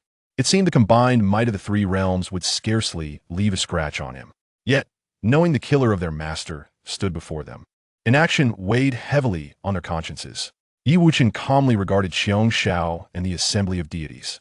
"I suppose so," he replied nonchalantly. "I suppose so? What does that mean? Either it is or it is not." Qiong Shao clenched her fists, her voice laced with fury. Yi Wuchen remained silent, instead producing the creation jade plate. "If you have questions, feel free to ask your master," he stated, then waved his hand, infusing the plate with a breath of creation. In an instant, a nearly transparent figure materialized before the deities, the true essence of the Tongtian cult leader. "Master." Qiong Shao gazed in awe at the apparition, momentarily at a loss for words. The other disciples of the Jia sect, upon witnessing the ethereal form of their master, were overwhelmed with emotion and fell to their knees in fervent supplication. "Master! Master!" Their heartfelt calls echoed through the void. They could scarcely fathom the day they would once again behold their master's presence. Taoist Duo Bao and the three great holy mothers were moved to tears. Over the past days, they had endured an unbearable weight of sorrow. They had to maintain a facade of strength before their disciples, feigning normalcy while swallowing their own grief in silence. Now, seeing the Tongtian cult leader once more, they felt that all their struggles had been worthwhile. Chapter 139. The Primordial Breaking Heaven Sword.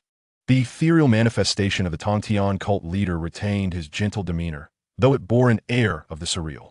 He gently raised his hand, bidding his disciples to rise. "Children, do not mourn.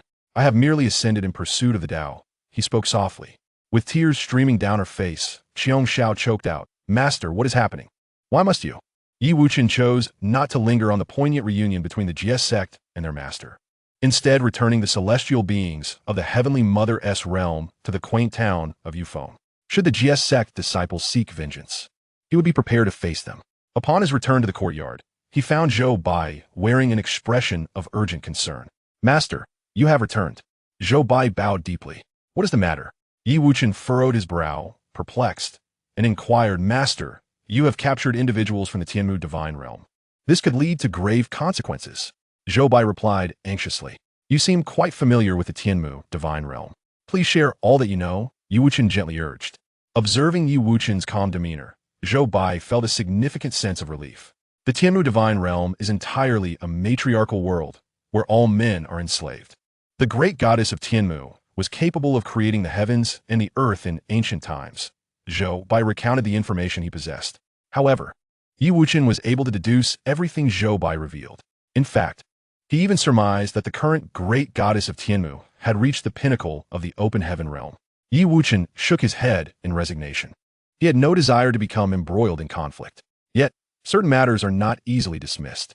With a wave of his hand, an iron cage materialized in the courtyard, which contained the Dream Empress. "Did you not wish to negotiate? Why not ask her if she is willing?" Yi Wuchen suggested to Zhou Bai. Before Zhou Bai could respond, the Dream Empress erupted in a tirade. "Have you come to fear and seek peace? It is not so simple. The humiliation I have endured today shall be repaid 1,000-fold. Unless you kneel and bow 3,000 times, I shall consider sparing you." The Dream Empress cared little for Yi Wuchen's opinion of her. Even if she were sealed away, her absence would surely be noticed by the Tianmu, who would undoubtedly send someone to rescue her. Zhou Bai, witnessing the scene, could only retreat awkwardly, too intimidated to speak further. "A mere Tianmu can be extinguished with a mere gesture," Yi Wuchen remarked nonchalantly. The Dream Empress burst into laughter at his words. "This is but a trivial primitive realm. How could it possibly give rise to a figure of the open heaven realm? Though I cannot discern your cultivation level, it is at most that of the harmonious Tao." After sealing the Dream Empress, Yi Wuchen gazed skyward, deep in thought. Although the great goddess's cultivation was temporarily superior, he believed it would not be long before he could catch up, perhaps even surpass her. Contemplating this, Yi Wuchen turned his attention to the rewards bestowed by the system over the years. Since arriving in the immortal realm, he had been able to sign in for special items every few days. In the earlier stages of his cultivation, most items he acquired through signing in had become obsolete. However, since reaching the open heaven realm, the quality of the items obtained had significantly improved. The Chaos Breaking Sword, the Reversal Array Flag, the Star Illusion Compass, and the Reincarnation Reversal Banner. As Wuchen examined the system rewards, he murmured to himself. Each of these chaotic treasures contained the might of the open heaven. Yet, he had not managed to properly refine them, always thinking that they would soon become obsolete. The rapid increase in his cultivation brought with it this singular drawback. Having just familiarized himself with the combat style of this realm, he ascended to the next level of cultivation. Additionally, the various magical artifacts required a significant investment of time and energy for successful refinement. Wuchen initially intended to enhance his combat prowess after reaching the creation realm. But with an adversary looming, he found it prudent to prepare in advance and bolster his strength, lest he encounter unforeseen misfortune. The Hongmeng Potion Sword. This sword embodies the primordial power of the universe's inception, capable of shattering all obstacles in its path. The Qinquan Reversal Formation Flags, comprising 8 flags. These banners, when waved, invert yin and yang, causing the very fabric of the universe to shift. Once an enemy is ensnared within this formation, they become disoriented, their connection to the fundamental forces thrown into chaos. The Stellar Illusion Compass. This device harnesses the power of the stars, unleashing celestial comets and reversing the flow of star rivers. The Reverse Fate Reincarnation Banner. This artifact possesses the ability to disrupt the cycle of life and death, altering the trajectory of an enemy's destiny. Wuchen gazed upon the most formidable treasures he had acquired within the system. Let us first refine the Hongmeng Potion Sword. He murmured to himself, with my power of cosmic creation, a single strike can cleave the heavens. Subsequently, he ventured into the depths of chaos, seeking solitude from any disturbances. The primordial essence transformed into divine fire, incinerating countless chaotic elements into celestial spirit energy. As time passed, the abundance of celestial spirit energy grew. At this moment, Wuchen summoned the Hongmeng Potion Sword. As the sword manifested, a tremendous aura of cosmic creation surged forth, cleaving through the chaos. The celestial spirit energy was deftly guided into the Hongmeng Potion Sword by Wuchen. Chapter 140. What if it comes to fruition? After enduring 49 days of rigorous refinement, the aura of the Hongmeng Potion Sword became increasingly intertwined with Wuchen, approaching a state of perfect unity. To unleash the full potential of this divine artifact, mere handling was insufficient. Only by making the Hongmeng Potion Sword his true divine sword could he wield it with effortless precision. Taking a deep breath, Wuchen's brow suddenly emitted a beam of golden light. In an instant, the Hongmeng Potion Sword erupted with boundless divine radiance, dazzling and resplendent. Wuchen firmly grasped it, channeling his strength into the blade. Then, with a mighty swing, he struck fiercely towards the chaos. Whoosh! The Hongmeng Potion Sword instantly unleashed a sharp beam of sword light, carving a fissure through the chaos. With one stroke, the chaos was cleaved asunder, releasing endless pure energy that gracefully ascended while the turbid energy sank heavily downwards. The scene mirrored the primordial Pangu wielding the divine axe to carve open the universe.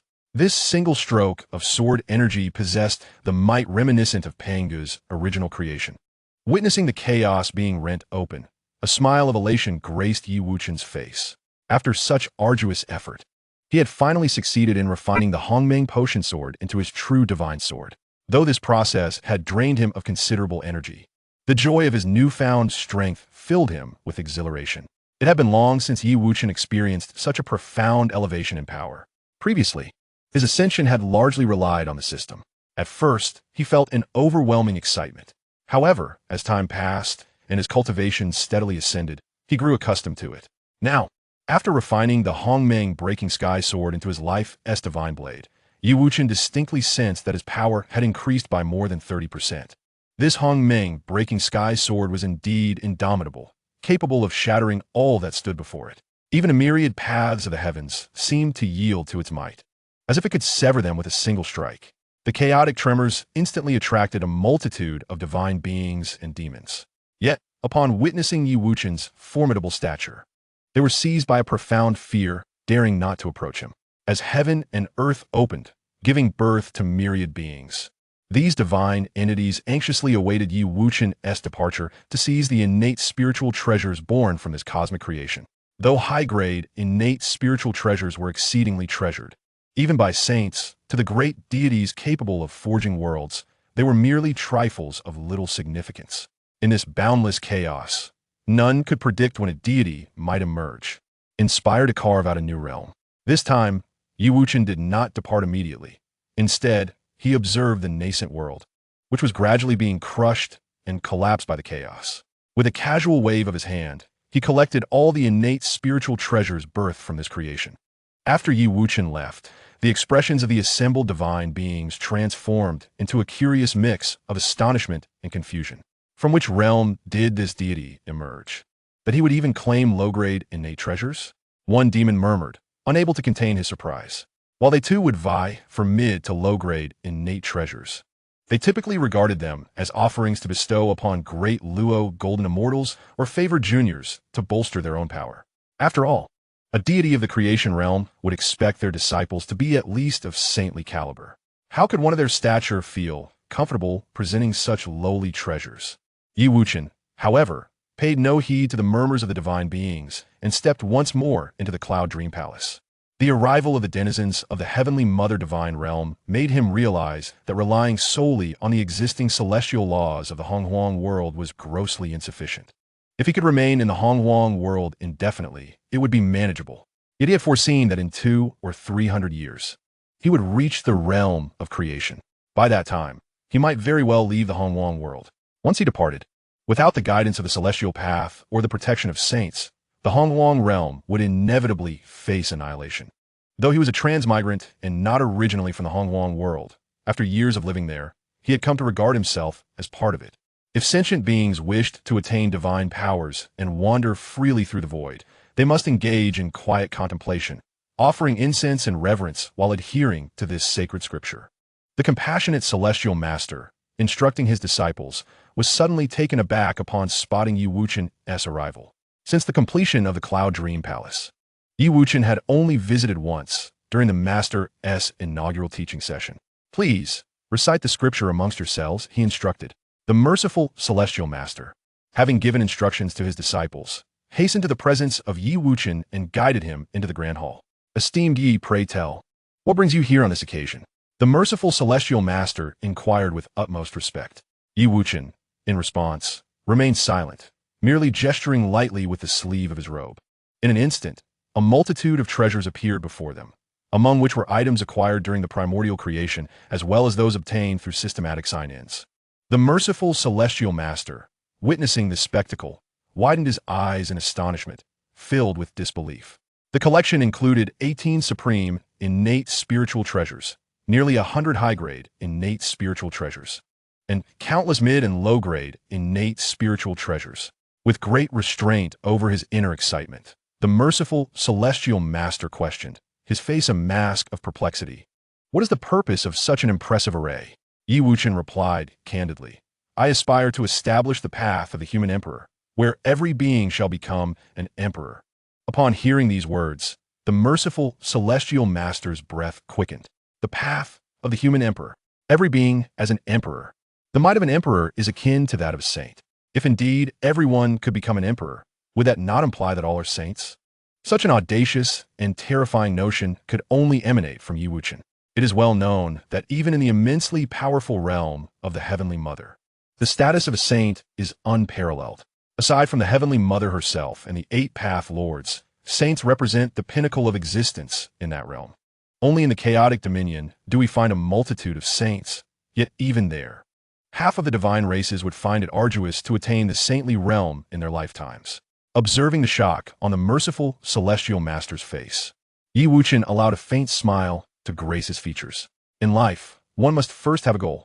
Who knows what might be achieved? He mused softly, regaining his composure. The merciful celestial master pondered aloud. What a sight it would be if, in the primordial world, everyone could indeed become an emperor. His voice trembled with the weight of the thought. Yi Wuchen's smile deepened as he continued.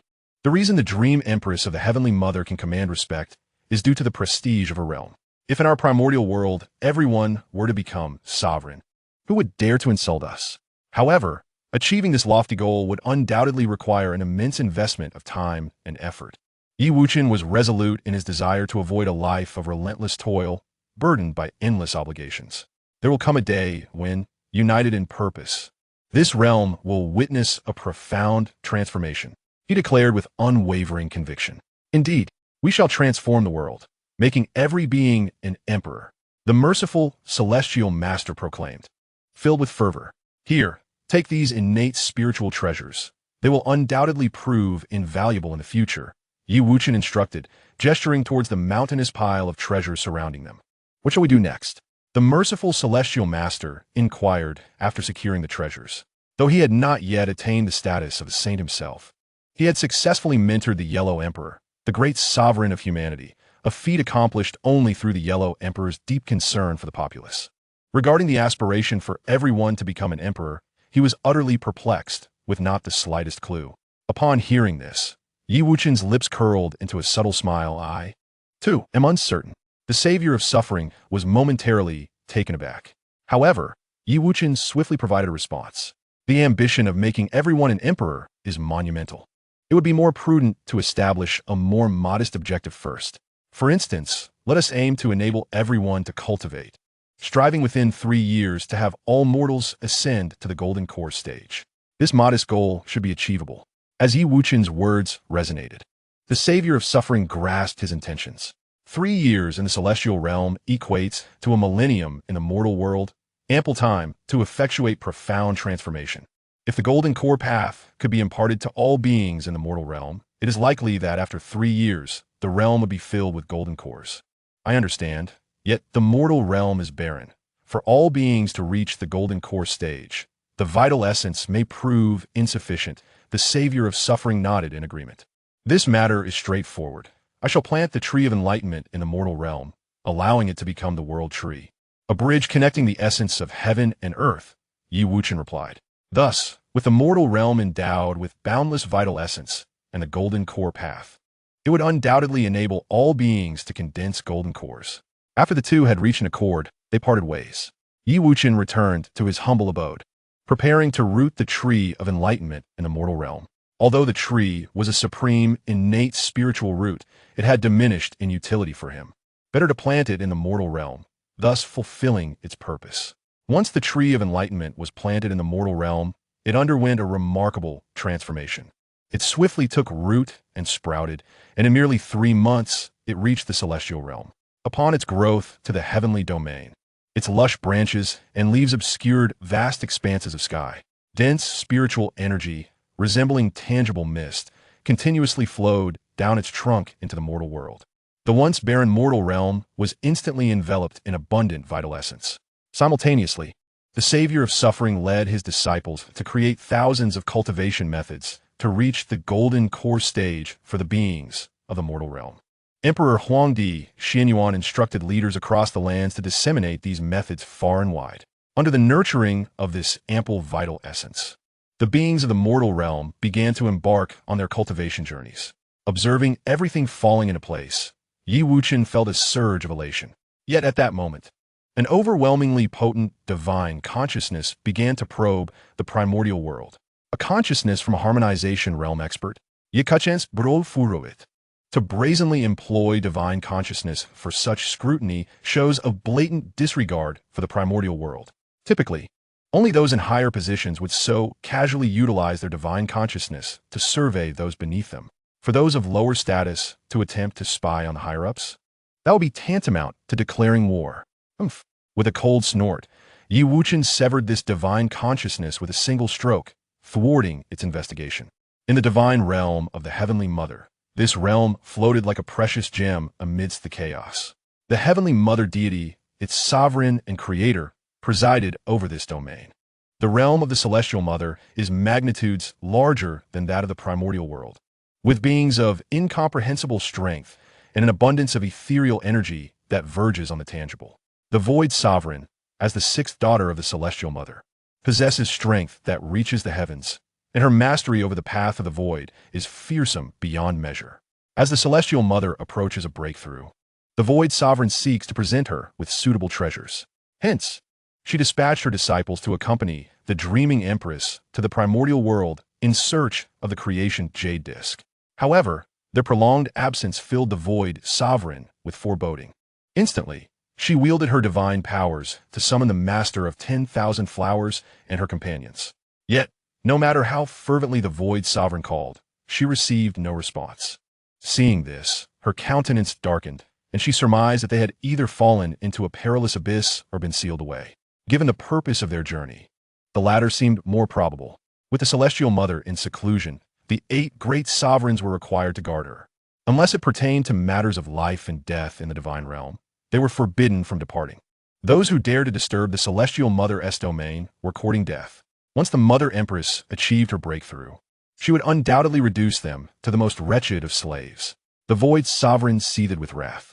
Subsequently, she projected a fragment of her divine consciousness to scout the primordial world, intent on locating the dreaming empress and her entourage. To her astonishment, as soon as her consciousness reached the primordial world, it was severed. Such power could only be wielded by those of transcendent cultivation. After severing the Void Sovereign's consciousness, the Celestial Mother's realm loomed over him like a sword suspended above his head. The disparity in strength between the two realms was insurmountable. Even if he exhibited the prowess of the open heaven realm, the Celestial Mother's domain would hardly regard him as significant. In the eyes of the denizens of the Celestial Mother's realm, he perceived a deep-seated enmity towards men, as if they regarded them as mere slaves akin to livestock. Wuchen merely wished to survive in the primordial world, yet even such a simple desire seemed unattainable. A confrontation was inevitable, unless he was willing to become a servant of the Celestial Mother's realm. It appeared that a visit to the Celestial Mother's domain was unavoidable. Otherwise, once she broke through, he would have no time to react. Wuchen murmured to himself. He then unceremoniously cast out the dreaming empress. Huh, are you afraid? Having vanished for so long, the denizens of the Celestial Mother's realm must have noticed our absence.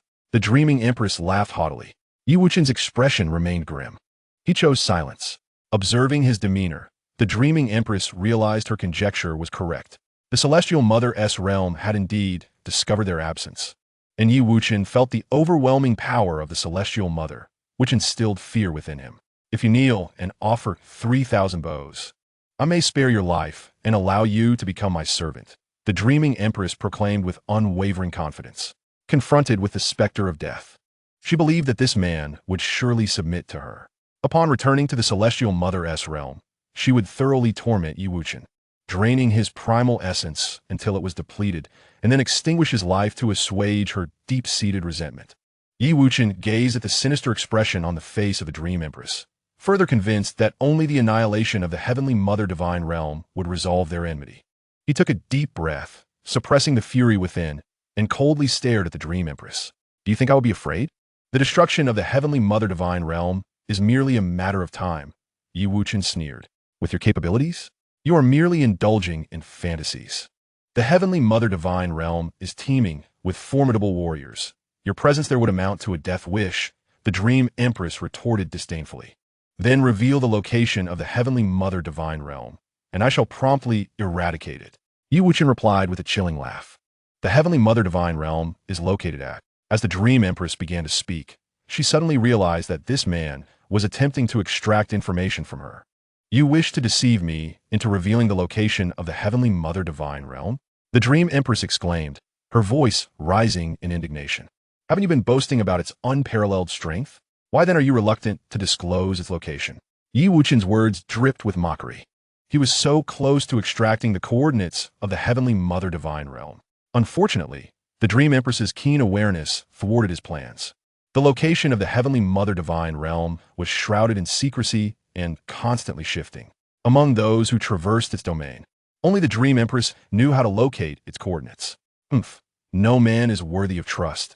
They're destined to be slaves for eternity, she remarked with evident disdain. Do you think that by remaining silent, I would be rendered powerless? Wuchen observed her deliberate attempt to change the subject, a cold smile curling at the corners of his lips. Feel free to employ any means you possess. The Dream Empress replied icily, unperturbed. Seeing that the Dream Empress was impervious to both threats and persuasion, a mysterious smile appeared on Wuchen's face. I had not intended to resort to such a ruthless and vile method as the soul-searching technique. But alas, your obstinacy leaves me no choice, he stated, his voice low and laced with chilling intensity. As the words left his lips, his eyes erupted with a golden radiance. The golden light coalesced into a diminutive figure, which swiftly penetrated the Dream Empress's eyes. "How dare you?" she exclaimed. "The heavenly Mother Divine realm is filled with powerful beings. Should you dare to invade my soul, I shall ensure you find no refuge in death." The Dream Empress's face turned pale as she spoke. The Dream Empress felt an overwhelming force invade her consciousness, recklessly rummaging through her memories. Terror gripped her heart as she fought desperately to expel Yi Wuchen's soul from her body. However, the might of Yi Wuchen's soul far surpassed hers, rendering her resistance utterly futile. In mere moments, the defenses of her soul were effortlessly breached. "You despicable, shameless wretch!" the Dream Empress hissed through clenched teeth, each word punctuated with venom. She had never imagined that one day she would fall victim to the soul-searching technique wielded by a man she deemed inferior. All her secrets lay bare before him, an unbearable humiliation for her. Upon the successful entry of Yi Wuchen's spirit into the sea of consciousness of the Dream Empress, he was instantly privy to her entire recollection. However, he found little interest in her memories, casting a cursory glance at the scenes, which were utterly distressing, causing a surge of blood to rise within him. Stealing his mind, he redirected his focus to their venture into the Hongwang world. To his astonishment, within the Dream Empress's memories, he discovered the figure of the demon Lord Jidu. It turned out that the Dream Empress and her companions had come to the Hongwang world to seize the creation jade disc, incited from the shadows by the demon Lord Jidu. At this revelation, Yi Wuchen's expression darkened considerably. He had initially regarded the demon Lord Jidu as a mere minor figure, incapable of stirring any significant upheaval. Little did he realize that this individual had ventured into the realm of the Mother Goddess to sow discord. No wonder the creation jade disc had remained unscathed in Hongjuan's possession for many years. As soon as it fell into his hands, it was swiftly targeted. When the demon Lord Jidu departed the Hongwang world, both Hongjun and the 6 great saints were still alive, leading the denizens of the Mother Goddess realm to dismiss the then unknown Yi Wuchen, who had yet to attain sainthood. Moreover, the demon Lord Jidu utilized the power of the Mother Goddess realm to conceal his schemes, rendering Yi Wuchen incapable of discerning his machinations. Had it not been for the soul-searching technique he employed on the Dream Empress, he might have remained oblivious to the nefarious plots orchestrated by the demon Lord Jidu. Yi Wuchen swiftly perused the Dream Empress's memories and ultimately unearthed a crucial clue regarding the whereabouts of the Mother Goddess realm. Meanwhile, the Dream Empress had utterly succumbed to despair, collapsing to the ground with a vacant, soulless gaze. She could not fathom the brutal reality that she had been subjected to a soul search, with all her secrets laid bare before Yi Wuchen. "Was the demon Lord Jidu dispatched by you?" The Dream Empress, regaining her composure with great effort, glared fiercely at Yi Wuchen, her eyes seemingly ablaze with fury. Yi Wuchen gently shook his head, a wave of frustration washing over him. Initially, he had considered the demon Lord Jidu an inconsequential pawn, incapable of causing any substantial turmoil. Yet, he had inadvertently entangled himself with such a formidable entity as the Mother Goddess realm. Perhaps the demon Lord Jidu had intended merely to scheme against Hongjun. But with Hongjuan's unexpected demise, the repercussions had inadvertently fallen upon him. Rest assured, the demon Lord Jidu is doomed. Yi Wuchen's gaze was frigid, his tone laced with an undeniable intent to kill. He refrained from immediately executing the denizens of the Mother Goddess realm.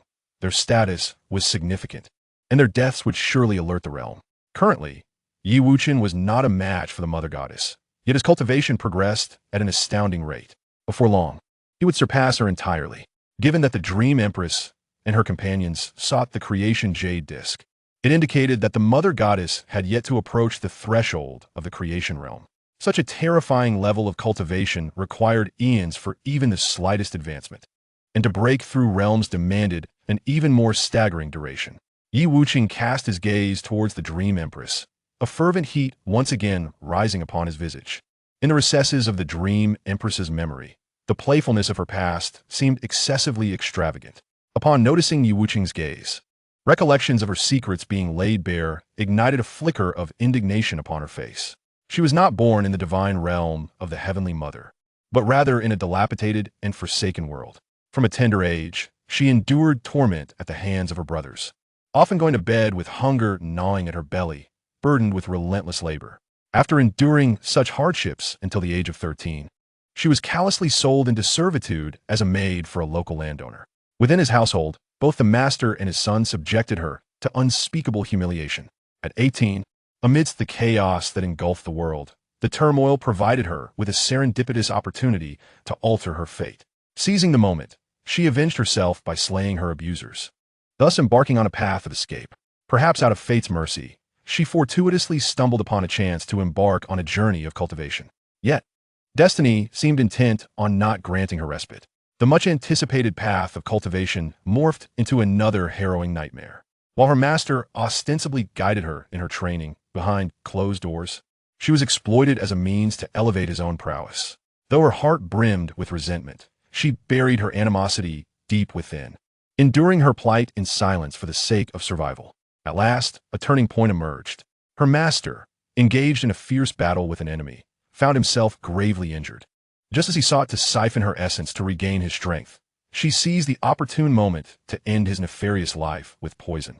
After enduring a plethora of tribulations, she finally attained ascendance. In an unexpected twist of fate, she inadvertently entered the realm of the Heavenly Mother, subsequently becoming a disciple of the Divine Mother herself. From that day forth, she unabashedly exhibited her disdain for men, her words and actions dripping with contempt. Yet unbeknownst to others, beneath the surface of her heart lay a twisted sentiment.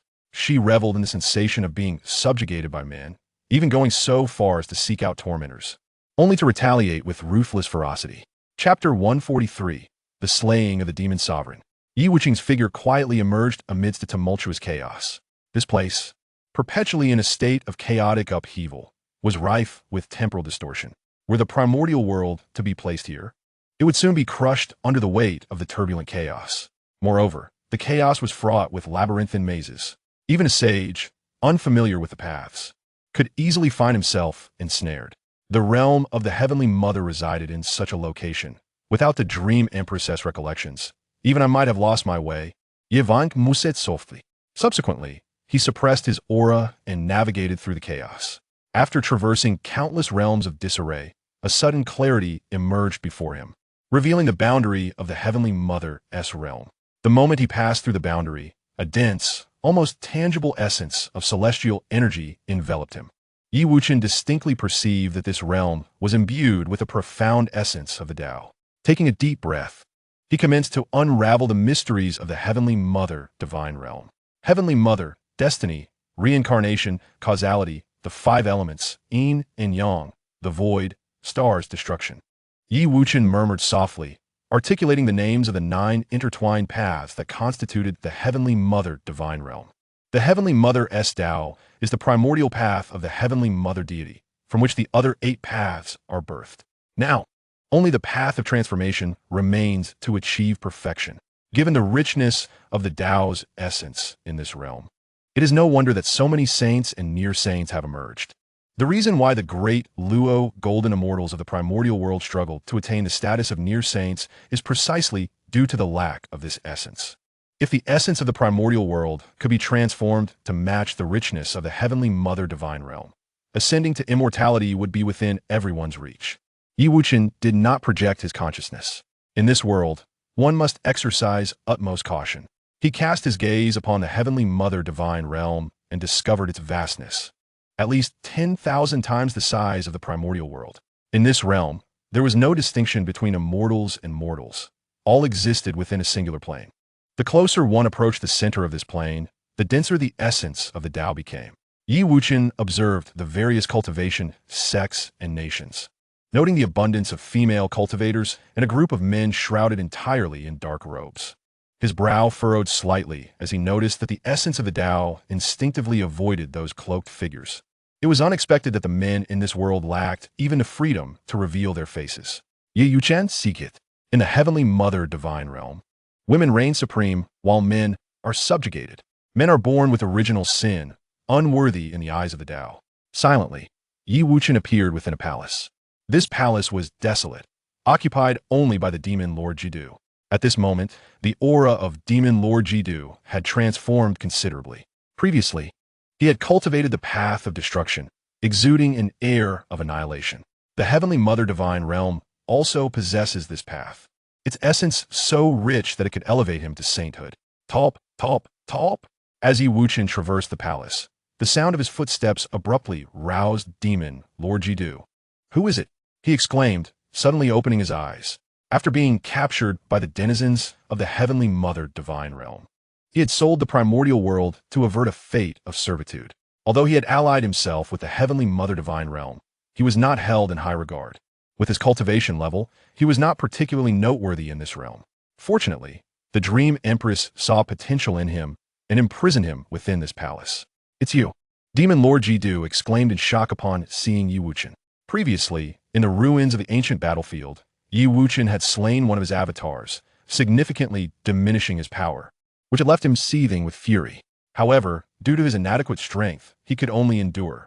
Now, having broken through to sainthood, it was time for vengeance. "Indeed. Is I," Yi Wuchen replied softly. "Ha ha ha. You have also been captured by the Heavenly Mother Divine Realm." Demon Lord Jidu laughed heartily. Calculating the time, it is precisely when the Queen of Dream and her companions are returning. The presence of Yi Wuchen here undoubtedly indicates that he has been captured by the Queen and her entourage. "You seem to be under a misapprehension. I have come here specifically to settle accounts with you," Yi Wuchen stated coldly. "Settle accounts with me? You are but a mortal who has attained sainthood, while I have already transcended to become a true sage." The Demon Lord Jidu paused momentarily, then scoffed.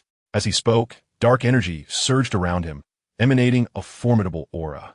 Although entering this realm was not his intention, the fact that he could cultivate to the level of a sage filled him with confidence. Yi Wuchen, however, remained unfazed. A mere sage was no challenge for him, easily extinguishable with a flick of his fingers. "It appears you do not comprehend your predicament," Yi Wuchen remarked, shaking his head. The Demon Lord Jidu managed to avoid the fate of servitude largely due to the Queen of Dreams' intentions to take him as a consort. Were it not for her, he would have long since become a slave, let alone absorb the Tao rhythms of the Mother Goddess realm. "Enough talk. Prepare to meet your end," the Demon Lord Jidu bellowed. With his words, the void around Yi Wuchen began to erupt in a series of explosions. The terrifying shockwaves were sufficient to annihilate a sage. Yet, to Jidu's utter astonishment, the explosions failed to even ruffle the hem of Yi Wuchen's robe. "How can this be? I have ascended to sagehood, and even if you have achieved physical sanctity, you are no match for me," Jidu exclaimed in disbelief. The power Yi Wuchen wielded was beyond his comprehension. Despite Jidu unleashing his full strength, he could not even stir Yi Wuchen's garments. Such terrifying might could only belong to a Tao master within the Mother Goddess realm. The thought of Yi Wuchen being in the primordial realm was beyond his imagination. "You can perish now," Yi Wuchen said calmly. As soon as the words left his lips, he pointed a finger at the Demon Lord Jidu. In an instant, a beam of sword light emerged, slowly piercing through Jidu's body. "No!" Jidu let out a desperate scream. He attempted to merge with the void to escape, but found himself utterly immobilized. Helpless, he watched as the sword light penetrated his form, and soon his body shattered like fragile porcelain, disintegrating into dust. Yi Wuchen observed the complete dissolution of Jidu without a trace of pity in his eyes. "Even if I did not slay you, you would inevitably meet the fate of a slave. Consider this an act of mercy on my part," Yi Wuchen murmured softly. Having dealt with the Demon Lord Jidu, Yi Wuchen recognized that his endeavors within the Mother Goddess realm were only just beginning.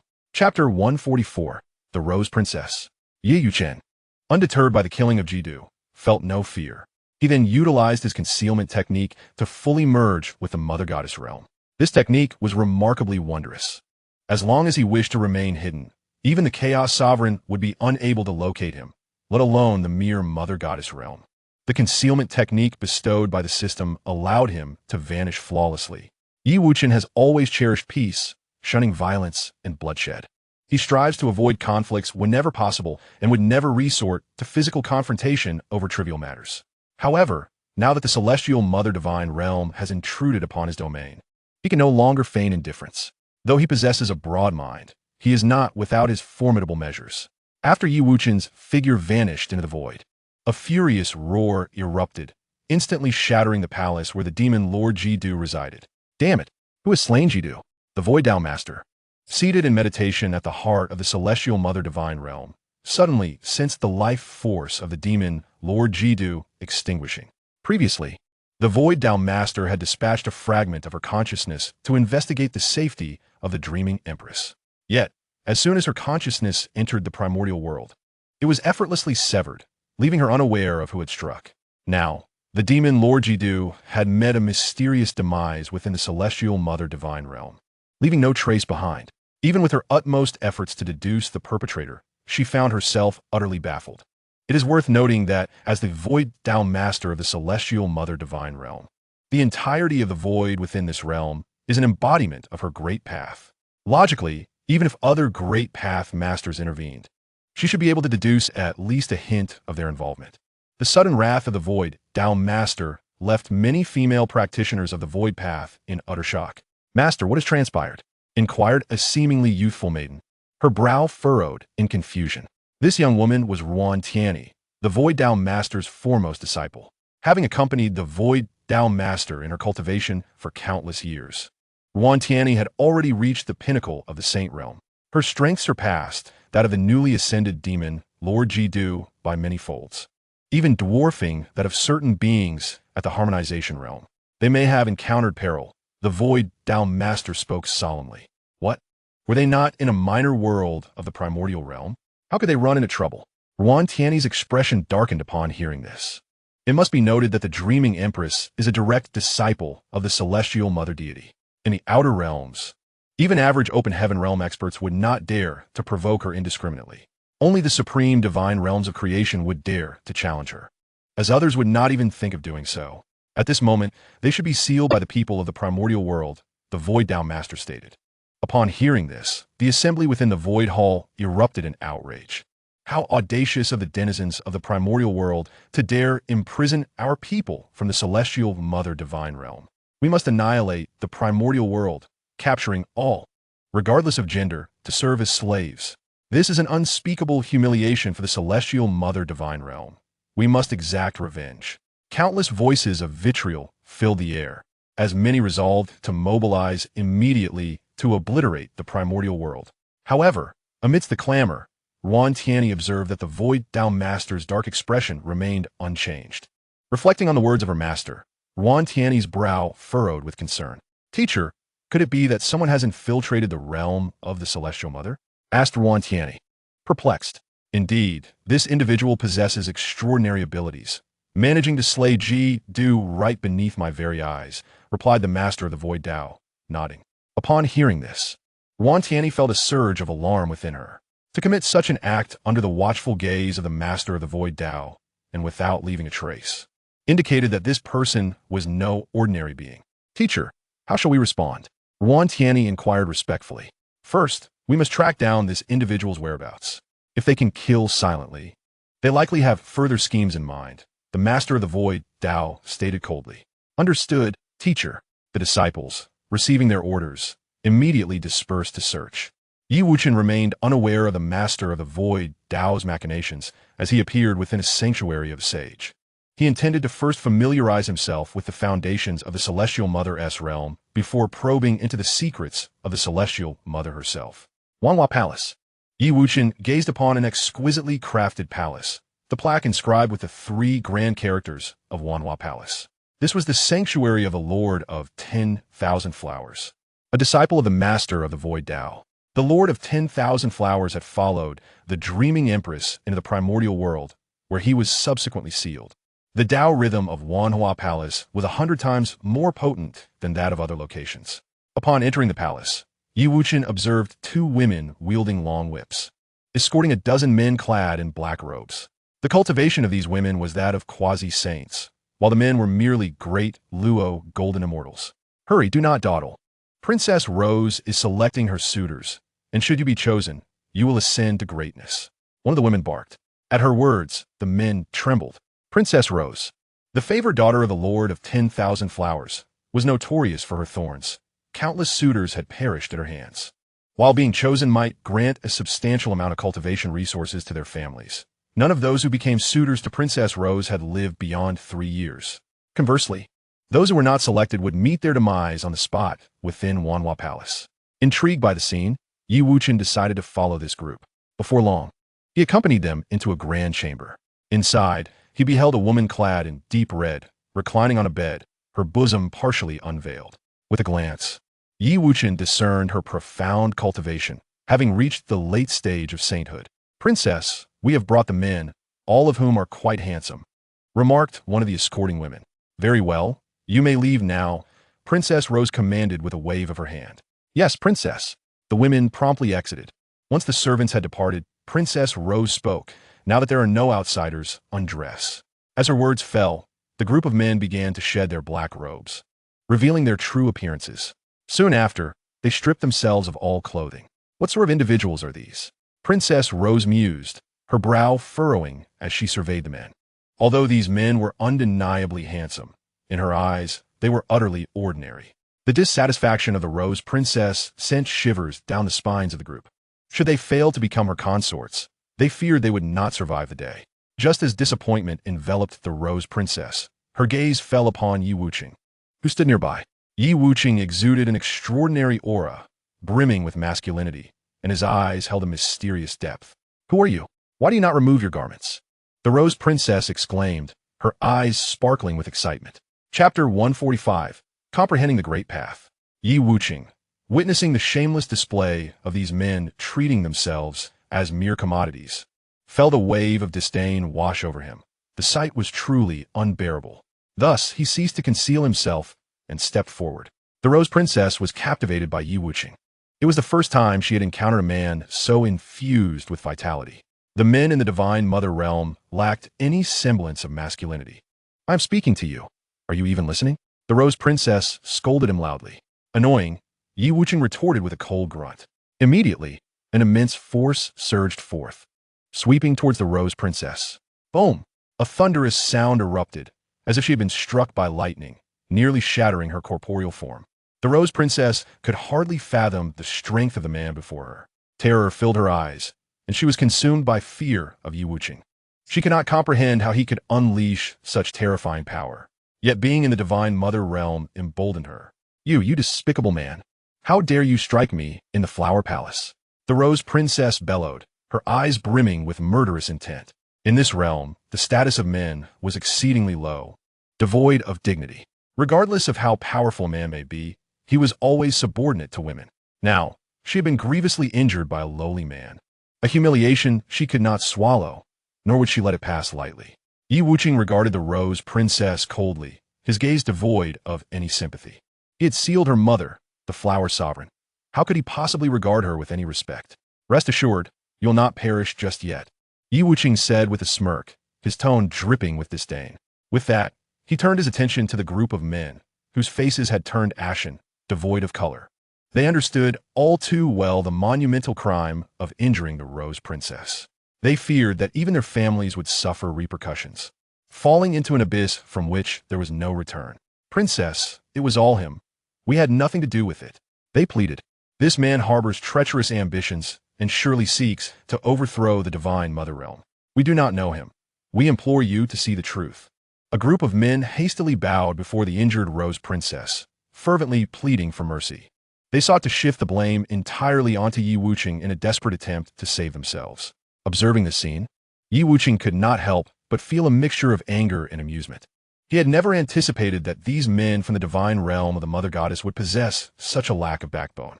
Initially moved by sympathy and contemplating sparing their lives, he now perceived that they were beyond redemption. With a resigned shake of his head and a sigh, he lamented the fact that these individuals, under the long-term oppression of the divine realm, had lost their dignity as men. The prospect of altering their plight seemed exceedingly daunting. Perhaps, for them, an early death and rebirth would serve as a form of liberation.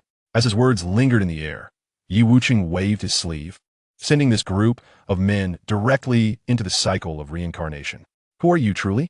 The Rose Princess trembled as she inquired, her heart jolted by fear that enveloped her entire being upon witnessing the spectacle. "A denizen of a small world," Yi Wuchen replied, mocking himself. He then cast the Rose Princess aside and settled himself in meditation within the Grand Hall. This vicinity was close to the center of the divine realm of the Mother Goddess, a place replete with the essence of Tao. Concealed within the palace of 10,000 flowers, Yi Wuchen began to contemplate the 9 great paths within the divine realm. Simultaneously, The disciples of the Tao Master of the Void commenced their search for anomalies within the divine realm. Countless divine thoughts of saints swept through the divine realm. Such significant upheaval inevitably caught the attention of the other 7 Tao Masters. Sixth Sister, what has transpired? The Tao Master of Destruction inquired via sound transmission to the Tao Master of the Void. Though the Tao Master of Destruction ranked last, her power was not to be underestimated. She was the foremost in destructive capability among the 8 Tao Masters. It is merely a matter of a bug infiltrating. We shall resolve it once located, the Tao Master of the Void replied, feigning nonchalance. What sort of bug could provoke such a commotion from Sixth Sister? The Tao Master of Reincarnation transmitted. A denizen of a small world, it seems he possesses an artifact that obscures heavenly secrets, the Tao Master of the Void divulged. Not intending to conceal the truth, she openly narrated the events surrounding the primordial world, recognizing that this matter could not be hidden any longer, and it was better to be forthright. Moreover, everything she had done was for the Mother Goddess. The other Tao Masters, upon hearing, dispatched their disciples to investigate the anomalies. Yet, despite the passage of over a decade, they had still not discovered any trace of the intruder. As time dragged on, the Tao Master of the Void grew increasingly anxious. She summoned Wuchen, her face darkened. Why has no progress been made after all these years? She asked in a grave tone. Master, we have scoured the entire divine realm of the Mother Goddess countless times, yet no anomalies have been detected, Wuchen responded. Search more thoroughly. My mother is currently comprehending the path of creation, and we cannot afford any mistakes, the Tao Master of the Void commanded sternly. Understood, Master, Wuchen replied. Meanwhile, the maidservants of Princess Rose gazed upon her royal chamber with immense curiosity. It had been over a decade since the princess had last selected a consort, an occurrence that was exceedingly rare in the past. Previously, she would change suitors every year or two, or at most every 3 to 5 years. The prolonged silence of more than a decade was indeed peculiar. Could it be that the princess was in trouble? One maid's complexion changed drastically as she spoke in terror. Shall we go and check? Let us go together, another replied. Subsequently, a group of maidservants arrived at the entrance of Princess Rose's chamber. They bowed and called out in unison, We beseech the princess, may she have longevity. Yet, within the chamber, there was no response. At that moment, Princess Rose was merely clinging to life, sealed and utterly incapable of replying. Wuchen slowly opened his eyes, a glimmer of brilliance flashing within them. After years, his sword aura had become increasingly formidable. Now, Wuchen had reached the late stage of the heavenly opening realm, significantly enhancing his strength. Furthermore, he had comprehended the 9 paths of the divine mother realm, with sufficient resonance of the Tao. He might even integrate these 9 paths into his being. However, having cultivated the primordial creation technique, he had transformed his body into the primordial creation divine body. Should he integrate these paths, though it would amplify his divine power, it would also render it chaotic. Now that he had grasped the 9 paths of the divine mother realm, he was also aware of its vulnerabilities. It was time to stretch his limbs. Wuchen turned his gaze towards the direction of the Tao Master in the Void. Chapter 146, The 8 Great Tao Masters. The Tao is inherently nameless. Strength is ascribed to it by name. After comprehending the 9 paths of the divine mother realm, Wuchen finally rose to his feet. The divine mother sought to forcibly establish the divine mother path, asserting an absolute authority that reveres femininity. It is unfathomable to think that once the divine mother realm evolves to a point where life can be conceived solely through females, the entire world may no longer have a place for men. Currently, the status of men in the divine mother realm is exceedingly low. Many women do not even know who their fathers are. The only reason men have not been entirely eradicated is due to their reproductive capabilities. However, should the divine mother transcend her realm, the men of the divine mother realm and countless surrounding worlds may face catastrophic peril. Boom! The door to Princess Rose's chamber was forcefully struck open by a tremendous force. Following this, dozens of female guards rushed in. All these guards were women, each having attained the pinnacle of quasi-saint level. Their celestial swords were all exquisite, innate spiritual treasures. Impudent rogue, how dare you harm the princess? The captain of the guards shouted angrily, revealing that she possessed the cultivation of a saint. The profound depth of the divine mother realm is evident. Even the leader of the 10,000 flowers is so formidable. Wuchen looked up to see a figure with a robust physique, surrounded by an endless aura of the Tao, clearly not having entered the saint realm for long. The number of beings in the divine realm of Tianmu far exceeds that of the primordial world by 100-fold, and their individual strength is significantly greater as well. Overall, the divine realm of Tianmu is several tens of thousands of times more powerful than the primordial world. Commander of the Sword, swiftly slay him to avenge this palace. The Rose Princess, whose physical form was on the verge of collapse, was overjoyed to see someone finally arrive. She was unaware of the means employed by the man before her that prevented her body from recovering. Yet, she firmly believed that regardless of his methods, they would be futile in the divine realm of Tianmu, where men are inherently deemed guilty. Indeed, Your Highness, the commander of the guards wore a face darkened by dread. It was an utter disgrace that the Flower Palace had been infiltrated without their knowledge, and that the beloved daughter of the Flower Master had sustained grave injuries. No matter how this intruder had slipped past them, it was her dereliction of duty. Only by eliminating this person could she atone for her sins. Void of 10,000 swords, the commander of the guards bellowed, unleashing a torrent of sword light directed at Wuchen. With this strike, she unleashed her most formidable technique. The other guards, witnessing the commander's display, felt a flicker of excitement in their eyes. As a saint, the commander possessed unfathomable prowess, and the 10,000 absolute sword in her hand was an exquisite innate treasure. Under this onslaught, even an ordinary saint would meet their demise. In their eyes, Yi Wuchen was merely a man with limited cultivation. Noisy, Yi Wuchen heard the clamor of swords and flicked a finger. As he did so, an overwhelming force imbued with the might of annihilation erupted, shattering the myriad sword lights in an instant. Subsequently, the entire Flower Palace was obliterated under the impact of this power, reduced to mere rubble, claiming the lives of countless beings within. Meanwhile, the Lord of the Void furrowed her brow, her gaze piercing through the void towards the Flower Palace. What was once a resplendent palace had been utterly leveled, leaving not a trace of ruins. Only one figure remained, suspended in the space where the Flower Palace once stood. Who are you to dare cause such a commotion in my divine realm of Tianmu? The Lord of the Void shouted angrily at Yi Wuchen from across the void. Upon finally witnessing the intruder, her expression turned increasingly grave rather than elated. With her strength, she was unable to discern the depth of the man's cultivation. However, reassured by the fact that this was the divine realm of Tianmu, she steadied her heart. Regardless of how powerful he might be, he must be subdued. She could not allow him to disturb the Celestial Mother. The moment Yi Wuchen revealed himself, not only did the Lord of the Void take note, but the other 7 lords also sensed his presence simultaneously. The destruction of the Flower Palace was a momentous event that could not be concealed. From the primordial world, I am Yi Wuchen. Yi Wuchen spoke with an air of indifference. Upon hearing this, the 8 lords recalled the earlier words of the Lord of the Void. Just then, an overwhelming aura of destruction surged and coalesced before Yi Wuchen into a humanoid form.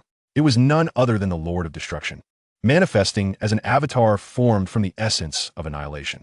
In the primordial world, are you the one who sealed the Dream Empress and her companions? The incarnation of the Lord of Destruction inquired. You are indeed the Lord of Destruction from the divine realm of the Celestial Mother, are you not? Indeed, they have been sealed by me, Yi Wuchen acknowledged with a nod. He gazed upon the incarnation formed from the essence of the path of destruction, secretly awed by its terrifying might. Only through the annihilation of numerous worlds could such an ominous path of destruction be attained. In times past, the primordial world would have been utterly incapable of withstanding the power of this incarnation.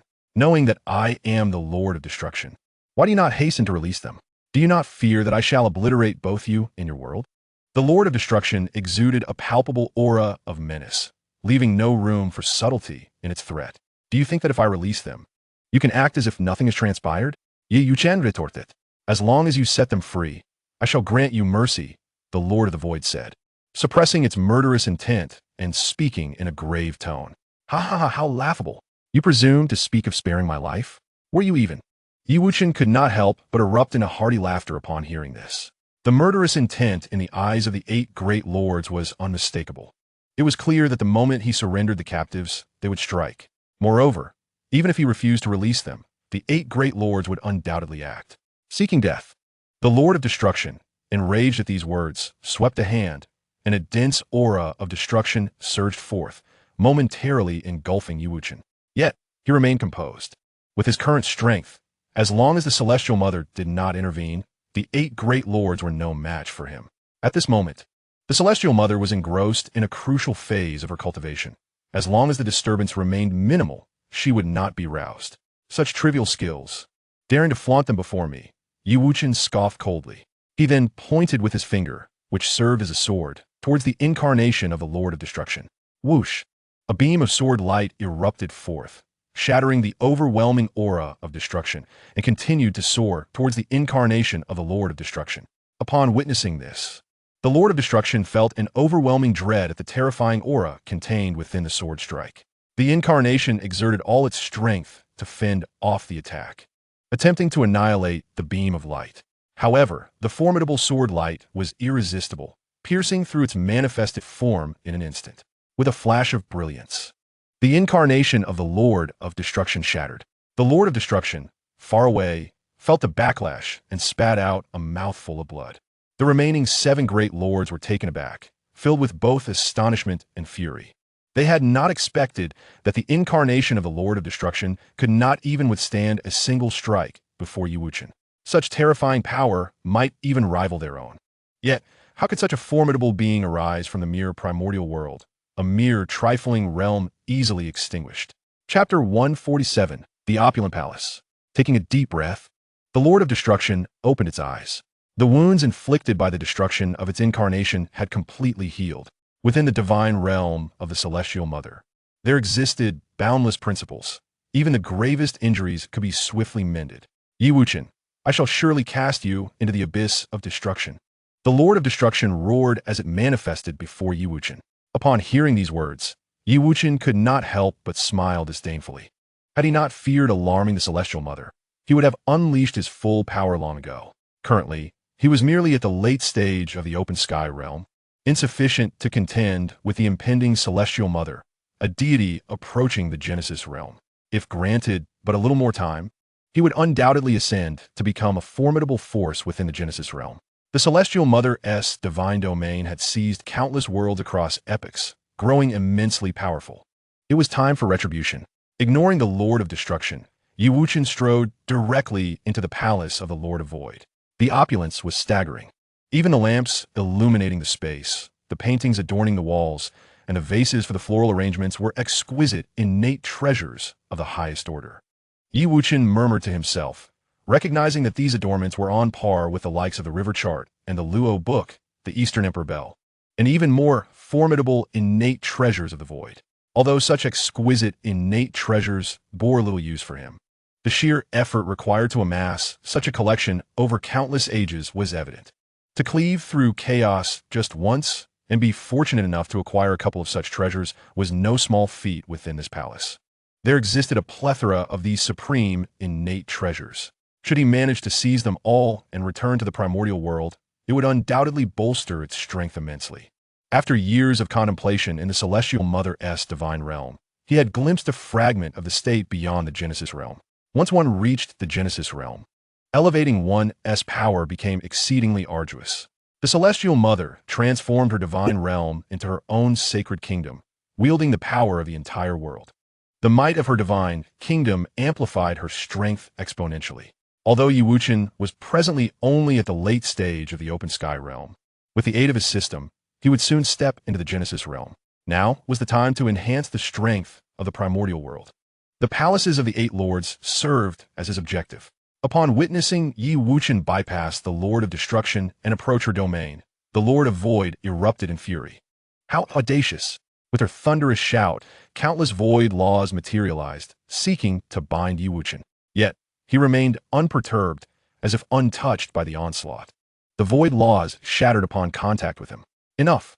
Wuchen roared, and a surge of primordial creation energy surged forth from him, instantly saturating the entire palace. The terrifying wave of energy even sent the Lord of Void hurtling away. Wuchen directly refined the palace, transforming it into a ring that adorned his finger. The palace, painstakingly cultivated by the Lord of Void over eons, had now changed hands, containing treasures she had painstakingly gathered through the ages. To reclaim such wealth would require an unfathomable number of epochs. Gasping, the Lord of Void could no longer sense her palace, and, unable to hold back, spewed forth a mouthful of blood. "Sister, what has happened?" The Lord of Destruction, who had not yet followed Wuchen into the palace, was taken aback to see the Lord of Void violently expelled. My foundation, my accumulation, all gone, murmured the Lord of the Void. At this moment, the Lord of Destruction also realized that the Grand Hall of the Lord of the Void had been instantaneously refined by Wuchen. Just then, an elderly woman appeared. She was none other than the eldest daughter of the Heavenly Mother, the Lord of Destiny. The Lord of Destiny possessed unfathomable cultivation and had already made initial strides into the realm of creation, far surpassing other lords. Don't cry, dear brother. Everything is destined.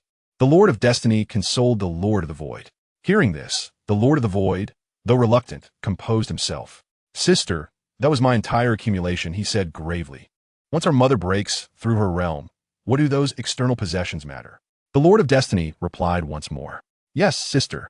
The Lord of the Void thought of their mother's impending breakthrough and decided to temporarily bury the matter in his heart. Friend Yi, my sister sent people to your Hongwang world, and that was our misstep. However, now that you have taken away her lifelong accumulation, may I ask if you would consider leaving? The Lord of Destiny addressed Wuchen. Hearing this, Wuchen smiled faintly. In the realm of the Heavenly Mother, the way of destiny was utterly distinct from other paths.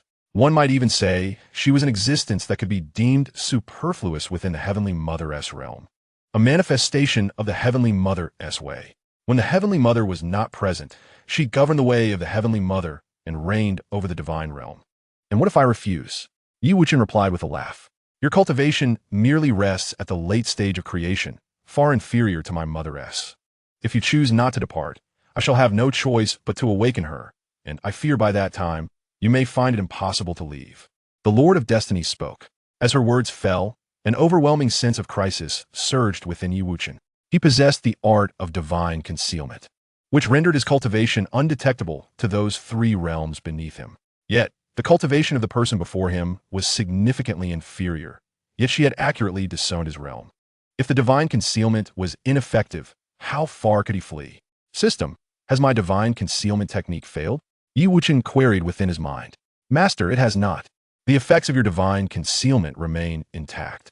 Then how did she so easily disclose my realm? Perhaps she guessed, the system suggested. Upon hearing this, Wuchen fixed his gaze upon the Lord of Destiny, seeking to glean some insight. However, her eyes were filled with certainty. Ha ha! You think it will be so simple to let me go? I fear you are mistaken. Wuchen laughed heartily after observing her for a moment. In the realm of scheming, he was but a novice. It would be unwise to compare himself to such ancient beings. These old relics had likely plotted against countless worlds, and engaging with them could lead to unforeseen demise. Wuchen had only traversed here for a few decades, most of which had been spent in survival, leaving him little room to engage in intricate schemes. If someone wishes to plot against him, all he needs to do is elevate his cultivation to a level beyond their imagination. What is your perspective on this? The Destiny Master smiled and remarked. She had just made a move against me, and now she must compensate me for her palace. Wuchen pointed at the Destruction Master and stated, What? Me? The Destruction Master erupted in fury upon hearing this. All her resources were contained within that palace. Losing it would leave her destitute. This was something she could never acquiesce to. Very well, I shall agree to your terms. However, you must return the individuals from my Heavenly Mother divine realm. The Destiny Master addressed Wuchen. Agreed. Wuchen replied immediately. Those individuals held no significance for him, even if he were to slay them. The Heavenly Mother divine realm could resurrect them. The foundation of the Heavenly Mother divine realm was incomparable to the Hongwang world. When the ancestor Hongjun revived the 5 great saints, it nearly caused the collapse of the Hongwang world.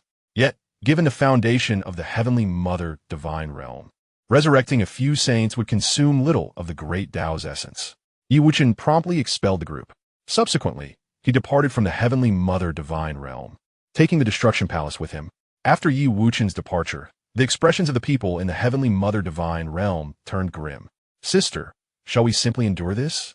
The Destruction Master said, unwilling to accept the situation. Although her power ranked among the top 3 of the 8 great masters, she still dared not defy the Destiny Master. Meanwhile, the others gathered around, their expressions equally bleak. The Heavenly Mother divine realm had not been so humiliated in many epochs.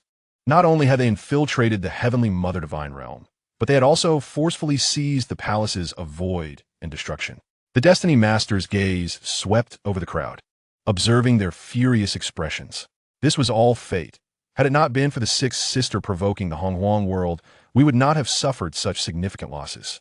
Mother emphasized countless times before her seclusion that we must not recklessly leave the Heavenly Mother Divine realm and provoke karma. Now, we have merely lost 2 palaces, which can be reclaimed once Mother emerges from her retreat. The Destiny Master addressed the crowd. As her words fell, the voices around her quieted significantly. Currently, everything in the Heavenly Mother Divine realm was focused on the Heavenly Mother's breakthrough. Compared to that, losing 2 palaces was a trivial matter. Sister, how much longer until Mother emerges from her retreat? The Void Master inquired, voicing the question everyone was eager to know.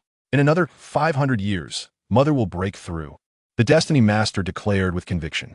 As her words echoed, the expressions of those around her brightened with anticipation. 500 years was but a fleeting moment for them. Once the Heavenly Mother breaks through, their power and status will undoubtedly rise dramatically.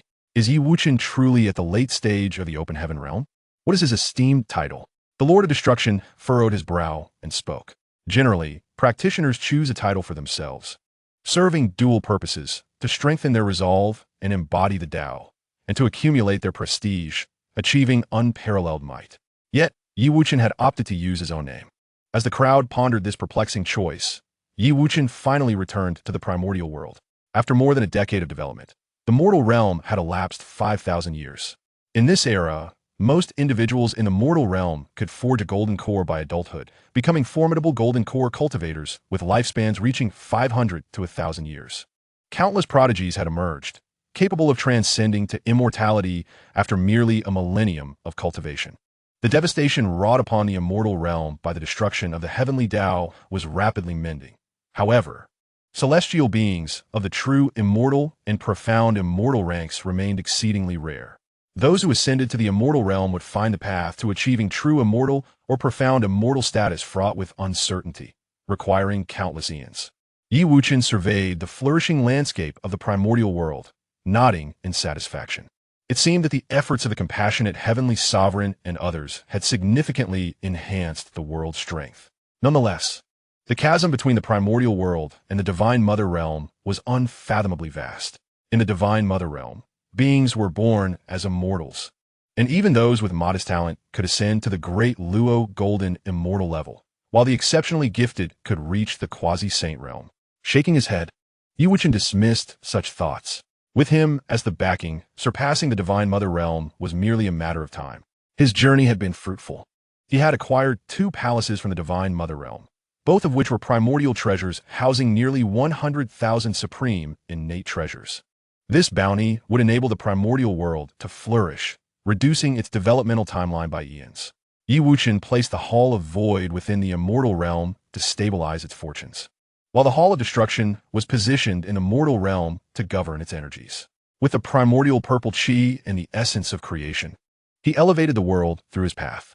After accomplishing this, Yi Wuchen invoked the laws of heaven and earth, his form towering 100-fold above the primordial world.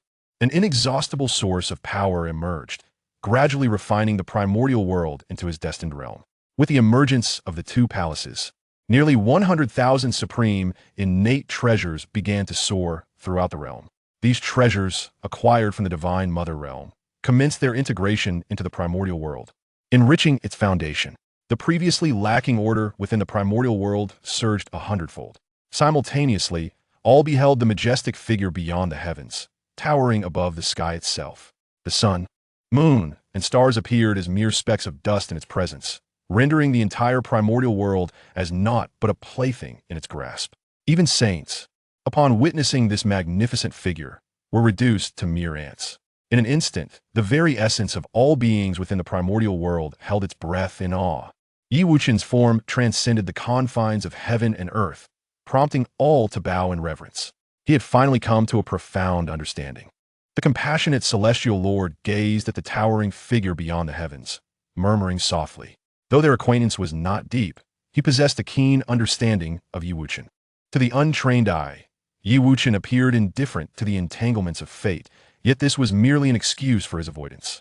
If he truly lacked compassion, why would he be unable to bear witness to the suffering of the masses? Would it not be easier for him, like other deities, to simply observe the ebb and flow of mortal life with a detached smile? It was precisely because of his unwillingness to turn a blind eye that he chose to evade, believing that ignorance would shield his heart from turmoil. The very presence of the world's suffering weighed heavily upon him, leading to his inner conflict. Had Wuchen been privy to the compassionate celestial lord's thoughts, he would have undoubtedly expressed his outrage. His evasion of fate was driven not by a profound philosophical stance, but rather by a primal fear of death. He had little inclination to ponder the complexities of existence. His aspiration to forge the primordial world into his divine realm was merely a preparatory step towards transcending to the creation realm. His cultivation had begun to stagnate, and without a means to enhance his strength, he faced the daunting prospect of confronting formidable adversaries from the creation realm.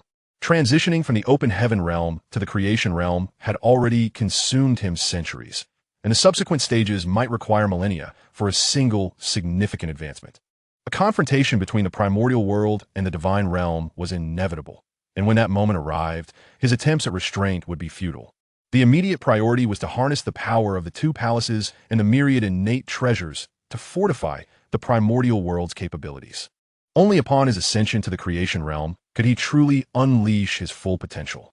Chapter 149, The Saint King of Wuchen. Although Wuchen had maintained a low profile within the primordial world, he was not unknown to many. Whether among the deities of the heavenly court or the immortals of Wind Town, countless had encountered him. At this moment, witnessing the majestic figure beyond the heavens left them utterly astonished. The celestial beings of the heavenly court, already aware of Wuchen's formidable strength, now comprehended that his might had surpassed that of the primordial world itself. Indeed, Wuchen had even transcended the great Pangu. Lord Hongjun, were you thinking to consider this being as an adversary? The lord of the heavenly court, Hao Tian, lamented with a bitter smile. When Hongjun, in his quest for the way, sought to eliminate Wuchen, he could not have foreseen that Wuchen would eclipse even the great Pangu in such a brief span. The future of the primordial world was shrouded in uncertainty, heralding an unprecedented evolution. In the Cloud Dream Palace, Emperor Xianyuan gazed at Wuchen's silhouette in disbelief. His impression of Wuchen was indelibly etched in his memory. Upon his first arrival at the Cloud Dream Palace, Wuchen had sat beside the compassionate celestial lord, and he recalled hearing tales of how Wuchen had earned that esteemed position. It is merely the establishment of a dining hall, satisfying the culinary desires of the compassionate deity, which has granted him the esteemed position he now occupies. At this moment, it seems entirely fitting for Wuchen to sit in that seat. Xianyuan, do you recall the military strategies I once bestowed upon you? It is this individual who has gifted them. The Tao of Heaven, Hongjun, has also met his demise at his hands, the compassionate deity remarked, appearing beside Emperor Xianyuan. Upon hearing this, Emperor Xianyuan was momentarily taken aback. So it is no wonder the Tao of Heaven vanished so abruptly. Such a deity's intervention is something the primordial world cannot withstand, he sighed. Indeed, he possesses a heart of great compassion, and now that he no longer conceals it, the primordial realm shall undoubtedly expand manifold, the compassionate deity stated with earnestness. After expending considerable divine power to refine the entire primordial world into his divine kingdom, Wuchen retracted his powers and directly arrived at Yunmeng Palace. Greetings, great deity. The assembled crowd at Yunmeng Palace respectfully bowed upon seeing Wuchen. The imposing figure from beyond the heavens had long since made a profound impression on their hearts. Even though Wuchen emitted not a trace of aura, the crowd trembled with trepidation. This unparalleled might surpassed that of the former Tao of Heaven. Only the mighty Pangu, the creator of heaven and earth, could be compared to him. Noticing the crowd's demeanor, Wuchen chose to disregard it. Having resolved to become the sovereign of the primordial realm, he was destined to tread a path of solitude. Even if he concealed his aura, others could never truly perceive him as an ordinary immortal.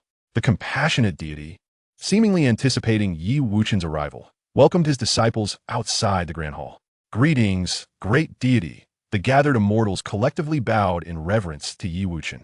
Observing this, Wuchen inclined his head slightly, then gestured for them to rise. The Mother of Heaven's realm is eyeing us with great intent. It will not be long before they come knocking at our door. Are you all aware of this? Wuchen addressed the assembly. Upon hearing these words, the expressions of many immortals suddenly shifted dramatically. Ever since the last incursion by the beings from the Mother of Heaven's realm, they had come to learn of its existence through ancient deities and demons. The Mother of Heaven's realm is a titan amidst chaos, vastly superior to the primordial world.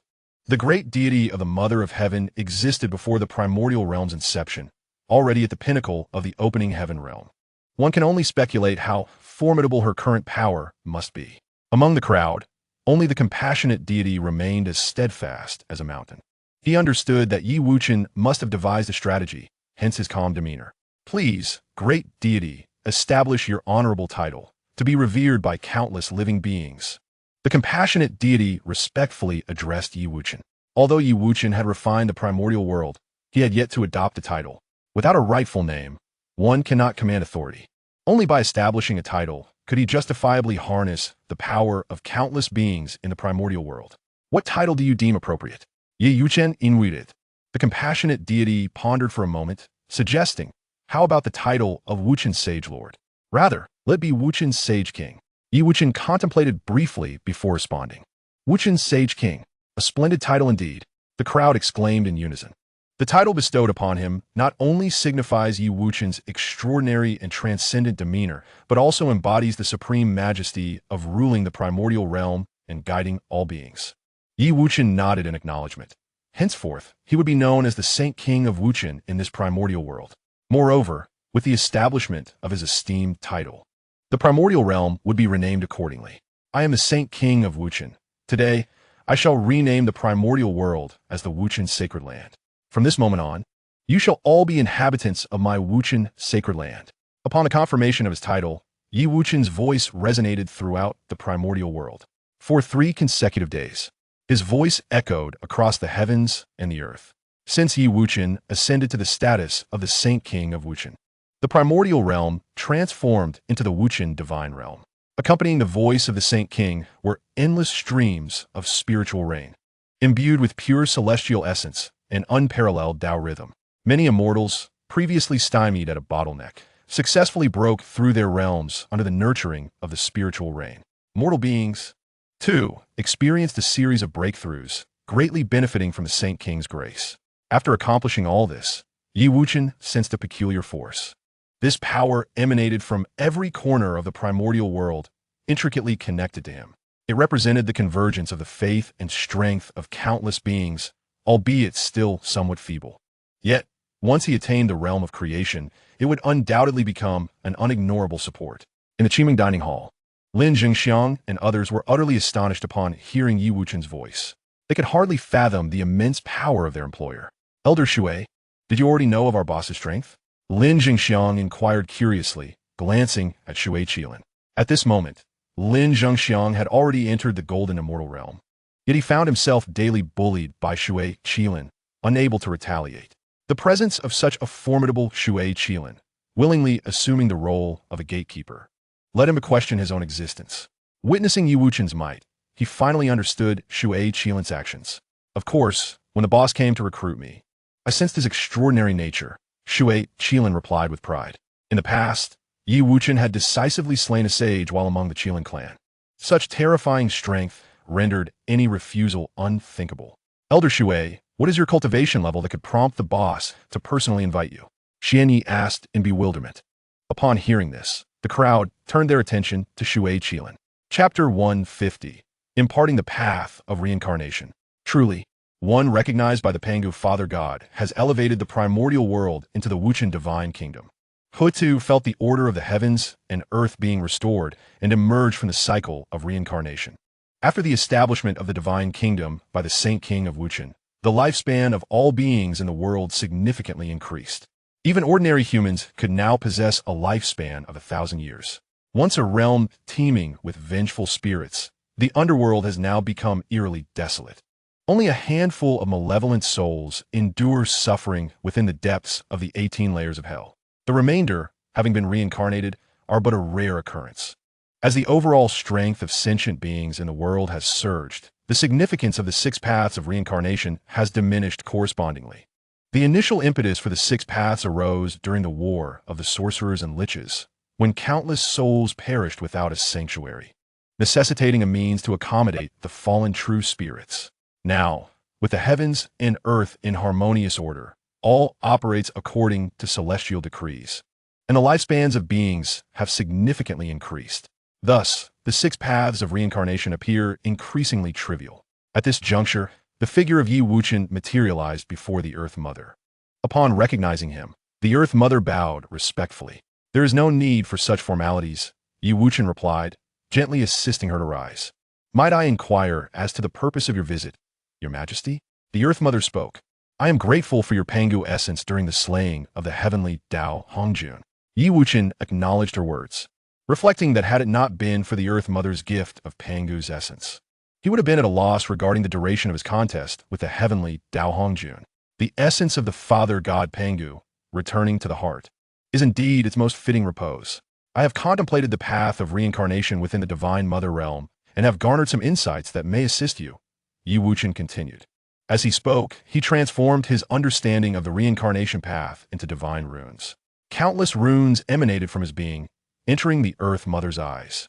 After absorbing the boundless runes of the Great Tao, she murmured, "Though the path of reincarnation in the Divine Mother realm bears the same name as that of the primordial world, the essence of the Tao diverges significantly.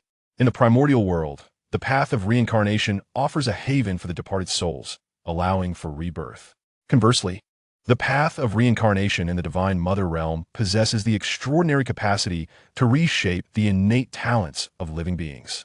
Practitioners of this path can refine themselves perpetually through the power of reincarnation, enhancing their innate gifts. Should one accumulate the strength of 10,000 cycles of reincarnation, their prowess could rival that of a sage. Though both paths are defined as the path of reincarnation, they yield vastly different outcomes in their respective realms.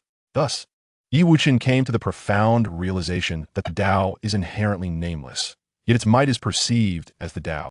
While one path embodies compassion for all beings, the other is steeped in selfishness.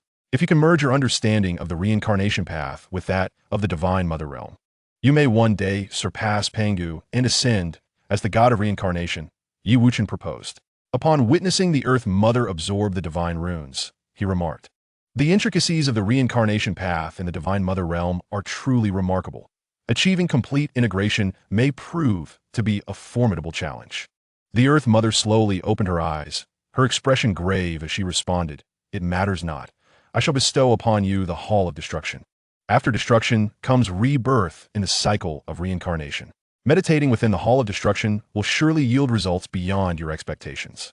In the present era, the realm of deities is populated with practitioners, their lifespans significantly extended, rendering the underworld seemingly obsolete. You may refine the underworld and transport it to the Hall of Destruction."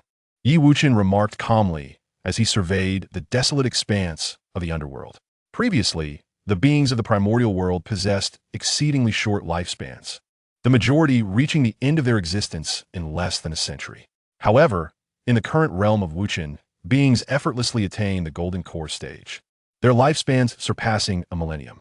With a little more diligence in their cultivation, reaching the Great Ascension stage would not pose a considerable challenge. After repaying the favor owed to Hutu, Yi Wuchen gazed upon the realm of Wuchen. Although the divine kingdom is presently rich in vitality, it lacks the essence of Tao. The strength of a world fundamentally hinges upon its Taoic resonance. The legendary Hongmeng Dao realm is steeped in profound Taoic essence. Should a great Luo golden immortal enter the Hongmeng Dao realm, they might achieve the status of a primordial golden immortal in mere moments. Yet, what truly lies within remains a mystery to Yi Wuchen. His knowledge derives solely from the words of others in the divine realm. Such a world certainly merits the title of Dao realm. To swiftly enhance the power of his world, he must seek the hidden treasures of the divine king. Yi Wuchen Musit. At present, his cultivation has reached the late stage of the open heaven realm, just a step away from the pinnacle. The treasures of the divine king no longer pose a significant threat to him. Even if the scheming divine king remains alive, slaying him would pose little difficulty. In his quest for strength, Yi Wuchen has sacrificed numerous things. Following the guidance of the divine clan Zhoubai, he set forth towards the location of the divine king's treasures. Moreover, he was curious to uncover who had dispatched individuals to hunt down Pangu. Those capable of sending forth 3,000 demon gods must possess formidable strength, perhaps with an extraordinary background. Before long, a chaotic expanse of primordial chaos emerged before Yi Wuchen. With a sweep of his divine sense, he detected an immensely terrifying aura lurking within. Had it not been for his profound cultivation, he might have been deceived. Upon slight calculation, he discerned that 15 formidable beings were concealed within this realm. One among them was at the pinnacle of the saint realm, while the others were at the peak of the quasi-saint stage. Clearly, these individuals were merely lying in wait. Upon detecting the arrival of someone bearing the key to the hidden treasures, they would summon their companions. Wuchen manifested before them, revealing his presence. "Who are you?" boomed the voice of the saint, resonating with grandeur. They had concealed themselves for countless years, and the arrival of an outsider was an opportunity for them to unleash their pent-up frustrations. Wuchen frowned slightly at the overwhelming volume of the voice, which was rather discomforting. "It's too noisy. Speak more softly," he retorted, following which he delivered a single slap. There was neither a gust of wind nor any Taoic resonance, merely an ordinary strike. With his current prowess, confronting a being of the saint's caliber required no elaborate techniques or divine arts. The esteemed sage, upon observing Wuchen's actions, immediately raised an eyebrow in disbelief. How dare this individual treat him as if he were naught but a mere fly? Such audacity! The mighty sage bellowed once more. In an instant, an overwhelming aura of Tao emanated from his being, intent on subduing the figure before him. Crack! A resounding slap echoed through the air, as Wuchen delivered a powerful strike, shattering the sage's Tao body. The infinite Tao essence dissipated, leaving only a trembling crowd in its wake. "Must you speak so loudly when I have asked you to lower your voice?" Wuchen remarked it softly. Chapter 151. The Eternal Sovereign, who are you? The group of quasi-saints exclaimed in terror upon witnessing the sage being sent flying by a single blow. This was a being at the pinnacle of the sage realm, one who had comprehended the indestructible Tao. Most beings of the harmonious Tao realm were the lifeblood of their respective worlds, seldom appearing in the chaos. The loss of a single Tao from any world was an immeasurable setback, rendering sages nearly invincible within the chaotic expanse. "From which world do you hail?" Wuchen inquired casually, his hands clasped behind his back. With his current prowess, he had no fear of these sages attempting to flee. "We are from the Eternal Kingdom. How dare you lay a hand upon us, seeking your own demise?" The sage, regaining his composure, responded with difficulty. It was evident that Wuchen's earlier strike had inflicted significant damage. "Eternal Kingdom? Is that the realm of the Eternal Sovereign?" Wuchen's brow furrowed slightly as he spoke. He had heard whispers of an eternal sovereign within the chaos, a being of unfathomable strength who had reached the realm of creation. "Indeed, we serve under the Eternal Sovereign." The sage, misinterpreting Wuchen's expression, believed he had instilled fear. "Ah, so it was you who dispatched the 3,000 demon gods to seize the key to this hidden treasure," Wuchen deduced, piecing together the events of the past.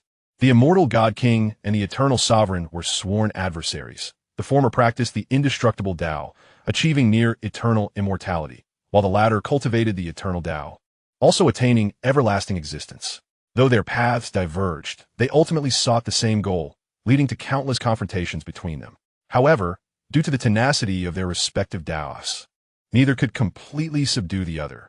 It was only during the last great battle that the immortal God King, foreseeing his imminent defeat, concealed his entire legacy within a hidden vault, awaiting a fated individual to unlock it for his return. The individuals before him were sent by the Eternal Sovereign to monitor the God King's hidden treasure. "If you relinquish the key you possess, the immortal dynasty may spare your life," the sage implored once more. "Return to the Eternal Sovereign and inform him that what belongs to the immortal God King has been claimed by this sovereign." Wuchen replied with tranquil resolve. Subsequently, with a single decisive strike, he dispatched the group of individuals. Just as Wuchen was about to enter the immortal divine king's secret repository, he sensed an unseen gaze upon him. "Is it the Lord of Eternity?" Observing the prying eyes, Wuchen retaliated with a punch directed at the void. In the realm of eternity, the Lord presides over 3 prominent disciples, the Undying, the Cosmos, and Fate, each a formidable Tao Lord. Among them, the Undying Tao Lord has reached the later stages of the harmonization realm, while the other 2, Cosmos and Fate, are at the midpoint of the same realm. Each of these Tao Lords commands hundreds of saints, their power formidable indeed. The Undying Tao Lord, who had been in seclusion, suddenly opened his eyes. "Someone has intruded upon the immortal divine king's secret repository," he murmured. Immediately, he wielded the essence of the Undying to resurrect the saints who had perished. "Thank you, Master, For my revival, the resurrected saint, Tai Xian, expressed with respect towards the undying Tao Lord. Though Tai Xian is an outer disciple of the undying Tao Lord, his strength is unparalleled, having reached the pinnacle of the saint realm. What transpired in the Divine King's secret realm that led to your demise? The undying Tao Lord inquired. Master, we were concealed as usual outside the repository when we were suddenly discovered. Tai Xian recounted the events. The undying Tao Lord fell silent upon hearing this. It would be exceedingly difficult to slay a practitioner of the undying Tao like Tai Xian. Even a harmonization realm expert would struggle to defeat him swiftly. It appears that our adversary is no ordinary foe. I must report this to the Lord of Eternity at once. The undying Tao Lord remarked quietly. Soon after, the undying Tao Lord found himself within the eternal hall. This hall seemed to transcend time itself, exuding an aura of eternity. Regardless of the passage of time, this hall remained unchanged. Upon entering, the undying Tao Lord respectfully stood below the throne. On the throne above, the Lord of Eternity sat in a meditative posture with eyes gently closed. He radiated an eternal Tao rhythm, rendering time meaningless in his presence. Master, an incident has occurred at the immortal Divine King's secret repository. The undying Tao Lord broke the silence of the hall, speaking gravely. The Lord of Eternity slowly opened his eyes, their gaze piercing through endless dimensions. Speak, he commanded, a single word imbued with immense pressure. The undying Tao Lord dared not conceal any details and recounted Tai Xian's account verbatim. Upon finishing, the Lord of Eternity's brow slightly furrowed, a glimmer of cold light flashing in his eyes. A self-proclaimed Saint King? How dare he meddle in the affairs of the immortal Divine King's repository under my watch? The voice of the Lord of Eternity was frigid. As soon as the words left his lips, his gaze turned towards the temporal realm housing the immortal Divine King's repository. A man suddenly lifted his head, his eyes locking onto him across the vastness of time and space. Then, a fist the size of a cauldron struck towards his location from the past. Observing this, the Lord of Eternity snorted coldly and retaliated with a punch aimed at the void. Boom! As two fists collided, a terrifying force instantaneously engulfed the entire eternal hall. The very structure trembled, seemingly unable to withstand the overwhelming might. Not only that, but the entire eternal realm quaked as well. Countless spectators gazed in disbelief at the eternal hall. Damn it! The Lord of Eternity cursed vehemently, hastily employing his divine powers to steady the eternal realm. Who on earth is this person, possessing such formidable strength? The power behind that punch could shatter a world. Were it not for his cultivation of the eternal path, he might have sustained injuries from such a blow. This individual, with such prowess, undoubtedly presents a formidable challenge. Yet, the secret treasure of the immortal God King has long been coveted by him. How could he relinquish it so easily? Although the Lord of Eternity has only reached the late stages of the open sky realm, with his mastery of the eternal path, as long as he does not encounter a being of the creation realm, he can remain indomitable and eternally unyielding. The one who possesses the key to the immortal God King's secret vault surely has not attained the creation realm. Unyielding, immediately summon Qianquan and Destiny, and select 108 sages to accompany me to the immortal God King's secret vault. I shall see what this so-called Holy King truly is. The Lord of Eternity rose, the power of the eternal path surging around him, causing the entire eternal hall to tremble.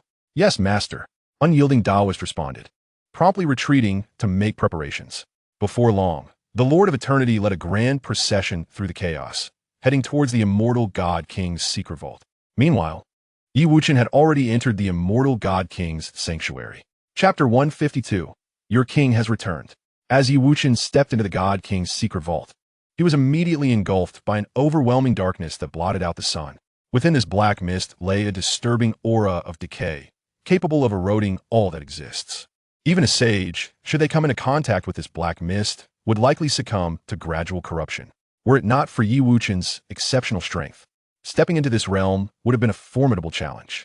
This aura of decay seemed to be the nemesis of both the eternal path and the immortal path. Even the eternal path would feel trepidation in the face of such corruptive power. Wuchen attempted to extend his divine consciousness to probe this world, only to be thwarted by the surging black mist. Humph, a mere immortal god king dares to scheme against me? Wuchen scoffed at the thought. While others might have cautiously navigated forward, He had no intention of adhering to the immortal God King's script. Open sky, Yi Wuchen declared. In the Hongmeng breaking sky, sword materialized instantly. The sword shone brilliantly, embodying the supreme power of creation. With a flick of his wrist, he swung the sword toward the black mist. The might of the Hongmeng breaking sky sword cleaved the black mist in two, causing it to dissipate swiftly. As the black mist receded, the world before Yi Wuchen became vividly clear. Though this realm may not possess the boundless expanse of the Divine Mother's domain, it surpasses the dustless Divine Kingdom by countless magnitudes. Yet, what unfolds before one's eyes is a desolate tableau, shrouded in swirling yellow sands and an atmosphere thick with lifelessness.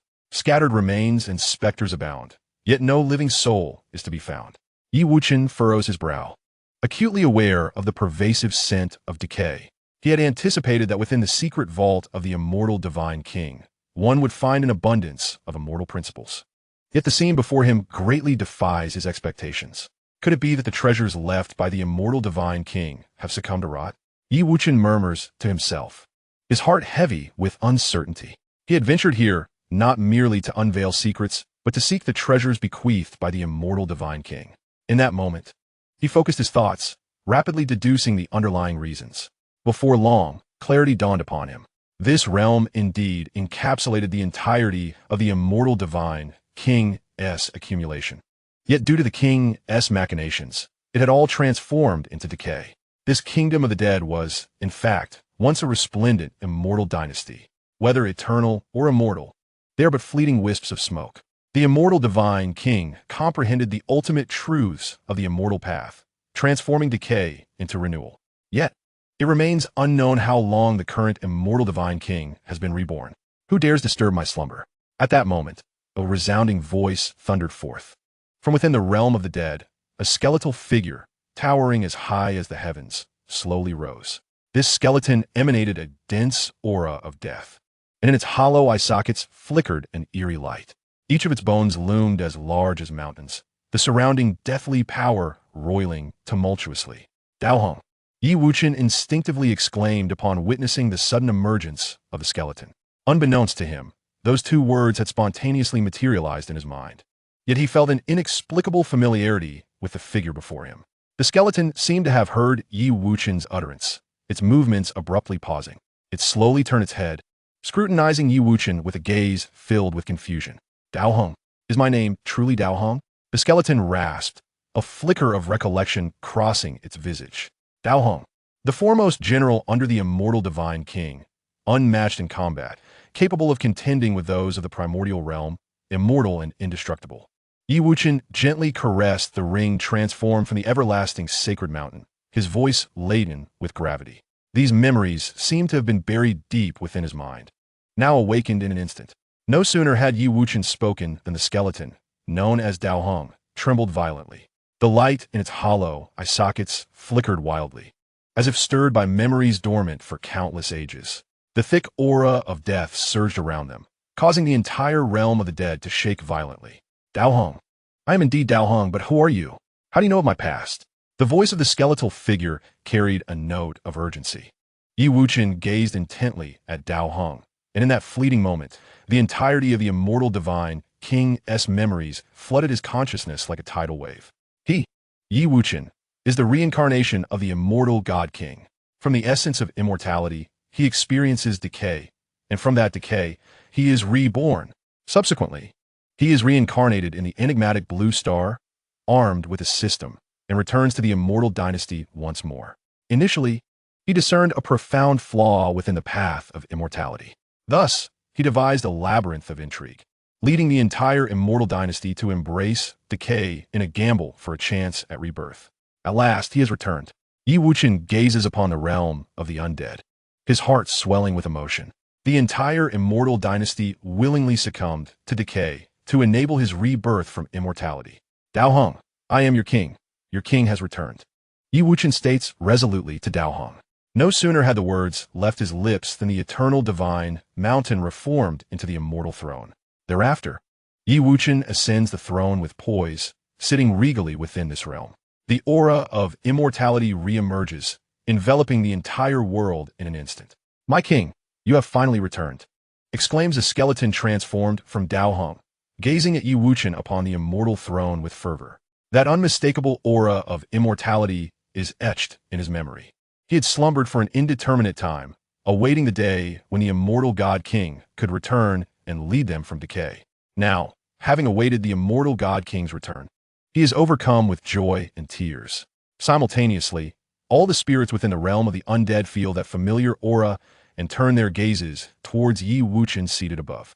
Our king has returned. The path of immortality is eternal. The immortal dynasty is immortal. We pay homage to the immortal God King. Countless spirits, upon sensing the aura of the immortal throne, kneel in unison, erupting in thunderous cheers.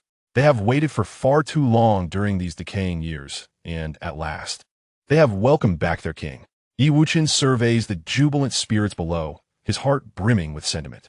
He had merely sought to acquire the secrets of the immortal God King. Yet who could have imagined that he himself is the reincarnation of that very deity? My loyal subjects, I have returned, Yi Wuchen proclaims to the myriad spirits. His resounding voice reverberates throughout the entirety of the immortal dynasty. After a considerable time, Yi Wuchen manages to quell their cheers. My loyal subjects, I shall now lead you into reincarnation, to be reborn, he declares to the assembly of spirits. We shall abide by the king's decree. The multitude of spirits from the immortal dynasty shouts in unison. Chapter 153, Pinnacle of the Heaven-Opening Realm. The aura of the immortal throne? Could it be that the immortal God King has returned? The eternal Lord contemplates the source of the immortal aura emanating from the location of the God King's secrets. Having battled the immortal God King for countless years, he is most familiar with him. That sensation could not be mistaken. As he utters these words, the countenances of the saints from the eternal kingdom grow solemn. They were all aware of the formidable strength of the immortal divine king. Should the immortal divine king return, the eternal kingdom would face a formidable adversary once more. Master, the immortal divine king has been absent for many years. His power has surely waned since then, spoke the undying Tao Lord. Indeed, without the immortal divine king, the immortal dynasty has likely perished, and even if he were to return, he would lack the personnel at his disposal, added the Chinquan Tao Lord. Upon hearing this, the Lord of Eternity nodded.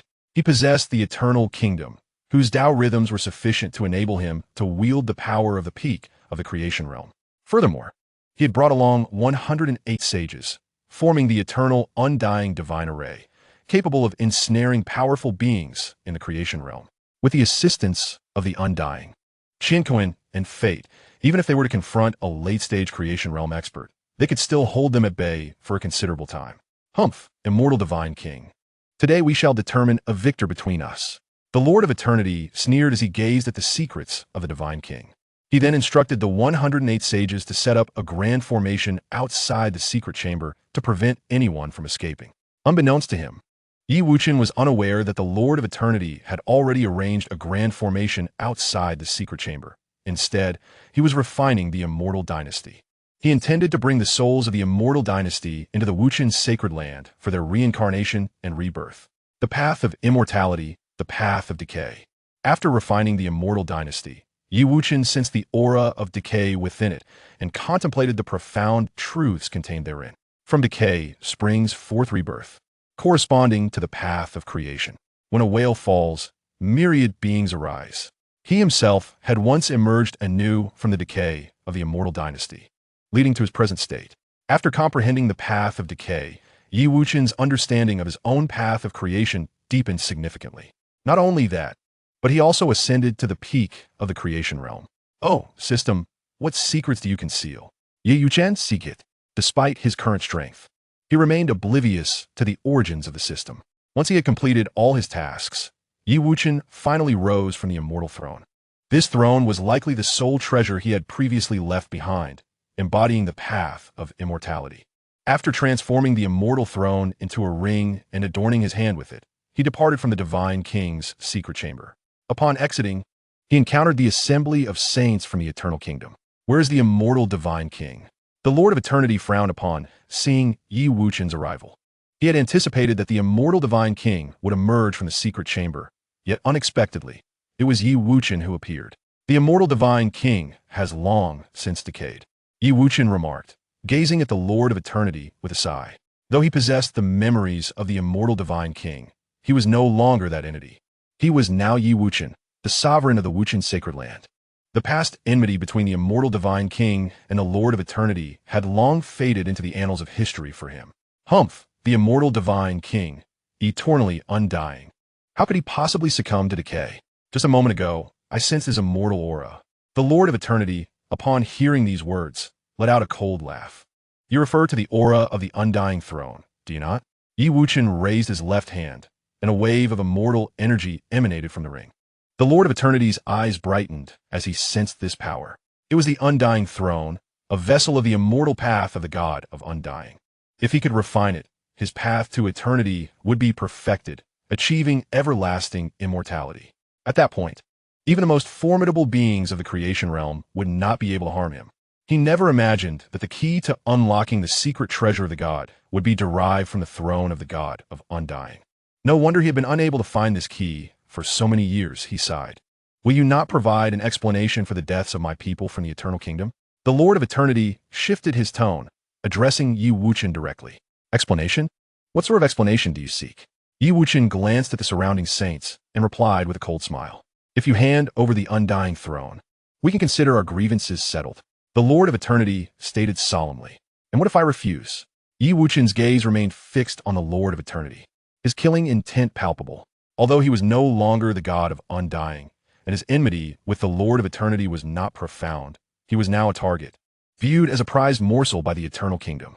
The inhabitants of the eternal kingdom did not possess the strength of the heavenly gods. The entirety of the sect of interception could not muster even a single saint. Moreover, he was the one who facilitated the disciples of the sect of interception into the heavenly court. Without becoming a saint, he would remain as insignificant as an ant, especially given his current level of cultivation. Only those above the saintly rank would capture his regard. The eternal kingdom harbored immense hostility towards him and posed a tangible threat. If he did not eliminate this menace, he would find it hard to maintain peace of mind. Then I shall seek justice for the disciples of the eternal kingdom. The Lord of Eternity finally revealed his murderous intent. You desire the undying throne, yet you seek such grandiloquent justifications. Yi Wuchen scoffed. You are sharp-tongued. Once you're captured, let's see if you can remain so audacious. The Lord of Eternity bellowed, activating the eternal immortal divine array.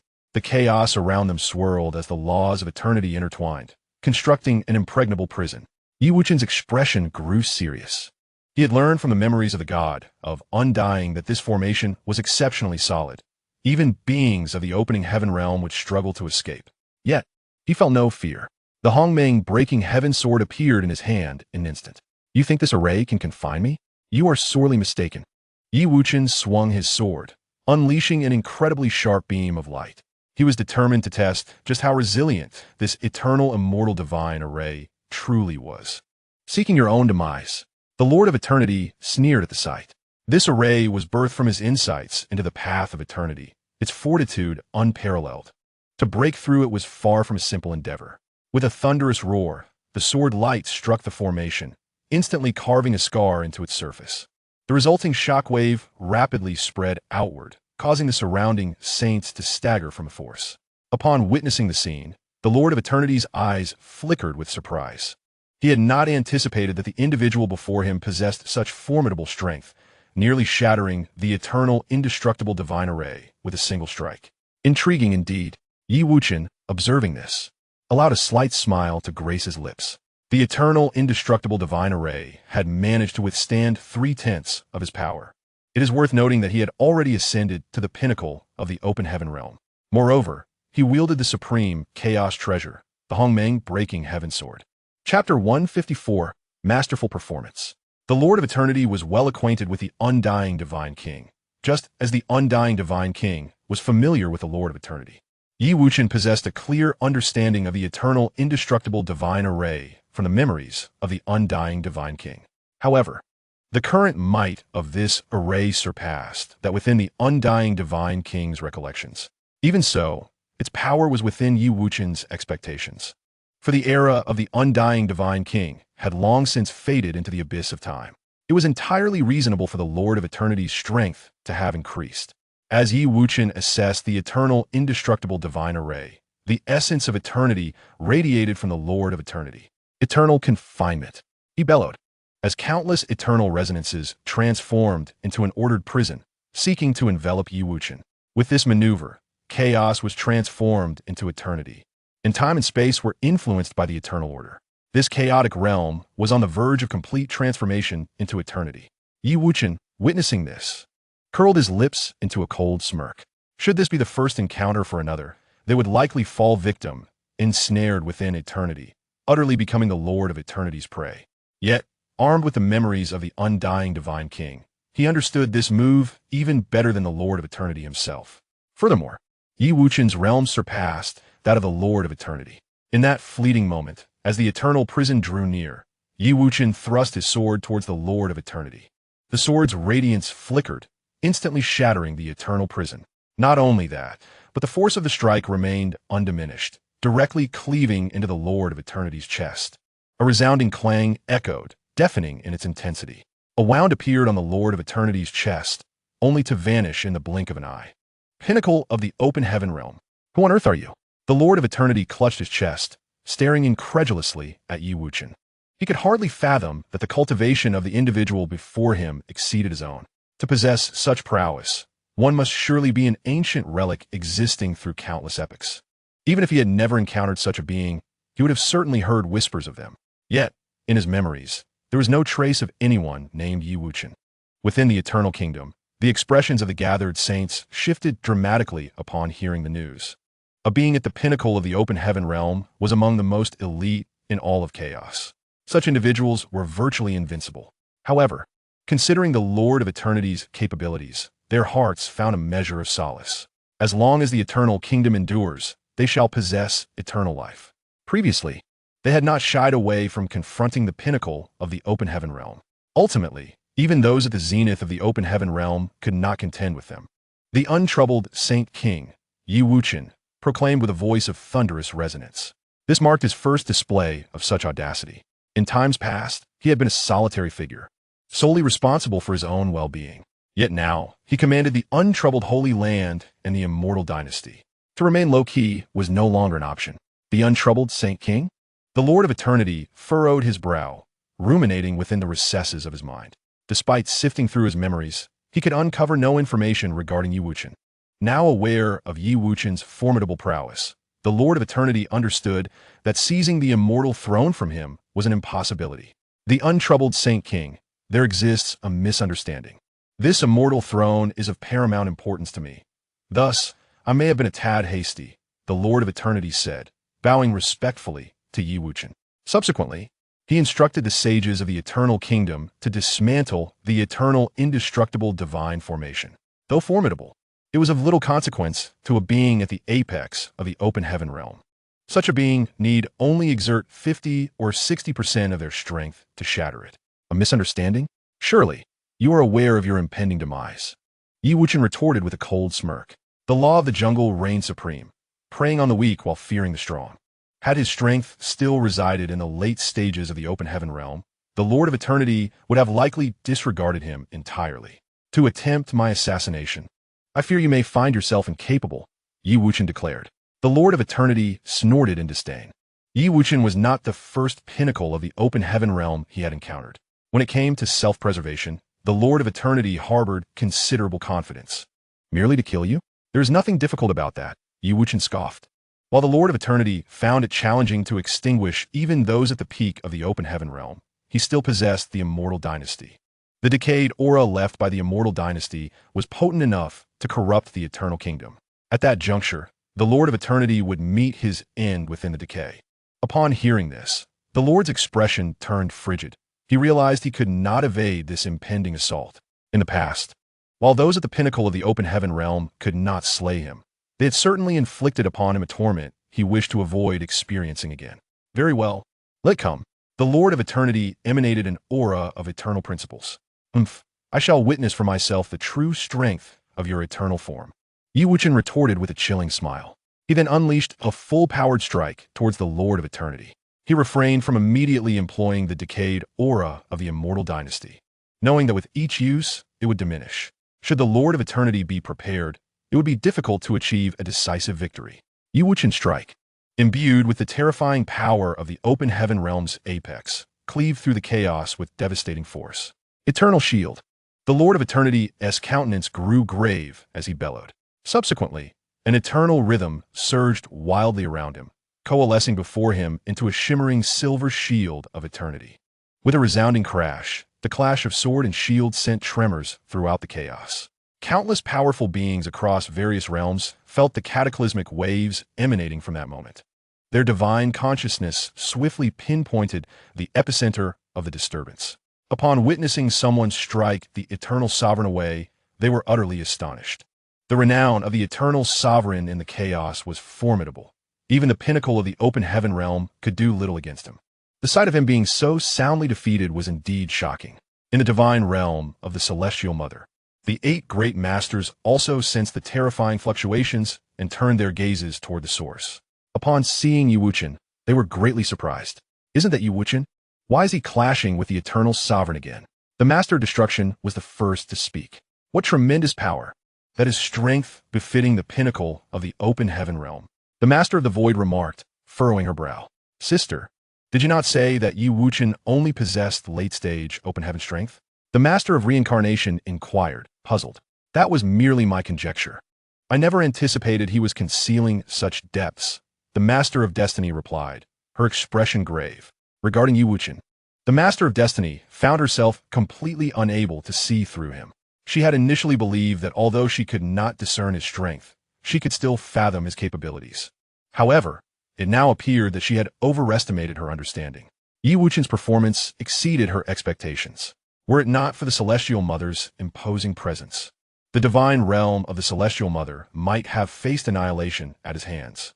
Now, they could only await the successful breakthrough of the Celestial Mother to safeguard their realm. Chapter 155. The Decay of Eternity begins. Although Wuchen had repelled the Eternal Sovereign with a single strike, the Shield of Eternity remained unbroken. Truly, the Eternal Sovereign possessed remarkable prowess. A flicker of admiration crossed Wuchen's eyes, yet his demeanor grew increasingly solemn. His full-force attack could not breach the Eternal Sovereign's defenses. No wonder the Eternal Sovereign, alongside the undying Divine King, could maintain their standing in the chaos for so long. Nevertheless, Wuchen did not become disheartened. In the blink of an eye, he reappeared before the Eternal Sovereign, unleashing a flurry of sword techniques. Each strike bore the momentum of annihilation, aimed directly at the Eternal Sovereign's core. The Eternal Sovereign, utilizing the power of the Eternal Realm, exerted all his strength to withstand Wuchen's onslaught. With each thrust of Wuchen's blade, the Eternal Sovereign's form trembled. Though the fearsome sword light failed to shatter the Eternal Shield, it nonetheless inflicted grievous injuries upon the Eternal Sovereign. After enduring millions of attacks, the Eternal Sovereign spat blood, yet continued to persevere. Ha ha ha, Saint King Wuchen, though you are powerful, it is utterly impossible for you to slay me. The Eternal Sovereign laughed maniacally, his eternal power growing ever more intense. Wuchen took a deep breath, perfectly merging the Tao of creation with the Tao of primordial chaos. Primordial creation, break, he bellowed. As the brilliance of his sword surged forth, a blade of energy infused with the laws of creation soaring skyward.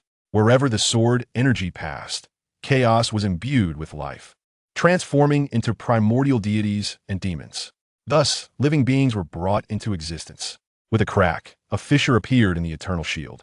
The crack rapidly spread. The Lord of Eternity, witnessing this, was taken aback. He had not anticipated that his Eternal Shield would be breached. However, he bore no fear. His eternal form was indestructible, merely subjecting him to some suffering. When the opportunity arose, he would surely exact his vengeance.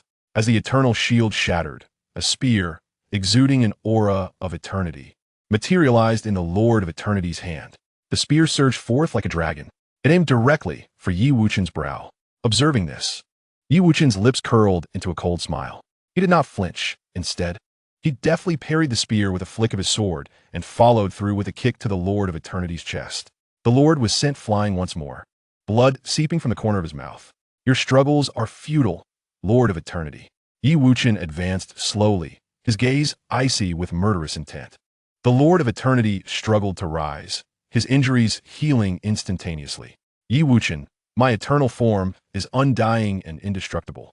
Use any means you wish. With a furious roar, the Lord unleashed his eternal power. His body began to swell, as if merging with the spear. Abandoning defense, he swung the spear with all his might, preparing his most formidable strike. Wuchen sensed the terrifying power of this attack and knew the moment had come. No longer holding back, he decided to summon the decaying aura of the Immortal Dynasty. With a wave of his hand, the Immortal Dynasty appeared in an instant. A multitude of dark energy surged forth, enveloping millions of miles around them. Upon contact, this dark energy clung to the Lord of Eternity's eternal form. Simultaneously, the saints accompanying the Lord began to succumb to the dark energy. No, it hurts.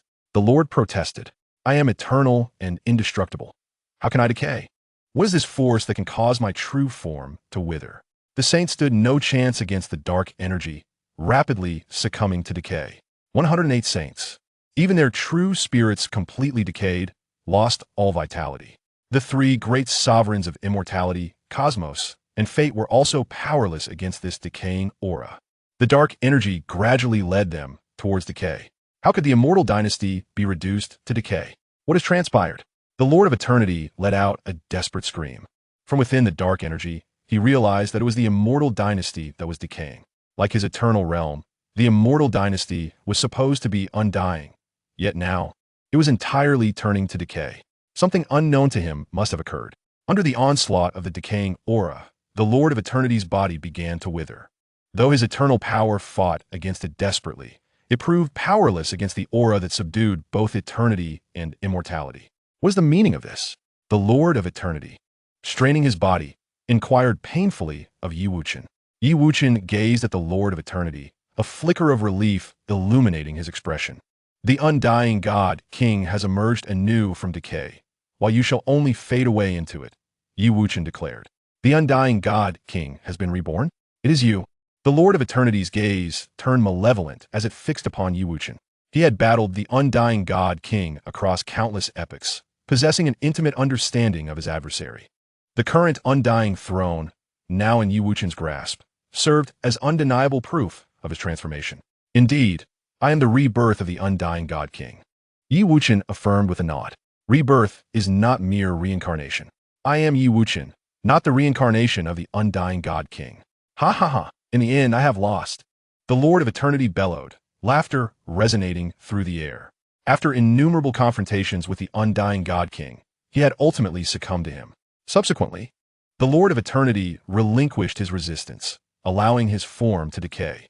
In a short span, his body was reduced to ashes, dissipating within the chaos. As the Lord of Eternity vanished, the powerful beings who had observed this battle withdrew their prying gazes. The Lord of Eternity, who had traversed countless epochs, had met his demise at the hands of a stranger, leaving them all in a state of profound shock. Within the chaos, yet another supreme being was poised to emerge. In the Wuchen's sacred land, the Earth Mother gazed at Wuchen, who had just vanquished the Lord of Eternity, her heart filled with astonishment. When she first encountered Wuchen, he had only just stepped into the realm of saints. Over the years, she had witnessed his remarkable growth. He had slain the heavenly Tao, opened the heavens beyond, sealed the Mother of Heaven's divine realm, and ascended the Wuchen sacred land. In a mere century, Wuchen had evolved to a point where he could slay an entity as formidable as the Lord of Eternity. This terrifying progress was truly astonishing. It is well known that the stronger one becomes, the more arduous the path of advancement. The transition from a great Luo golden immortal to a quasi-saint could take tens of thousands of epochs, let alone the leap from saint to the realm of creation. With the protection of the Wuchen sacred land, how far could he possibly grow? The Earth Mother mused, her gaze turning towards the mortal realm, where she found its beings woefully weak. Although the tree of enlightenment connected heaven and earth, bridging the energies of immortals and mortals, there remained an insurmountable divide. Most mortals, upon reaching the nascent soul stage, found it exceedingly difficult to make further breakthroughs. After some contemplation, the Earth Mother resolved to carve a new path for the beings of the mortal realm. Coincidentally, she had also gained insights into the cycle of rebirth within the Mother of Heaven's divine realm. Chapter 156, The Birth of the Stone Embryo. In the Mother of Heaven's divine realm, the 8 great lords gazed upon the fallen Lord of Eternity, collectively inhaling sharply. They were well aware of the Lord of Eternity's tenacity. Even the current Mother of Heaven would find it impossible to slay him. The eternal path of the Lord of Eternity remained indestructible. To vanquish it, one must attain the realm of creation. Yet, the fact that Yi Wuchen has managed to slay is utterly unfathomable. Fortunately, our elder sister frightened him away. Otherwise, our heavenly Mother Divine Realm would surely face dire tribulations, spoke the Lord of Destruction with deep apprehension. Sister, should we seek reconciliation with him? Inquired the Lord of the Void anxiously. She had never anticipated that merely sending someone into a trivial primordial world would provoke such a formidable deity. Had she known, they would not have dared to proceed. No, we shall conceal the heavenly Mother Divine Realm well, constantly altering our position, and await our Mother-S emergence. The Lord of Destiny resolutely declined. Previously, due to the Lord of the Void allowing someone to depart the heavenly Mother Divine Realm, Yi Wuchen discovered their location.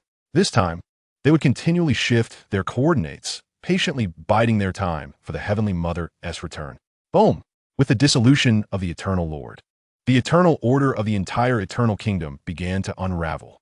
Countless beings witnessed a rapid regression in their cultivation, plummeting down one or two great realms. Without the eternal path, the tumultuous chaos swiftly shattered the barriers of the Eternal Kingdom. Chaos raged, and life was reduced to misery. I have attained sanctity. Yet why can I not perceive the eternal Tao? The eternal Tao's resonance lost its foundation, heralding catastrophic calamities. Where are the eternal Lord and the three great lords?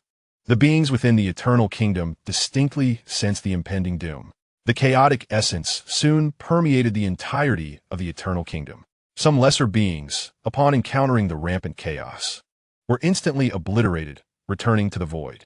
Even those of golden immortal rank could only struggle to endure amidst the chaos, as a moment's carelessness would see them torn asunder. Only those with quasi-saintly cultivation could momentarily safeguard a small sanctuary. Yet, considering the multitude of beings in the Eternal Kingdom, how many could a mere quasi-saint protect? The vast majority perished in a fleeting moment. A scant few managed to evade disaster, but without the Eternal Kingdom, they could only survive in chaos, becoming wild deities and fiends. All that transpired within the Eternal Kingdom unfolded before Yi Wuchen's eyes. The battles among the gods are indeed brutal. The vanquished face death and their worlds collapse. Even if he wished to save the Eternal Kingdom, he would be powerless. With the demise of the Eternal Lord and the absence of the Eternal Tao's support, the kingdom first crumbled from within, only to be engulfed by the external chaos. Unless he could orchestrate a prior arrangement, akin to slaying the heavenly Tao Hongjun and preparing a substitute order for the Eternal Tao, salvation seemed impossible. Yet, while the Eternal Lord was alive, would he permit such a calamity to befall the Eternal Kingdom? In every realm, there cannot coexist two tigers. Each world is destined to have but a singular master, even the formidable Heavenly Mother of the Heavenly Mother Divine Realm. At the pinnacle of the open heaven realm and on the verge of entering the realm of creation, would not permit her 8 great lords to ascend to the open heaven stage. Were it not for this, at least half of the 8 great lords within the Heavenly Mother Divine Realm would have stepped into the realm of creation.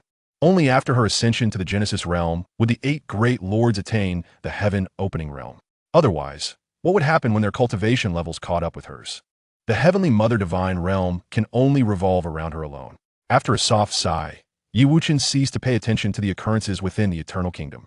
Presently, the Eternal Kingdom was left with naught but a group of refugees devoid of even a saint. As Yi Wuchen traversed through the chaos, he swiftly returned to the Wuchen Holy Land. This excursion, aside from unveiling his origins, yielded no significant gains. Alas, he had intended to enhance the strength of the Wuchen Holy Land, only to find it a futile endeavor.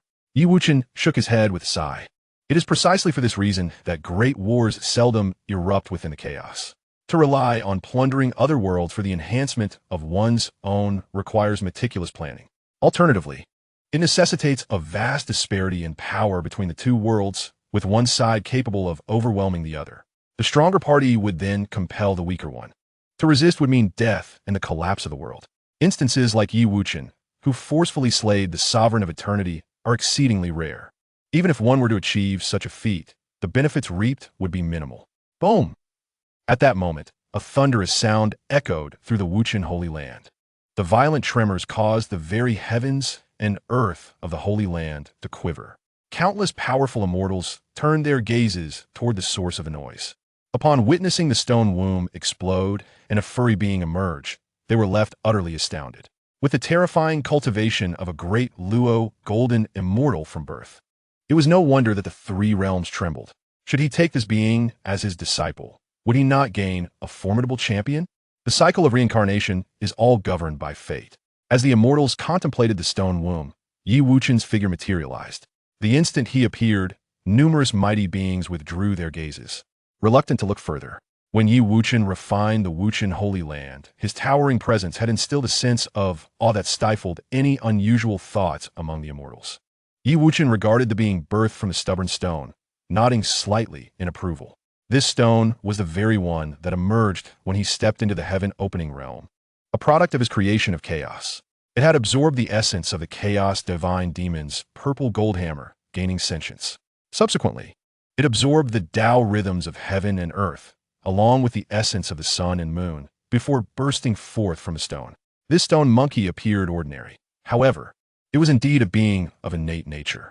With diligent cultivation, achieving the status of a saint in the future would be well within reach. Quite satisfactory, Yi Wuchen thought, nodding in approval at the newly born stone monkey. He then flashed and appeared before the stone monkey. The stone monkey gazed at the suddenly appearing Yi Wuchen, devoid of any fear, instead filled with curiosity as it tilted its head, scrutinizing Yi Wuchen from head to toe. It sensed a profound familiarity in the aura emanating from Yi Wuchen. Although the stone monkey has just come into existence, he has already awakened his intellect thousands of years ago. Over the years, he has absorbed the essence of heaven and earth and gained some understanding of his pure and unsullied sacred land. The person before him is none other than the master of the pure land, the unblemished sage king. Little monkey, you are quite amusing, Yi Wuchen remarked with a chuckle as he gazed at the stone monkey. He reached out to pat the monkey's head, and instead of recoiling, the stone monkey affectionately rubbed against his hand. Who are you? The stone monkey asked, scratching his head in confusion. I am your master, Yi Wuchen replied. The bond between him and the stone monkey was profound, making it only fitting to take him as a disciple. Master? What does that mean? The stone monkey inquired, bewildered. A master is someone who teaches you various skills and aids in your growth. If you take me as your master, I will impart to you magical abilities that will allow you to roam freely across the heavens and the earth, Yi Wuchen explained patiently. All right, I want to learn magical abilities. I wish to become your disciple. The stone monkey exclaimed excitedly, his eyes sparkling. With that, he mimicked the act of kneeling and bowing his head. Seeing this, Yi Wuchen burst into hearty laughter and helped the stone monkey to his feet. In that case, let me give you a name. Since you were born from stone, how about calling you Shurhao? Shurhao, I have a name now. Thank you, master. The stone monkey joyfully leaped up upon hearing this. Yi Wuchen couldn't help but smile at Shurhao's delight. Master, please teach me your magical abilities. Shurhao said after playing for a while, bowing respectfully to Yi Wuchen. Yi Wuchen nodded in response. Very well, I shall impart to you the 36 heavenly techniques. Although Shurhao has just come into being, his cultivation has already reached the level of a great Luo golden immortal. What he lacks now is not the techniques, but the magical powers to fully realize his cultivation. When he comprehends the 36 heavenly techniques, he may very well attain sanctity through those powers. Only by becoming a saint can one truly attain the Tao. Thank you, master, Shurhao quickly replied. Yi Wuchen then pointed to Shurhao's brow, and the sacred patterns of the Tao surged into his mind. Once you master the 36 heavenly techniques, you will be capable of battling a saint. After saying this, Yi Wuchen quietly departed. Chapter 157. The 36 Heavenly Magical Powers. As Shurhao absorbed the sacred patterns of the Tao in his mind, he opened his eyes again to find that Yi Wuchen's figure had vanished. Master, where have you gone? Shurhao called out loudly, looking around at the emptiness, but only received an echo in response. Unable to find Yi Wuchen, Shurhao decided to seek a place to begin his cultivation. The 36 heavenly magical powers are unparalleled methods of cultivation from ancient times. The first of these powers is the ability to manipulate creation. This supreme magical power can reverse the cosmos and alter the very fabric of existence. The wielder can freely change the laws of nature and reshape the order of the universe, possessing a might akin to that of a creator. If one were to cultivate to the utmost limits, they could potentially create or obliterate an entire world.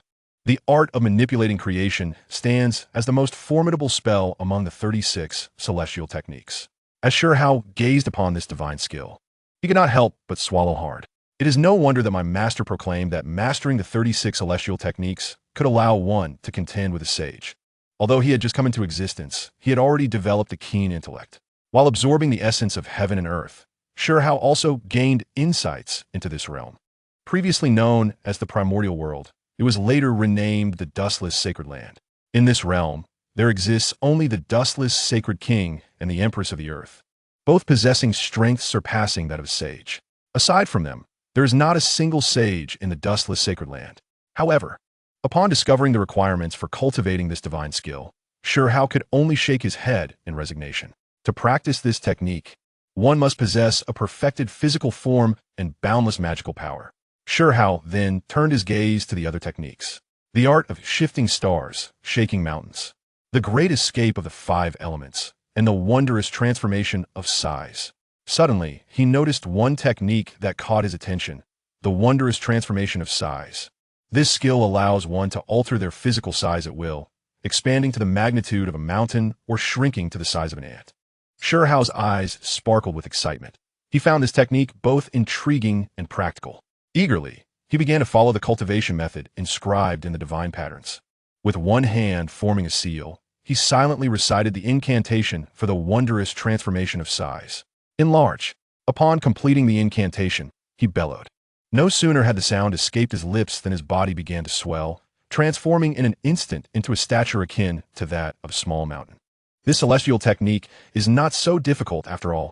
Witnessing the effectiveness of the incantation, a smile bloomed on Shurhao's face.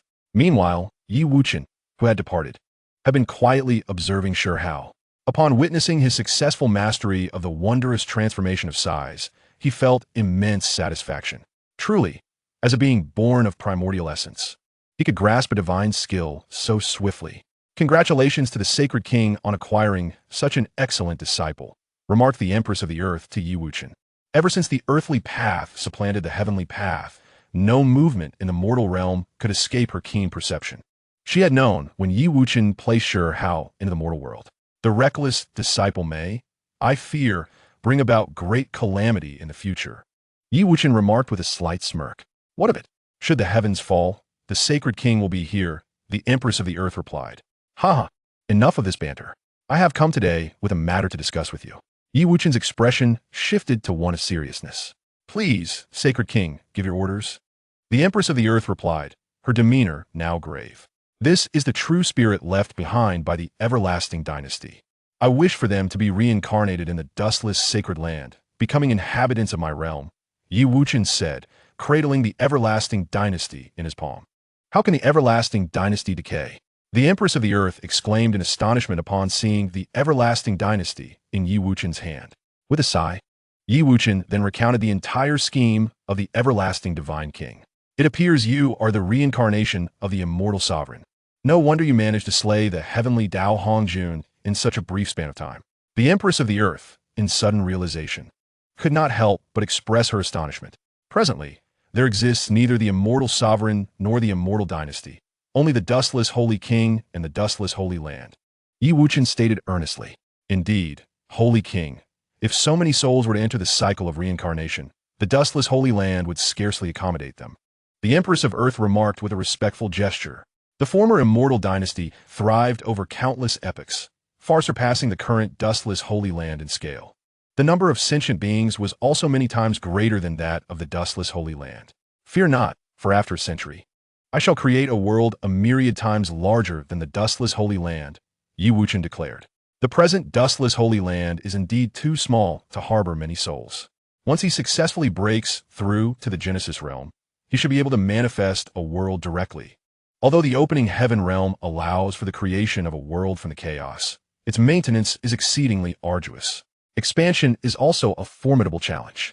The heavenly mother divine realm has endured through countless epochs to attain such vastness. Yet, upon achieving the Genesis realm, one can manifest a world as grand as desired. Moreover, the countless true spirits of the immortal dynasty, should they all seek reincarnation, would require an exceedingly long span of time. Upon hearing this, the Empress of Earth absorbed all the true spirits of the immortal dynasty into the cycle of reincarnation. Rest assured, Holy King, I shall take care of everything. The Empress of Earth assured. Chapter 158, The Emperor's Hall. The Primordial Tao Realm. Within a colossal castle rivaling the dustless Holy Land, a great hall was filled with numerous masters gathered in assembly. The atmosphere within the hall was charged, with the weakest among them at the pinnacle of the Saint Realm. Among them were not few who had reached the harmonious Tao stage, and even a few titans of the opening heaven realm presided. Surrounding the hall stood the chaos divine mirrors, each capable of perceiving every corner of the chaos. This was the very core of the Wuji divine sect. The Eternal Lord has actually perished, leading to the collapse of the entire eternal kingdom. The saint of the Wuji divine sect suddenly exclaimed, terror etched across his face. As his words echoed, countless powerful figures sprang to their feet, eagerly examining the heaven-peering divine mirror. Who exactly is this dustless holy king that he could slay the Eternal Lord? The sect leader once proclaimed that the paths of eternity and immortality could only be extinguished by a Genesis realm cultivator. Yet now, the Eternal Lord has fallen at the hands of a dustless holy king at the pinnacle of the opening heaven realm. A cultivator in the early stages of the opening heaven realm, visibly shaken, remarked. As a fellow practitioner of the opening heaven realm, he understood the formidable nature of the Eternal Lord, just as the assembly buzzed with speculations about the dustless holy king. A delicate figure in the corner of the hall furrowed her brow. This individual was Su Qianqian, who had recently departed from the primordial world.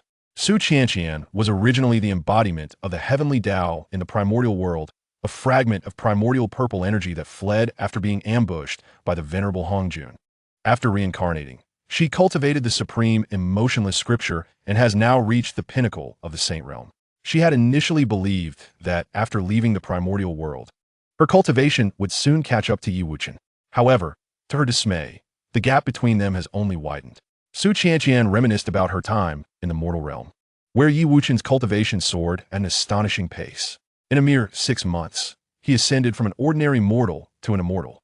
Subsequently, in just over a decade, he was able to slay the heavenly Tao. Though she had been away from the primordial world for merely a century, Wuchen had already vanquished the formidable eternal sovereign. With the heavenly Tao absent from the primordial world, would returning allow her to reclaim it? A thought quietly emerged in Su Qianqian's mind. In the primordial Tao realm, becoming a saint is relatively straightforward. However, to advance to the Tao unity realm, one requires not only a formidable backing, but also mastery over the authority of a world. Yet she is merely an outsider. Who would trust her enough to bestow such power upon her? The fastest path to entering the Tao unity realm is to directly obtain the authority of a world. Otherwise, she would have to cultivate diligently and gradually. When Hongjun took advantage of her weakness and refined her, had she not left behind contingencies within the demon race, she might have been completely obliterated. Su Qianqian understands that the ultimate destination of her cultivation is the Tao unity realm, whether through her primordial immortal body or the supreme, emotionless scripture. They can only assist her in reaching that stage. In her heart, the 7 emotions and 6 desires have vanished, leaving only the pursuit of the Tao. After returning to the immortal realm, Wuchen did not rest as usual. Since acquiring the memories of the immortal God King, he has become intimately familiar with the major powers within the chaos. In the chaotic world, it is rare for a Tao unity realm expert to leave their respective realms. Typically, matters are handled by their disciples. As for those at the opening heaven realm, they seldom intervene directly. The eternal sovereign's departure from the eternal kingdom is indeed an exception, as it pertains to a matter of life and death involving the immortal God King. In the chaos, the number and strength of saints in a world directly reflect its power.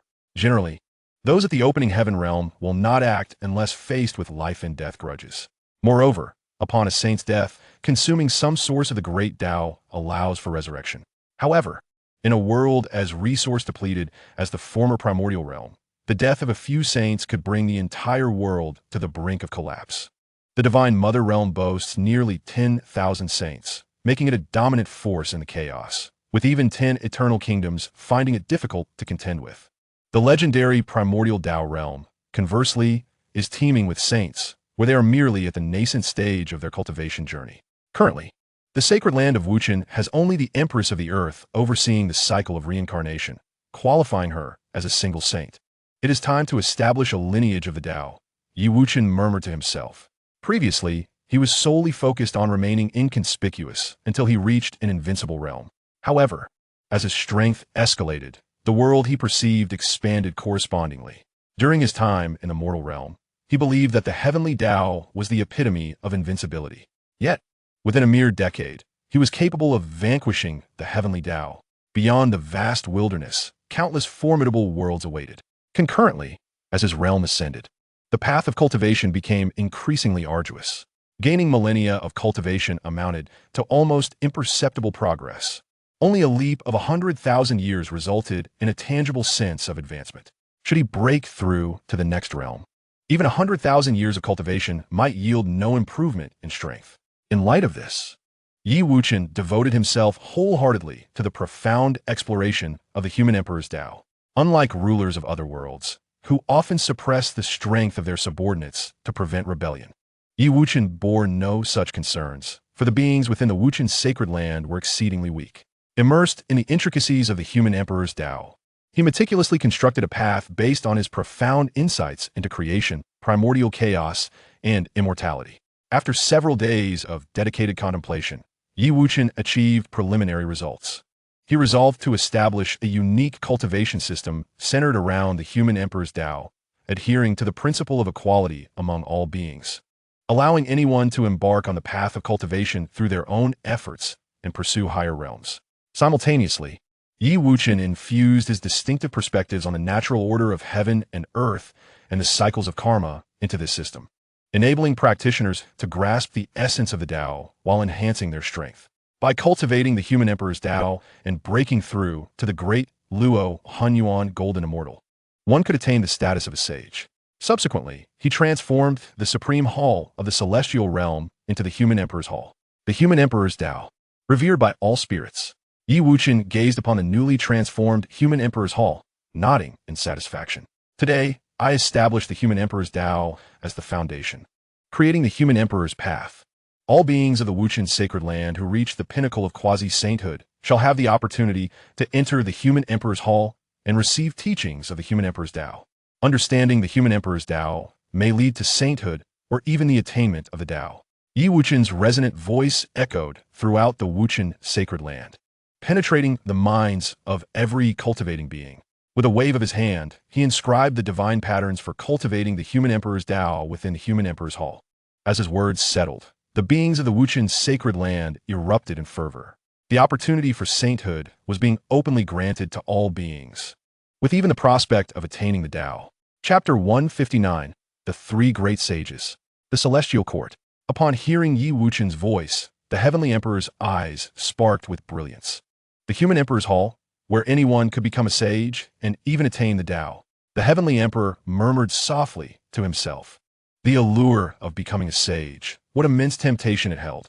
After the convergence of the Hongjun and the heavenly Tao, only 6 individuals, including the Tongtian cult master, had achieved sainthood.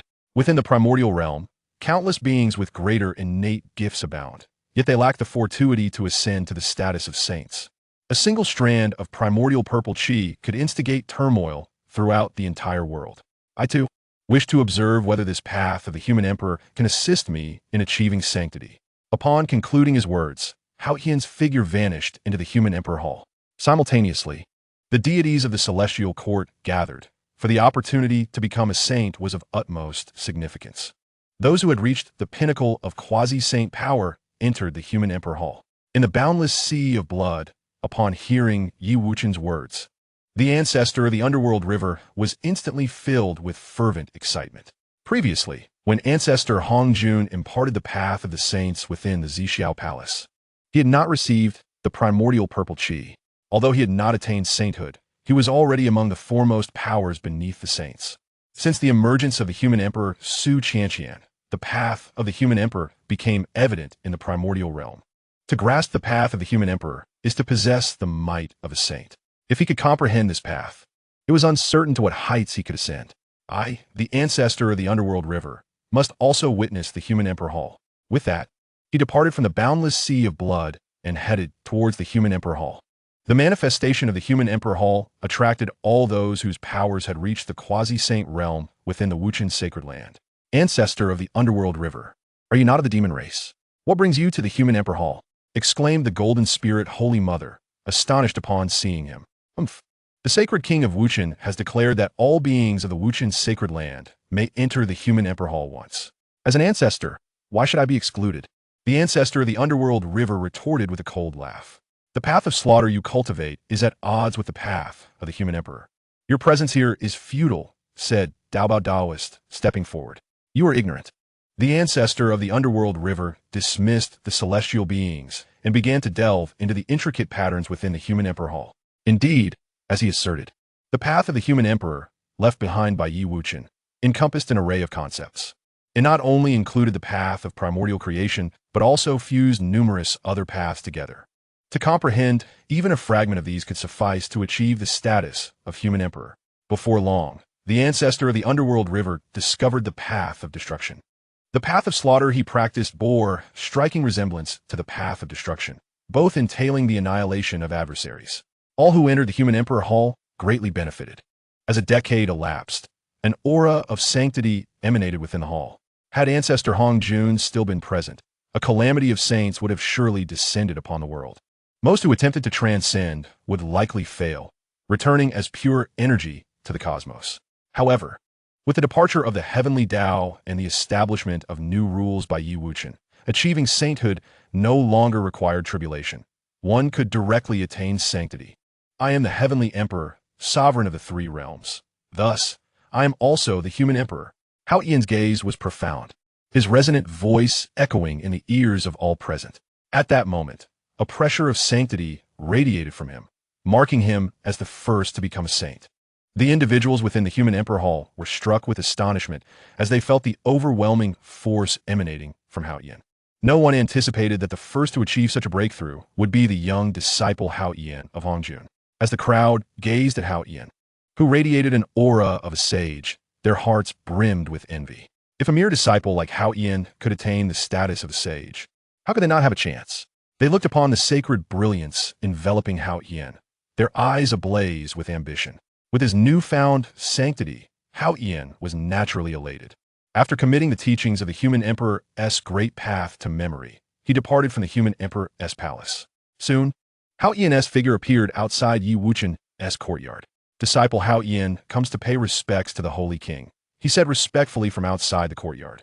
With a creak, the courtyard door swung open. Yi Wuchen scrutinized Hao Yan, seemingly taken aback. He too did not expect that the first to achieve the human emperor's great path would be Hao Yan. Please take a seat. There is no need to be anxious. Yi Wuchen gestured toward a nearby chair.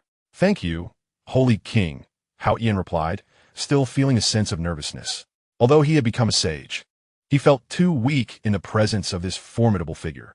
Yi Wuchen had slain even the ruthless Eternal Lord, let alone a mere sage. The realm of Wuchen is about to expand 100-fold. I fear that the heavenly court may struggle to accommodate such grandeur, and it might not be of use then. Yi Wuchen remarked to Hao Yan. Everything is at the behest of the Holy King.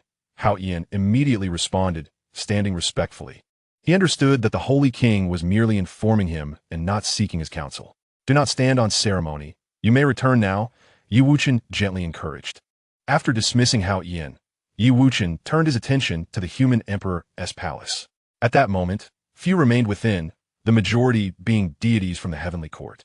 When the heavenly Tao fell, countless celestial beings who had cultivated it suffered a significant decline in their powers.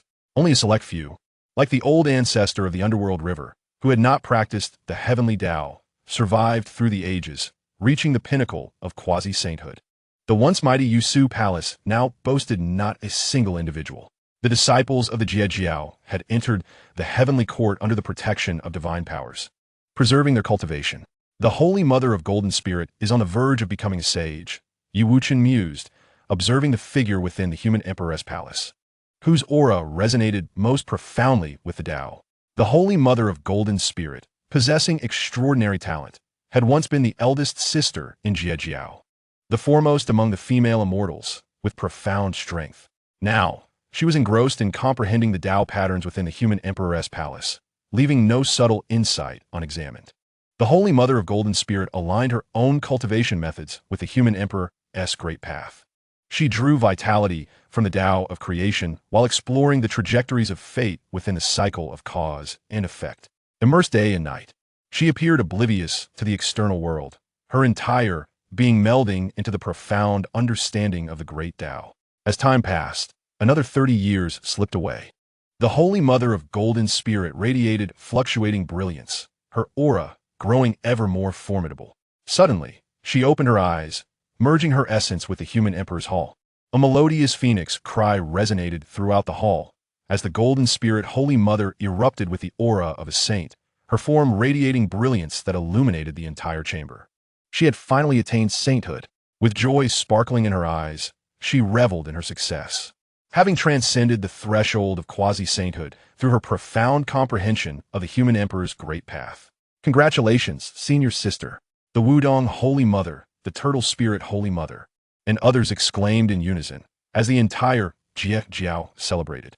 At last, they had a saint among them. Concurrently, another aura of a saint emerged, imbued with an overwhelming intent to kill, sending chills through everyone present in the human Emperor's hall. Ha ha! The ancestor has finally become a saint. The laughter of the Mingyi ancestor echoed throughout the hall. After the Golden Spirit Holy Mother and the Mingyi ancestor achieved sainthood, they departed the human Emperor's hall in succession. Golden Spirit Holy Mother, the Wuchen Saint King is your sworn enemy. Are you in such a hurry to seek vengeance? The Mingyi ancestor called out behind her. Hearing this, the Golden Spirit Holy Mother's expression darkened considerably. How could she confront the formidable Wuchen Saint King? Moreover, their master, the Tongtian teacher, had perished in martyrdom. If the Mingyi ancestor's words reached the ears of the Wuchen Saint King, it would spell disaster for their Jiejiao. What nonsense are you spouting, Mingyi ancestor? The Golden Spirit Holy Mother retorted as she turned to face him. Isn't the Tongtian teacher your Golden Spirit Holy Mother's master? The Mingyi ancestor replied with a hint of amusement. Ever since Hong Jun imparted the Tao in the Zhixiao Palace, his presence had waned. Yet, he remained vigilant to the changes in the world. Presently, the most potent force in the Wuchen sacred land was undoubtedly the Jie Jiao, having entered the heavenly court. Though the Haoyan Emperor ruled the heavenly realm, he was solitary. In contrast, Jie Jiao disciples, such as the Daobao Daoist, the three holy mothers, Zhao, Gongming, and the three Shaos, had ample opportunity to attain sainthood. The Mingyi ancestors' demon clan had achieved sainthood with only himself. By exposing the animosity between the Jie Jiao and the Wuchen Saint King, he aimed to sow discord, ensuring that mutual trust would remain elusive.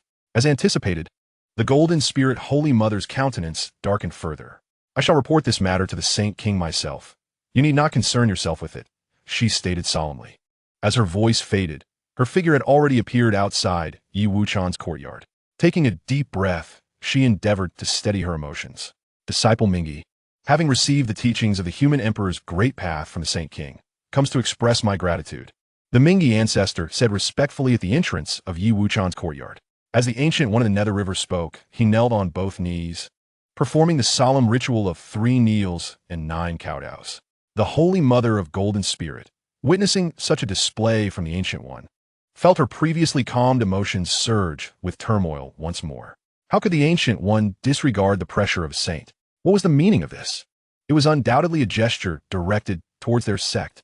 However, the Ancient One held a different perspective. He merely desired to cling to the leg of Yi Wuchen.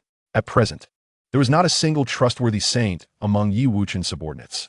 By pledging absolute loyalty, he believed he would undoubtedly garner absolute power, and the path to enlightenment would soon be within his reach. In the courtyard, Yi Wuchen observed the Ancient One's behavior with a furrowed brow. He harbored a profound dislike for the act of kneeling. His intention in imparting the imperial way was to enable everyone to attain sainthood. Komein, Yi Wuchen's voice echoed from beyond the door. As his words fell, the door slowly creaked open. The Ancient One, seeing this, promptly rose and entered the courtyard.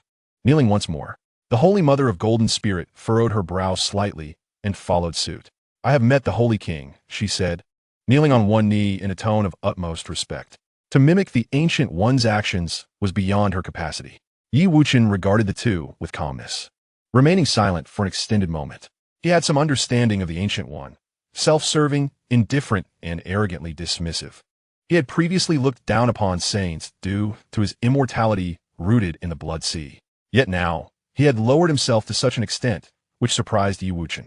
As for the Holy Mother of Golden Spirit, she was a direct disciple of the Celestial Master, known for her disdain for others. To have her kneel now seemed quite burdensome. Had the Ancient One not humbled himself so, the Holy Mother might have performed the rites befitting a junior disciple. Akin to Hao Yin. Rise, Wuchen spoke softly. As his words concluded, both stood. Ancient One, I impart the imperial way with the hope that all may attain sainthood. Not for you to become servants.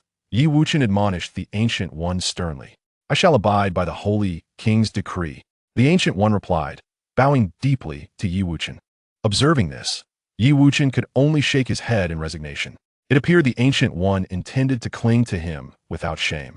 Turning his attention to the Holy Mother of Golden Spirit, Yi Wuchen noted that previously he could easily ignore the sect as they had no saints. However, now that he had transmitted the imperial way, allowing all within the sect the potential to become saints, he could no longer overlook them. You're a Golden Spirit, correct? He inquired. Yes, I am the disciple, she replied. Your master, the Celestial Master, though not slain directly by me, met his end because of me. Do you harbor any thoughts regarding this matter? As Yi Wuchen's words resonated, the atmosphere around them grew profoundly tense. The Holy Mother of Golden Spirit dared not even breathe, for this question pertained to the fate of all within their sect.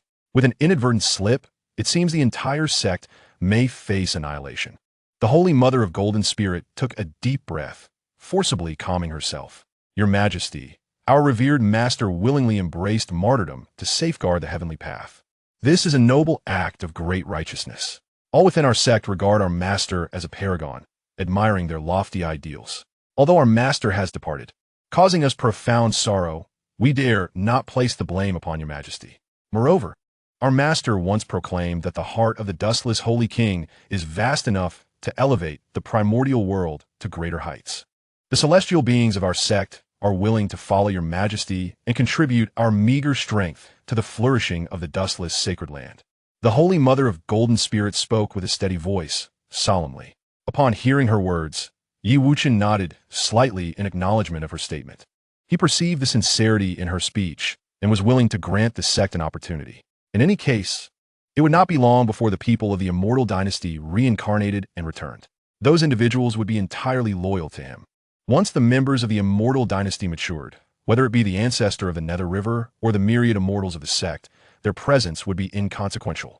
If the sect could continue to operate steadily, he had no objection to granting them a chance. Should they attempt any underhanded schemes, he would not need to intervene. The people of the Immortal Dynasty would handle them. With that, I hope your sect can wholeheartedly serve the sacred land. In the future, the sacred land will not treat you unjustly, Yi Wuchen said, his expression softening as he spoke calmly. The ancestor of the Nether River, observing this, felt a sense of urgency, fearing that Yi Wuchen might overlook him. Your Majesty, the entire demon clan is willing to traverse fire and water for you. Come what may. The ancestor of the Nether River hastily declared. Yi Wuchen cast a glance at him and replied, Loyalty is not measured by words, but by actions. Henceforth, you shall collaborate with the Holy Mother of Golden Spirit to assist in managing the affairs of the sacred land. Yes, your Majesty.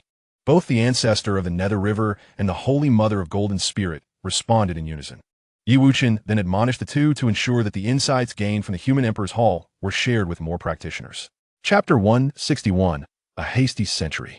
After the ancestor of the Nether River and the Holy Mother of Golden Spirit attained sainthood, others followed suit one after another. Another decade passed, and once again, 12 saints emerged from the Human Emperor's Hall. To date, a total of 15 saints had emerged from the Human Emperor's Hall. A century had passed in the celestial realm, while over 30,000 years had elapsed in the mortal world. Countless mortals underwent tribulations to ascend to immortality, restoring the number of immortals in the celestial realm to what it was before the collapse of the heavenly path. However, those who had just ascended to the celestial realm were merely earth immortals, possessing very weak cultivation.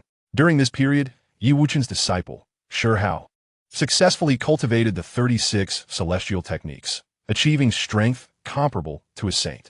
Now, Shi Hao had also entered the Human Emperor's Hall to comprehend the path of the Human Emperor.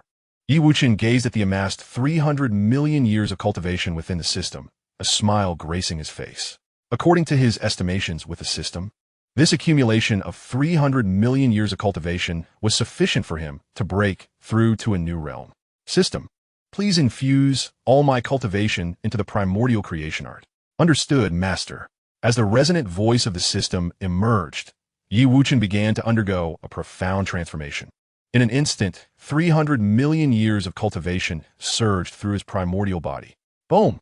An astonishing aura radiated from his being, powerful enough to compel chaos to retreat and to turn the heavens and the earth upside down. Yi Wuchen opened his eyes, his gaze piercing through the fabric of time and space. I create the myriad heavens. The supreme sound of the Tao escaped his lips, and realms within the celestial world began to manifest. The entire expanse of the celestial realm expanded 1,000-fold, with the celestial essence thickening into a liquid form.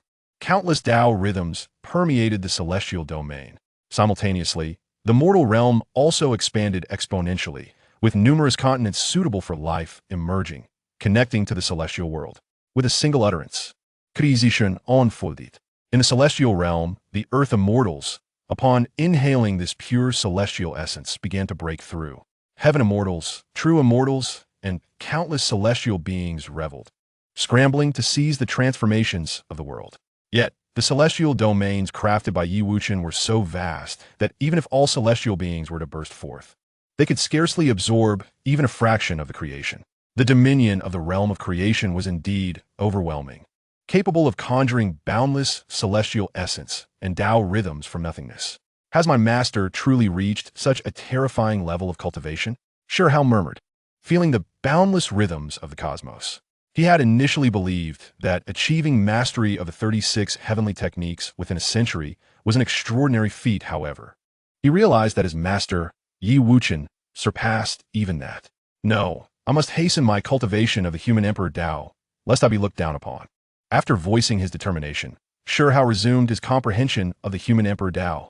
In the Qiming dining hall, Master, will you truly not visit the human emperor palace? Xuanqi asked, tilting her head at the water Qilin.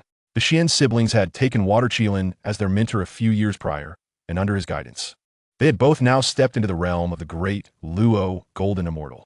When the Holy King brought me back to the Qiming dining hall, it was to guard this place. How could I leave without permission? Water Qilin replied, shaking his head. Ever since the appearance of the human emperor palace, he had yearned to enter. Yet Yi Wuchen had entrusted him with the responsibility of watching over the Qiming dining hall, and he dared not leave. Water Qilin had approached the vicinity of Yi Wuchen's courtyard before, but had not dared to enter. Elder Qilin, since the boss has said that those at the peak of the pre-saint level may enter, such a magnanimous person would never make things difficult for you, Lin Jingxiang interjected. Master, my sister and I have attained the great Luo Golden Immortal level. Guarding a mere dining hall is more than sufficient for us, Xuanyi added. Enough said. While the Holy King creates, you should quickly focus on your cultivation. Water Qilin reiterated his refusal. Although he acknowledged that the Holy King might have forgotten about the Qiming dining hall, he could not take that risk. Now that the Qilin clan had been revitalized, it could not be allowed to perish on his watch. The dense Tao rhythms of the endless Wuchen sacred ground presented a significant opportunity for attaining sagehood. The Hall of Destruction awaited.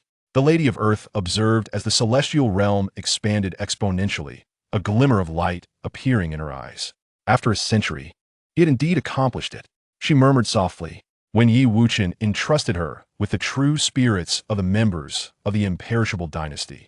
He had foretold that in 100 years, the sacred land of Wuchen would be capable of accommodating countless beings. Now, that prophecy had come to fruition. The gate of reincarnation, the cycle of rebirth, the awakening of true spirits, all leading to eternal life. The Lady of Earth activated the 6 paths of reincarnation, ushering the innumerable souls of the imperishable dynasty into the cycle of rebirth. In the mortal realm, humans no longer needed sustenance. A mere breath of the primordial energy sufficed to meet their bodily demands. The population began to grow exponentially, trillions, hundreds of trillions, untold quadrillions. The sages emerging from the imperial palace were astonished by the transformation of the world. The sacred king of Wuchen was truly terrifying, having amplified the sacred land 1,000-fold. The ancestor of the underworld river trembled as he spoke. The more powerful he became, the deeper his understanding of the sacred king grew. Yet, with this understanding came an overwhelming sense of incredulity. How far beyond the threshold of creation did such power extend? At that moment, all beings within the sacred land regarded the sacred king of Wuchen as the supreme deity.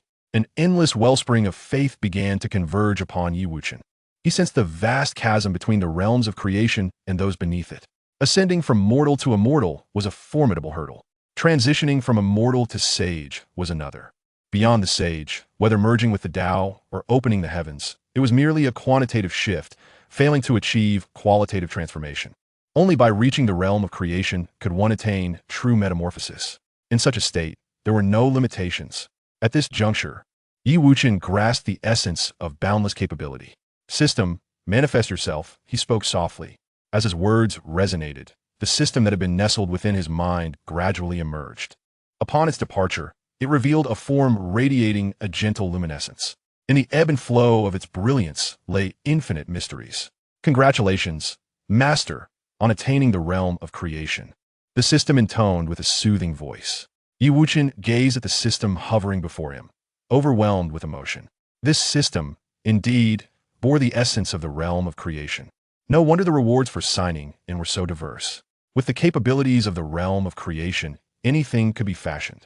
Now that I have stepped into the realm of creation, your task must surely be complete, Wuchen addressed the system. With his current strength, he could effortlessly perceive the system's intentions. He discerned that the system's mission was to aid him in transcending to the realm of creation and subsequently return to the main system. The system flickered slightly, its radiance shimmering as if it were gathering its thoughts. Yes, Master, the system's task has been accomplished, it responded, a hint of reluctance evident in its tone. Chapter 162, Farewell to the System. Wuchen listened to the voice of the system, and memories of his time in this world flooded back to him. In just over a century, he had transcended from an ordinary mortal to this remarkable state, all thanks to the system. Simultaneously, the system had become his greatest reliance. Is it truly impossible for you to stay? Wuchen implored the system. Although the system no longer provided him with assistance, he had grown accustomed to its presence in his life. Without it, he would be left without a single companion to converse with. His rapid ascension and cultivation had distanced him from everyone he once knew. Master, I am sorry, but the main system is calling me. The system's voice revealed a hint of reluctance. As the words faded, a time-space tunnel gradually began to materialize. The system was drawn into it by an unseen force. Vanishing from sight, Wuchen gazed at the profoundly deep time-space tunnel, his brow furrowing in concern. This was the second time he had encountered such a tunnel. Previously, during his ascension to the realm of the Holy Spirit, he had traversed the river of time in the primordial world and had witnessed this very tunnel. His soul, along with the system, had emerged from it. I must see where this time-space tunnel leads, Wuchen declared solemnly. No sooner had he spoken than his figure began to enter the tunnel. As he crossed the threshold, his soul was abruptly met with a sensation of searing pain. This sudden shock took him by surprise.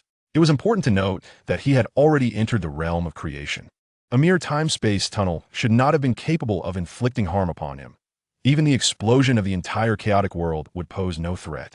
System, I will accompany you to see this so-called main system. Wuchen quickly caught up to the system and stated. Upon noticing Wuchen pursuing, the main system could not help but cry out. Just then, a booming voice resonated through the air. The origin of the gods, all evils retreat. With the emergence of this voice, Wuchen sensed a force capable of obliterating everything. Although he had comprehended the path of destruction from the divine mother realm, the power of destruction paled in comparison to this force. Despite his recent surge in cultivation, he felt like an insignificant ant before this overwhelming might. This was a force capable of erasing everything from existence, far beyond his ability to withstand. Master, you must flee. Just as the force was about to envelop Wuchen, the system suddenly turned back, standing in front of him to shield him from the impending doom. Time halted, space was annihilated, leaving only an eternal void. There was no time, no space, no light, and no darkness. Everything was erased, as if it had never existed. The system was completely obliterated, taking the fatal blow meant for Wuchen. Yet, even so, the terrifying force still inflicted severe injuries upon him. No. Wuchen watched helplessly as the system shielded him from the annihilating force, his heart heavy with sorrow. He let out a roar that echoed through the void, yet received no response. Never had Wuchen imagined that the system would selflessly sacrifice itself to save him. In this obliterated void, he felt an unprecedented solitude. In the primordial realm, upon an exalted throne, the Lord of Chaos suddenly opened his eyes. What manner of power is this? The Lord of Chaos felt a tremor of disbelief as he gazed into the depths of chaos. It seemed a force capable of erasing all had emerged. Yet, no matter how he calculated, he could grasp not a single fragment of it. Could it be that beyond chaos lies an existence beyond comprehension? The Lord of Chaos furrowed his brow, pondering to himself. The void beyond chaos is infinite. With his abilities, he could not fathom what lay beyond the void. For countless epochs, he had created endless chaos energy, seeking to fill the void of time and space. Yet, unexpectedly, the void beyond chaos appeared boundless. Even though his creation of chaos energy was limitless, it could not satiate the emptiness beyond chaos. Though he bore the title of Lord of Chaos, he merely governed the chaotic universe. He sensed that his strength was constrained by the void beyond the chaotic universe. Though the Lord of Chaos could wield immense power within chaos, he could not depart from the chaotic universe. The emergence of such terrifying power surely indicated an anomaly. It would not be long before I transcend this chaotic universe. In the Wuchen Holy Land, ever since Yi Wuchen's departure, remarkable transformations have begun to unfold. The reincarnation of countless beings within the immortal dynasty breathed life into the once desolate Wuchen Holy Land. With the Tao tree connecting to the essence of the celestial realm, the spiritual energy of the mortal realm became extraordinarily rich. Some extraordinarily gifted prodigies could ascend to immortality after merely a decade of cultivation in the mortal realm. Even those without natural talent could transcend after absorbing a millennium's worth of spiritual energy. As the number of immortals increased, mortals dwindled. In just 3,000 years, the mortal realm had become void of human life. The Lady of Earth gazed upon the desolate world, unable to suppress a sigh. The underworld is empty, and the mortal realm is vacant. Her current responsibilities have become increasingly futile. It is time to visit the human emperor's palace. The Lady of Earth's gaze turned toward the human emperor's palace within the celestial realm. Though her strength had long reached the saint level, the path of the human emperor could forge countless saints, which held significant reference for her. Just then, Ancestor Mingi appeared within the Hall of Destruction. "I have come to see you, Lady Earth," Mingi said, addressing her as a fellow Taoist. Now, a saint himself, he naturally referred to her as such. "What brings you here, Taoist Mingi?" Goddess Hutu gazed at the venerable Ancestor Mingi, who had ascended to sainthood, and inquired with a hint of perplexity, "Pray tell, do you possess any knowledge of the divine realm of the Celestial Mother?" In response, Ancestor Mingi posed a question of his own. The divine realm of the Celestial Mother, is that not the realm where femininity reigns supreme? When the 800 deities and demons descended, those women who appeared seemed to be inhabitants of that very realm. Goddess Hutu nodded in affirmation, stating, "Indeed, I have received word that the Celestial Mother appears poised to transcend into the realm of creation within this century." "What?" exclaimed Goddess Hutu, her astonishment palpable. "Indeed, this information was imparted to me by a trusted friend," Ancestor Mingi replied with solemnity. Upon his return from the divine realm of the Celestial Mother, Yi Wuchen brought back 2 grand palaces that suppressed fortunes, along with nearly 100,000 exquisite innate treasures. Although Yi Wuchen refrained from elaborating on the affairs of the Celestial Mother's realm, it is inevitable that enmity would arise between the two worlds. The divine realm of the Celestial Mother is exceedingly domineering, and should the Celestial Mother successfully break through, with Yi Wuchen absent, it is likely that the entire sacred land of Wuchen would face dire consequences.